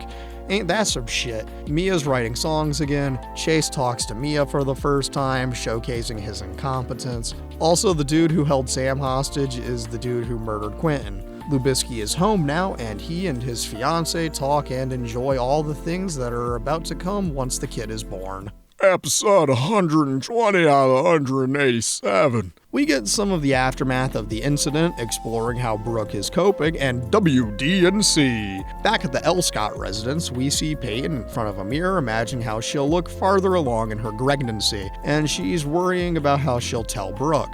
It's a wacky thing. Nathan comes home for the weekend, and it's nice to see how much Jaylee Hames and Nathan love each other, etc., etc. Peyton visits Brooke, and she breaks the news that she is pregos, and Brooke is a little sad because she just finished Peyton's second wedding dress, and now she's got to make a third one. But she gets over it because her best friend is getting happily married and having a kid. Brooke immediately breaks out the baby Brooke prototypes for Peyton to keep. Other shit occurs, and if it ain't the Peyton or Lubisky plot, I don't care. Speaking of those two, they've got a babysit tonight, and we get all sorts of wacky shenanigans there, including a mirrored shot of the kids and Nathan and Chase singing the same song. It's pretty fun, I'm not gonna lie. Also fun is when they send the kids to play hide and seek. Peyton sends Lucas out to get some ice cream because she's craving it, and if she ain't happy, nobody's happy. He comes back with ice cream and some walkie-talkies for the kids. The club double date went well. Eventually, Nathan and Jaylee Hames Scott head to pick up the boys. They show up and the kids answer the door because Lubisky and Peyton fell asleep in each other's arms on the couch. And it's really sweet. Mia and Chase had a great first date, and they're great for each other, albeit incredibly dumb and inexperienced. Also, Julian and Brooke had a date. It was an episode of dates and one breakup. I forgot to mention there was a shitty subplot around Mouth and Millie breaking up, but I had to mention it at some point, you know? But alas, WD&C. At the L. Scott residence, Lucas gets woken up by a walkie-talkie conversation from Nathan, and it's a sweet reference to why he got them in the first place.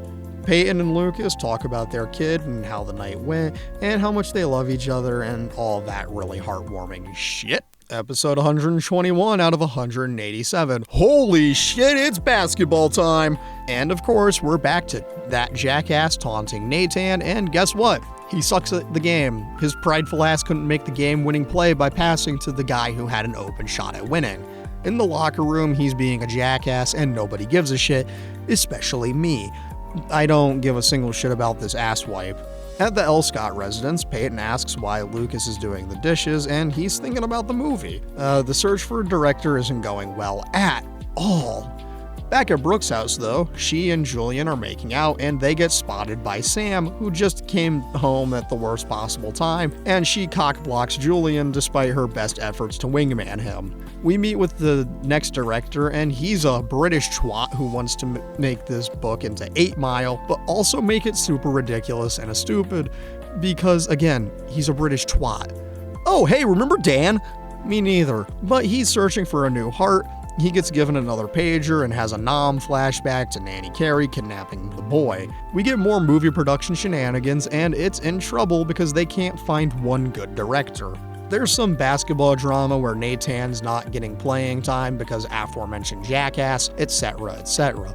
More petty dramatics between Brooke and Julian Boolean and these things, but say it with me now, 95.1 WDNC. We do not care.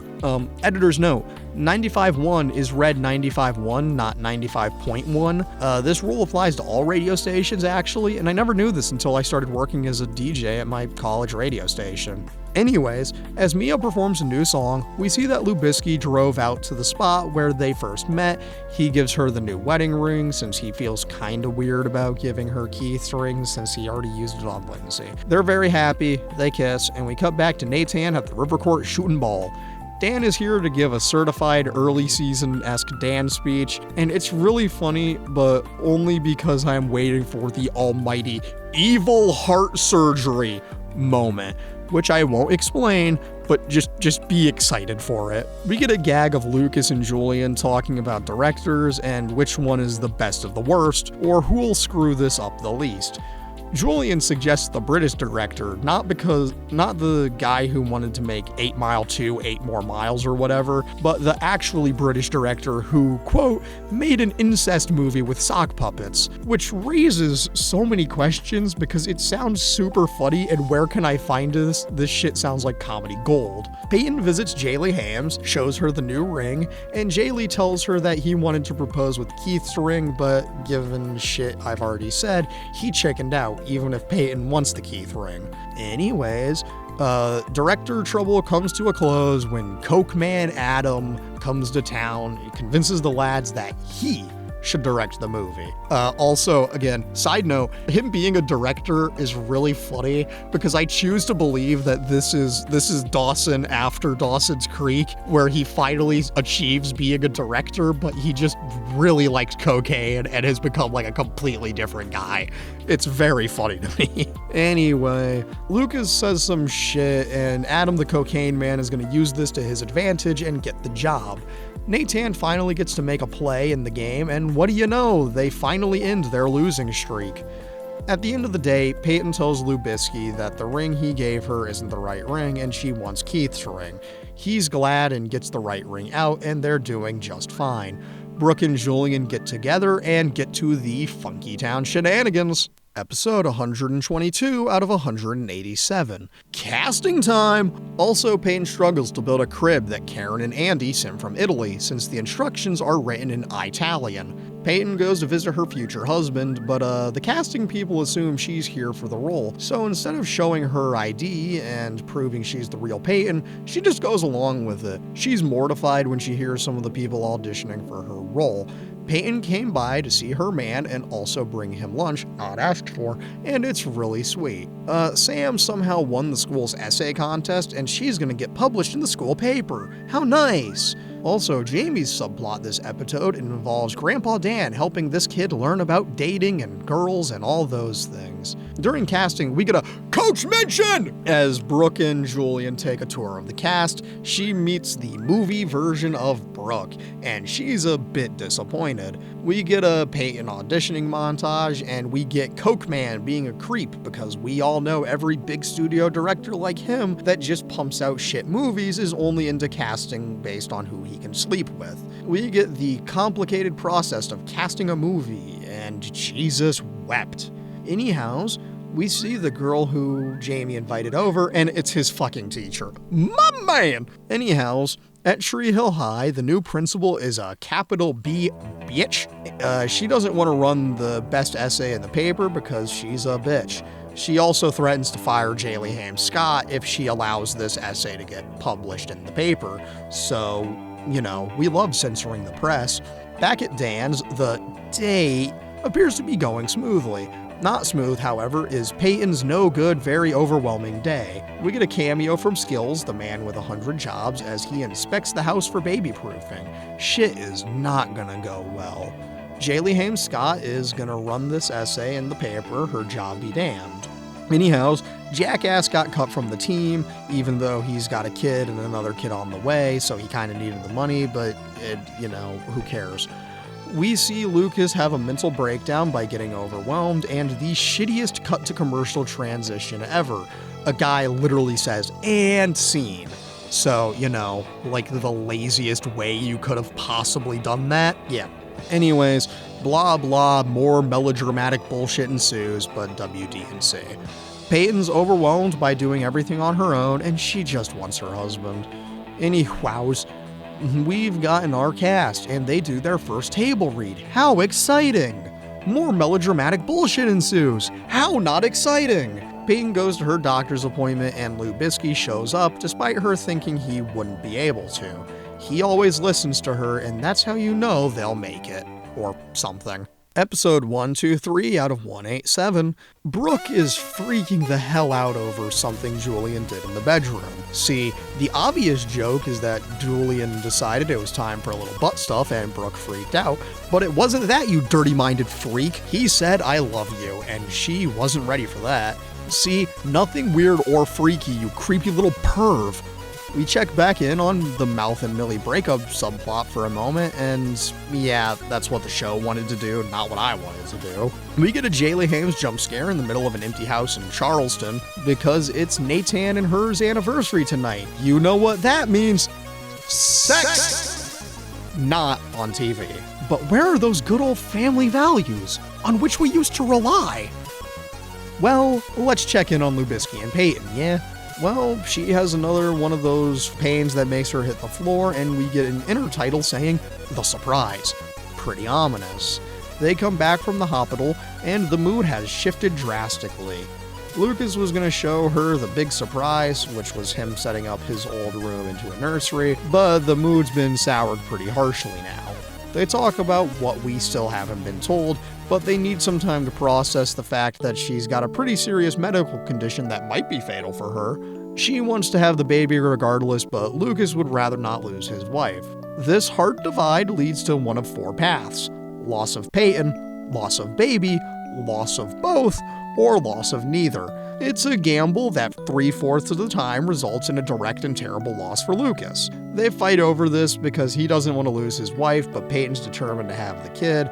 Ah, the domestic drama that leaves you feeling hollow and like a sack of shit. However, they'll stick through it all because there's not a chance that they don't let these two get the good ending. Anyways, the next intertitle says The Long Goodbye, and oopsie, it's about that mouth subplot, and say it with me, 95.1 WD&C. We do not care. Next intertitle, The 7-Year Itch. We check back in on Nathan and Jaylee, they tour this house, they talk about achieving their dreams, and they get to that anniversary night Funky Town shenanigans. Next intertitle, The Deleted Scene. It's Brooke and Julian, so moving on. Next intertitle, The Cold War.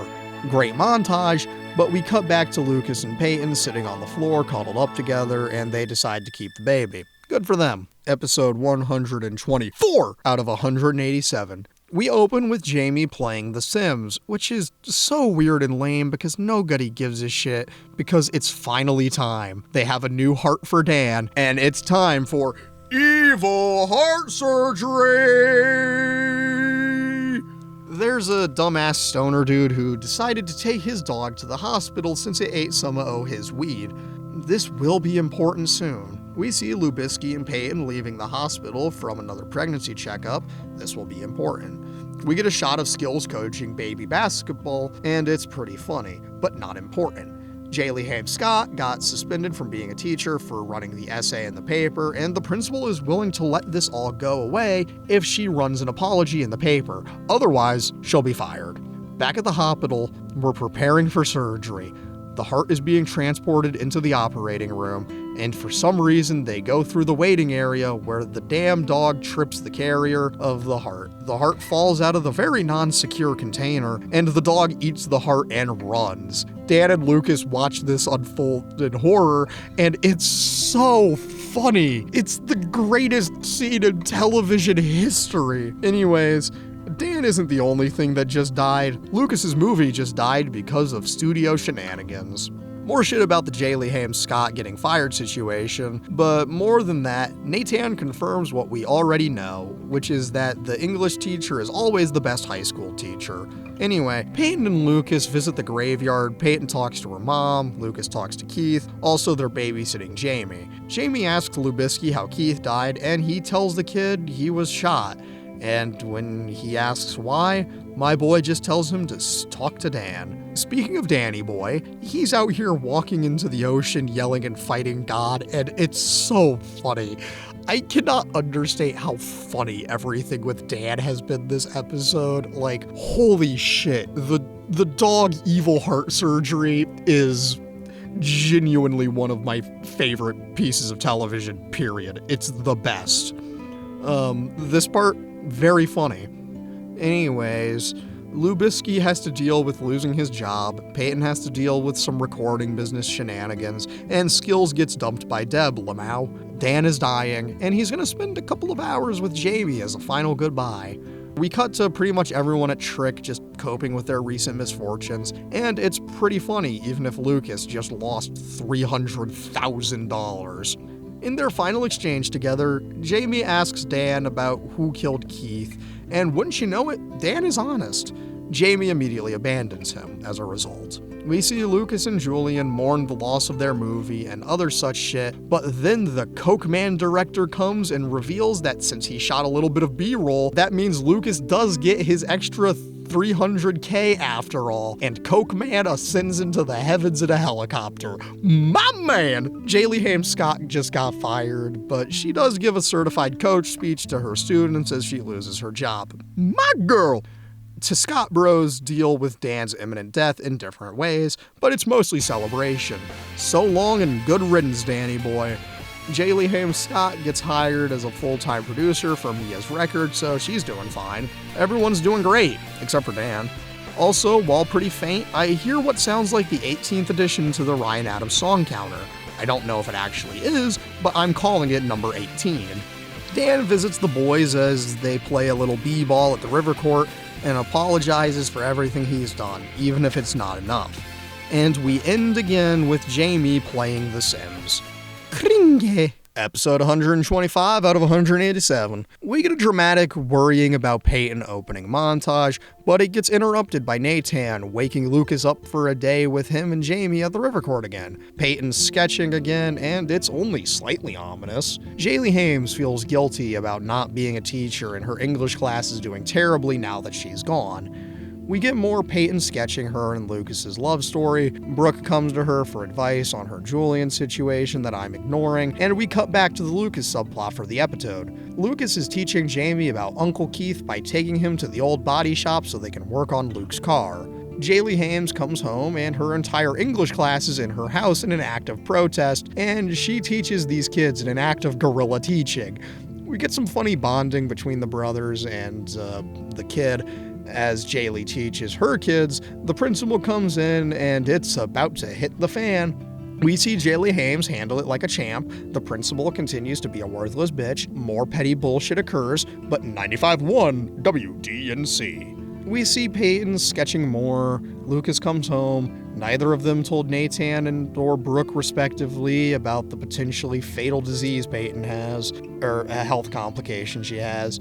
She then puts the sketch into this container, and we see a bunch of other sketches, trinkets, and other such things. We know what this is for. It's a very sad bin that you hope a kid never has to find, a memorial to a dead parent.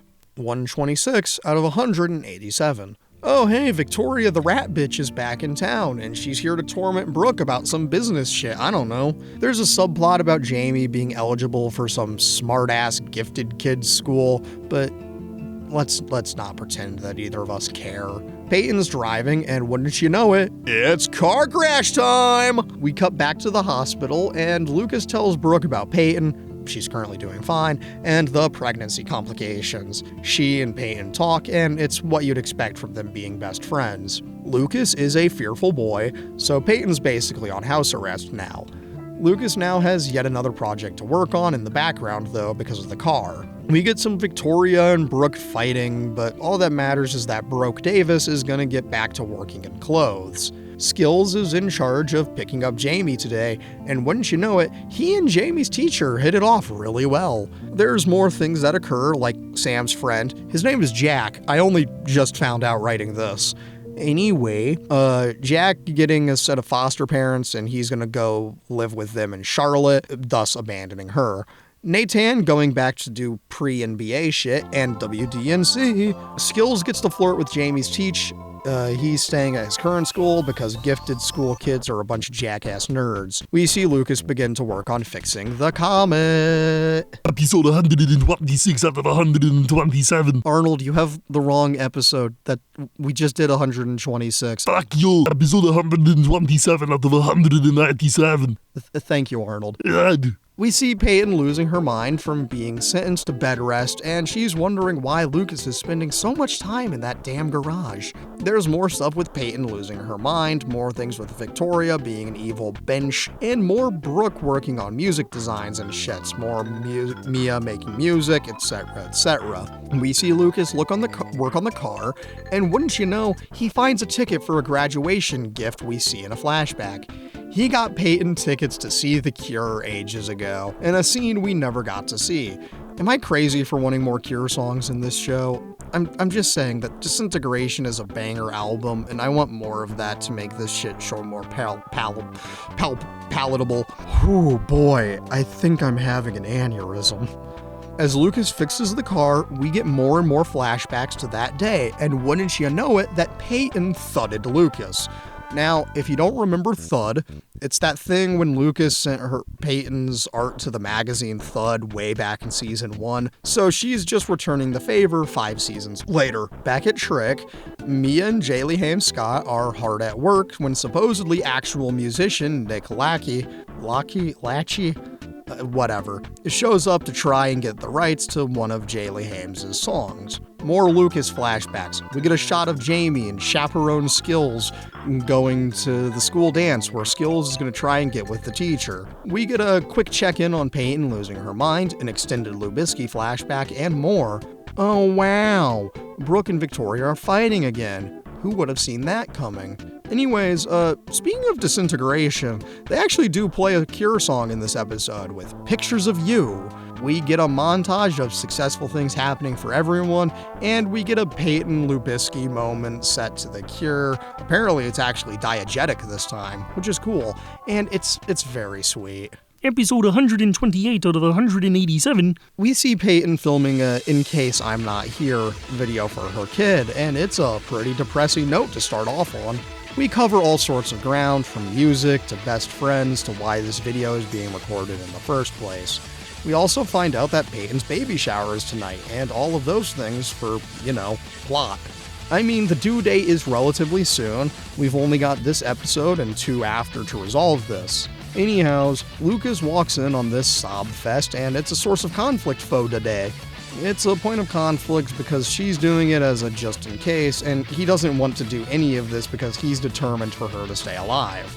Lucas is a little piss baby or whatever the hell, and he storms off to the garage to work on the secret car project. He took the just-in-case capsule with him, so he and Jamie, he's babysitting him today actually, will look through this later. Also, Peyton wants to get married sooner rather than later because, just in case. Lucas will need some convincing to make this happen, but surprise, surprise, he will. Nathan's got a big game tonight, and the scouts are there. Skills has a date tonight, Sam wants to get to know her birth mom and a subplot I've been ignoring, and all of that 95.1 WDNC stuff. Now, we get to see Lucas and Jamie talking about the events of Lucas and Peyton's relationship, as conveyed through the capsule. We get to see some baby shower shenanigans and bonding, etc., etc. Skills' date gets ruined by this kid named Chuck being a dick. Also, Chuck is a kid in Jamie's class who's been a recurring jackass bit. He's Jamie's equivalent of Tim. I've just been ignoring him.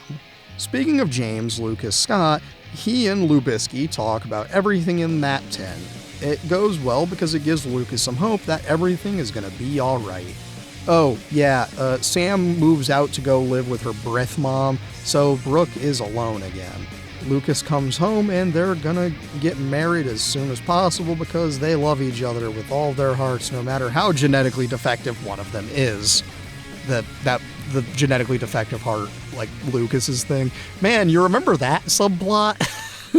Episode 129 out of 187. All right, second to last episode of the season, and it's time for another wedding. The minister fell through, and Lucas has to ask Jaylee Hames to stand in and do the thing. Wahoo! This wedding, Skills has Jamie on a child leash because we know what happened last time Lucas tried to get married. We see Brooke and Peyton getting ready for the wedding, and Peyton tells Brooke that if anything happens to her, she wants her to be there to take care of Lubisky and the baby. They talk about fear and stuff, but it'll all work out. There's no way they'll let Peyton die. That would be the worst possible ending for this character, who is known for being the victim of a series of unending tragedies. Anyways, back to the happy, not depressing thoughts. We see wedding prep stuff. Everyone's here, and Brooke has a really fancy suit for Lubisky to wear, and also a suit for Nathan. And when I said everyone's here, I mean it, because Julian is here, but he brought the actress who would have played Brooke Davis in the movie as a date, so shit hits the fan. We get a shot of Mouth recreating the Blair Witch Project with the wedding video camera, and it's pretty funny. Also pretty funny is the fact that Jamie has breached containment and is running free. Anyhow, it's wedding ceremony time, and here she goes down the aisle. It's Lindsay. Nah, I'm just messing with you, it's Peyton. Minister Jaylee Hames Scott has to improvise a whole speech, and it's a really funny thing to watch her fumble her way through it. I like the very informal nature of this whole thing. Anyway, then Jaylee Hames brings out the predictions that she and Lucas wrote when we hear all sorts of references to previous events in the series that we've seen. It's really sweet and nice to see. We get to hear the vows and everything in full. It's a very heartwarming thing to watch, and feels like a good payoff for sticking through the bullshit that we've endured for the last 128 episodes of this. Of course, they kiss and everyone claps. No, really, everyone's very happy for them, as they should be. The reception is held at Trick, and we get some miscellaneous bullshit that sets up for the next season, mostly about Brooke and Julian and 95.1 WDNC, but we do care about how it's time for the first dance, as sung by Mia. We watch all of the couples of Tree Hill dance together, and it's sweet and fun. Also funny is Nathan and Jaylee Hames Scott having what the show has been hyping up as slutty wedding sex. Nobody expected it would be them having the aforementioned slutty wedding sex. Somehow, other bullshit ensues to pad the runtime, but what does matter is that Lucas brings Peyton Scott home. He's about to show her that he's fixed the comet, but then she starts to bleed, and you know it's time to rush off to the hospital. She's barely conscious, and wouldn't you know it, it's time for the end of season tragedy.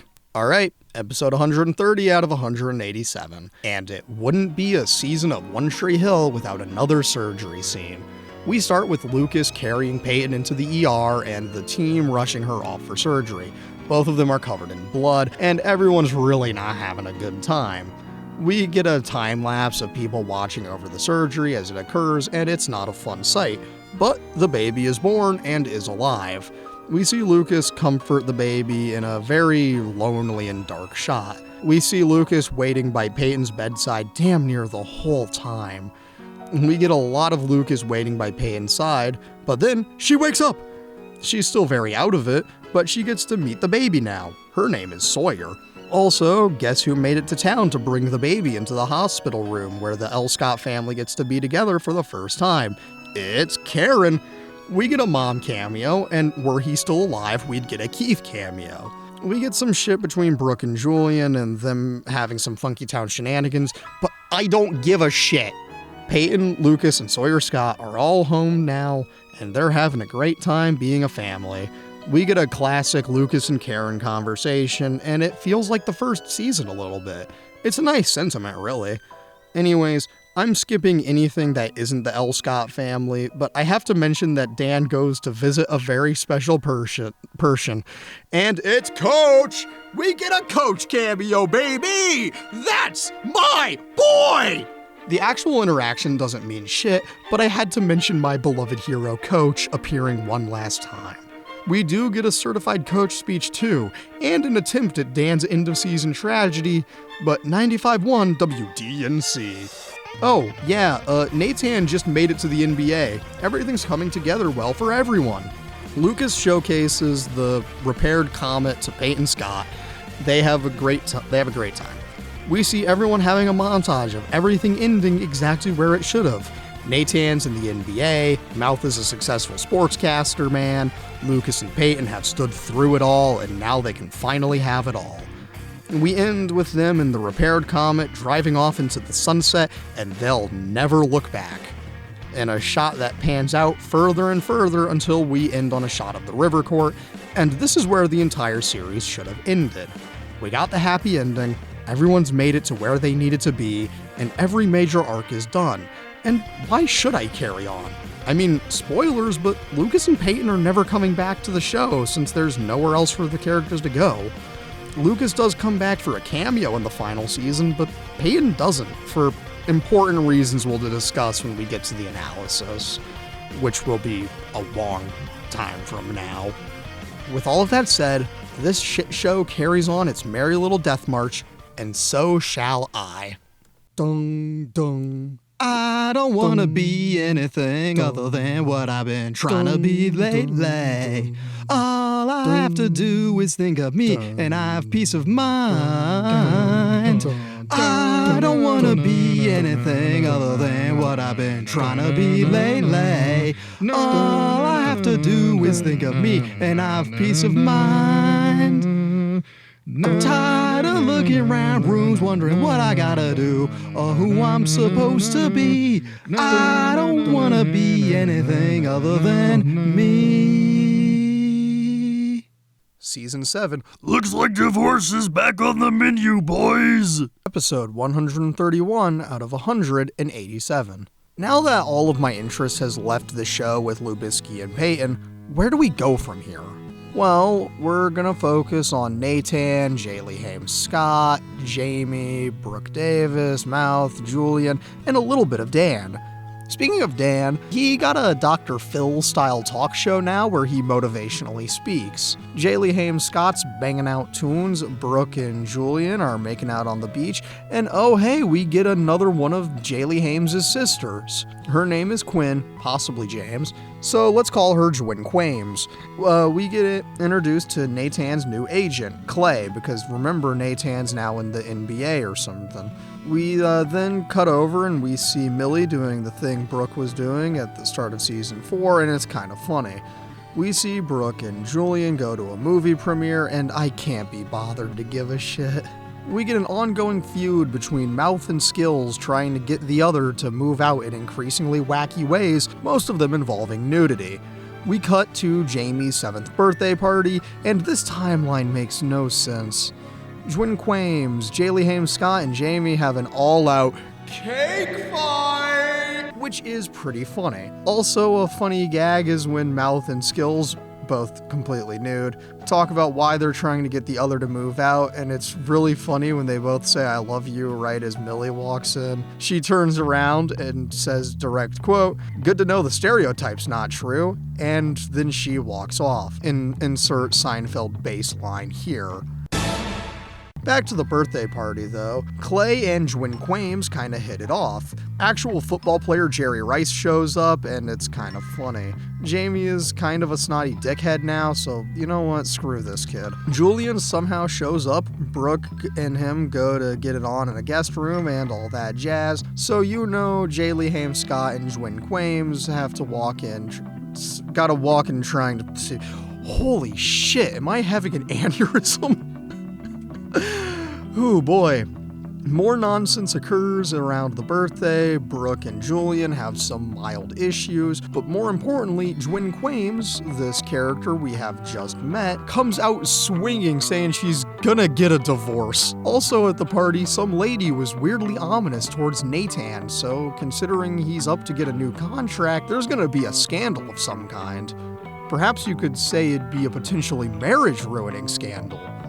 Perhaps, even, one could say that it looks like divorce is back on the menu, boys. But that is for later. For now, we see some sisterly bonding before we get called into the office. Since Peyton has left the fucking building, the label is in trouble, hence the British agent lady that's come to shut this shit down. So there's our next Jaylee Hames Scott musician subplot, saving Red Bedroom Records, some more shit ensues, but 95.1 WDNC, we do not care. We end the episode out with Clay telling Nathan about the so-called cheating scandal. However, we know that Nathan would never cheat on his wife, right? So this clearly has to be false, right? Episode 132 out of 187. Here we go with the introduction to a pointless character who's gonna be a major problem. So-called actor Alex Dupre is gonna be a major problem for the characters, and for me staying motivated to continue this dredge through the slop. We get more Dan motivational speaking, and he speaks like Joel Osteen. Also, he's married to a new woman. Oh, wait. Oh, Jesus the Christ, are you kidding me? It's her again? Really? Of everyone it could have been, you bring back Rachel? God damn it! That's fucked up, man. Like, really fucked up. Also really fucked up is the way Alex Dupre acts and talks, because dear God, she's the most asshole-ish piece of shit when her first line of real dialogue is, quote, "They kind of creep me out," insert derogatory term for physically disabled people, and like insert slur for the mentally disabled people. They're always like drooling and smiling really weird, which is a stark reminder that this show was made in the 2000s. Point is, Alex is a bitch and we hate her. Get her gone as soon as possible. Anyhow, Nathan's about to have a very public controversy because the word has gotten out publicly. Yikes! Back at Trick, we get a fun sequence of Jaylee Hames having a mental breakdown while impersonating Peyton and Lucas. The Peyton impression kinda sucks, but the Lucas one? Spot on. Anyhows, this helped her get an idea on how to save our label or something. We get more bullshit about Alex being the new model for Clothes Over Bros. She continues to prove that she's the worst. She almost went 3 for 3 on the model stereotype list. A complete bitch, dumber than a sack of rocks, but she's not blonde.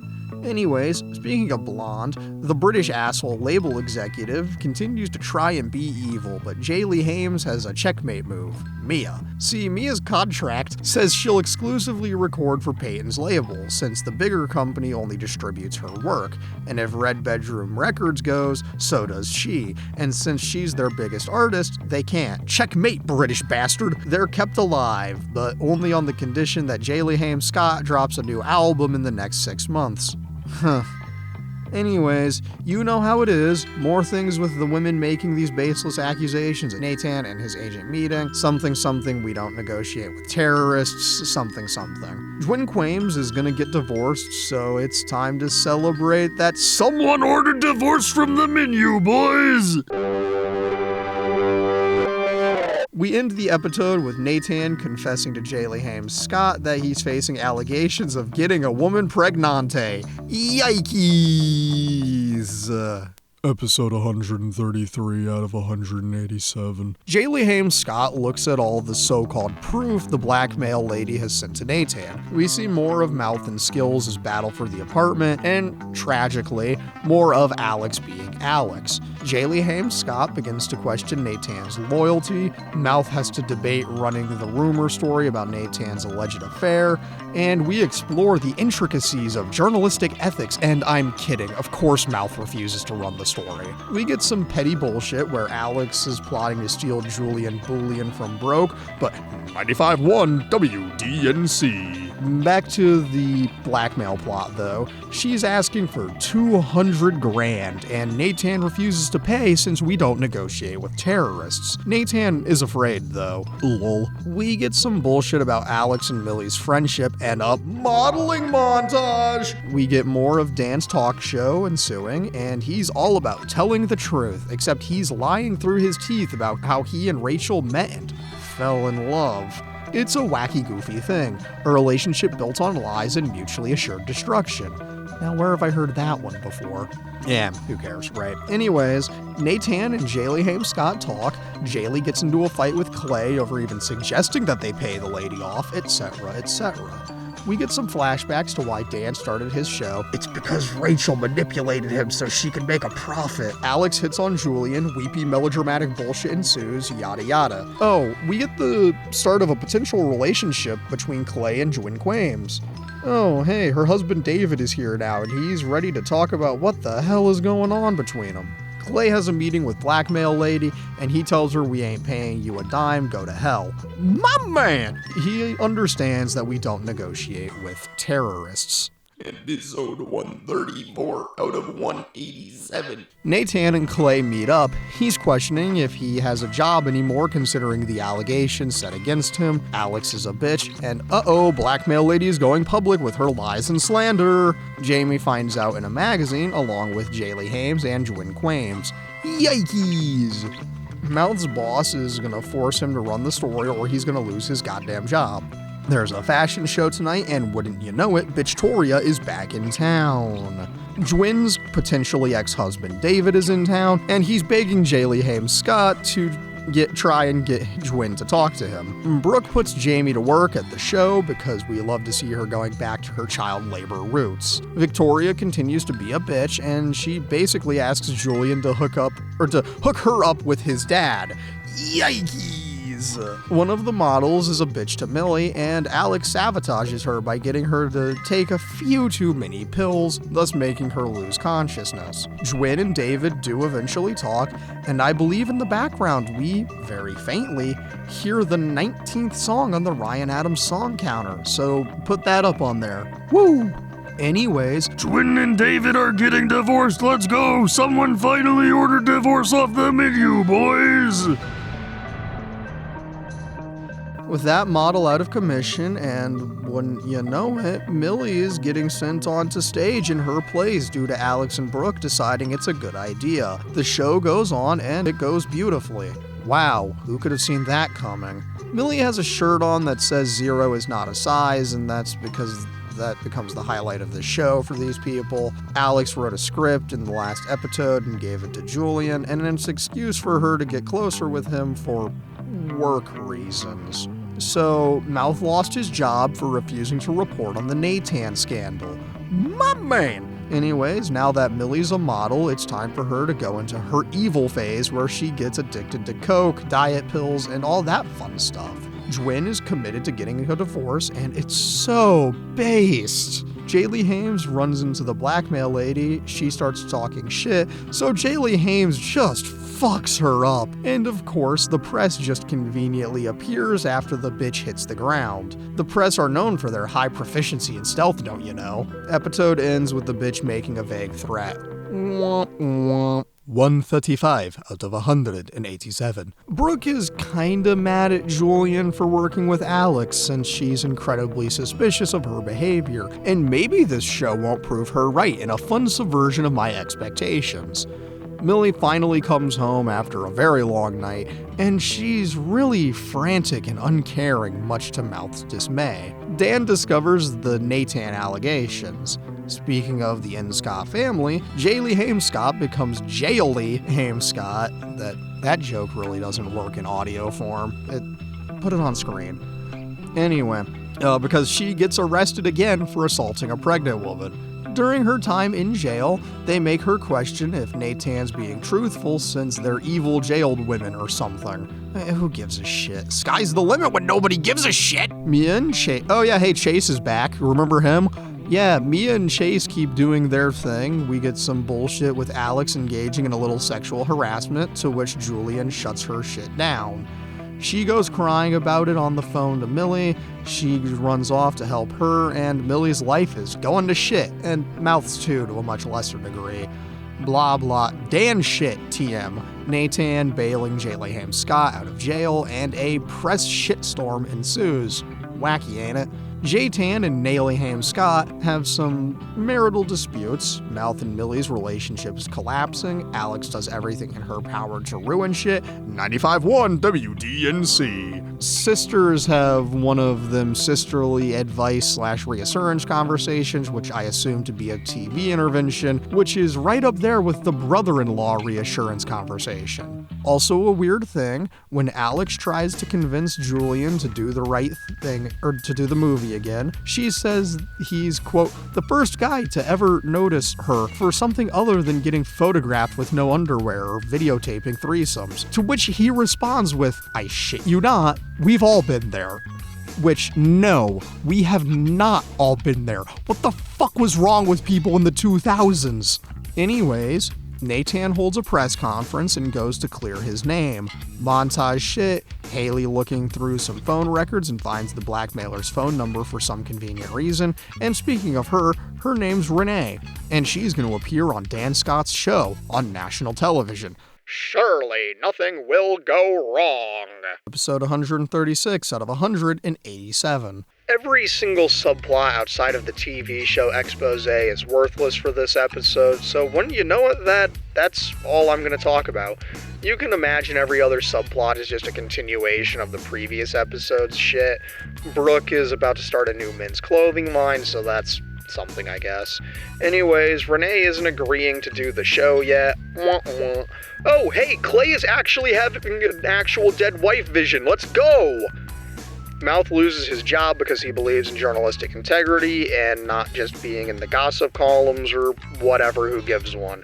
Rachel works her magic and convinces Renee to do the show. Yippee! This was a complete waste of my time. It's time for episode 137 out of 187! It's time for Dan to be Jerry Springer, baby! Woo!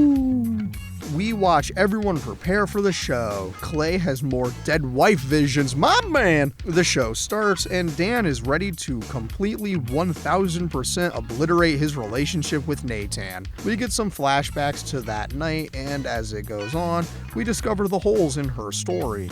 Dan's interrogation does its thing, and he's whipping out the lie detector test. He didn't tell her about this, so imagine how this is gonna go. Also, we get more Clay backstory on how his dead wife influenced him to be a sports agent or whatever, but I don't care. Dan whips out the lie detector test, and Renee's visibly in distress. It turns out that the test was 100% rigged for drama, as he proves by plugging himself into the machine, and he starts blatantly lying his ass off. My man! He lies about there being experts behind the scenes, he whips out some evidence of her being surprised that the lie detector said true, and holy shit, he coaxed the real answer out of her. Dan did something good, this is not a drill. Holy hell! Nathan Scott has beaten the allegations. She's dropped all charges because no one is ever going to take her seriously, and Nathan's got to secure a contract now. We get some more dead wife visions from Clay, and wouldn't you know it, we get to see the moment she died. She literally just dropped dead for no real reason. My girl! Clay and Jwin Quames are the Lubisky and Peyton of the series now, and they can't be together yet, despite how much they want to. Dead wife vision eventually tells him it's time to let go and get yo living girl, even if her divorce hasn't been 100% finalized yet. Episode 138 out of 187. And now, it's time that Dan finally gets his heart surgery. Guess where he is? Mexico, getting illegal heart surgery. But it's just a nightmare, and he wakes up screaming, and the dude is drenched in sweat. Anyways, the fellows of Tree Hill are gonna go on a camping trip. Clay is having some kind of weird sexualized dead wife visions, and all of the girls are making fun of their respective guys for not wanting to do the guys trip, etc., etc.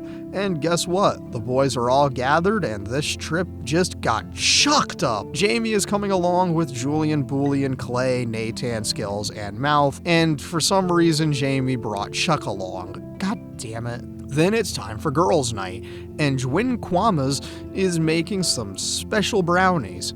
Emphasis on special. See, she's been following Jailer Tamaze's recipe, which means we get weed in them, and Jaylee Haim Scott doesn't know that. She's been getting drugged up since high school and she never even knew. She's finally been told about the weed and appropriately loses her mind over her sisters having made her unknowingly partake for several years. The edibles kick in and Jaylee Hames and Brooke are chucked up. Clay stayed home and he's getting more dead wife visions. Dead wife delusion is in his subplot to move on and find a woman to love who's, alive? Speaking of not alive, Dan collapses in the middle of a monologue during his show, and then we cut back to the Forest Boys for a moment, but whatever. Back at Dan, he had a hallucination of a man bleeding out before we flash back to cuando Dan estaba en Mexico para recibir un corazón nuevo. He chickened out at first, but Rachel convinced him to do it because of all the people they can help with his book. All because of all the money they'll make.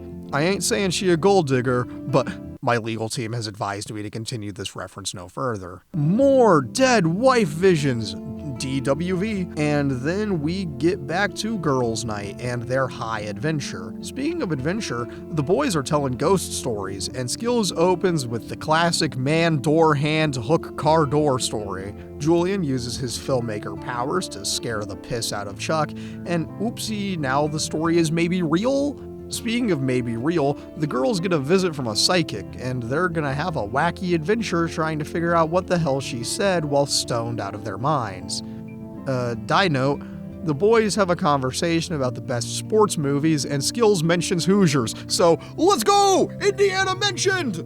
And Julian says, quote, I know the basketball coordinator from that movie, which means Skills has a new career goal in sight. There's some more bonding shits, more DWV, and the aforementioned Spooky Times adventures.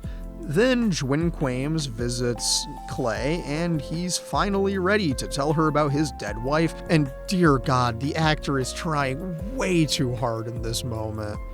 Anyways, Mexico flashback / dream sequence, Dan sees a dead man bleeding out again. He wakes up in a cold sweat. Turns out the guy was a kid and they killed him for the heart. He finally knows what Rachel did to get that bag, and he's starting to realize that she is a gold digger. Perhaps it may seem like Dan's second divorce is potentially imminent, but not yet. Episode 139 out of 187. Oh boy, we're back to the shitty drama. Broke Davis is questioning Julian, continuing to work with Alex. Clay is negotiating contract shit for Nathan, and Millie is being an ultra bitch due to her new modeling career. Alex says a whole lot of real nasty shit that I can't repeat here. Mouth witnesses the horrors of Millie's transformation and discovers her diet pills. Jaylee Hames is putting on a free concert, much to the dismay of bitchy British lady. Surely none of these things will cause problems. Speaking of, guess who just got back today? That wild-eyed Dan that had been away. Anyways, we get some Jwin Quames and Clay doing they thing. Broke thinks she's preggo, and Julian finishes the job with Alex. She's really concerned, and it's harder now that it's over for her. Nathan hears a knock on the door, he opens, and holy shit, it's Danny boy! He immediately shuts the door. Jamie's happy to see his shit-ass grandpa and even more shit-ass wife Rachel. Nathan is in despair over Rachel and Dan being here, and there's more choice dialogue. Brooke goes to the hospital, and wouldn't you know it, she's infertile. Julian secures a producer for the movie, and it's his father. They're bonding and repairing the damages they've done to each other. Conversely, Jamie is trying to get Nathan to forgive Danny boy, but you and I know that won't happen. Jwin Quames is doing her photography shit, something I've never mentioned before now, and she and Clay are gonna go to the concert together. Alex is really sad that she can't steal Julian Bullion from Broke Davis, shows she's contemplating some cocaine. Dear fucking God, this show is terrible. Shit kinda hits the fan when Alex calls Julian and makes him leave the concert because she's absolutely psychotic. He's the new Lubisky, which means he's the hero now, so he's off to save the winch. The concert starts, Jaylee Hames Scott drops some bangers, Julian drops the news that he's headed to save Alex, much to Broke's dismay, and Alex needs to drop dead. Brook is pissed, yells at Millie for wearing an unreleased dress, Mouth confronts Millie about the pills, and Millie loses her damn mind and is now just a bitch. Alex's actor just continues to try way too hard in a way that just isn't fun to watch. Everyone's sad now after the show, especially Brooke upon seeing Rachel and, to a much lesser extent, Nathan and Jails. Dan and Nathan have a conversation at the bar as what I'm calling song number 20 on the Ryan Adams song counter plays. Couldn't tell you what the song is, but it definitely is one. Anyways, Jwin Quames is having a good time because she's gonna put on an art show. Woo! She and Clay are having a great night, unlike any and everyone else. Except maybe the very off-screen Lubisky and Peyton Scott, who I miss being in this show very much, which is the most brain-damaged thing I've said yet. I'm sure things will shortly get completely out of hand. I can feel it in the rotten air tonight. Oh hey, Alex was lying. Her ass did not have any coke. Julian is absolutely livid. We see a very sad Brooke contemplating why her ass can't be like Peyton, who got to have the boy and the baby.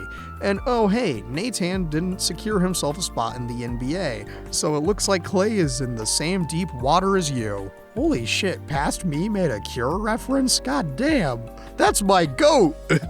That's my son! That's my boy! That's my son! That's my boy! Episode 140 out of 187. Keep the pain train rolling, baby. Nathan is freaking out over him losing his job. There's a song faintly in the background, and I'm convinced that it's number 21 on the Ryan Adams song counter. Hell yeah, brother! And oh yeah, Milling is doing the cocaína she stole from Alex. Alex is ultra depressed, Broke is ultra depressed, and Nathan is super pissed when he finds out that Clay really fucked up by spending time with Jwin Quames. Clay got his ass fired because he thought he could get the girl, but, say it with me now, 95.1 WDNC. We do not care.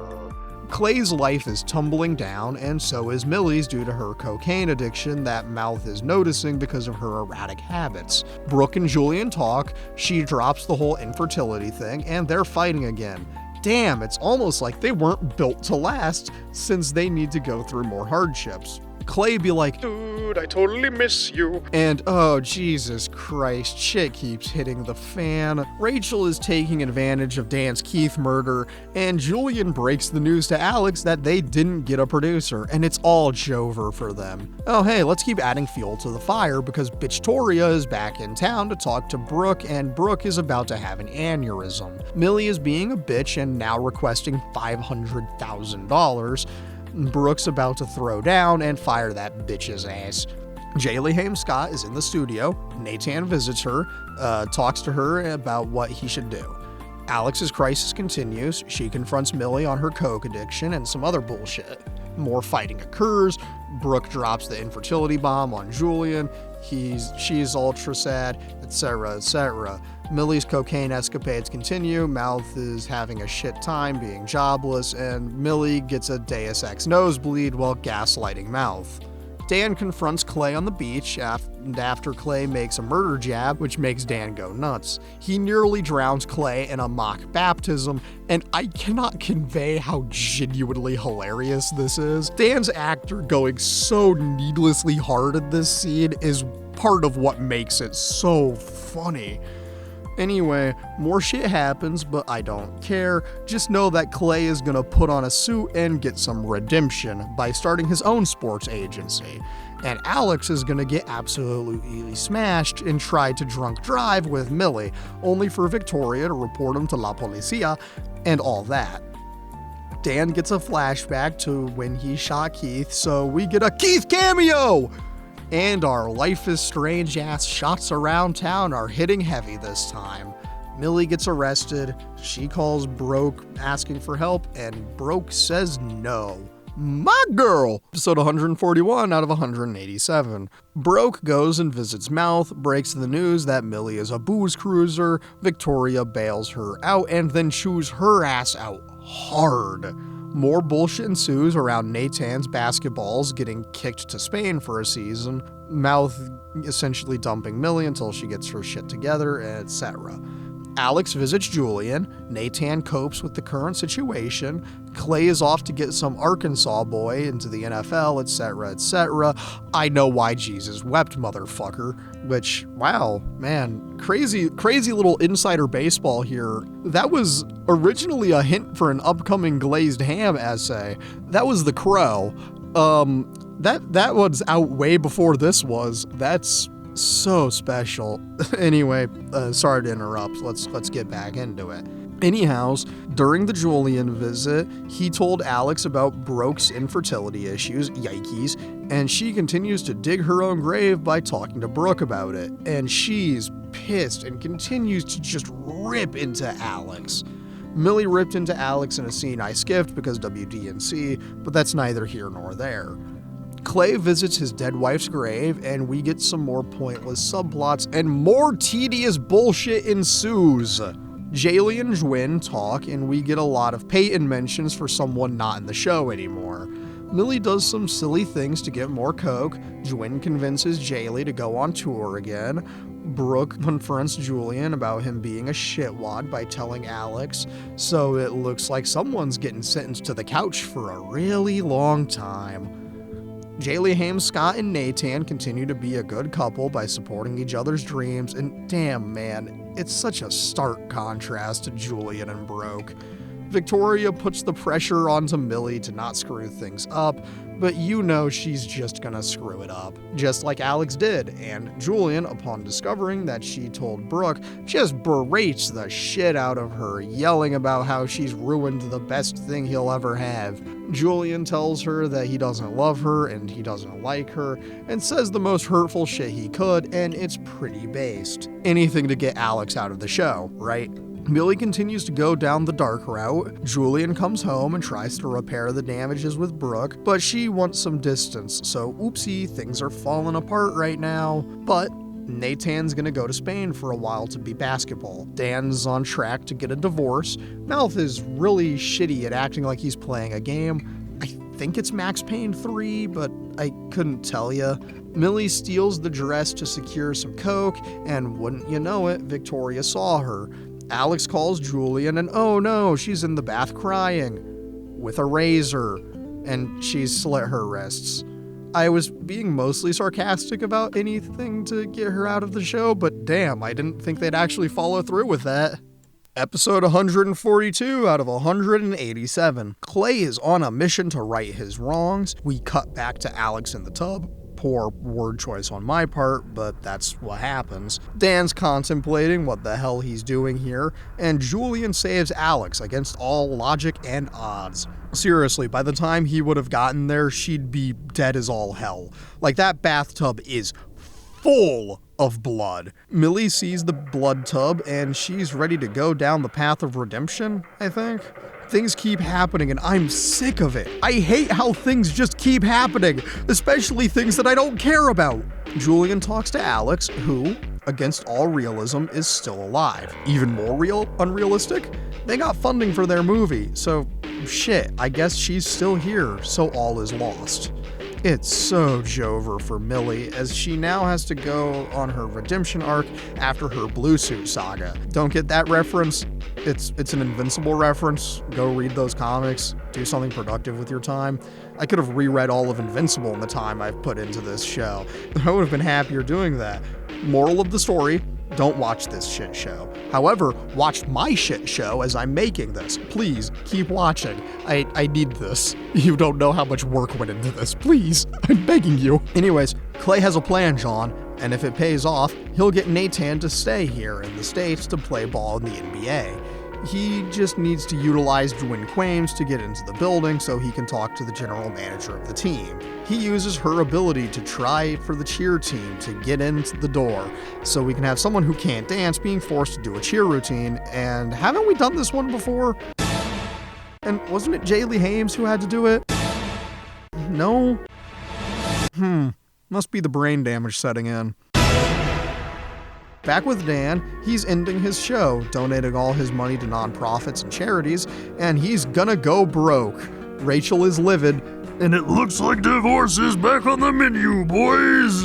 Julian and Brooke chat. We, as an audience, realize that he's a I can fix her type, and oh no, he's got the tragic backstory of a mom abusing substances, but I don't care no matter how plot relevant him trying to help Alex is. Clay comes to Nathan, and he's got an offer he can't refuse. So utilizing a very complicated series of trades, Nathan is on the Charlotte Bobcats again. So all is not lost. Rachel visits her lawyer, learns that Dan actually gave it all away, his empire of dirt, and it's the most growth he'll ever have, especially since he's getting a divorce where he loses nothing since he has nothing. My man! There's some shit between Dwin and Clay and being insanely in love, and kissing in the ocean. Jaylee Haim Scott going on a solo tour, and Julian thinking he can fix Alex, which is fucking delusional, by the way, and all that good stuff. Oh yeah, Victoria hired a guy for the new Clothes for Bros line. Clever title, Kill Me Now. Dung, dung. I don't want to be anything other than what I've been trying to be lately. All I have to do is think of me and I have peace of mind. I don't want to be anything other than what I've been trying to be lately. All I have to do is think of me and I have peace of mind. I'm tired of looking around rooms wondering what I gotta do or who I'm supposed to be. I don't wanna be anything other than me. Season 7.5, Neon Genesis Trevangelion, Death plus Rebirth. Episode 143 out of 187. It's concert day. We see Jaylee Haim Scott doing her thing, touring, singing, etc., etc., all that shits. Brooke Davis has a meeting to launch the new men's line, and all is well. We cut back to Alex in therapy, and once again, cut back is a poor choice of words. Anyways, the tour would be too expensive to film, too many extras that you have to get, so we only get one show. Brooke comes home, Julian just happens to be in the airport like that, and oopsie, he's here to pick up Alex. Yikes! Things have gotten a little out of hand considering they haven't talked in like 6 weeks, and Brooke gets pissy! Back at the In-Sky house, Dwin Quames has finally gotten the official divorce papers. Let's go give it up for divorce number 3! Yahoo! Millie gets a second chance at hoes over clothes.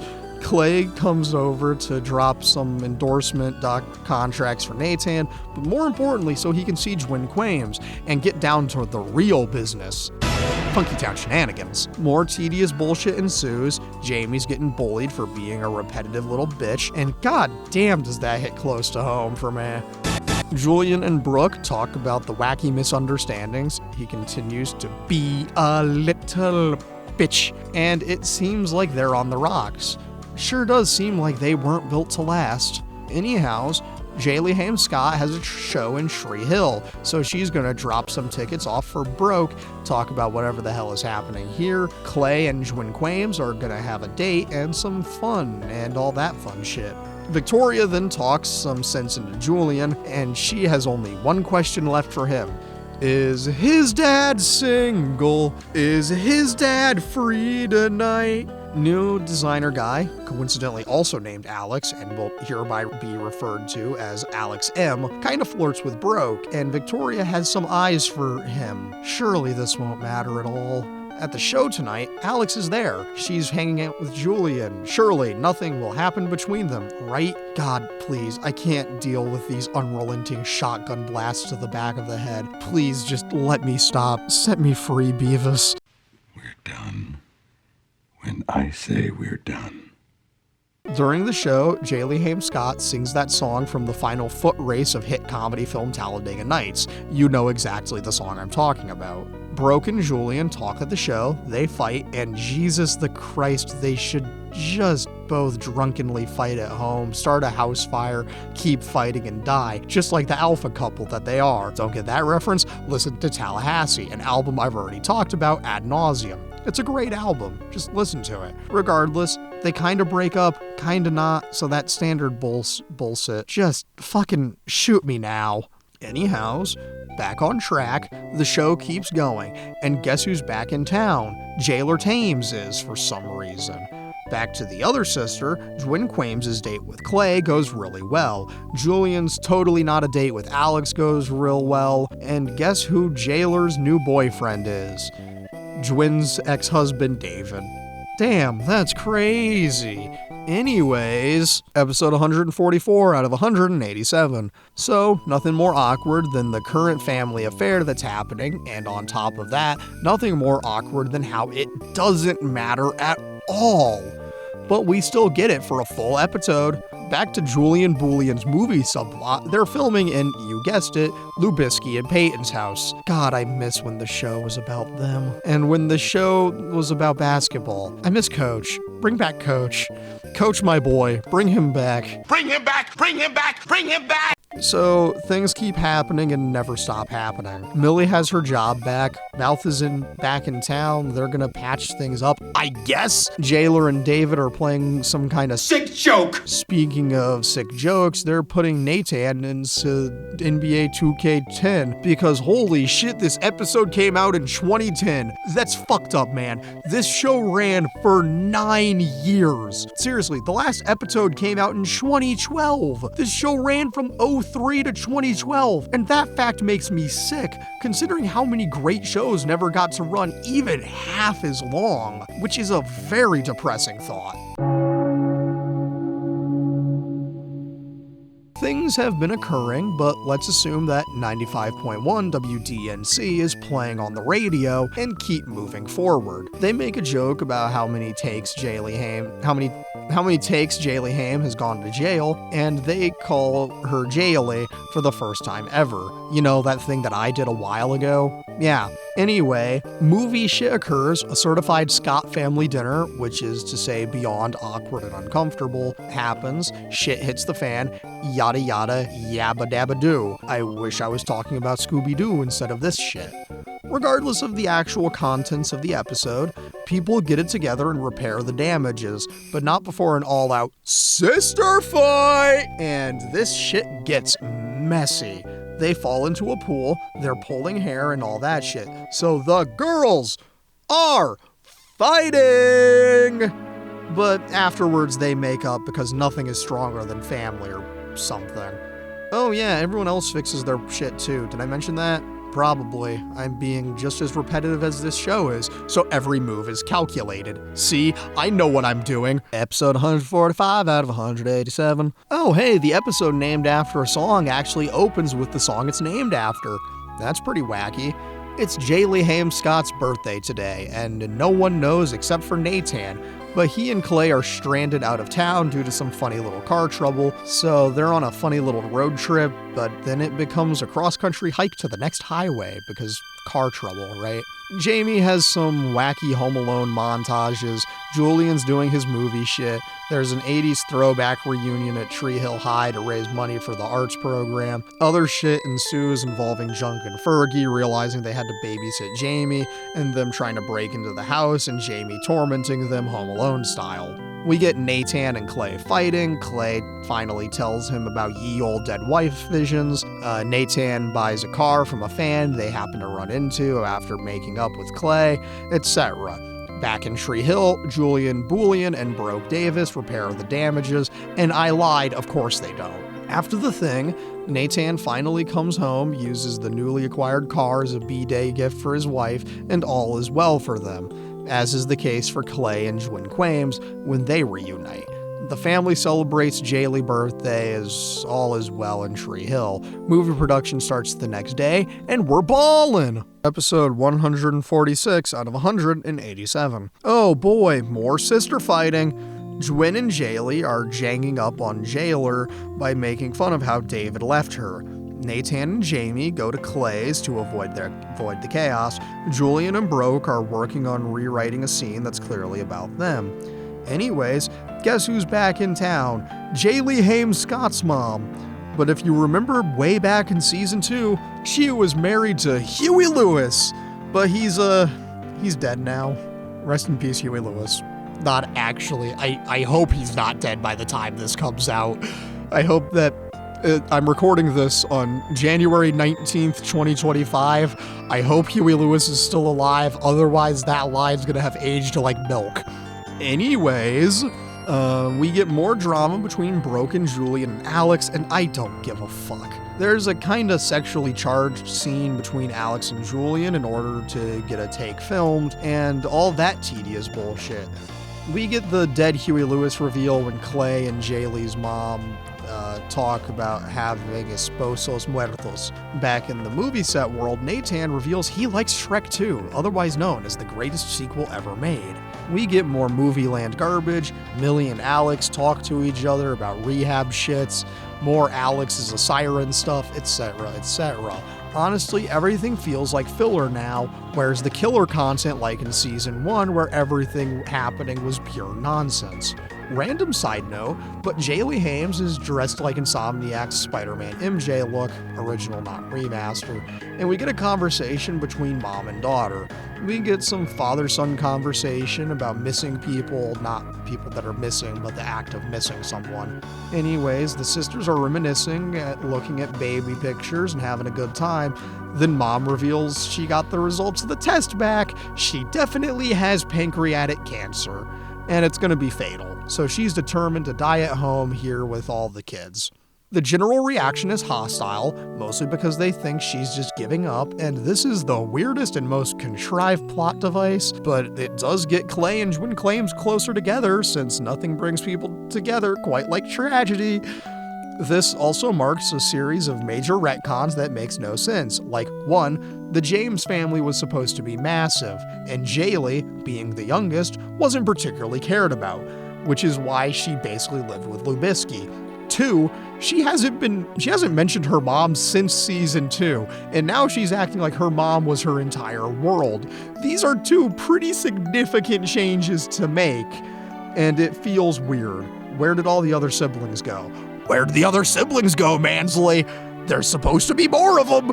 Mom is making the rounds, giving her motivational mom speeches to everyone, and oh hey, she's giving Twin Claims the whole "your art matters, it's what got me here tonight" Lucas-ass sounding speech.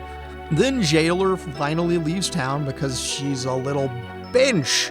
Anyways, after a rough day, Millie nearly relapses and starts doing coke again, but she heads to rehab and gets help. What a weird-ass show. The episode ends with Brooke and Julian kind of making up after the breakup, and God, Jesus the Christ, just bone already. We all know where this is headed. Episode 147 out of 197.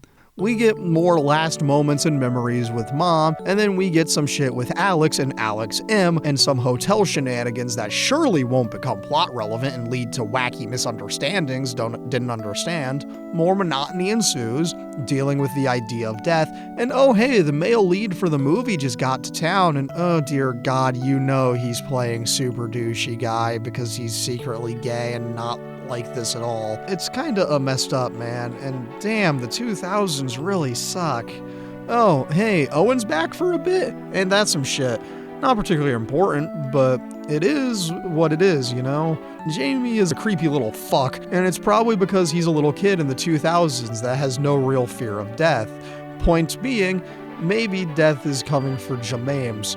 Anyhows, as it goes, we get a big episode full of episode bullshit, misunderstanding, didn't understand thing when Julian and Alex switch rooms so she can get a better night of sleep by not being directly next to them hotel shenanigans mentioned earlier. I think earlier in the episode, maybe not here. Anyway, Brooke goes to visit Julian, discovers that Alex is in Julian Boolian's room. She storms off after slapping Alex or something. Also, Clay, out on a scouting trip for his new agency, discovers a tennis player who looks exactly like his dead wife. Surely this won't cause any strife in his life, right? Anyways, the episode ends with One Last Christmas, even though it's in July or some shit for Mom, and it's a nice gesture. Anyways, the pain train keeps moving. We've got 6 episodes left of the season, which means the story's home stretch is in sight. Episode 148 out of 187. Movie time, and Brooke gets pissy. So it's all coming tumbling down. And oh yeah, Josh, the male romantic lead in the movie, engages in some more sexual harassment. God damn, the 2000s sucked. Anyways, back to the dead wife tennis star. She's absolutely psychotic. And she thinks she's gonna get married to Clay immediately or get signed to his agency and win him over in the long game. Yikes! She has a meeting with him and it's really uncomfortable. So, that's nice. Anyway, John Mames has hit the floor and Jaylee Haim Scott calls the hospital or something. More movie shenanigans due to Brooke being a bitch and not hearing Julian out or whatever, who gives a shit. Clay gets saved by a phone call from Dwin Quames, and he accidentally calls the tennis girl Sarah, which is a big mistake. This surely won't have devastating consequences in approximately 4 episodes. Anyways, back in the hospital, John Mames' time is running out and closing down, so we get some final moments in a series of patented Tree Hill Hospital scenes. Anyways, as Mom dies, back in movie land, Brooke just decks Alex in the face. Oh hell yeah, let's go! She gets kicked off set, and shit's hitting the fan for everyone. Stalker tennis lady discovers who Sarah was, and she's got a plan to win him over. Him being Clay. No, she and Sarah were played by the same actress, so suffer. Sarah, of course, being, yeah, that's right, Clay's dead wife, Visions. And now we get one last family moment with everyone. Even Jailer Thames bothered to come, so John Mames can now drift into that good night forever in peace. Brooke apologizes to Alex and then goes to repair the damages with Julian, but that movie is currently fucked in its production schedule now. Lamau. He's a bit pissy, but she gives the big, dramatic Shakespearean bullshit speech, and I'm gonna hang myself because they start kissing and making up. Anyways, in a moment of weakness and desperation, Alex has sex with Josh, and he records it without her consent. And surely this won't get released in a One Night in Paris style revenge porn situation that could potentially ruin the release of this movie that has a whole lot of money riding on it, since Julian has put every dime that he's got into this production. Back in the hospital, Mom James finally dies, and she's reunited in heaven with Huey Lewis and presumably the rest of the news. We get the standard montage shits. Brooke and Julian have recovered against all odds, funeral shit, cooking Mom's dumpling soup as a mom and son for Jaylee and Jamie. Dwin and Clay start making out and all that fun stuff. Then, oopsie, we see that the psycho tennis girl dyed her hair blonde is gonna be making some movies on him. Yikes. Episode 149 out of 187. Final 4 for the season, and the end is in sight. Time has gone on, and Brooke made Julian some special breakfast in bed, and it's the last day of shooting. So thank God this plotline is almost over. Dwin Quames is having a gallery show, so that's nice. Clay tells her about the dead wife visions, and on set, guess what occurred? Josh's computer got stolen, and that means the sex tape is gonna leak. The art show tonight is going well, but shit hits the fan real fast. The British label lady is getting deported. The tennis not Sarah is there. Josh gets found out for the sex tape. And it all comes tumbling down, tumbling down, tumbling down. They're getting blackmailed for a cool $1 million. And there's some ethical discussions about how to handle this. And wouldn't you know it, we don't negotiate with terrorists. Oh, hey, Chase is back in town for the first time in forever, and who knows, maybe Mia is gonna become a recurring character again. Man, remember when Mia was in this show? Yeah, me neither. Anyways, Stalker Lady Tennis Girl buys Clay's portrait at the art show, and he's viscerally uncomfortable. Tonight was father-son night at the Inscott house, so they've been having a blast, and the night ends with some weird dialogue surrounding Jaylee Haim Scott's grief, and spoilers, new pregnancy. Speaking of pregnancy and shit, Brooke tells Jaylee Haim Scott about her infertility issues and whatever. The night goes on, people fight, Alex M. has been sleeping with Brooke's mom, etc., etc., Paradise Lost. During the end of Brooke and Julian Boolean's thing, we get song number 22 on the Ryan Adams song counter. Woo! Yeah, baby! That's what I've been waiting for! That's what this is all about! Woo! Sorry, where was I? Oh yeah, Jaylee Ham Scott is ultra depressed and also like definitely super overwhelmed emotionally due to being pregnante and grieving.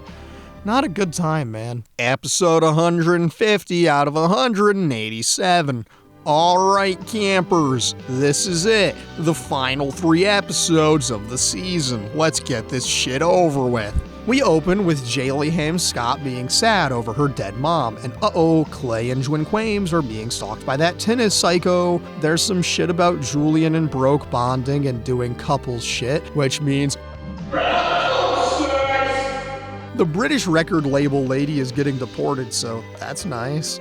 Anyways, now is when we discover that Josh is in the closet, yet he's making out with a dude in an elevator and Alex sees it. Oh, yeah, Victoria and Alex M got busted for some public oral sex at the art show, so we get some mockery around that, which is fun. Then Alex, not Alex M, continues to be the worst person you've ever seen by the fact she's considering outing Josh as some revenge for the revenge porn. Jwin Quames starts to express some concerns over the tennis psycho, and the foreshadowing is beyond heavy-handed. Surely nothing bad will happen to either Clay or Jwin Quames. Blah blah character shit and a subplot that doesn't mean shit to this nightmare. And then we're back to the movie plot. Alex told Julian and his dad about Josh is gay, and they have to deal with that 2000s homophobia if word gets out about the leading man in a rom-com movie is actually gay. Julian pays a visit to Josh, and we learn the whole sex tape extortion thing is due to Josh's evil ex-boyfriend threatening to out him, or some shit, and how this'll kill his career, and guess what leaked anyways? That's right, the news is out, the jig is up, they finally found him out. As the tennis psycho lady is smashing shit in the art gallery, we find that the sex tape leaked. Actually, we find out that it was Alex's idea to leak the tape and save the movie, so I suppose I lied earlier when I said they found him out. He's still safe for now, since Alex decided to take the fall. Jaylee Ham Scott is gonna get in some major trouble for not wanting to shoot the music video she's supposed to be doing, so she's just a depressed rat bastard cooking mama's soup. Clay talks to tennis psycho's roommate and who tells him that she stopped taking her meds, so he needs to be careful. Jwin discovers the art damage, and Jaylee loses her shit when her little shit son, knocks over the soup pot on accident. Dude, Jaylee Hames kinda sucks. Even Lucas took Keith's death better than this, and that death was a senseless tragedy, not a medical inevitability. Tennis psycho, I think her name is Katie, comes into the gallery to rub her property damage in Jwin's face.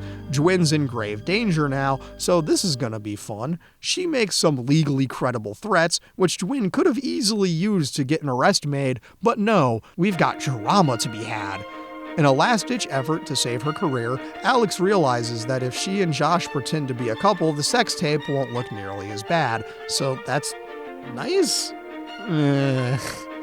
Anyways, Brooke and Julian engage in some more Funky Town shenanigans. As a treat for finishing production, Jaylee Hames can't stop cooking that goddamn soup, and Jaylee's busted out the vodka, only to not drink it and set her piano on fire for reasons. And hey, Katie broke into Clay's house and is watching his wedding video. Yikes! Nathan puts the piano fire out and Jaylee goes to call her mom, even though she knows there'll be nobody home. Episode 151 out of 187. The episode opens with a sucker punch because they hit me with that Simon and Garfunkel The Sound of Silence, which shouldn't be funny, but damn straight it is. Also, we get Jaylee Hames doing her best Lubisky opening narration read, so that's nice. She jumps into the pool and just holds herself down, but that was just a fantasy. She continues to be an asshole to her son. Clay opens up his fridge and there's some grape Kool-Aid. That's weird. We see a rough cut of the movie, and it's kinda whack as hell. More of the fake dating stuff between Alex and Josh, and Jaylee Hames is one Devil's Night death away from becoming Eric Draven.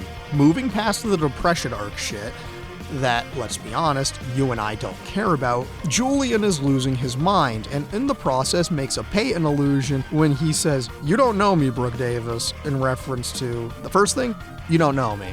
The second thing, you don't know me. or whatever the hell Peyton said in her first interaction with Lucas. God, I miss when they were together in this show. It matters here because she absolutely thudded him by sending the movie's rough cut to some film festival and 95.1 WDNC. Oh, hey, Chase is back in town, so maybe he's gonna be a real character again. Moving right along, the nightmare continues when Katie's in Clay's house doing all sorts of dead wife Sarah activities that she shouldn't know about, and holy shit, it's creepy. He immediately tells her to fuck off and get out of his house. Anyways, Alex starts hitting on Chase, and oh boy, I can sense a love triangle coming up on the horizon.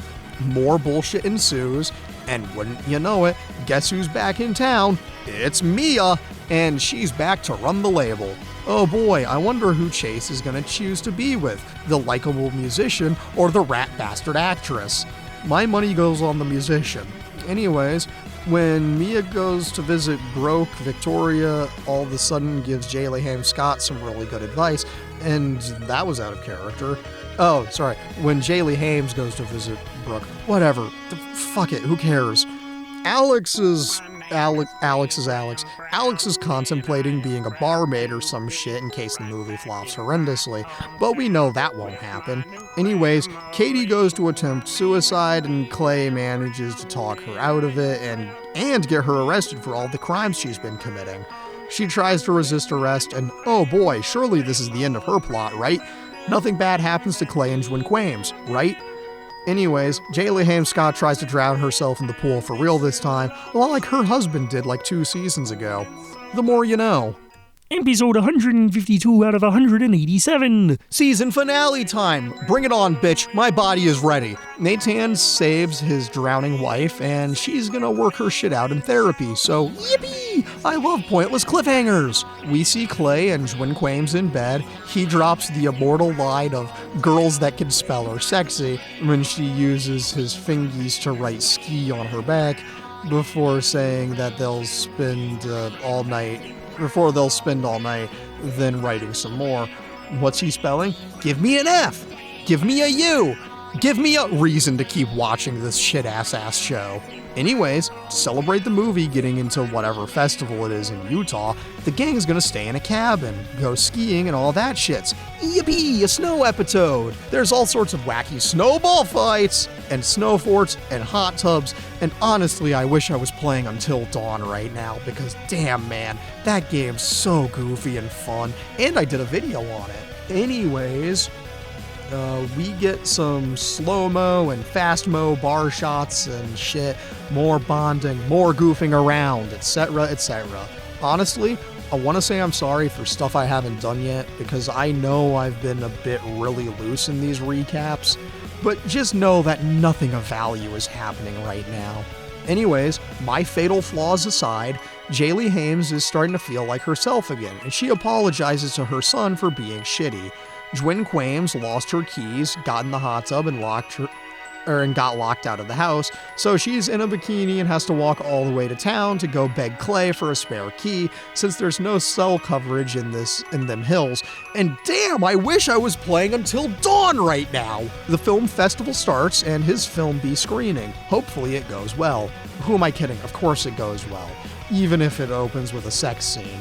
The movie ends to a standing ovation of God knows how long, and Julian gets to give a big ol' speech. It sure was a big ol' speech we definitely got to see. The joke is we didn't. They've got potential buyers, and someone bought the film for $3 million and a haircut for Julian. We get a lot of montages, shits, and boy, it sure is boring around here. My boy, this piece is what all true heroes strive for. So I'm losing my mind if you can't tell, but the show gives a leaving montage, a bunch of symbolic bullshit involving owls, and Jaylee Hames finally gets it now. She can move on from the mom depression. Anyways, in the middle of the woods, Julian gets down on one knee and proposes to Broke Davis. And unlike Peyton, she says yes immediately instead of shooting him down by saying not yet. Thank fucking God. I'm not sure I could take 2 more seasons of back and forth between these bitches. Everyone goes sledding and has a great time, only for everyone to go home and enjoy life. Jaylee Hames tells Nathan that she's pregos with a girl now, and they're having a great time. And you know, I think we managed to get out of this season without an end-of-season tragedy, which would be a first for this show. And oh wait, Katie broke out of police custody and she shoots Clay and Jwin Quames in their bedroom. Oh boy, I love murder! Yeah!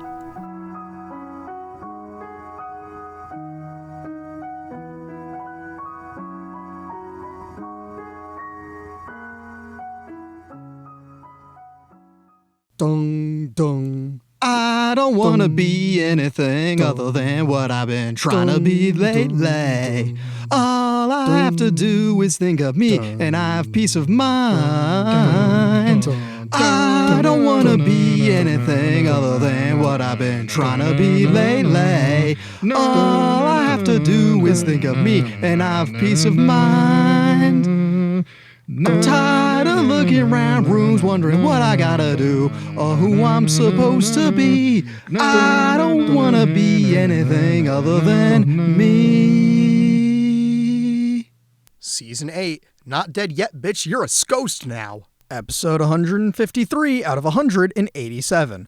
Okay, new season, new writing gimmick. I'm refreshed and ready to type away. I mean, I'm very excited. We're in the home stretch now. Only 34 or so episodes left to cover, so let's just hold it together and keep on moving. We open with a new gimmick, and it's Jaylee Hames Scott writing letters to her brother-in-law, Lubisky. Aw, how sweet. Anyhows, Alex is moving to Tree Hill, which sucks, and Chase is contemplating taking back his ex or getting with Alex. Personally, I'm picking Mia every damn time. Anyways, it turns out that Quinn James and Clay are ghosts now. I'm sorry, in accordance with Glazed Ham lore, I mean to say they're ghosts now. Hey, remember basketball? Yeah, that's right. Apparently NBA season is coming up and Nathan's ready to ball again. Jaylee is back to normal and happy again. We cut to Broke and Julian, and their plan is currently to just have raw sex for the next 24 and or 48 hours. And then, right as they get down to business, we cut to something very, very special. That's right, after 2 seasons of being missing in action, it's finally back. The one, the only, my dearly beloved One Tree Hill intro sequence! And to make it better, it's the original theme song. That's right, baby. I don't want to be anything other than what I've been trying to be lately. God, how I've missed you, shitty opening sequence. And holy shit, basketball is coming soon. They've really pulled out all the stops for making this show good again. The parents break the news to the little shithead Jamie that there's gonna be yet another Scott to keep track of, and he's so excited to have a little bro. He's gonna be crushed whenever Jaylee Hames gives birth to a baby girl. Anyhows, we get some wedding planning montage for Broke and Julian before we get some ghost visions of Clay and Jwin, because remember, they got shot in the last season's finale. I'm sorry, I meant to say Scost in accordance with Glazed Ham lore. Please forgive me. Anyway, Jamie says a funny little slur starting with the letter R during some improv thing where he's acting like fans from other cities. Jamie then asks his dad where babies come from, and this is going to be a running bit for a long time, where we see just how poorly everyone is going to explain sex to this child. Oh boy! People are starting to worry about why Clay and Jwin Quames aren't responding. Jaylee goes and makes the rounds telling Broke she's pregnant, and when she eventually goes to visit Clay and Jwin, something's wrong. She'll discover the somehow still alive bodies and call the cops, despite how they've been bleeding out for at least 5 hours at this point. Back in the present, speaking of the police, Broke gets arrested for false financial reports or something. We get more of the whole failing to teach this 7 or 8-year-old about sex, and it's goofy. At a routine checkup, Nathan learns that, he won't be able to basketball again. We get some more corporate shit with clothes over bros, and I'm gonna save myself some time and say that this will result in the company shutting down permanently. So this is how a 7 or so long season empire collapses. Jesus wept. Anyways, while hanging with Chuck looks up porn on Jamie's computer. Jaylee walks in, and for some reason Jamie gets in trouble for something he didn't do. Free my boy, he did nothing wrong! Anyways, Nathan and Jaylee chastise the boy for looking at porn, and they continue to avoid the talk by playing Gears of War 3, which supposedly just came out, thus placing this episode somewhere near April 8th, 2011. The more you know. Also, this little shithead is playing Gears of War in the year of our Lord 2011 instead of a man's game like Shadows of the Damned. The company is coming crashing down, and man, aside from this song, life sucks. Anyways, the episode ends when Nathan visits Clay's house and finds the bodies, calls the cops, etc. So I lied earlier. I'm sorry. I know I promised I wasn't going to lie to you several times, but I can't help it. This show has melted my brain. Episode 154 out of 187. More Jaylee Hames Scott opening letters to Lucas. We then witness Closed Over Bros in its last dying breaths, and oh, Jesus, wept. Why is Alex still here bartending? Oh, and she's done a little tweeting to get a shit ton of people to trick? What joy I'm experiencing. I'm absolutely ecstatic. Now, it turns out that I didn't lie earlier when I said Jaylee Hames discovers the bodies. The show was just messing with me. We see the ghosts doing their thing, and they're getting dragged into the hospital after having bled for like 5 days at this point. But they say it's only been 12 hours, which, how the fuck are you still alive? Doesn't matter. We get the intro, and it's not the same. They played a shitty cover version of it, and they'll continue to do this throughout the season. Jesus wept. They baited me, and I don't know how much more of this abuse I can take, Captain. Back in the hospital here, we see Jaylee Hames Scott in the waiting room since it's been too long since we last had a hospital scene in this shit show. More people show up, witness the bodies, and wah hey, Dwin Quames and Clay are ghosts. Since nobody can see them, we get some fun stuff of the ghosts watching themselves get operated on, etc., etc. Anyhow, we get more shit around Chase and Mia, Jamie and Julian, Broke and Jaylee. None of it really matters. Anyone can see. None of it really matters to me. What does matter to me is a very homoerotically charged shot between Chase and Mouth, where Chase admits that he hired Alex because she could tie a cherry stem into a knot with her tongue, only for Mouth to do it, but better. It was definitely not intended to be as gay as it is, but you know what?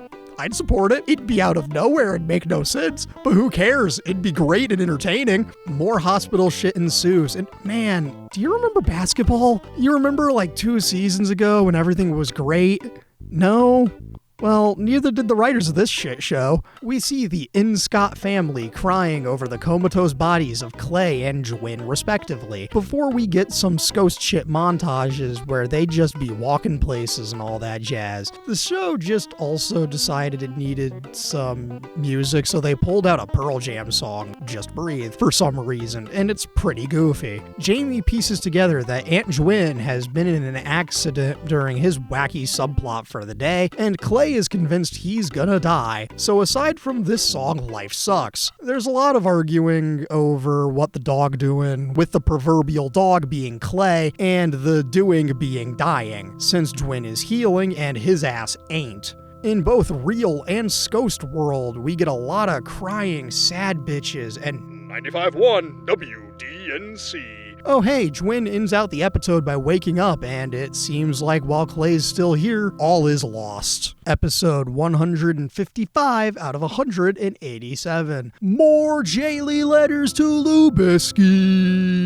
And she's gonna volunteer for a crisis hotline. And holy Jesus Christmas, holy Jesus, goddamn holy Jesus jumping Christmas shit, Batman, I'm losing my sanity. The end is within sight. But at what cost? We get some ghost shit between Clay and unnamed black man, and honestly, I wish I was just reading The Crow, because at least then I'd have something of value to talk about. Not only that, but I did have something of value to talk about when I talked about it forever ago. See, isn't editing wonderful? Oh, hey, it appears that Mouth and Millie are back together again, and they had some Funky Town shenanigans off screen, and appear to have some morning after regrets. Anyways, hospital, apparently Clay flatlines, and intro. This one is particularly something really stupid. It's just a pop/EDM cover of the song, and it just fucking sucks, man. It's so bad. It's like getting audibly sucker punched. Mouth has been searching for a job, and it's failing horribly. And as such, he's started a podcast. God, this show was really innovative in the world of unemployed men just starting podcasts thinking they'll make it big. Speaking of, I'd like to take a moment to plug my new podcast, Rambling Ham, coming never. Clay is dying of organ failure and he needs a new kidney or some shit. Who knows, man? It's a contrived plot device, just like Mouth talking about a sports movie that matches Clay's scenario really damn close. Nathan is determined to save Clay and he offers to give him a kidney, even if it means he'll never basketball again. It seems like his days are numbered because his back is definitely disintegrating. Clay and unnamed black man argue a bunch over Nathan's potential sacrifice, and man, this kind of stinks, you know? More things happen, and mein Gott, this show is terrible. Clay and unnamed black man are chilling and talking on the hospital roof or some rooftop somewhere. They talk about what happened to him that's placed him in limbo, Ghostland. There's something about how this wasn't Clay's fault, and damn, I wish I was watching The Crow 1994. Anyways, Nathan isn't a match, so kidney time ain't coming anytime soon, unless? Before we can get to that, we gotta get more crying, and this time it's Nathan going for a drive in the country, seeing some horse running on someone's property, and he just starts crying. Damn, it's just like that panel in the 2011 special edition release of The Crow. Doesn't matter. Back to Closed Over Bros, Victoria is taking the fall and going to prison. Let's go! This is the second time a main character's parent has gone to jail! Woo! The episode ends out with someone flatlining, and wouldn't you know it, it's time for the unnamed black man to carry on into a place where nothing ever happens. But hey, this isn't all doom and gloom. Clay got his kidney, and oh hey, bitch, he back out, he coma! Also, unnamed black man's name was Will Bennett, so in death we have a name, I guess. Yeah! Episode 156 out of 187. Nathan is bawling at the river court. Then, you guessed it, Jaylee Hames Scott led her to Lubisky. She's working at a crisis center and it's not going well. Chase and Alex go golfing and holy shit, Chase is such a dweeb. I mean, Jesus Christ. This dude was originally a skater boy in high school, but apparently he's a golfer champ, which is cringe. Brooke's life is collapsing and she's dealing with having to do some radical overhauls for clothes over hose or whatever. Clay is alive and it seems fine. Wahoo! Then intro time, and it's a very sad lo-fi rendition of the song. It's mid, but alright, whatever. We're back to golf, it's funky, and Chase just kicks her ass in golf. Dwin Quames is gonna live with the Inscott family until Clay is well enough to live at his own house. Brooke and Julian are planning for a wedding, but the company shit is gonna put a big damper on that shits. Clay and Nathan talk about him no longer being the NBA guy, and since Clay needs someone to take care of business, Nathan's gonna become an agent.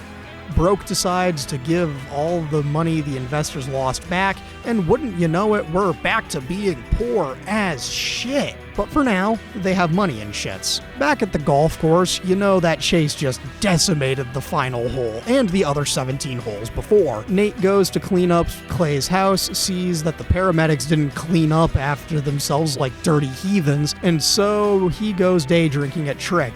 My man! He then commits to retiring and becoming an agent after he talks with Juliet and learns that he didn't know that Jamie liked B.S. Bull. He goes home, talks to Jaylee, and decides to retire. Chase and Alex head back to her hotel room and he gets denied sex because she actually likes him. He then goes to leave until she says no, come back, and they engage in some Funky Town shenanigans. Jaylee does her crisis center thing and she encounters someone who really needs her. And it's a lady with an Irish accent contemplating just how much life sucks. We get the usual montage to end out on, and it's a particularly goofy one when Nathan cleans Clay's house. Episode 157 out of 187. Dear Lucas, I wrote you, but you still ain't calling. But you know who has been calling? That Irish accented lady. The subtitles call her Aaron. Broke decided to liquidate the whole company and give all the money back to investor, so she's committed to becoming Broke Davis in a moment of character growth. It's not about the money, Batman. It's about the message or some shit, I don't know. She's got to go break the news to Mom there, and guess how that's gonna go. Mouth and Nathan talk at the River Court, talking about how they miss the good old days with basketball and when Mouth had a real job, etc., etc. It's a nostalgia march for nothing. Anyways, Bitchtoria chews out Broke for going broke. Then, intro time! And oh dear God, this is the worst one yet. It's like they got a low-rent Lou Reed impersonator, and it sucks so bad. After that shit-ass intro, Julian comes to the house to offer Jamie a gift, a baseball glove that supposedly belonged to Roberto Clemente, which means Pittsburgh Pirates mentioned! Rah!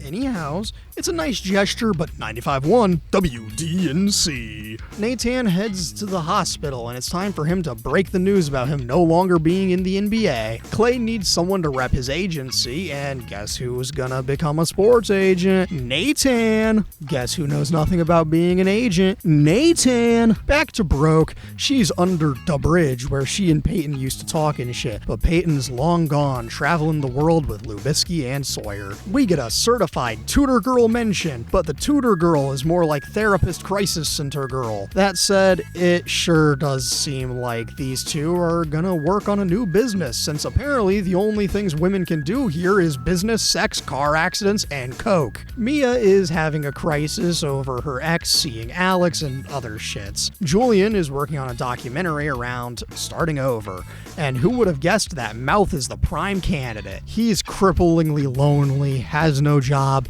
no bitches, nothing. So he's the prime candidate. Kinda like me. Dwin Quames visits Clay in the hospital. They're like one step away from hospital sex. We get an awkward glimpse into Mouth's life, and damn bitch, you live like this? After a quick trick visit, Nathan and Broke talk about bothing having shit parents in prison, etc., etc., and they're there to support each other and all that jazz. Nate's ready to go be an agent, Clay's getting out of the hospital, so Dwin is there to see him and escort him out. A lot of kissing delays what should be a simple process. What in the goddamn Jesus Christmas shit is happening anymore? We get a mid-episode montage shits, and oh boy, Alex has to leave because of a movie! Yes! Yes! Get the hell out of here, winch! Chase breaks up with Alex because she lied about not having a movie or whatever bullshit excuse. I'm not bothered by it. We get another Jaylee Hames Scott and Broke moment, and this is a moment where Peyton should have been here, but alas, she is no more. Peyton announces his retirement from the NBA. Shit. Nathan announces his retirement from the NBA, Broke announces the end of Clothes Over Bros, and Nathan's press conference ends with him plugging an interview he did with Mouth in order to launch his podcast into the stratosphere. Broke does her thing, Nathan spends time with Boy playing ball, and Jaylee is much more visibly pregos than she was earlier in the episode. Mouth's podcast is doing great. Clay and Dwin are a bit scared to be in their own home. Broke and Julian are gonna get poor people married now. And episode end. You know, I should be sad now because it seems like basketball is finally no more. Rest in peace, basketball. Coach didn't die for this shit. Yeah, it's time for episode 158 out of 187. Dwin has a zombie nightmare, and it's a weird sequence that makes no sense, but does have Julian and Brooke doing synchronized zombie kicking, and everyone keeps calling them vampires. She wakes the fuck up, Samurai, and all is well. Just kidding, she bought a gun. Then intro time with a super weird soul version of the song? What a weird show. The nightmare sequence makes sense because it's a Halloween episode! Nathan learns the ins and outs of being an agent. Millie and Mouth are talking again, then Mia comes up to talk to Chase since Alex just up and bounced town. No guy is convinced that their respective ex wants to get back with them. We learn Aaron's name is Aaron at Jaylee's Crisis Center shift. Broke is moping about being broke, and Julian's got to convince her to feel better via whatever. But then Julian's mom is in town, and oh, Jesus Christ, she's insufferable. Nate's gonna go out on his first date agent edition, and not until we get the obligatory Jamie and friends subplot with the always infuriating Chuck the Cuck.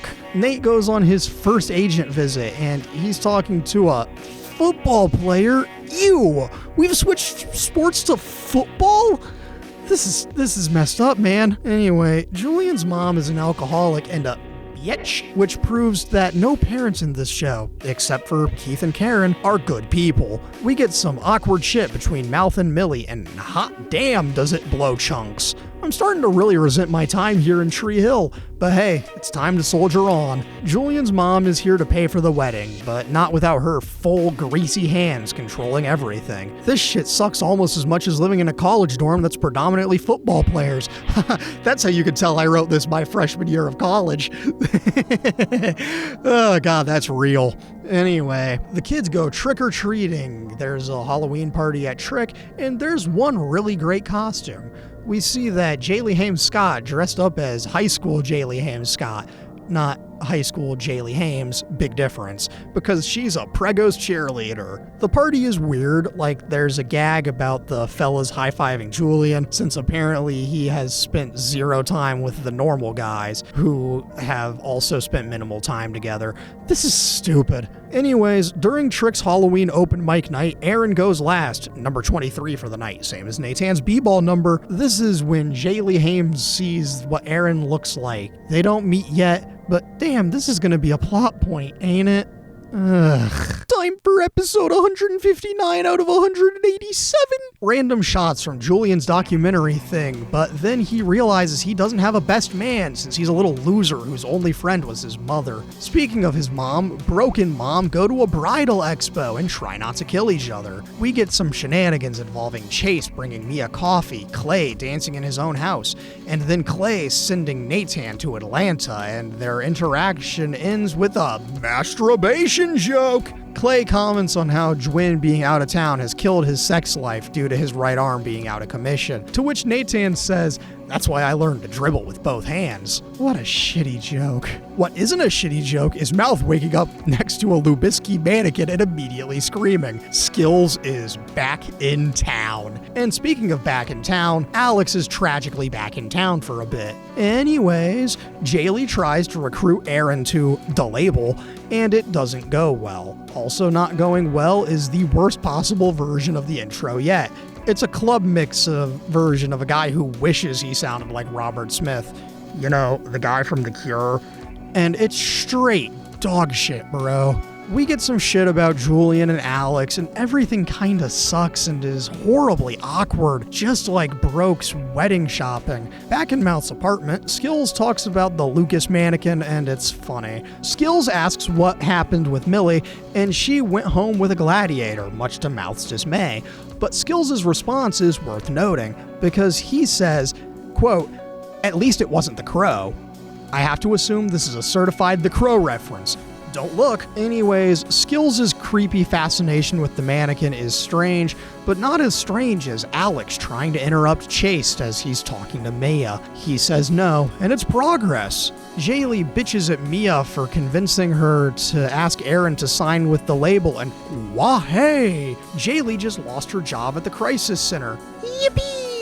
Both Nathan and Jaylee screwed up now because Nathan doesn't know the agent jargon, so shit sucks. What also sucks? The poker night Julian is hosting, since he doesn't know the guys and wants to bond with them. It goes terribly for a variety of reasons, and damn shoddy, it's no wonder these people hate each other.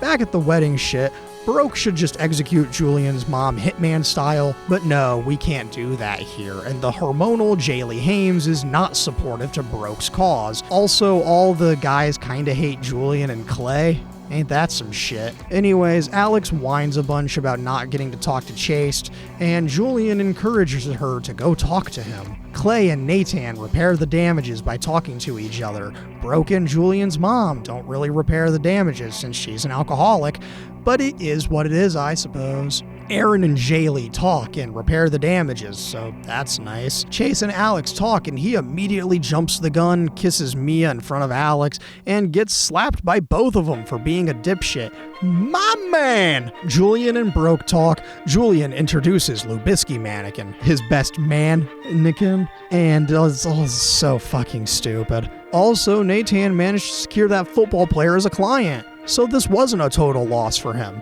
However, they did both leave Jamie at Chuck's house, so they're perpetually screw-ups. Episode 160 out of 187. Jamie got braces, and damn, nobody cares. Nathan is getting dropped off at the airport by Clay to convince some guy to play for the Atlanta Falcons, and it means we've officially switched to football and lost what this show is all about. Oh hey, speaking of losing everything, Brooke officially signed over her ownership of Clothes Over Bros, and it's all Jover. Jamie is a self-conscious shithead for having braces. Chase makes a fool out of himself in front of Mia, but apparently that kind of works out well for him.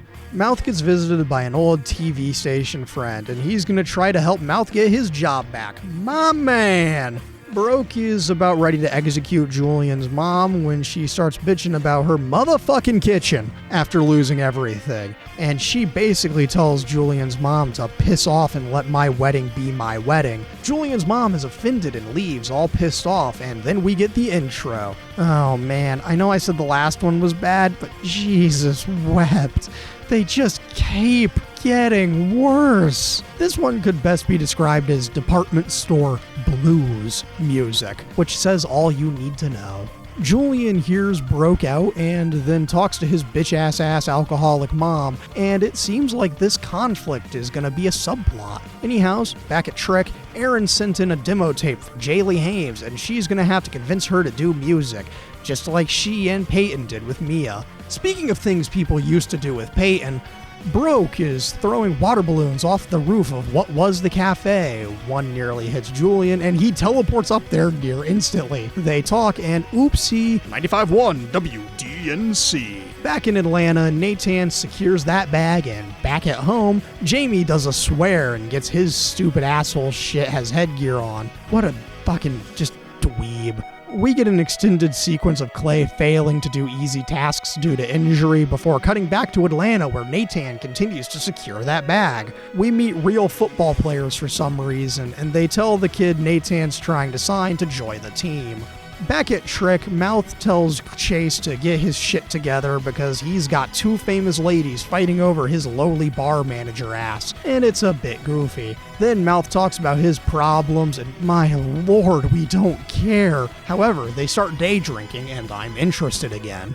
Anyways, Aaron is in the studio banging out tunes on the piano. Then Mia chats with her about music, and Jaylee Hames Scott and what she does for musicians and all that jazz. Clay talks to Will Bennett, the previously unnamed black ghost during that one episode's grave, and is sure is something. It's all quiet on the business front, and hey, Nathan's doing great. Man! Back at Trick, we see Mouth and Chase drinking and talking about who Chase should try and fix the damages with. He gets no conclusive answer. Brooke kinda repairs the damages with Julian's bitch mom. Jaylee Hames Scott and Aaron work out a deal after talking about crisis shit. Nathan does business and all is well in this North Carolinian hell. Clay picks up Nathan, Mouth gets a call, and he's not getting his old job back. Damn, he won't get anything good, will he? We get them Life is Strange ass shots around town, and all is well. Dear Lucas, it's Thanksgiving and you still haven't called me back. Or whatever the hell Jaylee Hames is rambling about at the start of this episode. And honestly, I'm using my executive powers to say that nothing in this episode matters other than Victoria is now out of jail and just as bitchy as ever. And oh, yeah, an even shittier cover of the intro song. I guess I have to mention that Nathan has to go back to college since he's a few credits short of graduating, like a dingus. And he needs those credits in order to be an agent or something. Also, Dwin Quames is back in town after some photography trip, and Mouth and Millie get back together again. Episode 162 out of 187. We get a goofy, hallucinatory redneck wedding sequence that sure was an executive decision, especially with Jamie Lubisky Scott drinking a Budweiser or another such piss water. It doesn't matter, just a weird-ass nightmare Broke was having. Jamie is not a child alcoholic, and in fact, he is a massive dork competing in the spelling bee like a fucking nerd, and not the good kind. Although he's not nearly as much of a nerd as Nathan, whose wife is making him a sack lunch for his first day back to college. Clay is going back to work or something, and so Jwin Quames is gonna be home alone. Jaylee gets a call from Mia, and wouldn't you know it, that Mia just booked Kid Cudi to do a show at Trick. What even is this show?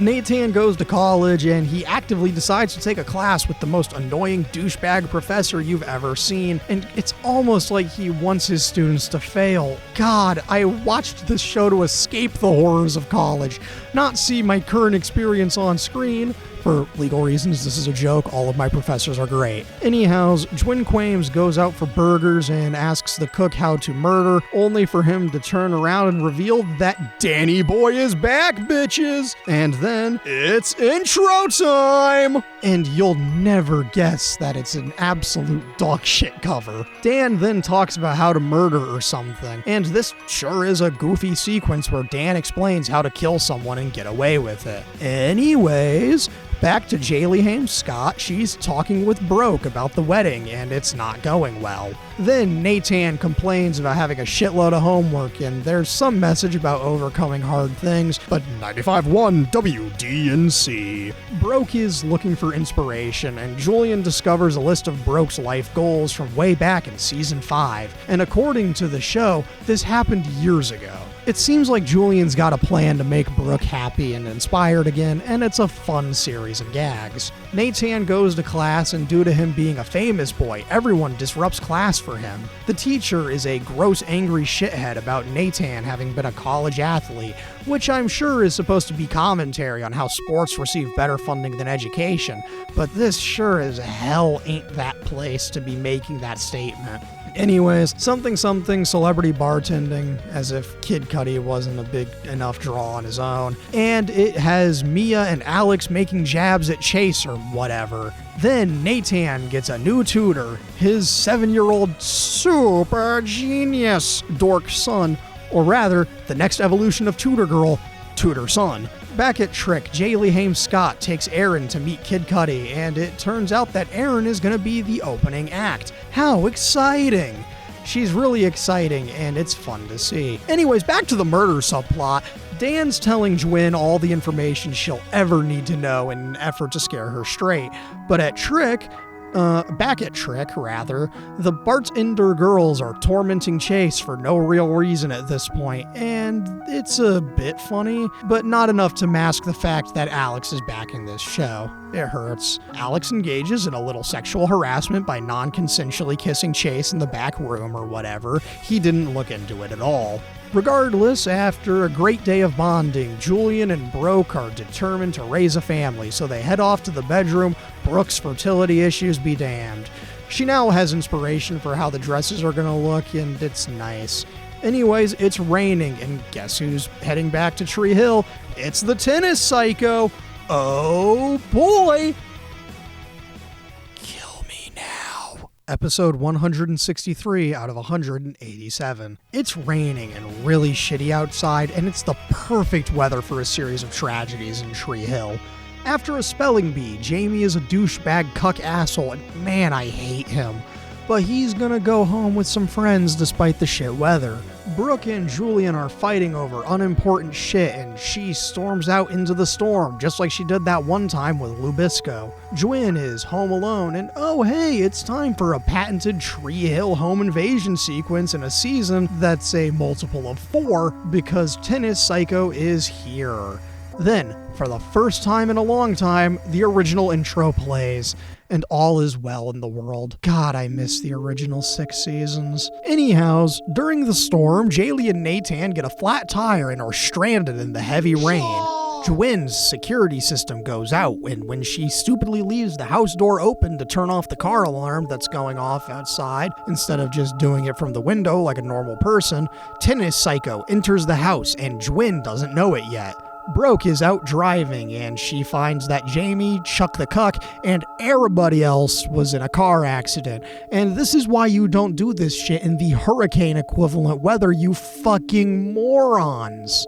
Broke manages to help get the kids out of the car, and it seems to be fine or whatever. While she's off playing hero, Jwin is surviving a home invasion since Tennis Psycho is back to finish the job. Jwin has the upper hand and she stabs Tennis Psycho in the leg, which against all physics and logic isn't fatal, despite definitely hitting that one artery. Tennis Psycho is unhinged and pulls out the knife that was in her leg to try and stab Jwin. Back at the car crash bridge, yes, that bridge from season 3, Julian shows up right as another car hits the car with broken Jamie inside off the bridge and drives off. Now it's time for Julian to do the thing that Nathan did in the 3rd season finale. Also, the levee just burst and now they're all probably gonna drown. But no, not at all.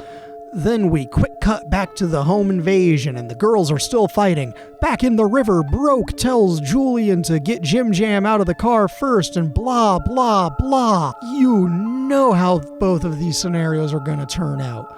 Against the grain of dystopic claims, both Bork and Julian get out alive and well. Jwin eventually is able to turn the tables and she shoots that Tennis Psycho bitch and kills her purely in self-defense. At the bridge, Nathan and Jaylee find the car and Broke comes back to life after some prolonged shitty CPR by Julian. Jwin doesn't let Tennis Psycho die, but instead she lets the legal system do their job this time, or something, as a Tom Petty song plays for some reason. I won't complain, I like Tom Petty, but this feels so weirdly out of place. Dung, dung. I don't want to be anything other than what I've been trying to be lately. All I have to do is think of me and I have peace of mind. I don't want to be anything other than what I've been trying to be lately. All I have to do is think of me and I have peace of mind. I'm tired of looking around rooms wondering what I gotta do or who I'm supposed to be. I don't wanna be anything other than me. Season 8.5. This is bullshit. Episode 164 out of 187. And now we get a glimpse of the aftermath of the Batch and Bachelette parties, before getting a 12 hours earlier title card. Oh boy, I sure love non-linear storytelling in a shit show like this. My favorite! Anyways, it's a thing I should have mentioned that Nathan's asshole professor is named Kellerman, just like another antagonist in his life, Chris Keller. Man, remember him. Anyways, Bachelorette Party is a spa trip, and everyone besides the very pregos Jaylee Hames is ultra wasted the next day, and it seems like we missed a whole bunch of shenanigans. Also, Julian's mom is here for some godforsaken reason. God, this show is stupid. Also, someone definitely stole Broke's engagement ring. Also, there's a bulldog on a skateboard like that one animated show, Rob Dyrdek's Wild Grinders, which also featured a dog that skates. Anyways, intro time! It sounds like a knockoff Hatsune Miku singing over a generic lo-fi beat to study/relax to. See, Jaylee Hames Scott went home because she has to go be tutor wife, and now everything's gone to shit. It's an episode of wacky shenanigans filled with skateboarding dogs, celebrity guests, and random moments of insincere garbage. Also, they mentioned that Peyton isn't going to Brooke's wedding, so you know they can't get her actress to come back even for a cameo. Also, Julian's mom hated Peyton, which is something to mention, I suppose. More trying to remember what happened ensues, and there's a frat house involved where they danced embarrassing to Low by Flo Rida, but none of the ladies had on them apple-bottom jeans. Anyhow, it turns out the dog belonged to Nathan's professor, and they drunkenly engaged in some trolling by TPing and egging his house. Wacky. Anyways, the ring is just gone, and it probably won't matter. It turns out that Julian's mom is a controlling bitch and that this was all her fault since she's a worthless wench. Brooke finally heads home and talks to Julian about the fight with bitch mom, and her engagement ring is just gone. She also thought she drunkenly kissed some musician or something, but it turns out it was actually Julian. So nothing bad actually happened, and he took the engagement ring for safekeeping, unbeknownst to her. God, what a strange episode. It ends with Brooke seeing the wedding venue, and oh hey, it's that church where Lucas almost got married to What's-Her-Nuts, and the one where Jamie was kidnapped. Ain't that goofy? Anyways, it turns out this was all Julian's mom's involvement, even though she was still a bitch through and through. Anyways, Brooke breaks the news to Jaylee Hames that Baby Sawyer is sick, so Peyton and Lubisky Scott are not coming. But hey, Jaylee Hames' scotch has been here for her, so is all's as well.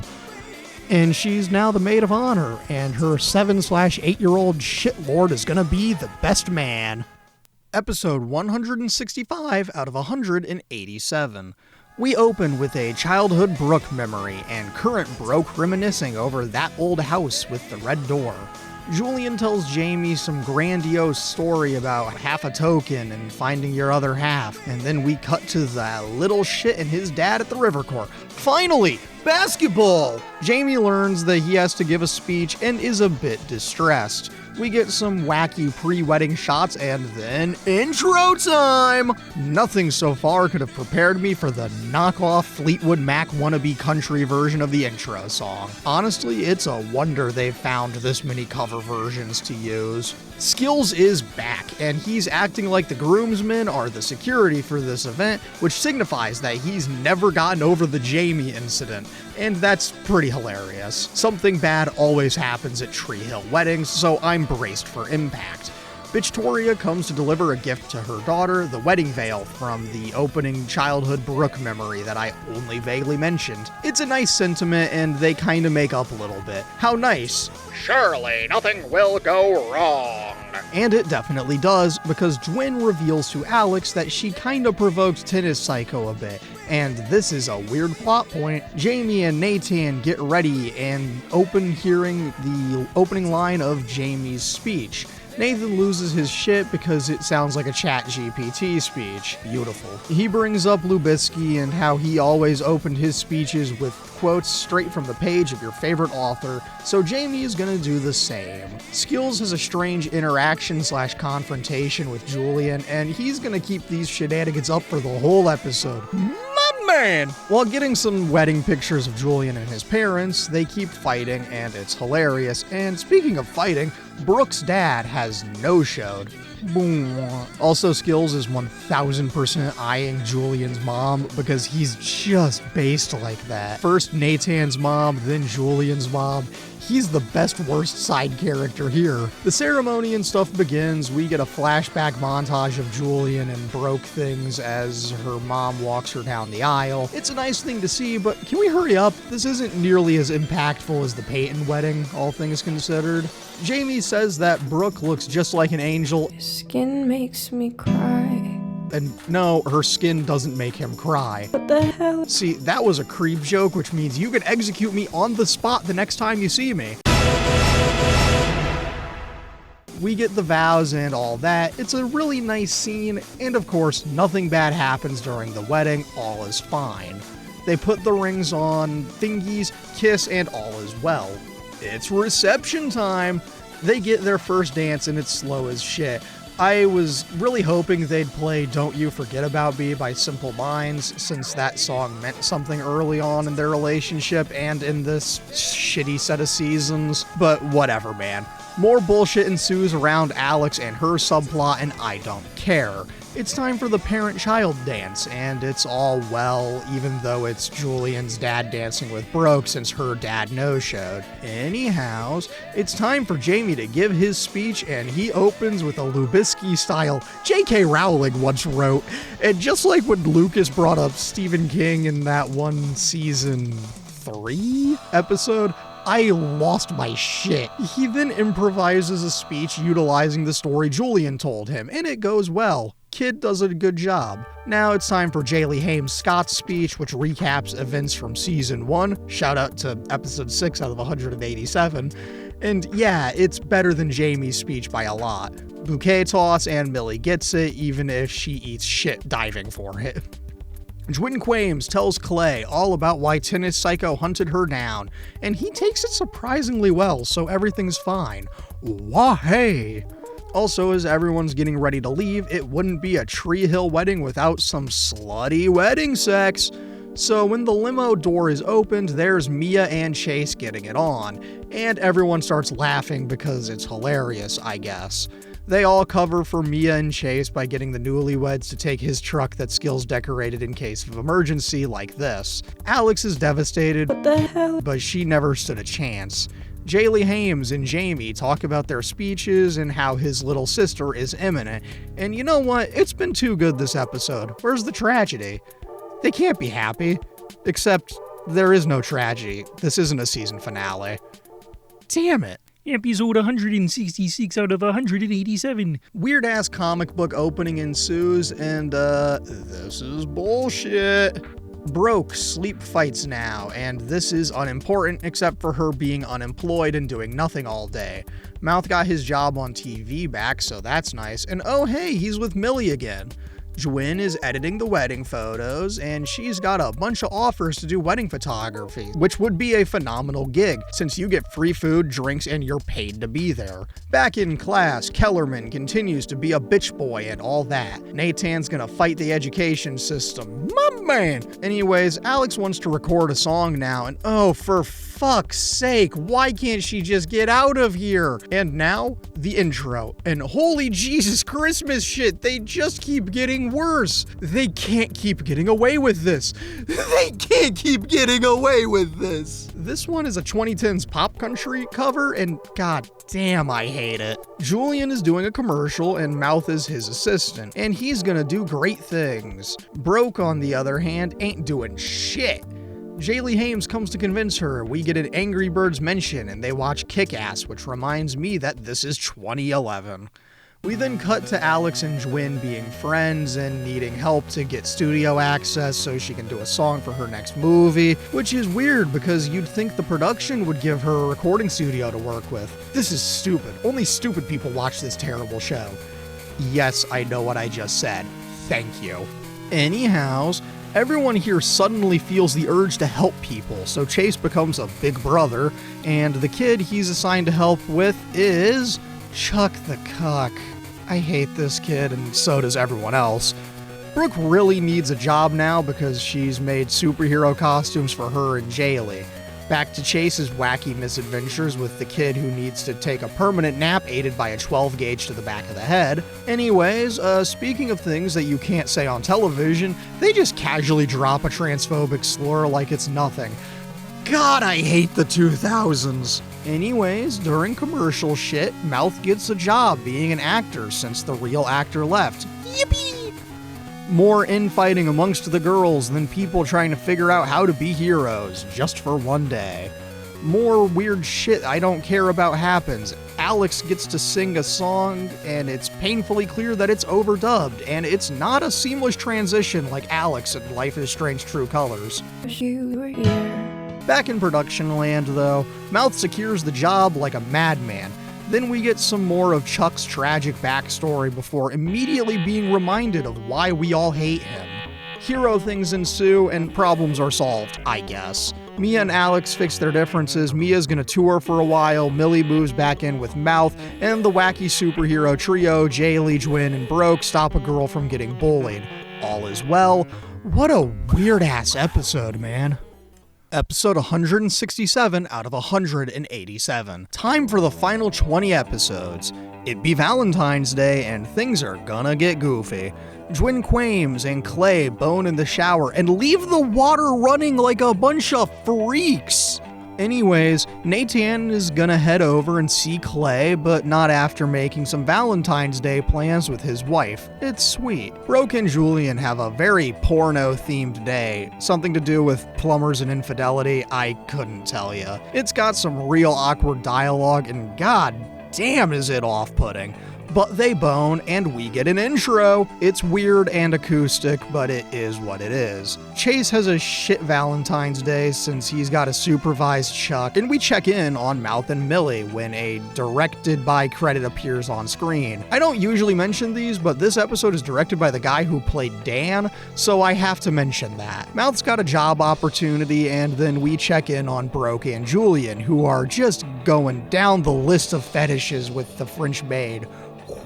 Anyways, Clay is a bit of a V-Day hater, and I don't blame him, much to the chagrin of Jwin Quames. She's spending the day with Jamie, who has a date with Madison, who I probably haven't mentioned before, but she's been here for a while now, and he's confused with how girl stuff works, but determined to try his best. Anyhows, Nathan and Clay are scouting out this baseball boy, and he's a great pitcher, except he's the son of Nathan's bitch-ass professor. Back at Brooke's house, we get the babysitter fantasy porno set up, and it's weird. Like, really weird. And they're both weirded out by it until they switch roles. Anyway, Jaylee's been tearing the house apart to find her Valentine's Day present from Nathan, and she finds it. Back to Nathan on the baseball field. The kid's an asshole who's got two things on his mind: money and women. Anyways, Valentine's things ensue, and Chuck's mom kinda sucks. Mouth and Millie have a good time despite being poor and having no jobs. Clay and Jwin head to Trick, realize it's closed, but check anyway, and it turns out that Chase had his back since they set up a real special V-Day dinner. It's real special since Clay got real musician City in Color to show up and put on a show for two people. We get some shots showing Jamie's date, and it's really sweet. Then we check in on actual musician night before cutting to Jaylee Hames Scott and Nathan. And things are a bit goofy since Clay hid his gifts at Nathan's house, which is what Jaylee Hames found earlier or something. Chase drops Chuck off, they talk, and he's getting better, but he still sucks. Chase manages to help Chuck's mom be a bit better and actually show Chuck love and affection, and it's nice. Jaylee is very moody and thinks things were wrong when really there was a big surprise for her and all is well. Ain't life just strange like that? Anyhow, since Brooke can't have kids, Julian says they should adopt, and what a big Valentine's Day surprise we all saw coming. Yeah, episode 168 out of 187.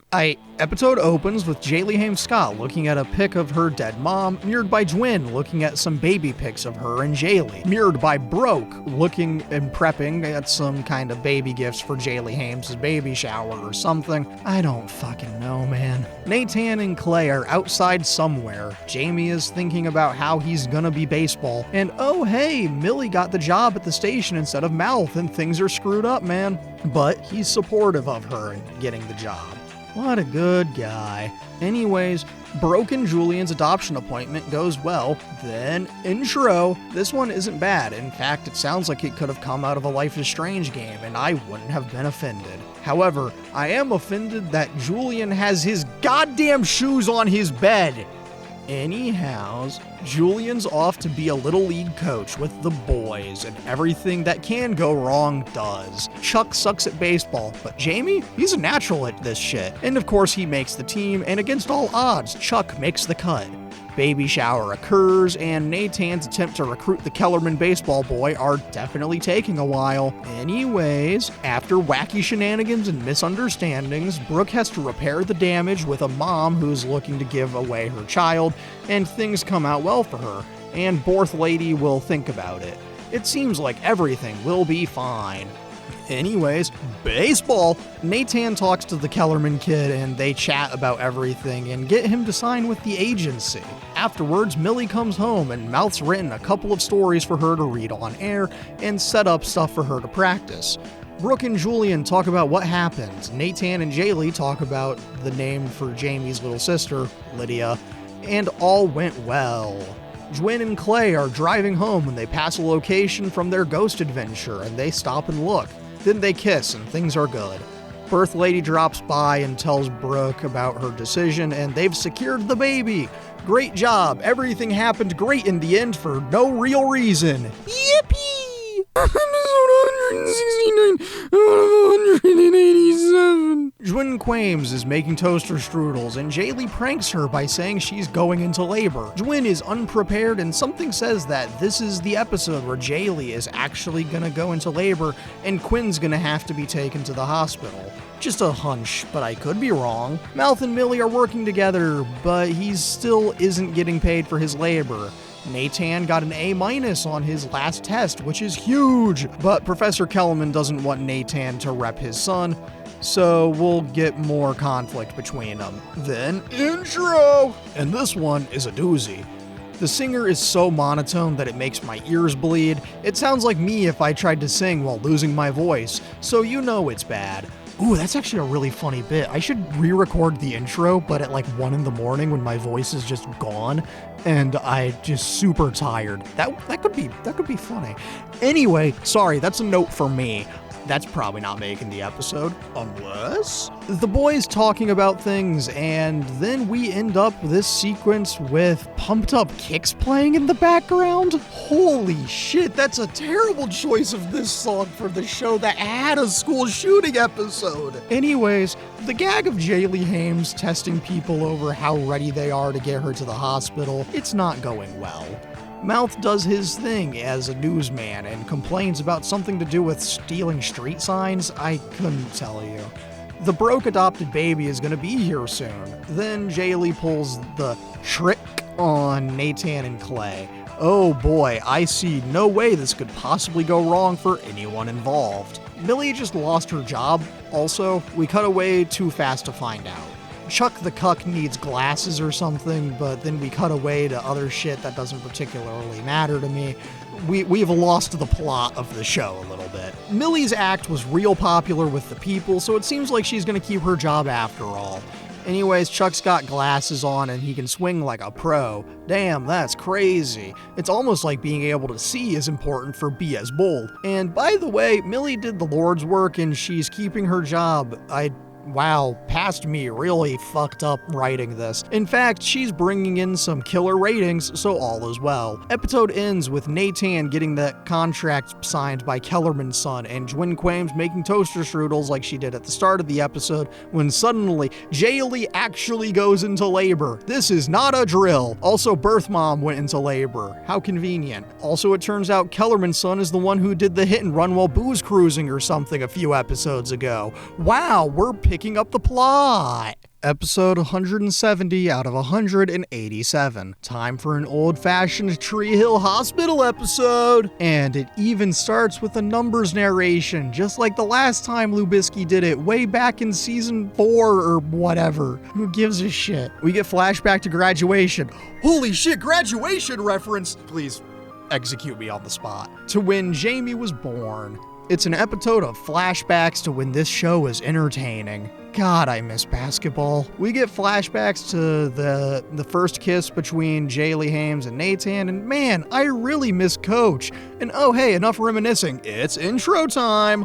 It's a real weird cover that can only be described as a lo-fi 2010s white girl song. Back in the episode, we get even more flashbacks! Then we get some goofy-ass things to distract Jamie, and guess what? More flashbacks! It's starting to get on my nerves, man. If I wanted this many flashbacks, I'd play Lost Records again. More Jamie narrating and contemplating the existence of babies before more goddamn flashbacks! Jesus Christ, just make it stop! Then you'll never fucking believe what comes next.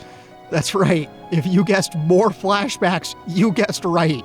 I am in agony. Nathan sees a boy in a Tree Hill Ravens varsity jacket, and we get a Dan flashback. And this flashback has the doctor who treated Nate in season 1, and is probably the same doctor that delivered Jamie. Ain't that goofy? Then, oh hey, another flashback immediately after? You shouldn't have. No, really, you shouldn't have. Blah, blah, blah. Recycled clips with a blown out exposure. Keep going. And 95.1 WDNC. We do not care. Literally everyone gets a flashback this episode, and if I have to write that goddamn word anymore, I'm gonna set myself on fire and go flying through a window. Seriously, like 30 minutes of this 40-minute episode have been shit we've already seen and talked about. So piss off, I'm not recapping all of that. Anyways, the moms give birth, and things hit a roadblock when the birth mom, her name is Chloe, but we don't care. Her boyfriend is here against all odds, and this sure is convenient. I can't wait for the legal battle over this baby to ensue and everyone get into a fight over it. I mean, we've got 4 more episodes this season, so anything's possible. Anyways, Chloe decides to keep the baby, and wow, who could have seen such a masterful twist coming? Anyhows, everything kinda sucks now, but hey, the newest family of the Scott family is here. Her name is Lydia Bob Scott, which is a weird-ass name, but okay. Episode 171 out of 187. Alright, it's a new day. Lydia and family are at home now, and Broke is moping around, packing things up since she can't have anything. And oh hey, they found out that Kellerman's son is the one who did the hit and run shit, so yippee! We're getting a legal battle. Nathan then talks to Mr. Kellerman, and wouldn't you know it, he seems to be real concerned when Nathan brings up the car and the booze. Then as class gets dismissed immediately, we get the intro, and dear God, I can't keep complaining about how weird they are. Every time a cover plays, it's a sucker punch to the stomach. This one's like a 2000s pop punk cover, and it's wacky as all hell and makes no sense. Mouth rants about things, and Millie writes these things down for potential stories. Then we get some wacky shit about the baby, and who cares? Also, it turns out that the professor is the booze cruiser, and things are about to get freaky! Back to Brooke, she's moping around in her room, and it sucks. But hey, that's just the way it is. They apparently don't know that you can just adopt kids who are already in the foster care system, but that's besides the point. Brooke just got an offer to be the vice president of Clothes Over Bros, which I guess it means it was somehow still running without her. I thought they closed that shit. Anyways, she'd move back to NYC with Julian and make a shitload of money and get her real baby back. Ribs. Anyways, it's a tragedy o'clock since the River Court is gonna be replaced with a condo complex. And god damn, this shit sucks. And even better, guess the problem is because of Kellerman? Yeah, he drunk drove like a champ and he quit his job and is offering to pay all bills and he's apologizing and taking it like a champ. Wow, what sudden character growth. Also, the condos thing is totally his fault, probably. I wouldn't know. I'd watched every episode until 164, and now I'm in uncharted territories. Now, we get the standard 80s movie, we gotta fight for the community center shits, but that'll be on the back burner for now. We get a concert thing with Alex singing her first show, and gee dang, I don't care. Anyhows, Nate visits Julian and explains what happened at the court. Now he wants to meet with the professor and talk things out or something. I don't know, he's an angry boy. Speaking of angry boys, Prof. Kellerman talks to his son and it doesn't go well. God, this guy is weird, and I'm sensing something weird about him, like possible mob connections weird. It's not a good vibe to get from a guy like that.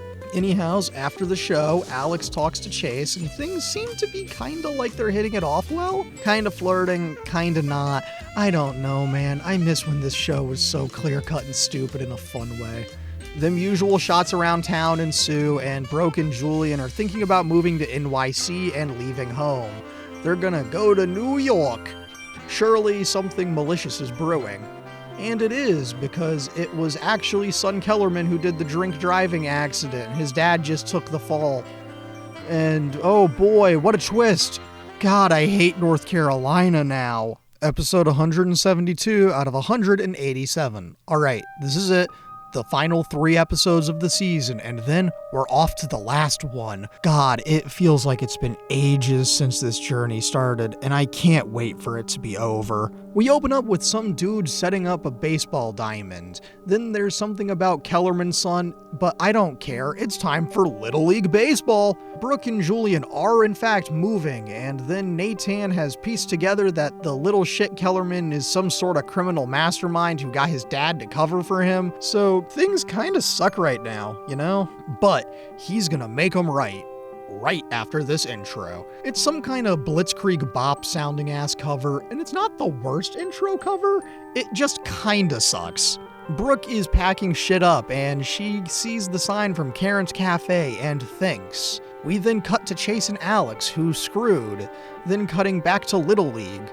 Jwin had a job in Puerto Rico in like 2 days or something, so that's a setup. Then we see the game, and Chuck is first to bat, but of course we can't see the game, cause we gotta go see Chase contemplating things at the airport, and it seems like he broke a promise for nothing.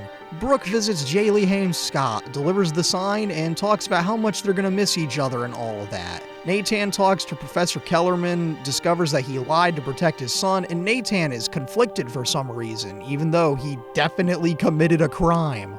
Anyhows, back at Little League, Jamie just whiffs it horribly and immediately strikes out like a chump. What a loser. You suck at baseball. Anyways, Chase smoked a little wacky tobacco, and it's a goofy story. Moving on, Clay wants to join Jwin Quames in Puerto Rico, but he sure won't be able to go if she has anything to say about it. Nathan copes with his daddy issues and contemplates what it would be like if he'd had a better relationship with his dad, to which his wife tells him to go see him and talk about whatever the hell he's failing. Anyhows, flashbacks within flashbacks, and after Chase needed Alex to give a urine sample so he could pass a drug test, he finds out that, oopsie, she's pregos, and now he has to contemplate what's up. Also, Jwin Quames got a spray tan and it looks like shit. Jamie keeps striking out and he sucks at baseball, like a lot. Anyways, to win the game, they give Chuck the Cuck some glasses and he's blasting dingers out of the park. Then Madison does something, but we cut away to Kellerman's son and the boys having a conversation with him about his drunk driving incident where he almost killed Brooke and Jamie. Ain't that goofy? Julian does his thing and makes Kellerman's son feel like a sack of shit for the victimless crime of booze cruising, and this costs him his contract. They engage in a little physical assault and near drowning. He loses his contract and has to walk home. What a strange subplot. Jwin gets in a hot tub and loses all of her shitty spray tan. Thank God, because it felt like borderline brownface. Nathan apologizes to Professor Kellerman and they respect each other now. And he's gonna go sailing on the great wide road to nowhere, the ocean. Also, Kellerman gives Nathan a way to save the river court via the power of protected bird species or something, and then he sails away forever. What a weird guy. Nathan then gives a motivational speech to Jamie and he waits for two strikes. Then we get a flashback to Chase and Alex. He wanted to join the Air Force, but says he'd rather stay here because Alex is pregos, and this is the first she's heard of this. Then she tells him something, but we cut to Julian and Brooke, and she turned down the job. Yippee! She tells Julian that it turns out that Chase needed a piss sample, so he asked Alex. Alex also had a little bit of weed, so she was gonna ask Julian, but he wasn't home, so she asked Brooke instead. Brooke pissed in the cup, and somehow, against all odds, Brooke is pregos. The impossible odds have been met, and they did it. What a weird thing. Anyways, the end of Jamie's at-bat is finally shown, and he's blasting dingers out of the park. Then, episode end. Episode 173 out of 187. It's time to go to Puerto Rico. Just kidding. It's Mouth having a trip down memory lane at the river court. Then Nathan and his son go on a bird hunt to prove that the snipey plover, or whatever, lives in that area, so it's protected land.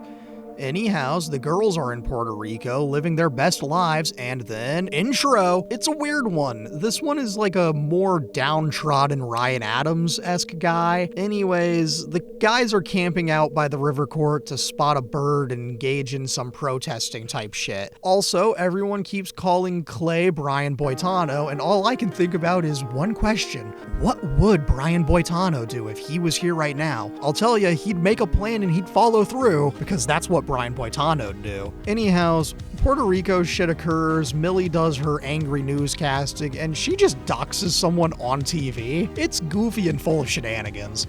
Then the bird thing happens. Clay's in a chair drinking soda from a cooler like a dude. We get some photo shoot shenanigans and all is well there. But then we're back to bird shit before cutting back to Puerto Rico with a dance montage to that 2010s white girl music, Wild Turkey Nights.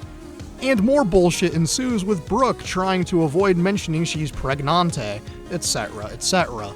Clay is mad he couldn't go to Puerto Rico, but it is what it is. We get a texting montage, and everyone's texting. Jesus Christ, this is so boring to watch. Anyhow, drunken shenanigans with Jamie's former teacher occur. Then we cut back to the camping boys. Julian tells Nathan that Broke is pregos, and Nathan says, direct quote, "You fertile bastard." And they drink. Anyhow, Chase tells Julian about him joining the Air Force, which Chuck overhears and gets pissed about. What a cuck. Dude, fuck Chuck, bro. He's the worst. He also steals a bulldozer and destroys some shit, including Clay's favorite chair and cooler. Seriously, Chuck sucks, and I was completely justified in hating him. He's a sad, angry, and lonely dickwad, and I want him to die right now. I don't give a shit about his tragic backstory. Anyhow, Chuck screwing everything up lead to them discovering some eggs and saving the River Court, especially with the help of Mouth and Millie doing a newscast here, and all goes well. Man, you'd swear this is a season finale, but it ain't. Not yet anyways. Everyone's home and all is doing great, and Jaylee Hames has been up to something, and it's rebuilding Karen's Cafe. With the help of Broke, since she's not moving to New York City again. They partner up and it'll be great. And of course, the River Court is here to stay. Episode 174 out of 187. Alright, this is it. The last time I get to say season finale, because the next time it'll be the series finale. Let's get this shit done, bitches! Woo!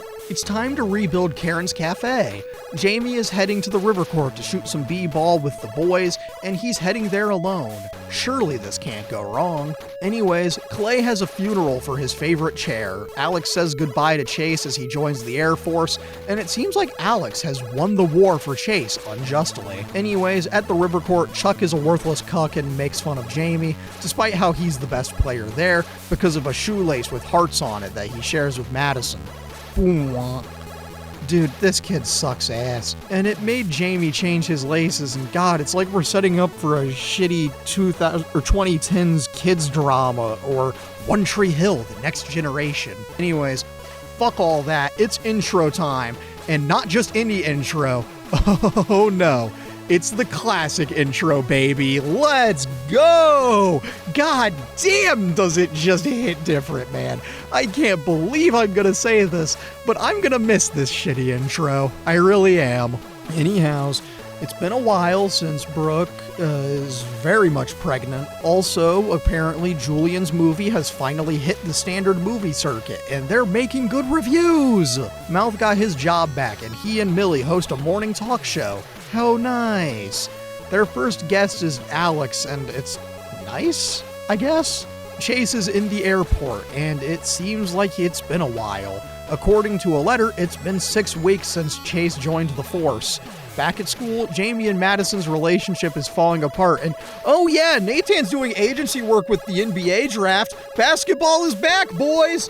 Anyhow, Jamie at age 7, 8, 9, I don't know how old he is, experiences real heartbreak for the first time. It's time for the cafe to open, and it goes smoothly. We get a Jaylee Hames Scott music performance, and she does the thing like normal. Nathan contemplates Dan's impact on his life, and lack of impact on his kids' lives, and all that. Broke gets an ultrasound, and it turns out that Julian is a very fertile bastard, because they're having twins. Apparently, we're 3 months out until baby drop date now. Anyhow, after some contrived bullshit, Chase is lonely and not happy with Alex, so when Mia performs at a USO show, you know where he's heading. After the show, she does a signing where he asks, "Can you write thanks for the 45 seconds of heaven?" A callback to when she did her first signing and he was there, and they're reunited. We then cut to Nathan and Clay heading home after going around the country to find potential prospects. Millie gets a better job offer at a station in Charlotte, and Mouth tries to convince her to take the job. And oh hey, Alex stopped writing Chase. It's finally Jover for them. And guess who won the war of attrition? That's right, Alex. Mia convinces Chase that it's not over between him and Alex, and all will be well out of the goodness of her heart. Nathan and Clay seem to have found their newest champion, and we cut to them at home. Once there, Clay finds that Dwin Quames got him a replacement for his favorite chair, and they get straight down to business. Julian and Brooke talk, and she's a lot more pregnant, like getting close to the drop date here. And it's weird how much time just passes in between these scenes. Nathan gets a nice moment with his family, and yeah, it's good. He finally has everything he could ever want. But we've still got like 10 minutes left, so disaster must be on the horizon. I mean, it's been a while since we've had an end-of-season Dan tragedy. Jamie confesses and apologizes to Madison, but we don't see where it goes. Millie says she wants to stick with the morning show with Mouth, and we get a Skills cameo. Awesome! He's my favorite side character. But actually, I know I said that kind of sarcastically, but no, really, Skills is the best side character here. Anyways, Brooke decides it's time to do some lifting of heavy things in the cafe, and Brooke gets hit in the stomach, likely doing fatal damage to their twin boys. But apparently not, it was a fake out since she's okay and so are the boys. Anyhows, they're born prematurely and pretty small. It doesn't seem like it'll do them any good. Jesus Christ, this is weird, man. Especially since they look like dolls. Anyways, at Air Force Land, we get a song by Julia and Angus Stone, who I would know because of their track Take Me Home, from, you guessed it, Life is Strange True Colors, which means I get to bring it up and you can't stop me this time. Ha ha ha ha, bitch! Chase is actually back home in Tree Hill, and wouldn't you know it, Alex won the war of attrition. God damn it, I was hoping Mia'd win since she's cool. Anyhows, Nathan finally works up the courage to face his father. That's right, Dan is back! Nathan gives him a picture of his daughter and the ball from Jamie's first Little League hit, and he leaves. Dan says thank you, and it seems like all is well. Chase is home and here to see his essentially younger brother Chuck the sick cuck. We then see Brooke and Julian at home with their sons Davis and Jude. They grew up fine, and it's definitely been several months. Jamie gives some weird-ass narration. We get a shot of him in a white hoodie with a basketball entering Karen's cafe. And holy shit, it's a reference to Lubisky in the very first episode. Anyways, everyone's happy, and I can't wait to see how they stretch this shit for 13 more episodes. We end on a shot of Jamie doing the dribbling shot across the bridge from the intro, and goddamn, they should have ended here. But hey, we're in the home stretch now. Let's end this nightmare together. Yeah? Yeah! Dung, dung. I don't wanna be anything other than what I've been trying to be lately. All I have to do is think of me and I have peace of mind. I don't wanna be anything other than what I've been trying to be lately. All I have to do is think of me and I have peace of mind. I'm tired of looking around rooms wondering what I gotta do or who I'm supposed to be. I don't wanna be anything other than me. Season 9, the final chapter. Episode 175 out of 187. Alright, campers, it's time to end this shit. Evil dies tonight! We open up on a shot of a building burning with Dan and Chris Keller plotting to murder someone. Also, Chris Keller is back for some reason. Chase has been arrested, Clay is losing his mind and yelling at Dwin Quames, telling her to get out. Brooke trashes Karen's cafe. Jaylee Hames Scott visits the morgue to presumably identify Nathan's body, and someone beats the shit out of Julian. And what the hell is going on here? Anyways, we're back to reality, and all is well. Just kidding. Brooke and Julian are dealing with the reality of being new parents and all the lack of sleep that implies. Jaylee Hames Scott gets a call from Nathan, who's out traveling in Europe for some reason. Clay is passed out on a merry-go-round out in a public park for some reason, and oh hey, is that building on fire? And Dan definitely set it alight. Also, Nathan just quoted The Tempest at me, and now I have to relive the pain of Before the Storm, because hell, indeed, is empty, and all the devils are here. Anyhows, the front door to the cafe is wide open when Jaylee Hames Scott shows up in the morning. Chase and Alex are living together. He's got some kind of shipment coming in at Trick he's got to take care of, and god damn it, I hate it here. This really is the worst timeline. Anyhow, Clay sleepwalks, and apparently he does this a lot. This is absurd. These writers are stupid. Only stupid people would write shit like this. Anyways, I'm here to announce that I'm starting to write my noon teen drama. My legal team has advised me not to make promises I can't keep. I really gotta stop making these jokes. Anyways, guess who's back in town to run Red Bedroom Records? It's that sick fuck Chris Keller. Jaley Hames Scott shuts his shit down, and oh hey, he hasn't changed a bit. God damn it. Also, oh hey, bitch Toria is here to visit her grandkids, and she completely ignores her daughter. Also, apparently Brooke, a notorious party girl, is religious now? Anyways, we can finally meet Brooke's dad later on. Chris Keller is still a jackass who's living in the past, stuck in it, and how could someone execute him on the spot right now? Also, he's still doing some casual sexual harassment. Nothing ever changes, and I'm in hell. In an effort to stay up all night to make sure Clay doesn't sleepwalk again, Dwin plays some Angry Birds. And also, Jaley can't stop finding doors open that shouldn't be. It's just like Scream, 1996. Surely this isn't a setup. Nathan's gotta get home tomorrow, so that's nice. Also, someone definitely just tried to break into their house. Back in reality, the babies, Jude and Davis, like to drive. So Brooke just drives them around so they'll sleep. What a weird phenomenon. We see Brooke taking a trip down memory lane as she drives around Tree Hill for hours. She comes home and Julian is none the wiser. Clay goes to the doctor to get his sleepwalking shit checked out. They run some neurological tests on him and prescribe him something like Hypnosil, so he'll stop having to run from Freddy or something, I don't know. Anyways, Brooke is getting her boys christened, and for the first time ever, we see Brooke's dad. He's played by Richard Burgi, who was in such hit films as Hostel 2 and The Green Inferno, so he's an Eli Roth kind of guy, which says everything you need to know. He also was in some of the show The Young and the Restless, which I had never heard of, and upon researching, I could never cover it because it has 12,549 episodes. How? I mean, I know how. It's because the show's been running for like fucking 70 years, but that's unhinged. How do you get that many episodes? Anyways, Alex complains about Chris Keller to Chase, then he's ready to throw hands, completely justifiably. Anyways, the awkward church visits gets weirder because Dan is back in town. He's here to talk to Nathan, but he's here to tell Jaley Hames Scott that he's homeless due to a diner fire, and he'd like to live with them for a few days. He guilt trips his way into their house, and we cut back to Chris Keller being a shitlord asshole, and goddamn, I just want to punch him in the head. I'd love if this show just executed him on the spot. Also, he did turn Alex's song into a country song, which I have to note, because that's a little weird, champ.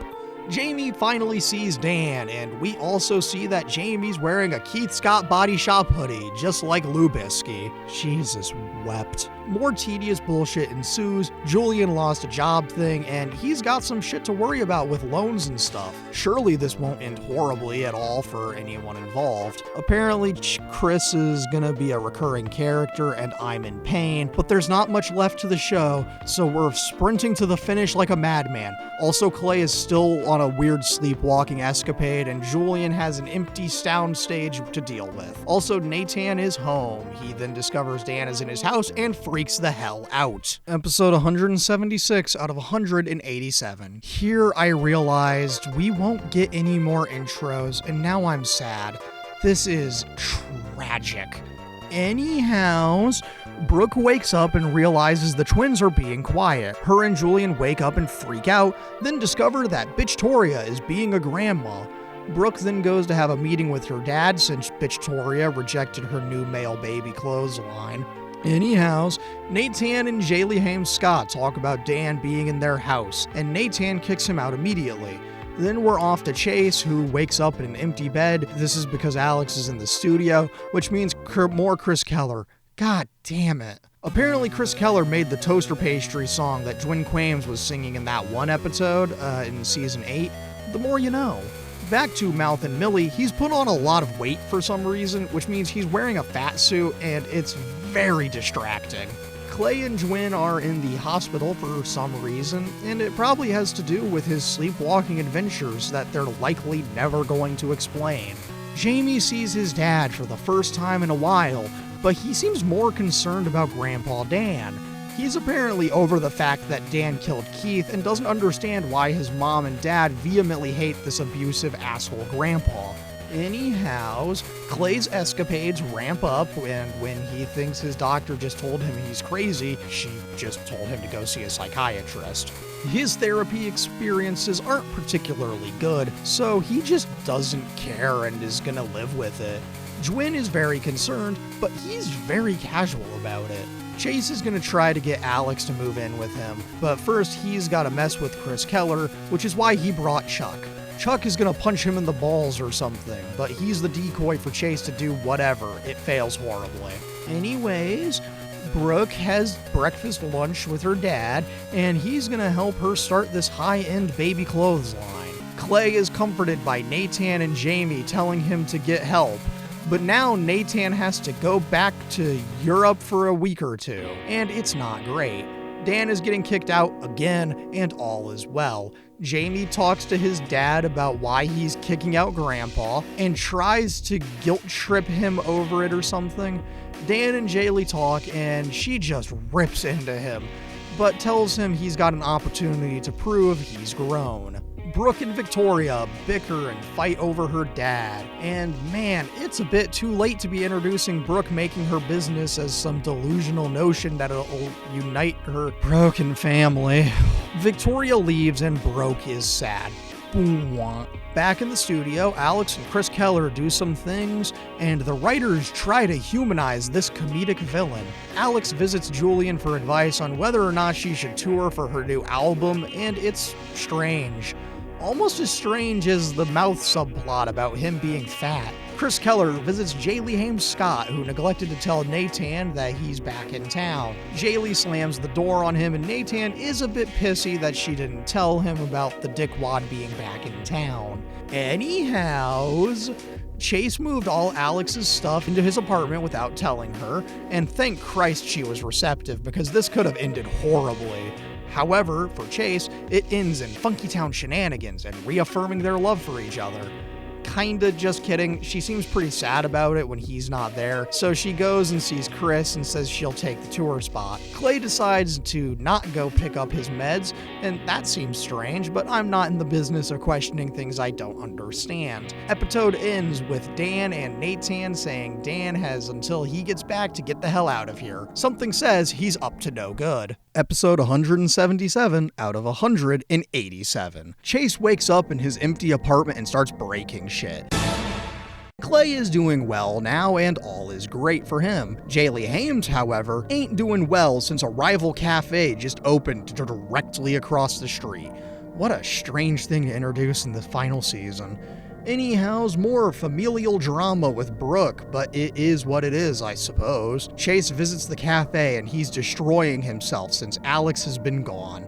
Also, Chuck is talking like Chris Keller. Speaking of CK, he's running a weird intern scam thing, and oh boy, I imagine that this won't lead anything plot relevant, I hope. Anyhow, Chris be throwing himself at any women available or taken. Cafe problems, Mouth and Millie are fighting, and oh hey, Dan is working at the cafe now because reasons, and nothing bad can happen, Will, right? What?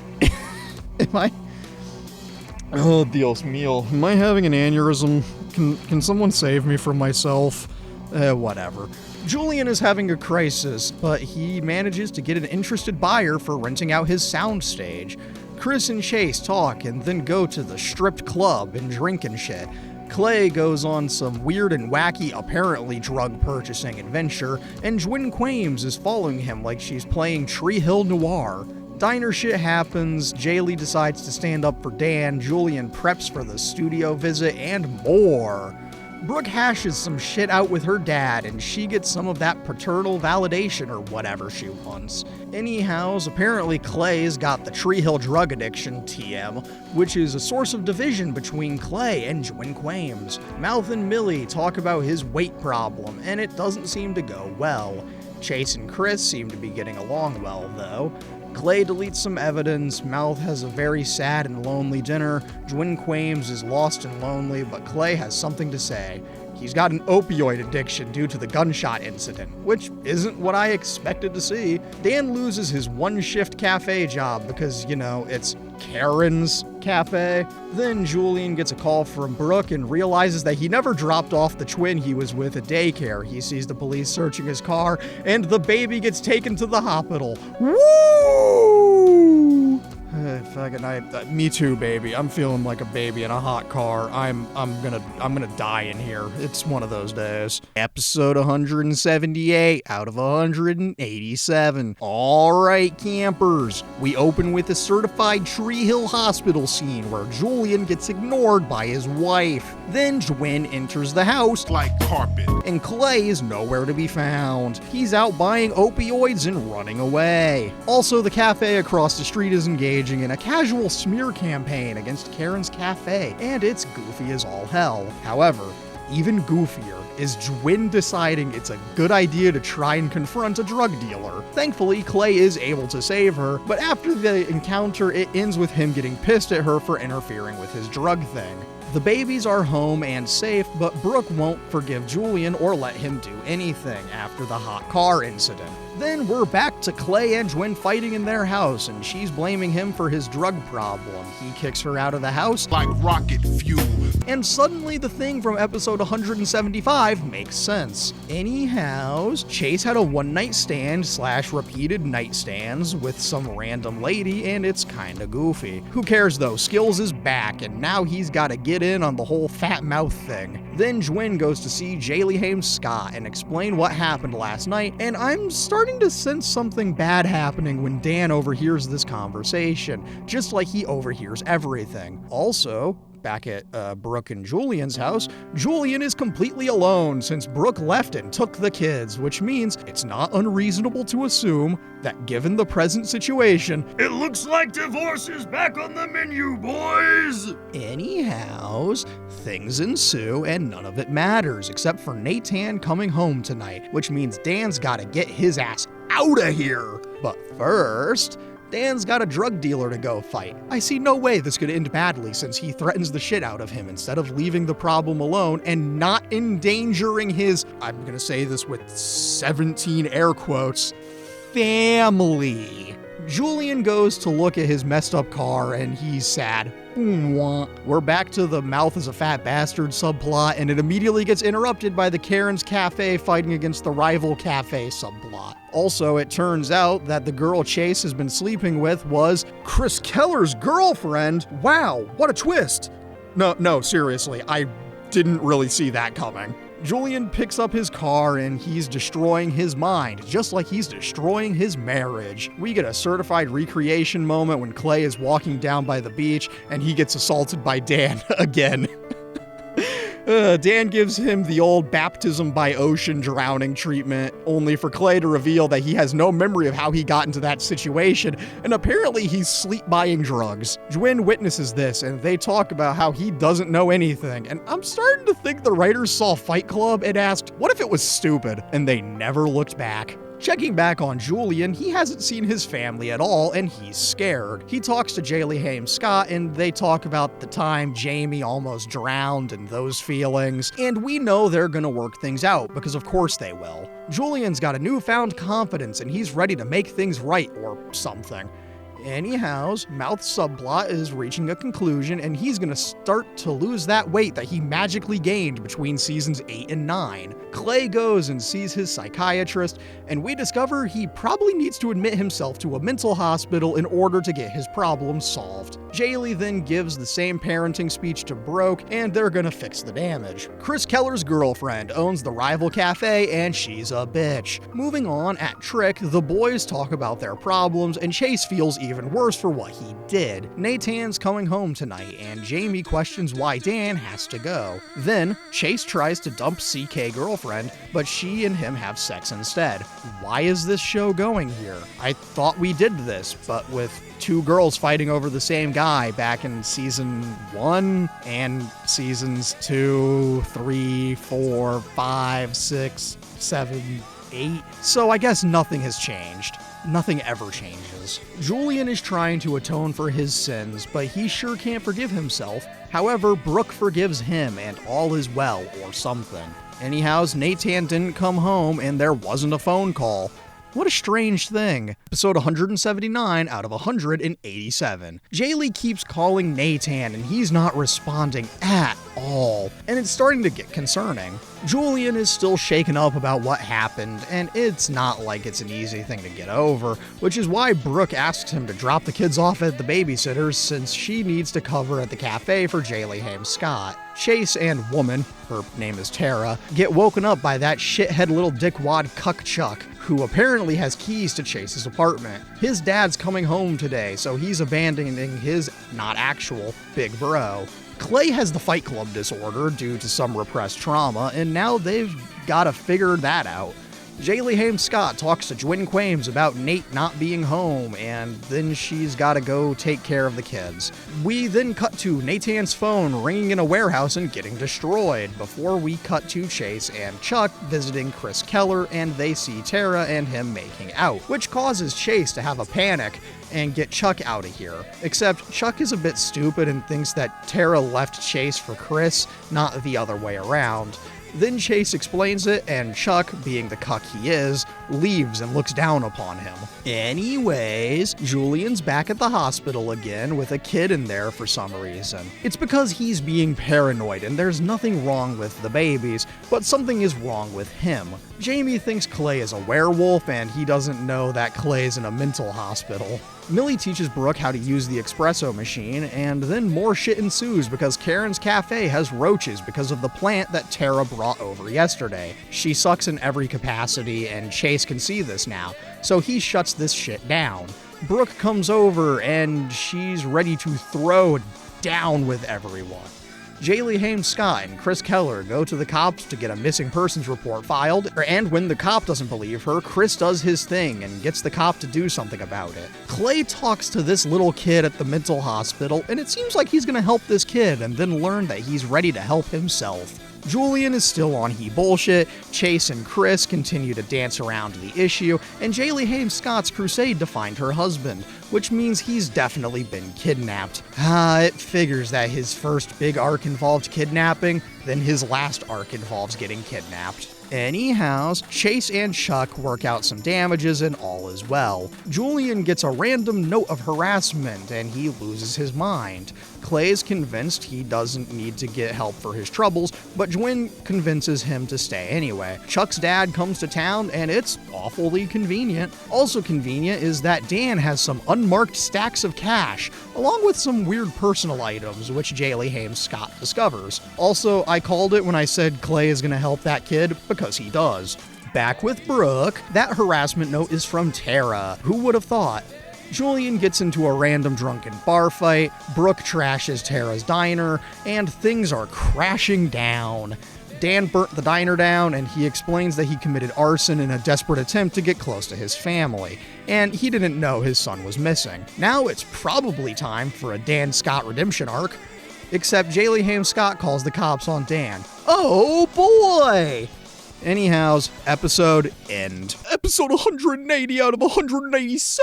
It's Mouth's news segment, and they talk about the trashing of the Tara Cafe. Julian comes home after his big bar fight. Brooke and Julian are fighting again, and man, all I can think of is this house going up in flames, a la Tallahassee. We see Dan in the station, and he shit talks the cops because he didn't do anything wrong. Anyhow, guess what hit the news? Nathan's missing person report. Oh boy! Anyhow, after Jaylee tries to convince Jamie it'll all be okay, we cut to Nathan in a warehouse with this top dollar looking ass Russian mobster who has kidnapped him and can't stop laughing about it. Chase and Tara keep boning and all that shit, and guess who conveniently was in the neighborhood? That's right, Chris Keller. At the mental hospital, Clay and Child, I don't have his name yet, so we're just gonna call him Child, talk about the X-Men comics, and then the kid launches into how Clay needs to open up to his doctor to get help. Back at the warehouse, Top Dollar, T-Bird, Funbag, and the boys are here to make Nathan Draven pay because he's a sports agent who tried to sign the wrong person. He's been kidnapped because of basketball.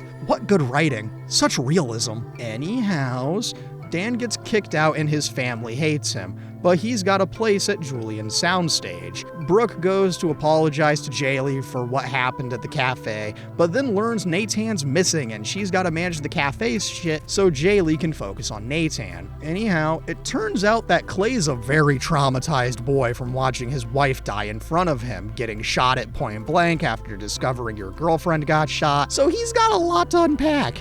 At the warehouse, we get some awkward jokes and Nathan trying to negotiate his way out of this mess, and it ain't going so well. He's gonna get executed by the Russian mob, because of course he is. Mouth visits Clay and breaks the news to him that Nathan's missing, which makes Clay lose his mind because he got a voicemail that said he, Nathan, was gonna go off the beaten path looking for players in Eastern Europe. Oh boy! Julian and Dan talk, and seems like they're gonna work together to find Nathan, vigilante style. Dan thinks Nathan got kidnapped over some weird back alley prison deals he made, and Julian is gonna help him. Clay leaves the mental hospital and the kid, because something people always leave. Brooke accidentally tells Chris Keller that Tara and Chase have been boning, and this gets some interesting tension building. Clay enters a fugue state and shit hits the fan because he's a danger to himself. Anyhows, Chris performs at Karen's cafe, and it's all because Brooke accidentally broke the news to CK. This revives the cafe and does a lot of good for the fracturing reputation. Tara drops by, and Chris stops the show briefly to kick Chase, and they go to the club to get drunk, and so Chris can get girls, I guess.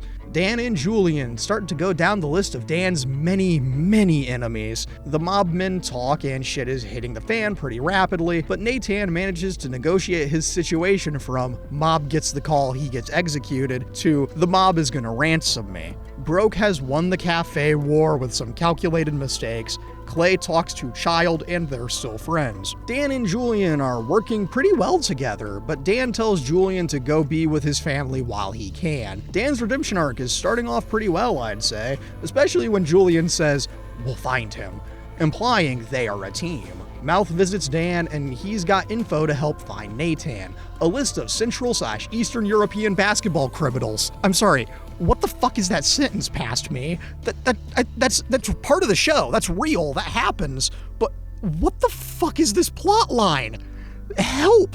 But Nathan's problem is now that the mob is gonna sell him to the mob and he's gonna die regardless. Oopsie. Anyhows, Lydia is walking now, and Jaylee experiences severe emotional whiplash. Episode 191 out of 187. We open with Shakespeare stated in a Russian accent and Nathan being taunted by the mob. They force him to drink water, and Nathan is not afraid since he's got that dog in him. He, in all honesty, is strong enough to break the zip ties behind... Man, fuck it, we'll do it live! He, in all honesty, is strong enough to break the zip ties binding his wrists, but apparently he can't. Jamie is beginning to doubt if his dad's ever gonna come home when a cop comes to the door. The kind of douchey cop from before is here to try and get some help, and Jaylee Hames hands off the stuffed animal Nathan brought back from Europe to the cop. We then cut to Dan playing NCIS and trying to piece everything together. Brooke gets a letter from the state, and apparently the dude who murdered Quentin way back in season 6 is up for parole. And since Brooke was the one that got him arrested, she finds out pretty quickly since he wants to meet her before his hearing. She's honestly way too forgiving and wants to see if he's capable of changing, but I highly doubt he's changed. Anyhows, Clay is talking to his psychiatrist about his life, and he mentions comics, and his favorite heroes are Batman and Wolverine, which means I have to bring up the fact that Invincible was running strong and easily outclasses everything he mentioned at this point. Not the point. I really like Invincible. It's a really good comic. It's one of my favorites. Not the point. We start to get to the root of Clay's problems, but then it's airport time, and who's making his triumphant return to Tree Hill? That's right, the original hero, the one, the only motherfucking Lubisky Scott! And god damn does his hair suck. But he's here now to be a hero. He and Jaylee Haim Scott hug, and this is a huge moment for the show. They, of course, ask about Peyton Scott and Sawyer Scott, and they're doing well in their off-screen adventures. They're going off to get food, and I can't believe the boy is back in town. It's here. We just need a coach cameo, and it's perfect. We've won. It's over. Back to Chase. He had another one-night stand, but apparently it was a threesome with a girl and Chris Keller. Also, Chase just got called back into the Air Force, and apparently it was a foursome when another girl pops up. What a strange scene. Anyhows, Brooke apparently hasn't gotten the news that Lucas is back in town, so she's still coping with the murder parole thing. Back with the mobsters, there's a reference to Gossip Girl, and oh hey, that drug dealer that nearly shot Clay and Jwin Quames. Back with Clay, we start to get some breakthroughs, and it's something to deal with not having a family and his former dead wife. We're back in the airport with Lucas and Jaylee talking about Nathan's disappearing, and it's a weirdly emotionally charged cutaway scene. Back in the office, getting more Clay lore, and we make big progress about him running away, being an invisible man, and once he'd driven far enough, he was gonna kill himself. Then he saw a big-ass beach house with Force Ghost Sarah at the end of the road. He rented it, and the rest is when we met him in season whatever.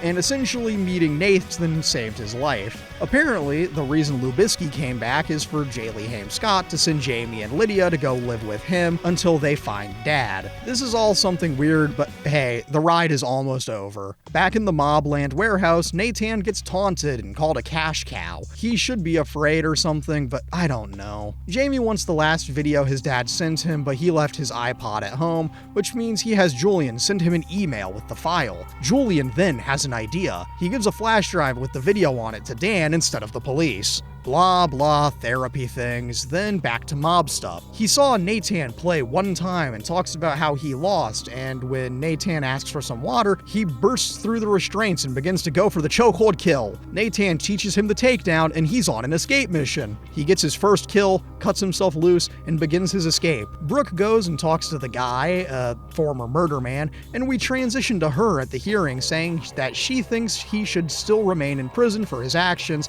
since he hasn't changed and never will. What a weird one-episode plotline. Anyhows, it's time for Lucas to take his niece and nephew back to, well, wherever it is he and his wife live. And we get an extended goodbye sequence, and now they head home. Time for Jaylee Haim Scott and Jwin Quames to head home. Back to Dan, he makes a breakthrough after a quick crying break. He's just like me. Anyways, Nathan is in this RCPD-ass building, and for some reason, the cop from earlier is here, and the guy he choked out is alive, and the cop just hits him with a lead pipe.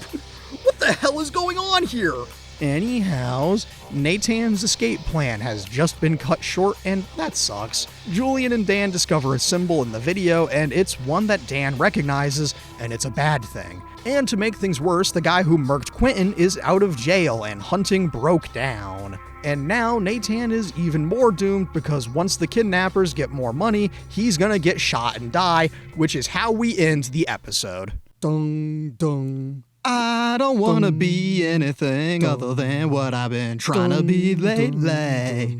All I have to do is think of me and I have peace of mind. I don't want to be anything other than what I've been trying to be lately. All I have to do is think of me and I have peace of mind. I'm tired of looking around rooms wondering what I gotta do or who I'm supposed to be. I don't wanna be anything other than me. Season 9.5, The End of Trevangelion. Episode 182 out of 187. This is it. We're halfway there. Only 5 more episodes to cover, and then we're off to the analysis. Let's fucking go! go! Moving on, Dan finds and follows a balding white guy and beats the shit out of him for no real reason, other than being a supposed lead. It was all an excuse for Dan to go back to prison and get some insider information. Weird methods, but okay since he's making the mother of all omelets here, Jack, and he can't fret over every egg. Now that murder guy is on parole, he needs a job and applies for one at Karen's Cafe. Broke tells him to fuck off! And then we're cutting back to Clay and Little Guy flying model planes, and it's nice to see. My hack fraud writing senses are telling me that when Clay gets out of here, he's gonna adopt Little Guy. Just a hunch though. Today's the day that Chase leaves to go back to the Air Force, and he's hanging out with Chris Keller. They talk about Chase's biggest concern being Chuck, because Chuck is definitely being beaten by his dad. At home, Jaylee gets a call from La Policia, and it's because they might have found Nathan's body, and she's gotta go identify it. The Little Guy tells Clay that if he wants to get out of here, he's gotta answer the psychiatrist's questions honestly. Anyways, Chuck's dad is absolutely beating his son, so Chase is gonna take some actions if he figures out that the bruises he saw on Chuck were caused by his dad. He's gonna get the police involved. Jaylee and Jwin head to the coroner's office, and it's time to identify the body. She pulls the sheet, and she asks them to cover the body while crying furiously. They come home, and guess who's on the couch? That's right, the lady who had sex with a clown at Jamie's birthday party, Aunt Deb! Man, everyone's coming back, aren't they? And hey, the body wasn't Nathan's, so we've got some good news at least. In prison, we're back to Dan, and he's talking to a Russian mafia boy, and they were prison friends. They talk about Dan's conditions in exchange for what he did to that old guy he beat. We cut to Clay, and he finally opens up to the doctor, but we cut to Murder Guy continuing to torment Brooke at Karen's Cafe. Oh boy, I see no way he'll possibly come back after this incident. It's totally not like he's gonna try and kill Broke, Julian, and the kids, right? We see Jaylee and Deb talking things out, then we cut to Dan who's doing Dan things. Then, the guy who tells him about a guy named Dimitri, who coincidentally we saw at the warehouse earlier, and we know that Dan knows because he threatened him. Well, he knows the drug dealer that was talking to Dimitri was. Speaking of people coming back, David is here to help support his ex-wife and family. Jwin and David talk, then we come back to Clay. We get more Clay lore, and we're on the verge of finally understanding what went wrong. As Chase reads some military laws to figure out what'll happen if he beats the shit out of Chuck's dad, but he doesn't, and Chris Keller makes a promise to protect Chunk. Brooke makes Jaylee aware of Julian and Dan's crime-fighting adventure, and then, speaking of, Deb visits her ex-husband. He's gonna get Nathan back come hell or high water. Back to Clay, he finally makes his big breakthrough around how much watching his dead wife screwed him up inside and all that internalized self-loathing, which really makes me want to talk about The Crow again, because it's a whole story all about that grief, self-blaming, and self-loathing, but then he can't talk anymore, so he leaves. Also, editor's note, this was written well before I wrote the Crow video. Go watch that video here. It's a pretty good one, honestly. I even talked about the remake that I didn't know was happening when I wrote this. It's a good one. Check it out. Okay. Anyway, back to the normal stuff. Dan and Julian find the guy, and Julian tells Danny Boy that they need a plan before they just barge in trying to get answers. Jaylee visits the police station, and oh boy, Trader Cop is there to throw everything off balance. Deb tells Jaylee that their only hope is Danny Boy, which is a horrifying thought to hear. Chase goes to see Chuck one last time, and wouldn't you know it, Chuck is being beaten by his dad. Chase grabs a tire iron, and it's time to recreate that scene from Drive 2011 as we hear a classic bonk sound effect. We cut to Brooke and Julian talking, but then they're being tormented by that guy again. Clay goes and has a memory session and sees a blurred memory in his usual memory montage. And upon looking at Little Guy, it starts to come into focus. They had a kid named Logan, and that little guy is Little Guy. Clay has made his big breakthrough. He's a bit pissy, and Clay isn't ready to be a dad. He's having a total crisis since no one just flat out told him he had a kid. Also, Chase gets arrested for him absolutely murdering Chuck's dad. Free my boy, he did nothing wrong. Clay goes home and talks to Jwin Quames about his repressed memories. Jaylee Haim Scott visits Danny Boy and joins the research and rescue project, and the episode ends.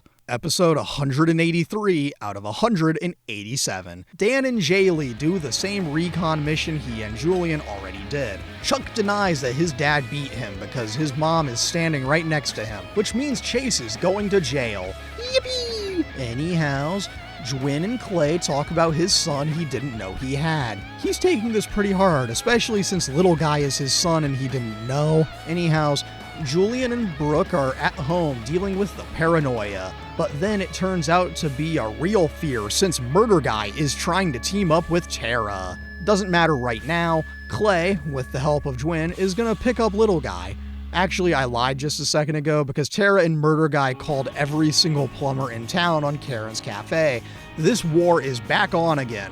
Wahoo! Chris Keller bailed Chase out of jail, and the funny thing is, they didn't give Chase a new shirt, so he's got a blood-splattered shirt on. Tara is a bitch, Murder Guy is a bitch, everyone here is a bitch, and this is one messed up cafe drama. Skills and Mouth have an episode together, and it's exploring why Mouth got so overweight, but not how he put on this much weight this fast. Anyhow, Dan is armed again, and he and Jaylee Hames, Scott, are planning something big. Clay learns how he managed to forget his son, and then he learns that it was a traumatic response thing, and that's something, I guess. More standard things ensue. Brooke and Julian try to get Murder Guy's parole officer to get him to send him back to jail, but it doesn't work well. But what is going to work well is Jaylee and Dan's plan. She's gonna dress like a prostitute and lure the drug dealer off and have Dan do his thing. Chase is gonna get into a big ol' legal battle and probably lose his position in the Air Force, and Chris Keller, finally having a friend, is determined to help Chase not go to jail. Clay finally talks to his son and tells him about him being his son.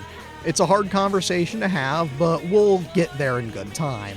Chris Keller goes and visits Chuck and gets him to start following Chase's example and being a good person. Back to Jaylee Hames doing illegal things. She coerces a drug dealer into going into a more private location where Dan is gonna do his thing and beat the shit out of him. He does, and it's so awesome. Clay continues to spend time with the boy while Gwyn and psychiatrists talk about his condition and how it's gotten a lot better. He'll just need some therapy. At Chase's Air Force trial, Chuck comes in to tell the truth that Chase did nothing wrong and to make sure he can keep his job. He tells him about how his father beat him and Chase saved him. Anyhows, Dan is going to commit some CIA-level torture and extract some information from this drug dealer, and it's time for Dan to save his son.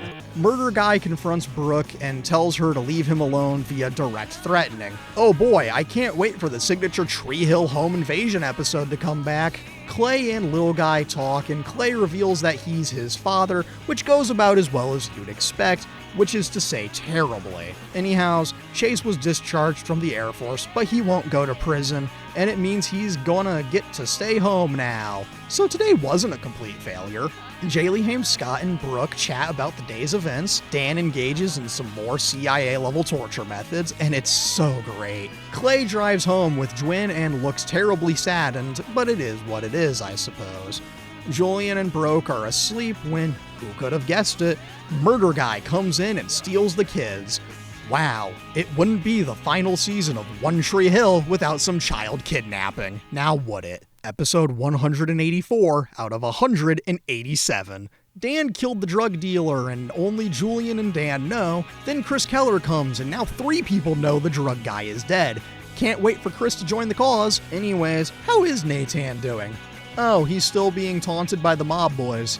There's a kind of good joke about, would you like 8x10 or wallet-sized, when the mobster takes a pic of Nathan to send to his buyers. Nathan and his etiquette get him to not wear the blinding hood, so that's nice. Jaylee Hames Scott is running on a treadmill, then Brooke comes to the cafe and oh wow, it's completely trashed.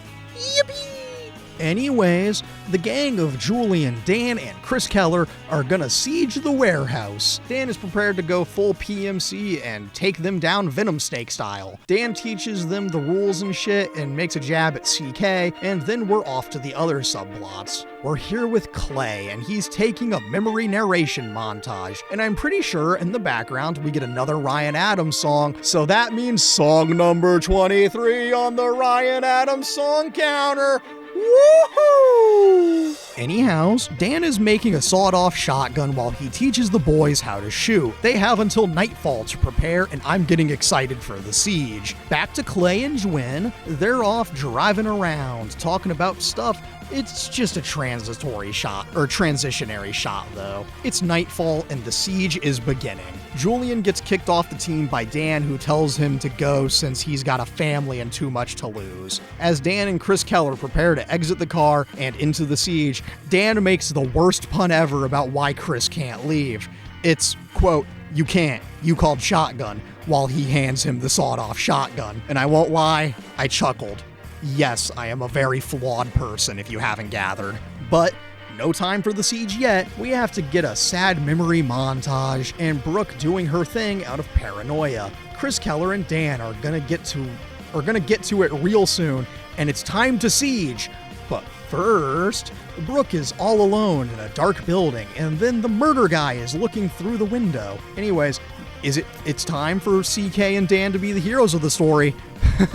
Just kidding. Brooke locks up and leaves Karen's cafe, and then the murder guy follows her. Clay and Jwin drove out to visit Sarah's grave. Then it's back to Brooke, who's in a psychological horror film in a parking garage when murder guy appears with a knife. He's really pissed and was absolutely biding his time like a psychotic dweeb, and he immediately starts making the sexual assault threats. And right when he's about to do that, she gouges his eyes. The siege of an undisclosed warehouse in North Carolina begins. Chris Keller pins a big guy to the wall with a car, and he gets the hell out of there. Time for Dan to start blasting like he's the Terminator. My man! Then the main mafia man shoots Nathan, only to find out it was the guy Dan tortured instead of Nathan in the chair. Dan and Nathan are reunited, and it's time for them to go. Check back in on Clay having one last dead wife vision, where he tells her everything that happened. It's a fairly touching scene, all things considered, and it matters because it gives Clay his final mission: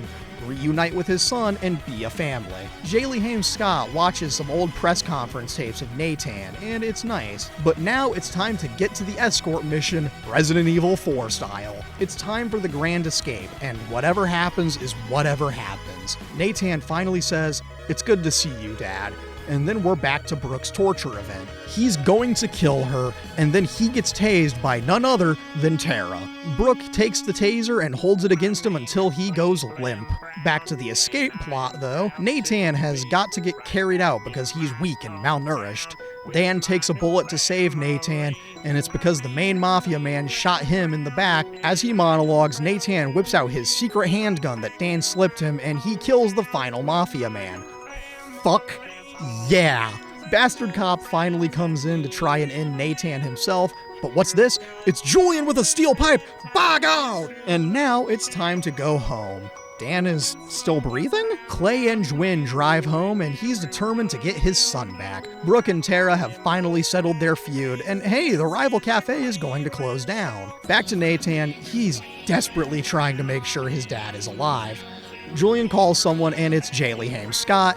Episode end. Episode 185 out of 187. Julian and Nathan stole a cop car to speed rush Dan to the hospital. Dan is still alive, and we gotta get a Dan regret montage as they bum rush over to the hospital. They signal the cops that they're heading over to the hospital, and Dan is still having his montage. Everyone rushes to the hospital, and Jaylee Hames and Nathan Scott have been reunited, and it's a very sweet moment to see the agony over. Now we gotta get Lubisky and the kids back here, and it'll be great. Clay hasn't gotten the news yet, so he visits Sarah's parents, and they tell him about what happened and all that jazz. Brooke reaches the hospital, and she and Julian talk about what happened in both of their nights. Anyhows, Jamie and Lydia are all back in Tree Hill, and Deb comes to visit Nathan.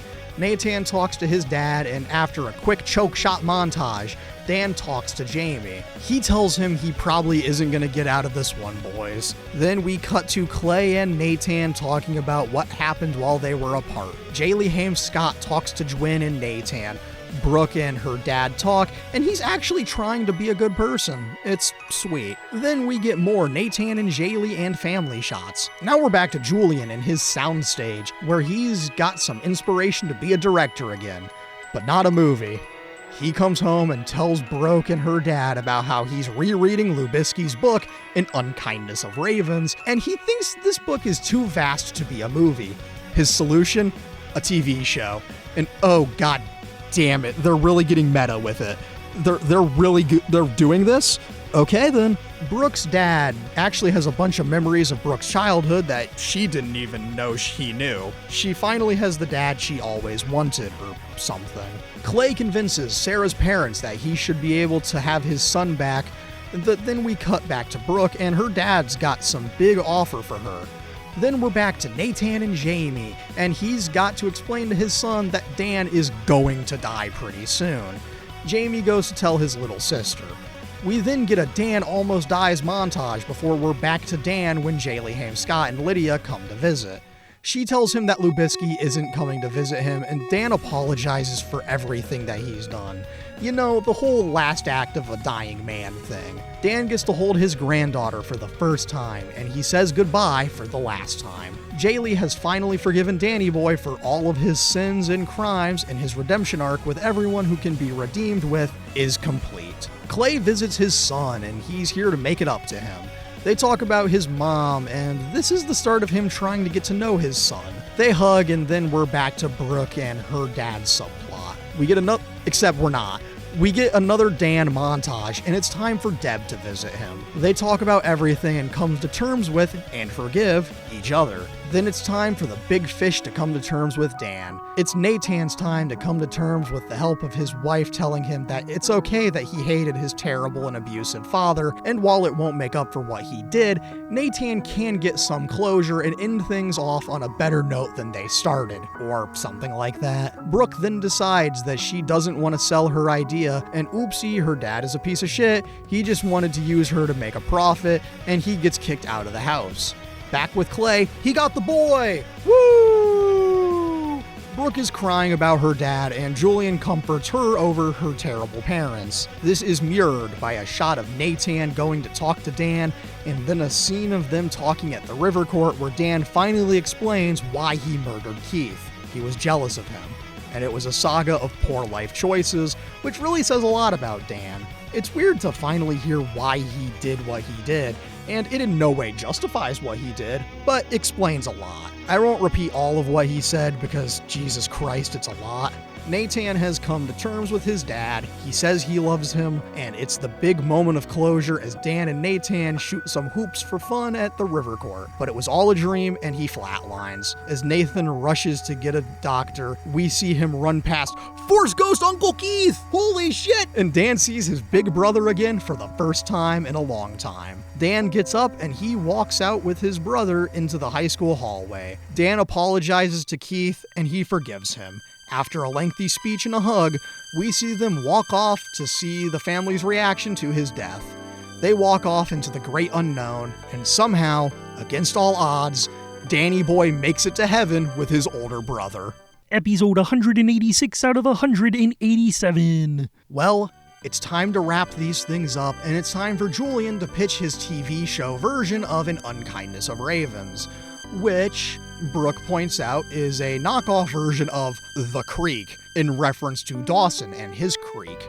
It's a funny scene of Julian pitching One Tree Hill, and it's a very meta moment. It borders on being really goddamn annoying, though. But Julian pitches the show, and we'll check in on that in a moment. For now, hey, remember that Burning Boat Festival from way back in Season 1? Apparently that's back. Just thought you should know. Also, Bitchtoria is back in town, but she and Brooke are actually bonding? How nice. Jaylee Haim Scott has been asked to do the announcing thing for the festival, following in the footsteps of my dearly beloved Coach Whitey.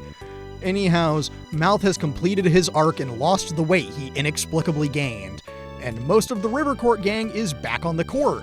We see Skills, Junk, Fergie, and Mouth all together again. Clay sets up a room for Little Guy, and it'll all go well. Julian's pitch meeting went well, and they bought the pitch. And his phone call to Brooke feels way too masturbatory for its own good. Julian's coming home tonight, and they're gonna celebrate the only way they know how. They're so proud of each other, and it's a nice moment. Then it's time for Julian to write a script. Brooke then hands Julian her diary as a source to make his script more real. Chase talks about losing his Air Force to Jaley Scott and preparing for the festival. Mouth and Millie talk out at the River Court, and it's time for Mouth to return to sportscasting. You know, his true calling of calling sports games. Clay has his son home for the first time ever, and he's scared of the ocean. We get some Brooke memories as Julian reads her diary to understand the untold story of Brooke Davis. Speaking of Brooke goes to visit her mom in a hotel and then discovers her parents were engaging in Funkytown shenanigans. She comes home and visits Julian, who's gonna have a talk with Brooke's parents. Clay and Logan, his little shit son, enter the ocean together as Gwen takes pictures of their baby steps into the ocean. Julian visits his in-laws and has a very strong talk with her dad, and it's a quick little fight. At Trick, Chase is having a stroke and an existential crisis that, for all intents and purposes, scares the hoes. Clay helps his son overcome his fear of being here, as the family sleeps in a tent in the living room. Brooke's parents have come to apologize and explain what went wrong, and they bought out the investors so Brooke can keep the new boys line. And all goes pretty well, all things considered. Brooke is broke no more, since she's got her company back. Before the big event, we see Brooke and Jaley Scott talk about how things are, reminisce over how things were, etc., while our final Ryan Adams song plays in the background. And I can't identify this one. It's Gimme Sunshine. Then, at home, Brooke and Julian talk about the script, and it's gone off the rails with some very self-insert heavy gags and more. Tonight, wouldn't you know it, is Trick's 10th year anniversary. Chase feels home here at Trick, and they're gonna do a special show. Wahoo! Clay has a family now, and Gwen helped the little guy get over his ocean fears, and it's nice. We see Julian having started to set up sets and all that, and everything is going perfectly for them. And now, it's time for Skills to step up to the co-hosting duties. And he nails it! We get a small thing of Chuck and Chase hanging out, and Brooke decides to burn her diary. We get a small thing of Clay and Gwen Quames with Logan, and it's nice to see them finally happy. Now, it's time to set the boat on fire one last time, which really means the second time we're seeing it. Anyhow, Jaley Scott gives a speech and burns it all to the ground, and it's perfect. Every main couple is happy. Chase burns his dismissal letter like a champ. Chase then gets offered to buy Trick so it can be his baby now. Speaking of babies, Clay and Gwen Quames are gonna get married, and they're gonna be one big family. Brooke gives her parents one last chance to be a real family, and they make the most of it, and it's nice. It's the first time, perhaps ever, that they get to be a real family. And with that, everyone, we have one final episode to cover.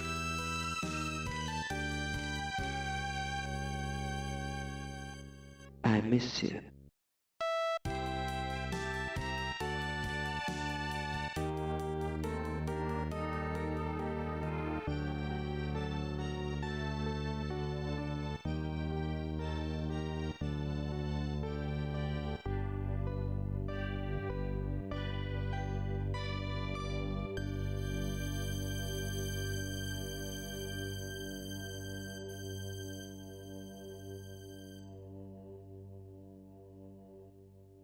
Episode 187 out of 187. This is it. The grand finale. The big, final end of the story. And as such, we don't even get the classic intro. I feel robbed. And you know what? Fuck this. I'm gonna play the intro again. This is my show. I'm ending this series with the intro. This is my shit. Roll intro, editor! Thank you. Dung, dung. I don't wanna be anything other than what I've been trying to be lately. All I have to do is think of me and I have peace of mind. I don't wanna be anything other than what I've been trying to be lately. All I have to do is think of me and I have peace of mind. I'm tired of looking around rooms wondering what I gotta do or who I'm supposed to be. I don't wanna be anything other than me. We open with a wide shot look around town and see a young Nathan bawling down at the river court while an older Nathan starts to ponder the problems of getting older. Brooke does the same thing while watching Julian start to direct the show. Jaylee Hames Scott watches herself write her list of senior year predictions she made with Lucas. Chase wakes up and is jump scared by a bearded Chris Keller. Clay and family are still sleeping in the tent. Mouth and Millie make out while working out. Jamie is shooting hoops in the high school gym and looks up to his dad's jersey with a look in his eyes. The kind of look that says he's gonna beat his record. We see a bit of the 10th year anniversary trick show, and Jaylee Hames Scott gives a small little speech, and it feels like she's addressing the audience. Anyways, we're back to Chris Keller, and he's gone insane. But who cares about that? Mouth got a check for $500,000 from Dan Scott's estate saying, "What you do matters." Weird. Anyways, we see Brooke visit a recreation of Peyton's bedroom, and it's a fun thing to see. She reminisces over the good old days of seasons 1 through 6, and we're back to Trick. Jaylee Hames Scott has to perform one last time. It's not bad, honestly. Chase and Mouth talk about the night Trick opened, and now Chase owns the bar. His 10th year anniversary shot sucks, and he gets slapped by both Chris and Clay. Speaking of Clay, he's just gotten permission from his son to be his dad, legally, again. Back at Trick, Nathan and Chris Keller get one last scene. Nathan has a thank you gift for Chris, and it's the exact guitar he had to sell to get Haley's master recordings way back in season whatever the hell. It's a fun moment, and they've finally settled their differences. It's time for Chris Keller to go on stage one last time. Shockingly, they didn't have him do When the Stars Go Blue, which would have driven me insane, but it doesn't matter, this is the finale. Brooke and her family celebrate the launch of her new clothing line, and it goes great. Anyhow, Chris puts on one hell of a show, which is high praise given how far he's come. Still not a good person, but he's doing something good. Jamie's at the river court shooting hoops to prepare to beat his old man's record. Nathan gives his son a speech about being a good person, and when Jamie says he likes sports, Nathan hits me with, "That's my boy," which hits hard for me. My man! And you know what? No, I can do a better one for the finale. My man! That's better. Anyhow, Clay and Dwin go to get the custody papers, and who's working at this law firm other than Bevan? That's right, surprise cameo appearance by Bevan, a character I forgot about. But they'll have to come back in an hour to get custody. Logan calls Dwin Quame's mom, and it's a big moment for them. Behold! Wrapping up everyone's character arc! Anyhow, it's time for the Mouth segment, and Dan thanks Mouth for what he did, which Skills accurately points out was the right thing. He's a real hero. Chris and Chase engage in a bit of chicanery, but we don't care. At Karen's Cafe, Brooke and Jaylee Hames Scott bring the books back to the cafe. Brooke is opening a clothing store across the street from Karen's Cafe, too. Who cares? We're headed back to Trick. Chris Keller and Jaylee Hames Scott talk, and she signs Chris Keller to the label. He's grown a lot as a person, but he's still the guy he used to be, just a bit better. Who cares, though? It's time for a very special guest. That's right. The first ever guest appearance in the show, it's actual musician Gavin DeGraw. And no, he's not doing the song. He did other songs, I guess. As he plays the first song of the night, we get a romantic scene between Jaylee Hames and Nathan in a recreation of the classic bracelet scene from season 1, but with like a real, actual bracelet. Checking back on Clay and Dwin waiting to get custody, they get married without the ceremony. The Evans family is now a full family. Yippee! We get a scene of Brooke and Julian on the set for the show, and they leave together. We see Mouth give a sports show about Keith and Jimmy, and it's the perfect way to close out his character.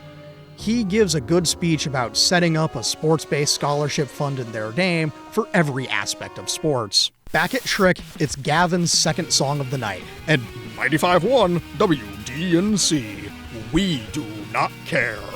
Memory time. It's pouring rain, and it's the perfect weather for a Nathan and Jaylee moment, dancing and kissing in the rain, as they always have since the start. God damn, man, they loved this. Anyhows, Julian's got one big surprise for Brooke. He bought her old house back and they're gonna live there. I guess you could say Brooke successfully wished for impossible things and gets to live happily ever after. What a show, man. What a show. Anyways, the Evans family puts their son to bed. Jaylee Haim Scott shows Jamie the prediction she and Lucas made, and she passes it on to Jamie. He's determined to break his dad's scoring record, and you know he's wishing for impossible things, and that's okay. Or something. And then she'll ruin the moment by saying the line, quote, "There's only one Tree Hill, Jamie Scott. Kill me now." Back on set, we see Brooke get nostalgia for Peyton's locker, and Julian asks her what made high school so special. It's a place of firsts, she claims, and I suppose I remember it for the same reasons. It's where these essays started, goddammit. Anyways, sentimental bullshit aside, a certain song starts playing, and I guess they didn't forget to play this song after all, because it's time to play it loud and in its entirety. I don't wanna be... We got the intro song after all, baby! Woo! We see the entire cast and Trick singing the song along with him, and man, it just hits hard now. My journey through the 2000s shit show is coming to a close with a montage around Karen's Cafe. I just can't help but feel like someone's missing from this montage, though. Actually, quite a few people, but most importantly, Lubisky and Peyton. Anyhow, we've got the whole core cast here from the last few seasons. We get a specific shot of Jaylee Haim Scott reading Julius Caesar, just like Lubisky in the first episode. We get more concert shots and a pan out from Karen's Cafe as the song ends. We got a time jump, and it seems to be that the kids are all Tree Hill Ravens, and it's time for basketball. Mouth and Millie are married and having kids, which is cool, and now it's time to ball as a U2 song plays. Guess what song it is? Take a wild stab as to what it is. Hint, it's One Tree Hill. No, I'm not messing with you. The song is genuinely called One Tree Hill. It's one of the songs off of Joshua Tree. Just, because I know this sort of thing. Anyways, we see Jamie has beaten Nathan's record, and he couldn't be more proud of his son. Everyone gets a last-minute narration moment meant to leave the audience with one last message from each character. And as the basketball boys take the court, the show ends on a freeze frame of all our protagonists, and we fade to credits. With that, everyone, this journey through One Tree Hill is finally over. I did it. I watched every goddamn episode of this dumpster fire, and it only took me 136 pages to recap all of it. Oh, it's over. I can't fucking believe it's over. We did it. All 187 episodes recapped. Whoa! It's fucking over, baby! Yes! Yeah, baby! Oh, let's fucking go! Oh, that's the culmination of so much work. We did it! It's over! Let's fucking go! Yeah! Okay, I gotta hold it together. Please keep in mind that this isn't actually the end. We have, in fact, one more episode to go. So please join me, because we've got a big boy to cover. We've got to get to all of the analysis. Thank you so much for sticking with me through this, just all 9 season recaps. I hope you're ready for the part that I really wanted to get to, because we've got some stuff to talk about. Believe me, after fucking 9 hours of content recapping all of the show, we've got stuff to talk about still. Don't you know? The end is almost in sight, but hey, whatever. Enjoy the ride. I'm so happy. We're so fucking close. Dung, dung. I don't want to be anything other than what I've been trying to be lately. All I have to do is think of me, and I have peace of mind.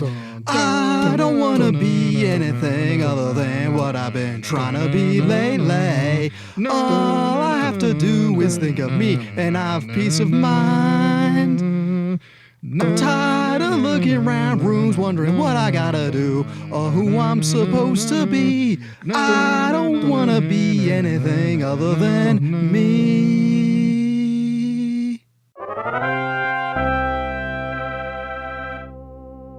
Now that you know the story for every single goddamn episode of this godforsaken series after a triple-digit page count, I'm going to continue to talk about this and really commit to the bit.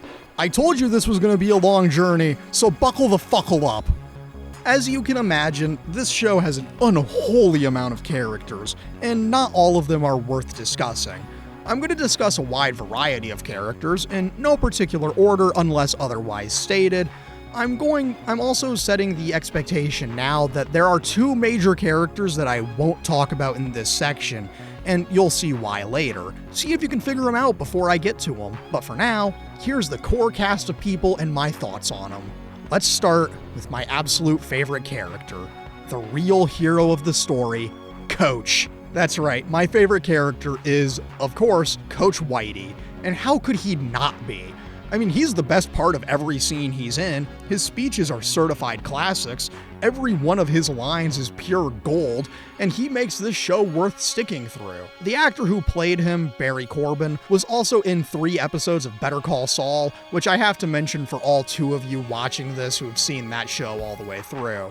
Anyways, every single thing this character does is so incredibly entertaining, so obviously he's my favorite. Moving along, my second favorite character of the entire show, and probably the actual number 1, it's Peyton. Shocking that I like her more than Lou Bisky, I'm sure, but she's great.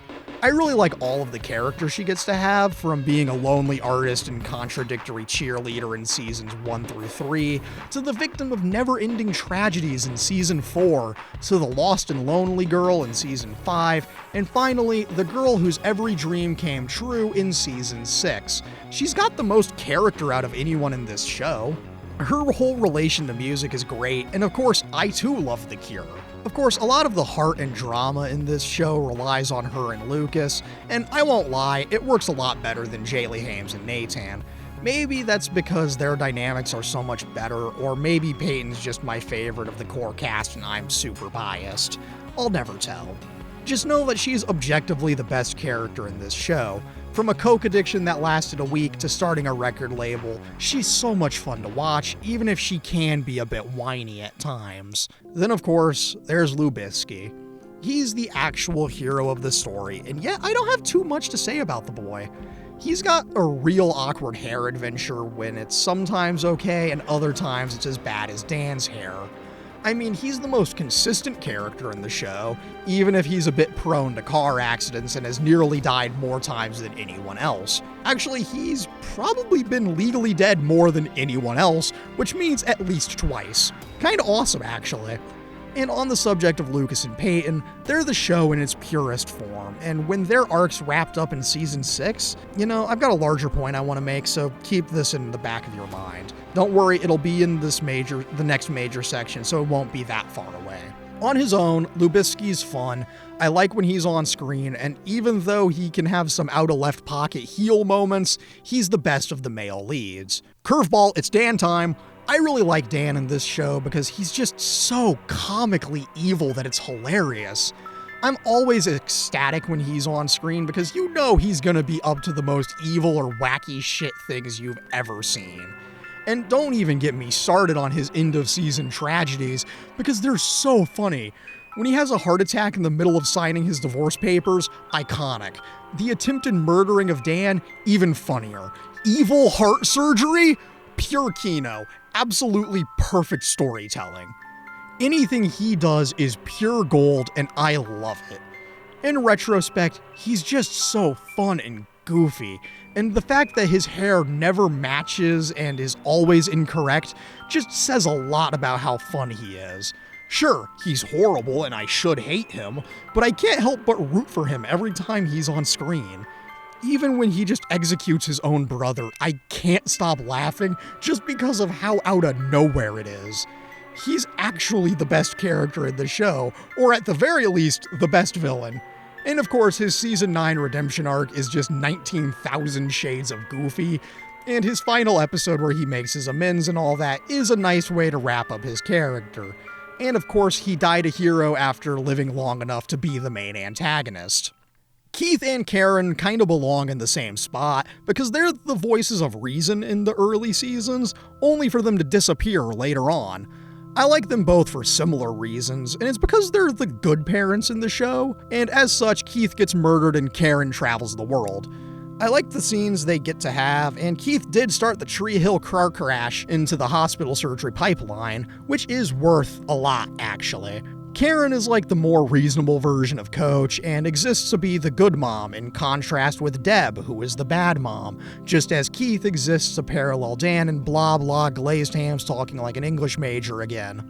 Broke Davis was a character that's been here since the beginning, and honestly, that's a very impressive feat. She gets a lot to do, and I think she gets a lot of funny gags throughout, like the many times she goes to jail. It's hilarious, I don't know what to tell you. I think she's an interesting character since she goes from just being an antagonistic main character to being an actual main character in the show. The later seasons definitely treat her like Peyton, which is to say that she becomes the victim of unjust tragedy after unjust tragedy, at least for Season 7 and most of Season 8.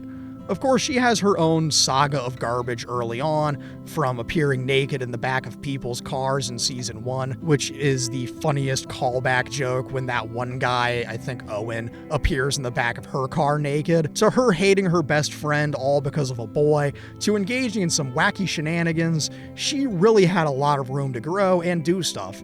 She does a lot more than anyone else, in all honesty, at least in the later seasons. Say what you will about those later seasons, though, but you can't complain about Brooke. She gets to have all her dreams come true after 8 seasons of suffering, and it felt earned mostly. All of the impossible odds she overcame at the end was a necessary way to wrap this shit up. Honestly, a pretty good character overall. There's also Jaylee Hames Scott, who has changed more times than anyone else possible, and as such, I couldn't tell you how I feel. At some parts she's likable, and other times she kinda sucks. Actually, that's not fair. I have to give her more credit than that. She was here for the whole damn series, from pilot to finale, and that's worth something, because that was nearly a decade of trash TV, and you're in damn near all 187 episodes, if not all of them. That feat alone is commendable, even if the final product includes the last 3 seasons of the show. I think as a whole, her character is simultaneously the most and least consistent one in the series. She stays the same from Season 1 up until Season 7, then she goes off the fucking rails into Crazy Town. Her Season 8 arc is kinda wacky and strange, then Season 9 is deserved. And of course, her and Nathan are most of the heart in the show, given their whole trials and tribulations from junior year of high school to being fully grown adults and family and whatnot. But I can't shake the feeling she's living in the shadow of Lubisky. One of the last shots of her mirrors Lucas in episode 1, and that says a lot, but what do I know? Nathan is an odd fella. Despite how crucial to the overall plot he is, I just don't have much to say about him. His whole goal revolves around being basketball, until he becomes all about family. He starts off an unlikable ass, then gets better, and has his oscillating moments where he'll bounce between a jackass and a hero. And don't get me started on every time this dude gets thrown through a window. Also, it is fitting that his last big arc involves him getting kidnapped, in retribution for when he kidnapped Lucas back in Season 1. Sure, he was kidnapped by the Russian mob or whatever organized crime it was, but you get the parallel. You know what I'm saying? Exactly. I'm grasping at straws, which is weird considering that he's one of the most critical characters in the whole series. Anyhow, remember the time he was involved in a cheating scandal? Yeah, me neither. Jakey is a side character you've probably forgotten about, but I sure haven't. Jakey and his big mistakey Jenny were pretty integral in the early seasons, so it's a tad weird that they got forgotten about almost immediately. I mean, that baby gets kidnapped so many times, and it's hilarious every damn time. Then, of course, Jakey as a plot device for Peyton to realize that the guy she loved was Lubisky from the start is definitely something, and props to him as a character for realizing this and telling her in the calmest way possible that she should just go get her man. Yeah, he loved her or something, but he's that cliche about if you love something you gotta let go. Anyways, he's a goofy side character, I was always glad to see him, and that's it. Anna is a really special case, and I kinda hate her. I can see the vision of what this character would have been if this show was made now, but what is presented here feels a tad exploitative. It's like they wanted to have a gay character to be seen as progressive, but it couldn't be a main character, otherwise the ratings would tank due to that 2000s homophobia. Anna isn't a character, she's treated like a device for the show to pat themselves on the back with. It's why she just disappears after her arc concludes with Felix getting sent to military school or some shit. I don't care.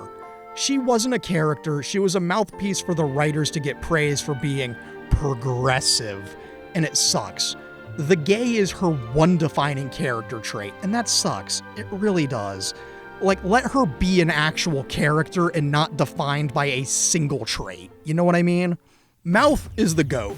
I don't care what you say, he's so goofy, and I still think about the sign gag from season 4 because it's really funny. I like that he's the most normal of the main cast because he's really is just a guy. He's a tad strange, and the fat suit in season 9 was a bold choice, to say the least, but he's great. Consistently entertaining, consistently goofy, and just a good guy all around. We like Mouth, you know? And the gag where he and Skills are in a war of attrition in order to get the other to move out is pretty funny. Speaking of Skills, yeah, he sure was here. I somehow didn't mention him until season 2, but he's one of the OG Rivercourt boys, and he was in the first episode. I like him, I really do, he's one of my favorite side characters, but I don't have much to say about him. He doesn't do nearly as much as everyone else does, besides sleep with Nathan's mom, but, you know. He does a bit more than Junker Fergie, which is why I mention him, but I don't have anything else to say. Oh boy, Jamie, the little shit child of Nathan and Jaylee Hames Scott. I don't particularly like this kid as a character and how integral he is to the plot. He's annoying, but he did ask his teacher out on a date when he was in kindergarten, which is so monumentally funny that I have to give him some credit. However, he reminds me of another little shit character from the Life is Strange series, Daniel from Life is Strange 2. And as such, I hate this kid and his stupid friends. Especially Chuck. All my homies hate Chuck. He's such a little dweeb, and I wish nothing but the worst on this character. Julian Bullion was one of the more interesting characters introduced in the later seasons. His initial introduction sucked balls, but he grew on me when they realized that he's just a normal guy who wants to make movies and shit. I can respect that. I mean, God knows how many ideas I've got floating around in my head. That said, he's alright. I don't have any negatives to say other than he can be a tad strange in some lines or actions. Chase is the most random character they could have brought back later on, but I'm kinda glad they did. He's not a creep, nor is he really a weirdo, but I'm still asking, what the hell is he doing here? He feels like he doesn't belong in the wider canon of the show, but he's there. He gets some great gags, like him being a shit bartender or the whole best 60 seconds of your life joke. That said, he just feels like the proverbial straight man who's only here to tonally provide a contrasting normal guy to the main cast, which isn't great, but nothing in this show was done great. Oh, yeah, and he's the bar manager. Don't you ever forget that. Let's end this section with a bang, yeah? Deb had sex with a clown at a kid's birthday party, attempted to kill her ex-husband, abused a whole lot of pain meds, had a sexual relationship with Skills, who is about the same age as Nathan, mind you. She goes shooting, and did I miss anything? She's unhinged, and I kind of think she's one of the more interesting paternal figures in the series. Not as interesting as Danny Boy or Huey Lewis, but interesting nonetheless. I may not be musically talented, but music means something to me, and Lord knows I'm a sucker for a good soundtrack. Not that I found one here, but it's a soundtrack nonetheless. It's so aggressively 2000s and so integral to the show that I have to talk about it. The best place to start is with the start, which means I get to talk about my dearly beloved intro sequence once again. Oh man, I love this intro, and it's made me unable to listen to I Don't Wanna Be without having a mental breakdown imagining Lucas dribbling that basketball across the bridge. It reminds me of when I started this journey and the sheer highs and lows I've gone through because of it. Seriously, I was 3 days into college when I decided that this would be a funny thing to watch, just so I could more accurately hate 2000s teen dramas, only for it to have consumed my free time and completely derailed my glazed ham schedule. I was gonna cover a dating sim, but that got sidelined because I don't wanna be anything other than an idiot that'll have his longest written work be about fucking One Tree Hill. It's a solid song, don't get me wrong, but man, it just hits in the worst possible way, you know? My actions have consequences, and I suppose it's finally time I faced them. Anyways, I need a palate cleanse after that rant, so let's talk about Ryan Adams. Look, I like his album Gold as much as the next guy, but I really wish they realized that he had songs from that album other than When the Stars Go Blue. I mean, I'm glad they didn't play some of his songs that actually mean something to me, since I can just not associate this show with them. But I would have liked some more variety. Again, using La Cienega Just Smiled or Firecracker or even Nuclear at some point would have been something, you know? He's a good musician, what can I say? Then, of course, how could I not mention The Cure yet again? I really like The Cure, which is so totally shocking, I know. They're not exactly a 2000s band, pretty fucking far from it actually, but the times that they played them are great, just because the band itself is great. The more I listen to it, the more Disintegration really solidifies itself as one of my favorite albums.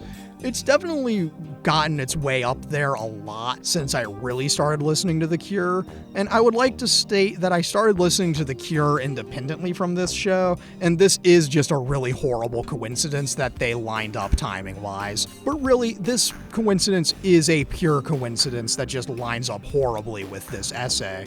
That said, go listen to Disintegration and Wish. They're perfect albums and are so great. I've been listening to these albums a lot while writing this shit show, and god damn do they hit. Sure, they're sad albums, and I swear I'm doing okay, but they're so good. Let's keep hitting the requisite things for me to talk about, and that's the in-universe music, including the most important thing in the whole damn show, When the Stars Go Blue. Boy, what a recurring element to have. I get it, alright? It's a good song, but dear God, it gets overplayed to hell and back here. I'm sick of it. I'm a little sick of it, just given how many times it plays. I get why it played a bunch in early on in Season 2 when Jaylee Hames and that bench Chris Keller are recording the damn thing in the first place, but after that, suck my nuts, bro. I don't want to hear it that many times throughout this shit show. It becomes a running gag, you know, and it's such a nightmare. Sure, the time when Peyton had the song queued up waiting for Jaylee Hames to piss her off at the start of the senior year beach party was really funny. But at what cost? That cost is further cementing that people only recognize cover versions of the song and never the original. It's a Ryan Adams song, contrary to Google telling you it's either a song by The Corrs or Tim McGraw, which is infuriating. The first result should be credit to the person who created the thing in the first place, and I'm sure it's like The Man Who Sold the World, which is a David Bowie song Google would lead you to believe is a Nirvana song. Unless you're a fan of Metal Gear Solid 5: The Phantom Pain, then you'd recognize it as a Midge Ure song. The point is, wait, I haven't gone on this rant already? Upon further inspection, I did this all the way back on page 22 of the script.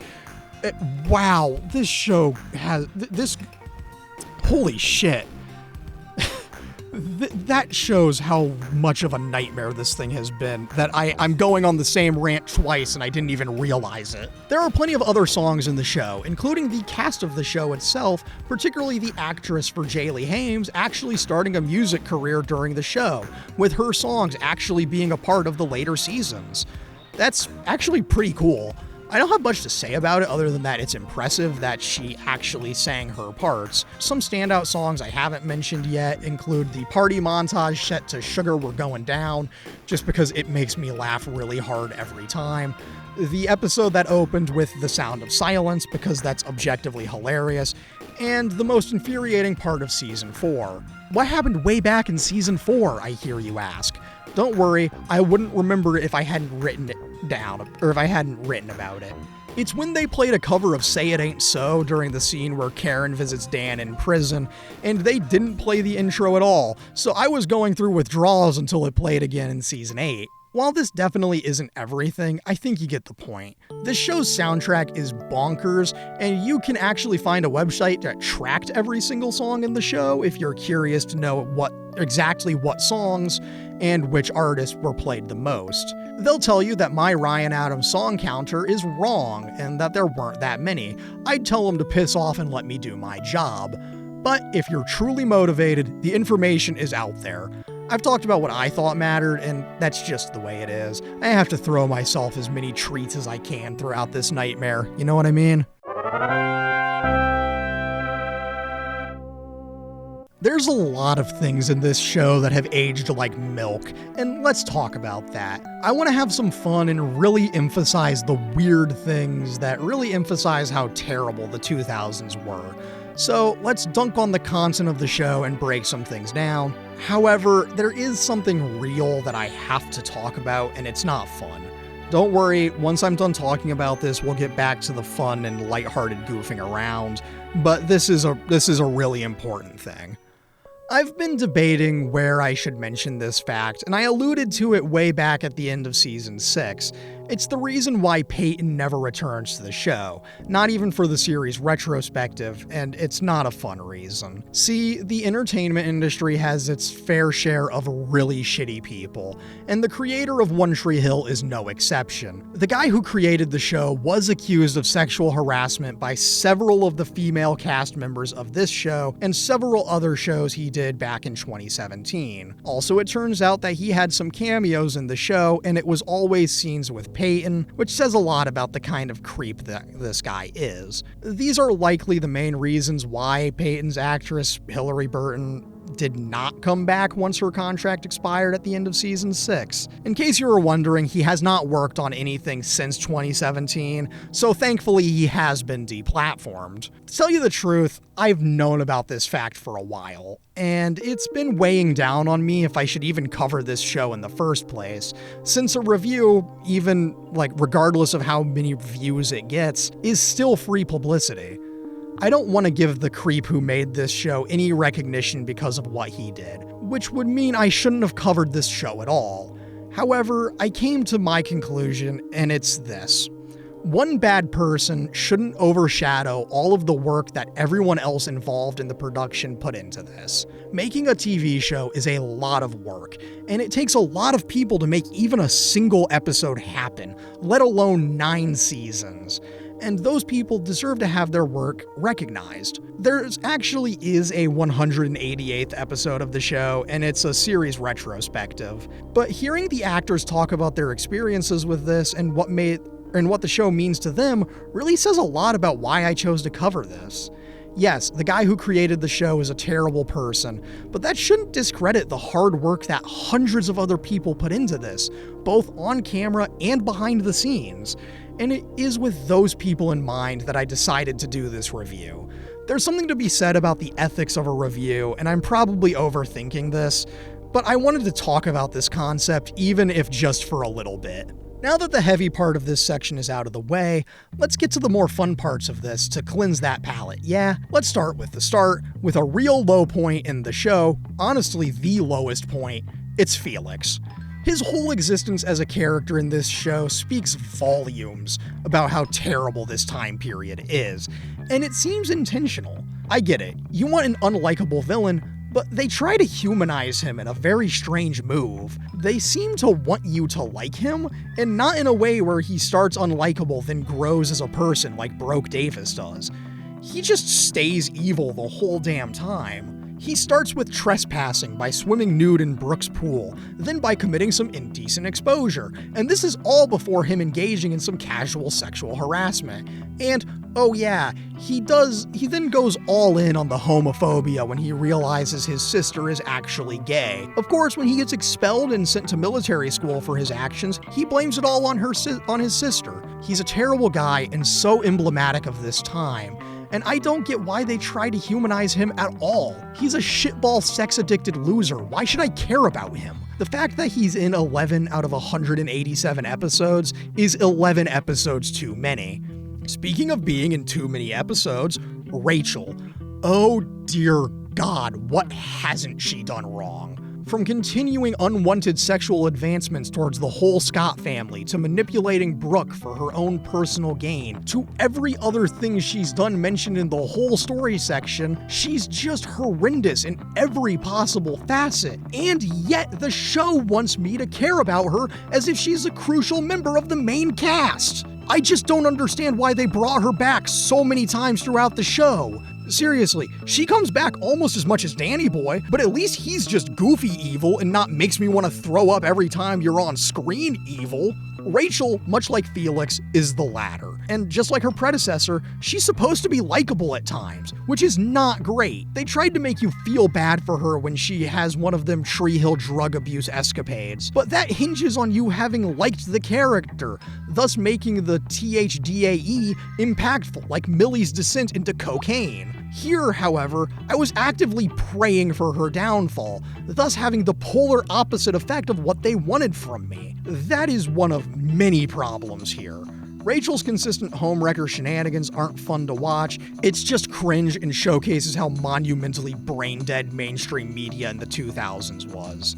Of course, this leaps into a larger point about the series as a whole, and it's just how much of an asshole everyone can be, especially with some of the words that they used that you could not say on television today. I don't know what was in the water in the early 2000s, but in the first couple of seasons, everyone sucks except for like 4 people, and even then that's iffy. But really, everyone at some point does or says some questionable things. Brooke definitely committed several acts of indecent exposure, Peyton's 1-week coke addiction, Felix's existence, Dan doing Dan things, Rachel's whole, I'm gonna say it, Rachel's whole inappropriate relationship with Uncle Cooper that she initiated.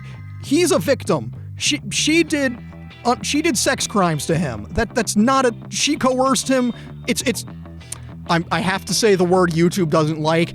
She raped him, okay? There's no way around it. But the show doesn't care.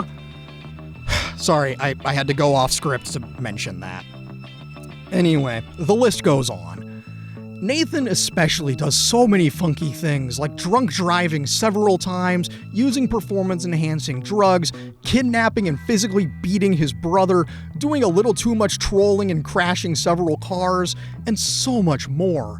I don't know what the hell was going on culturally that really led to this being a common thing in media from this era. I mean, I have a general idea why. It's just a holdover from the 90s rise of stuff like Jackass, Marilyn Manson, Limp Bizkit, or as I'll call them, Flaccid Pancake, and other such shocking and edgy mainstream entertainment. Yes, shock value has always been a thing. John Waters comes to mind, and his career started way back in the 70s. But it became especially common in 90s media. Then, I suppose, the next evolution came in the 2000s when that mean-spirited, gross-out humor became the norm.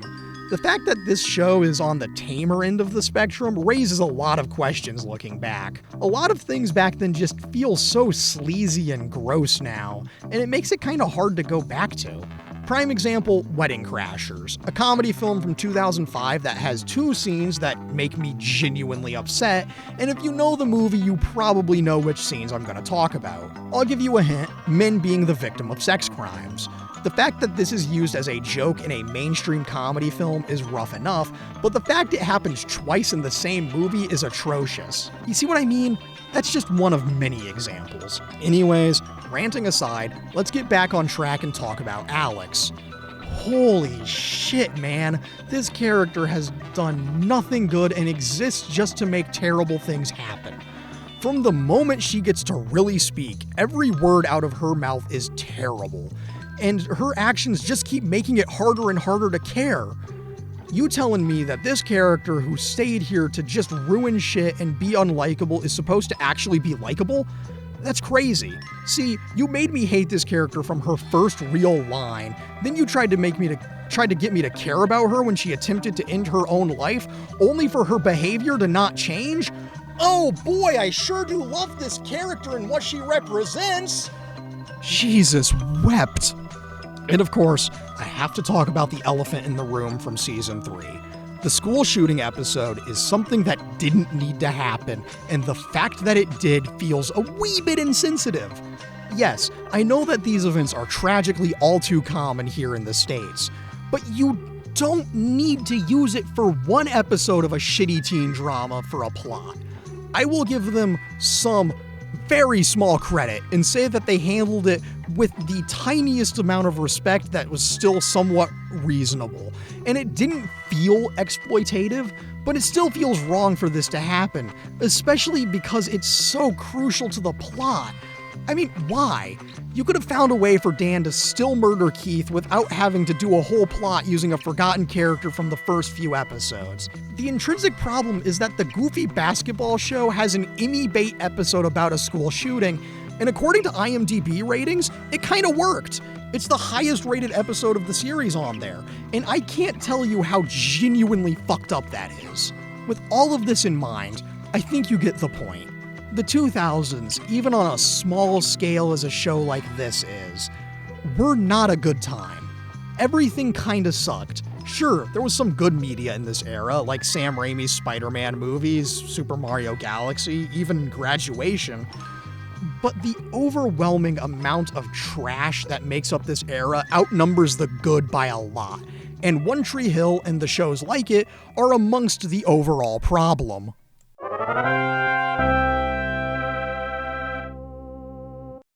Contrary to my general disposition and opinions on this show, there are a few things in here buried amongst the trash that have some value. Others would say some diamonds in the rough, or something about gold nuggets, but not me. I'd say it's more like glimpses of ideas that could have worked.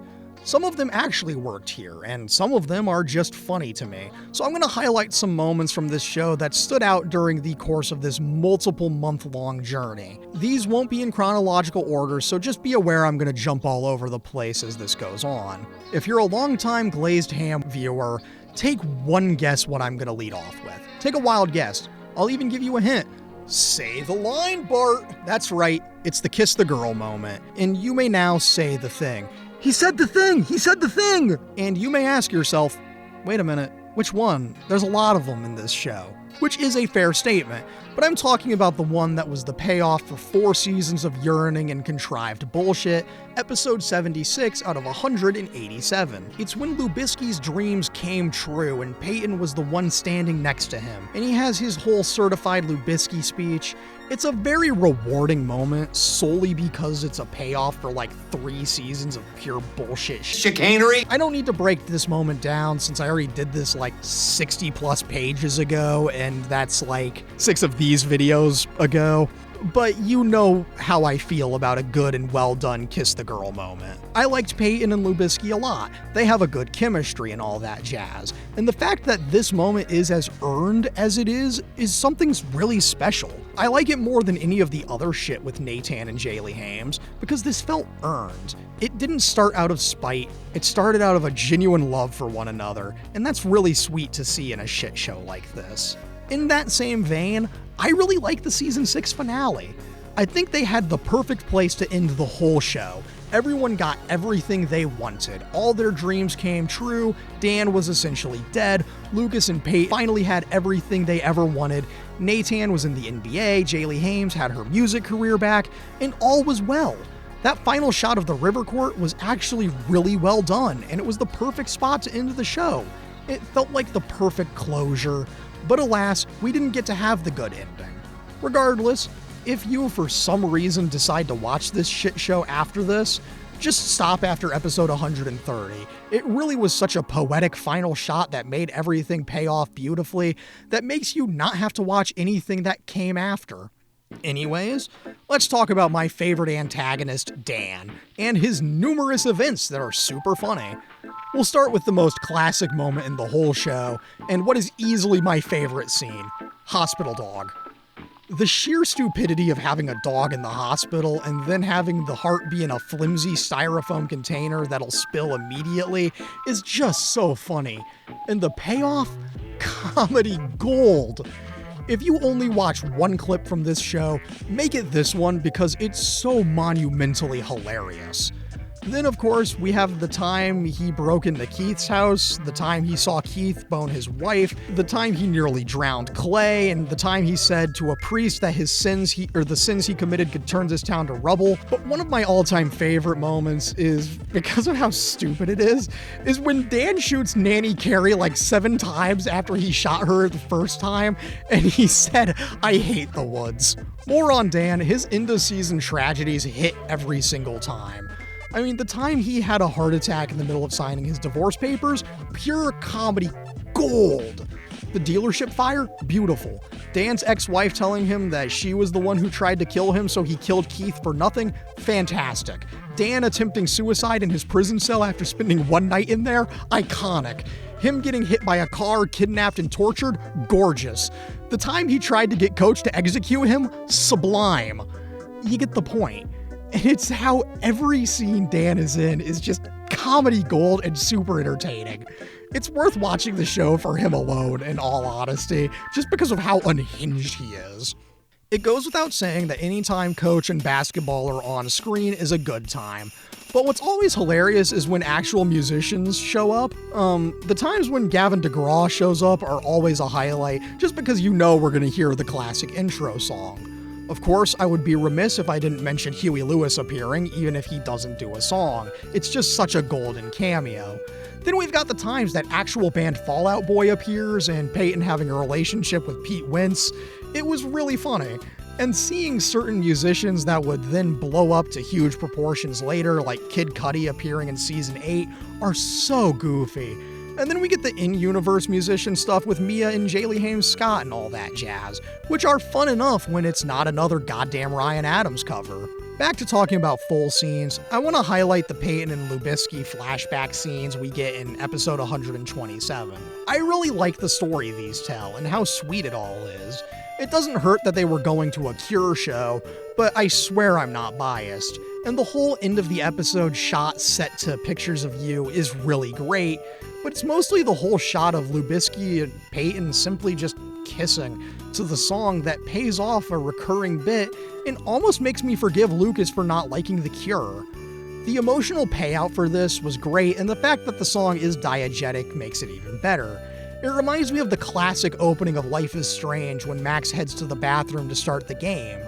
As stupid as this show is, it had certain moments that it does really well, and Season 6 does a lot of good with Peyton and Lucas, as this episode, and as do episodes 128 and 130, through 130. While there's an unholy amount of scenes I could cover, I think I want to close out with a repeated element usually involving Nathan in the early seasons.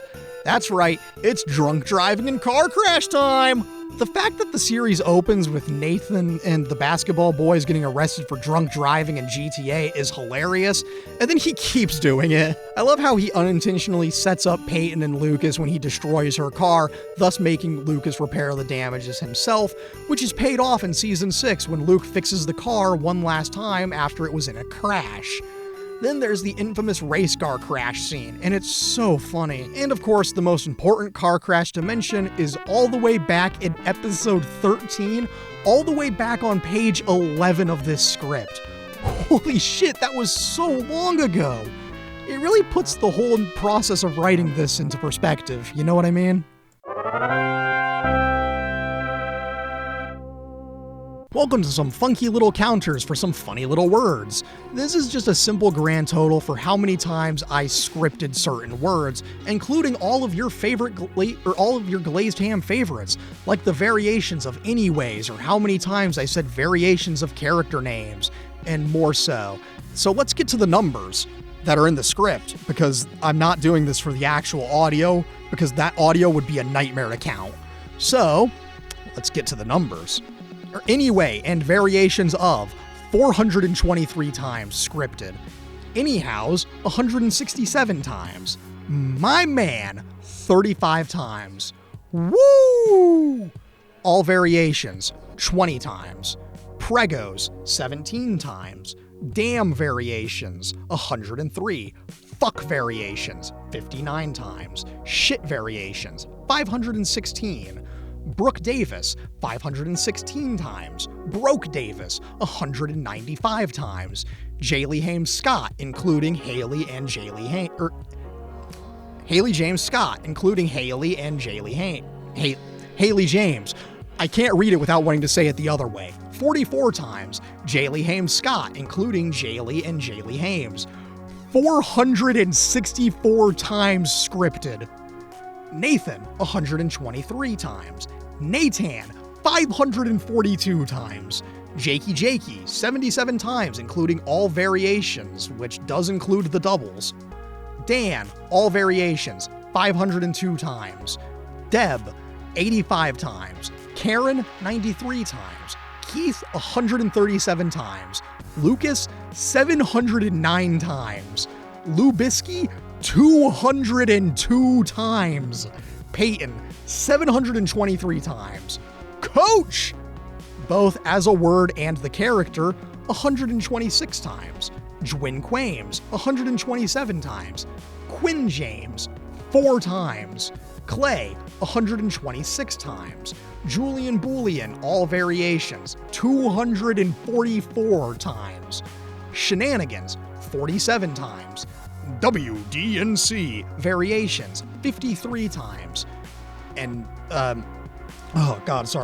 Ryan Adams' song counter, by my count, I found 24 songs, which is not accurate, but screw you, that's what I counted after doing zero research.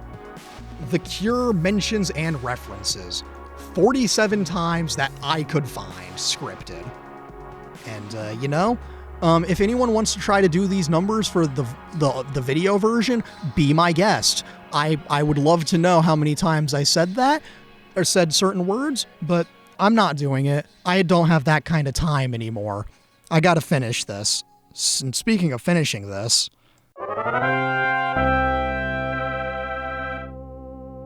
Off the bat, I'd like to say that I'm never doing this again.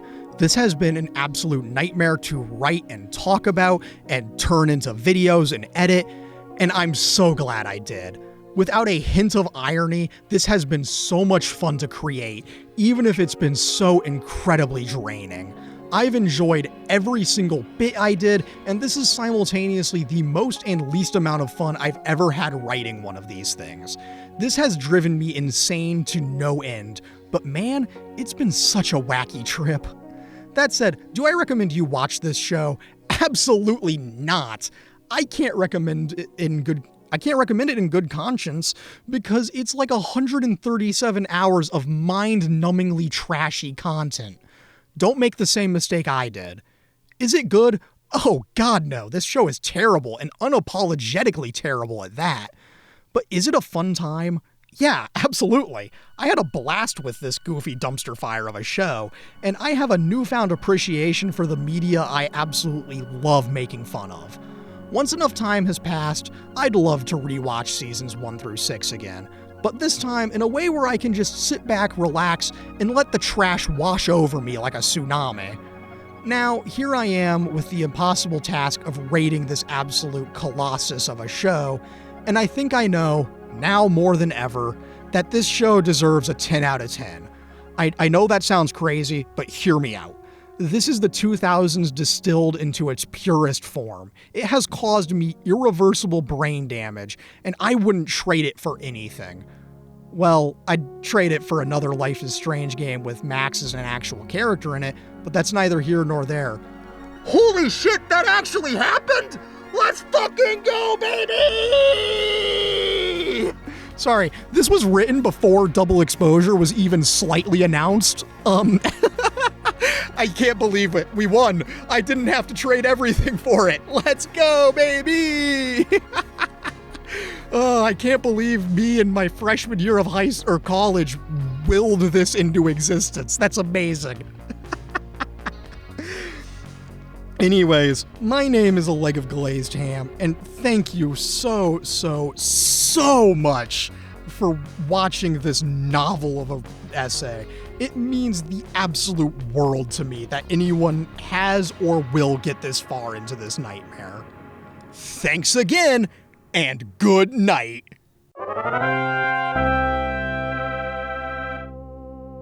Well, there it is. The culmination of 3 months of writing for an essay that legally classifies as a novel, and the culmination of a total of 13 months.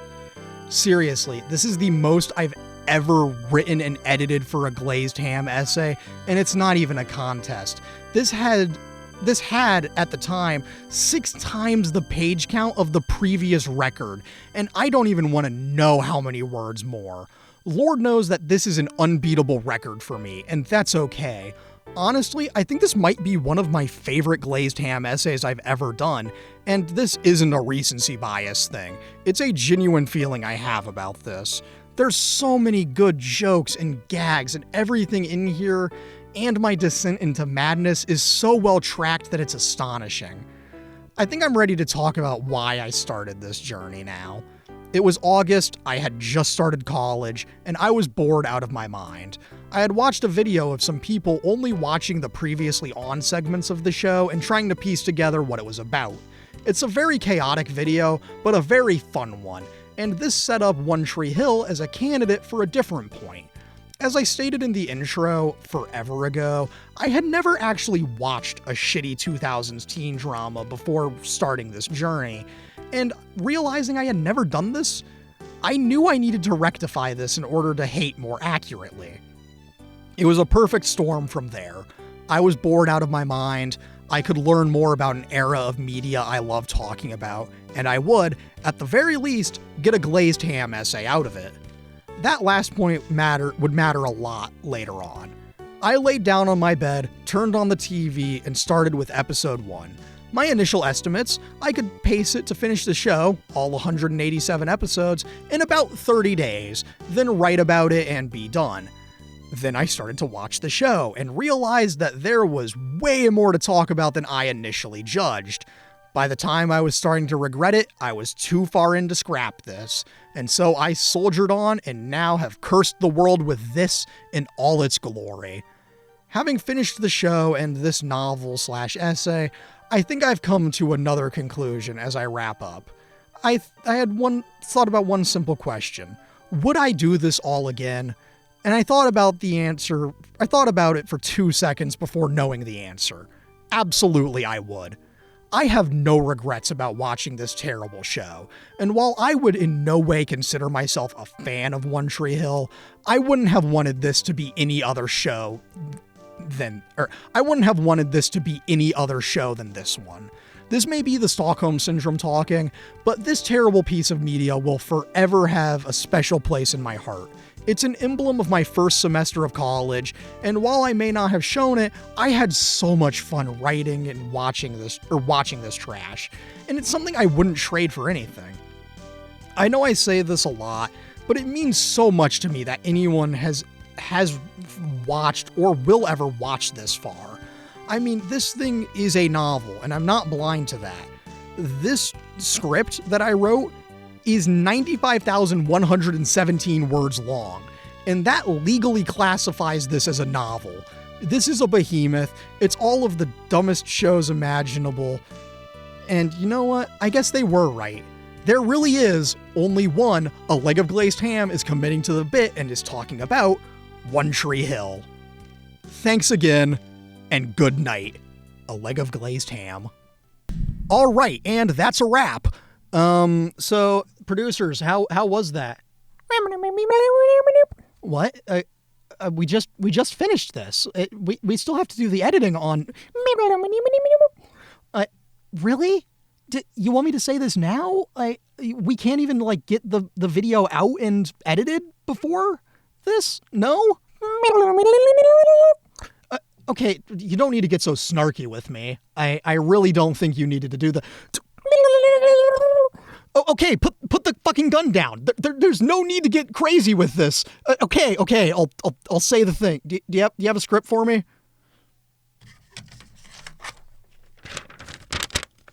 Okay. Oh, for fuck's sake. You want me to sing this?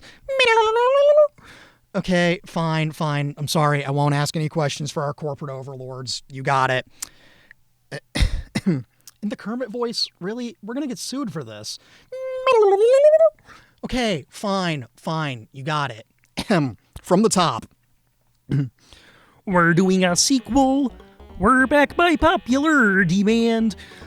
Come on, everybody, strike up the band. We're doing a sequel. We're exploring what came before. That's right, we're going back to the 90s, don't you know? It's time for a sequel. It's Dawson's Creek. 138 episodes of bullshit. Or fucking 128, whatever, who cares? Please don't shoot me, Disney.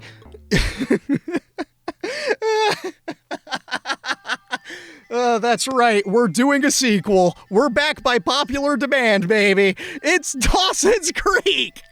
Because apparently one shitty teen drama wasn't enough. I need more answers. I need to know what went wrong culturally that led us to a point where One Tree Hill could become a show. And that answer is to look at what came directly before it, Dawson's Creek. Seriously, Dawson's Creek ended like a month before One Tree Hill started. So they are in the same lifespan, basically. They are integral parts of the same coin. And I have to know what happened. What made this go so wrong that One Tree Hill happened? It's time. We're gonna take a trip up to Massive Two Shits. It's gonna be wacky. I'm not gonna give you a time frame on when this is gonna happen, but just know it's coming. Oh, trust me, it's coming. And I think that says everything that needs to be said. Is that good, corporate overlords? Okay, yep, thank you. Anything else you want me to mention? I'm sorry, could you repeat that? Yeah. Yeah.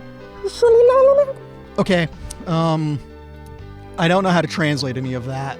Thank you. Thanks for putting the gun down, producers, corporate overlords. I appreciate it. Now, yeah, I guess I've got to go start writing that, yeah? Oh, the mic's still running? Oh, yeah, I'll figure out a way to edit this later. Yeah, no, of course, I'll cut out all of you talking. I'll cut out the part about the gun. It'll all go well. Yes, thank you. I will see you again tomorrow. All right, that's it. Be prepared. Dawson's Creek is coming. All right, I'm gonna leave now. Thank you. Thank you, corporate overlords. I'll see myself out.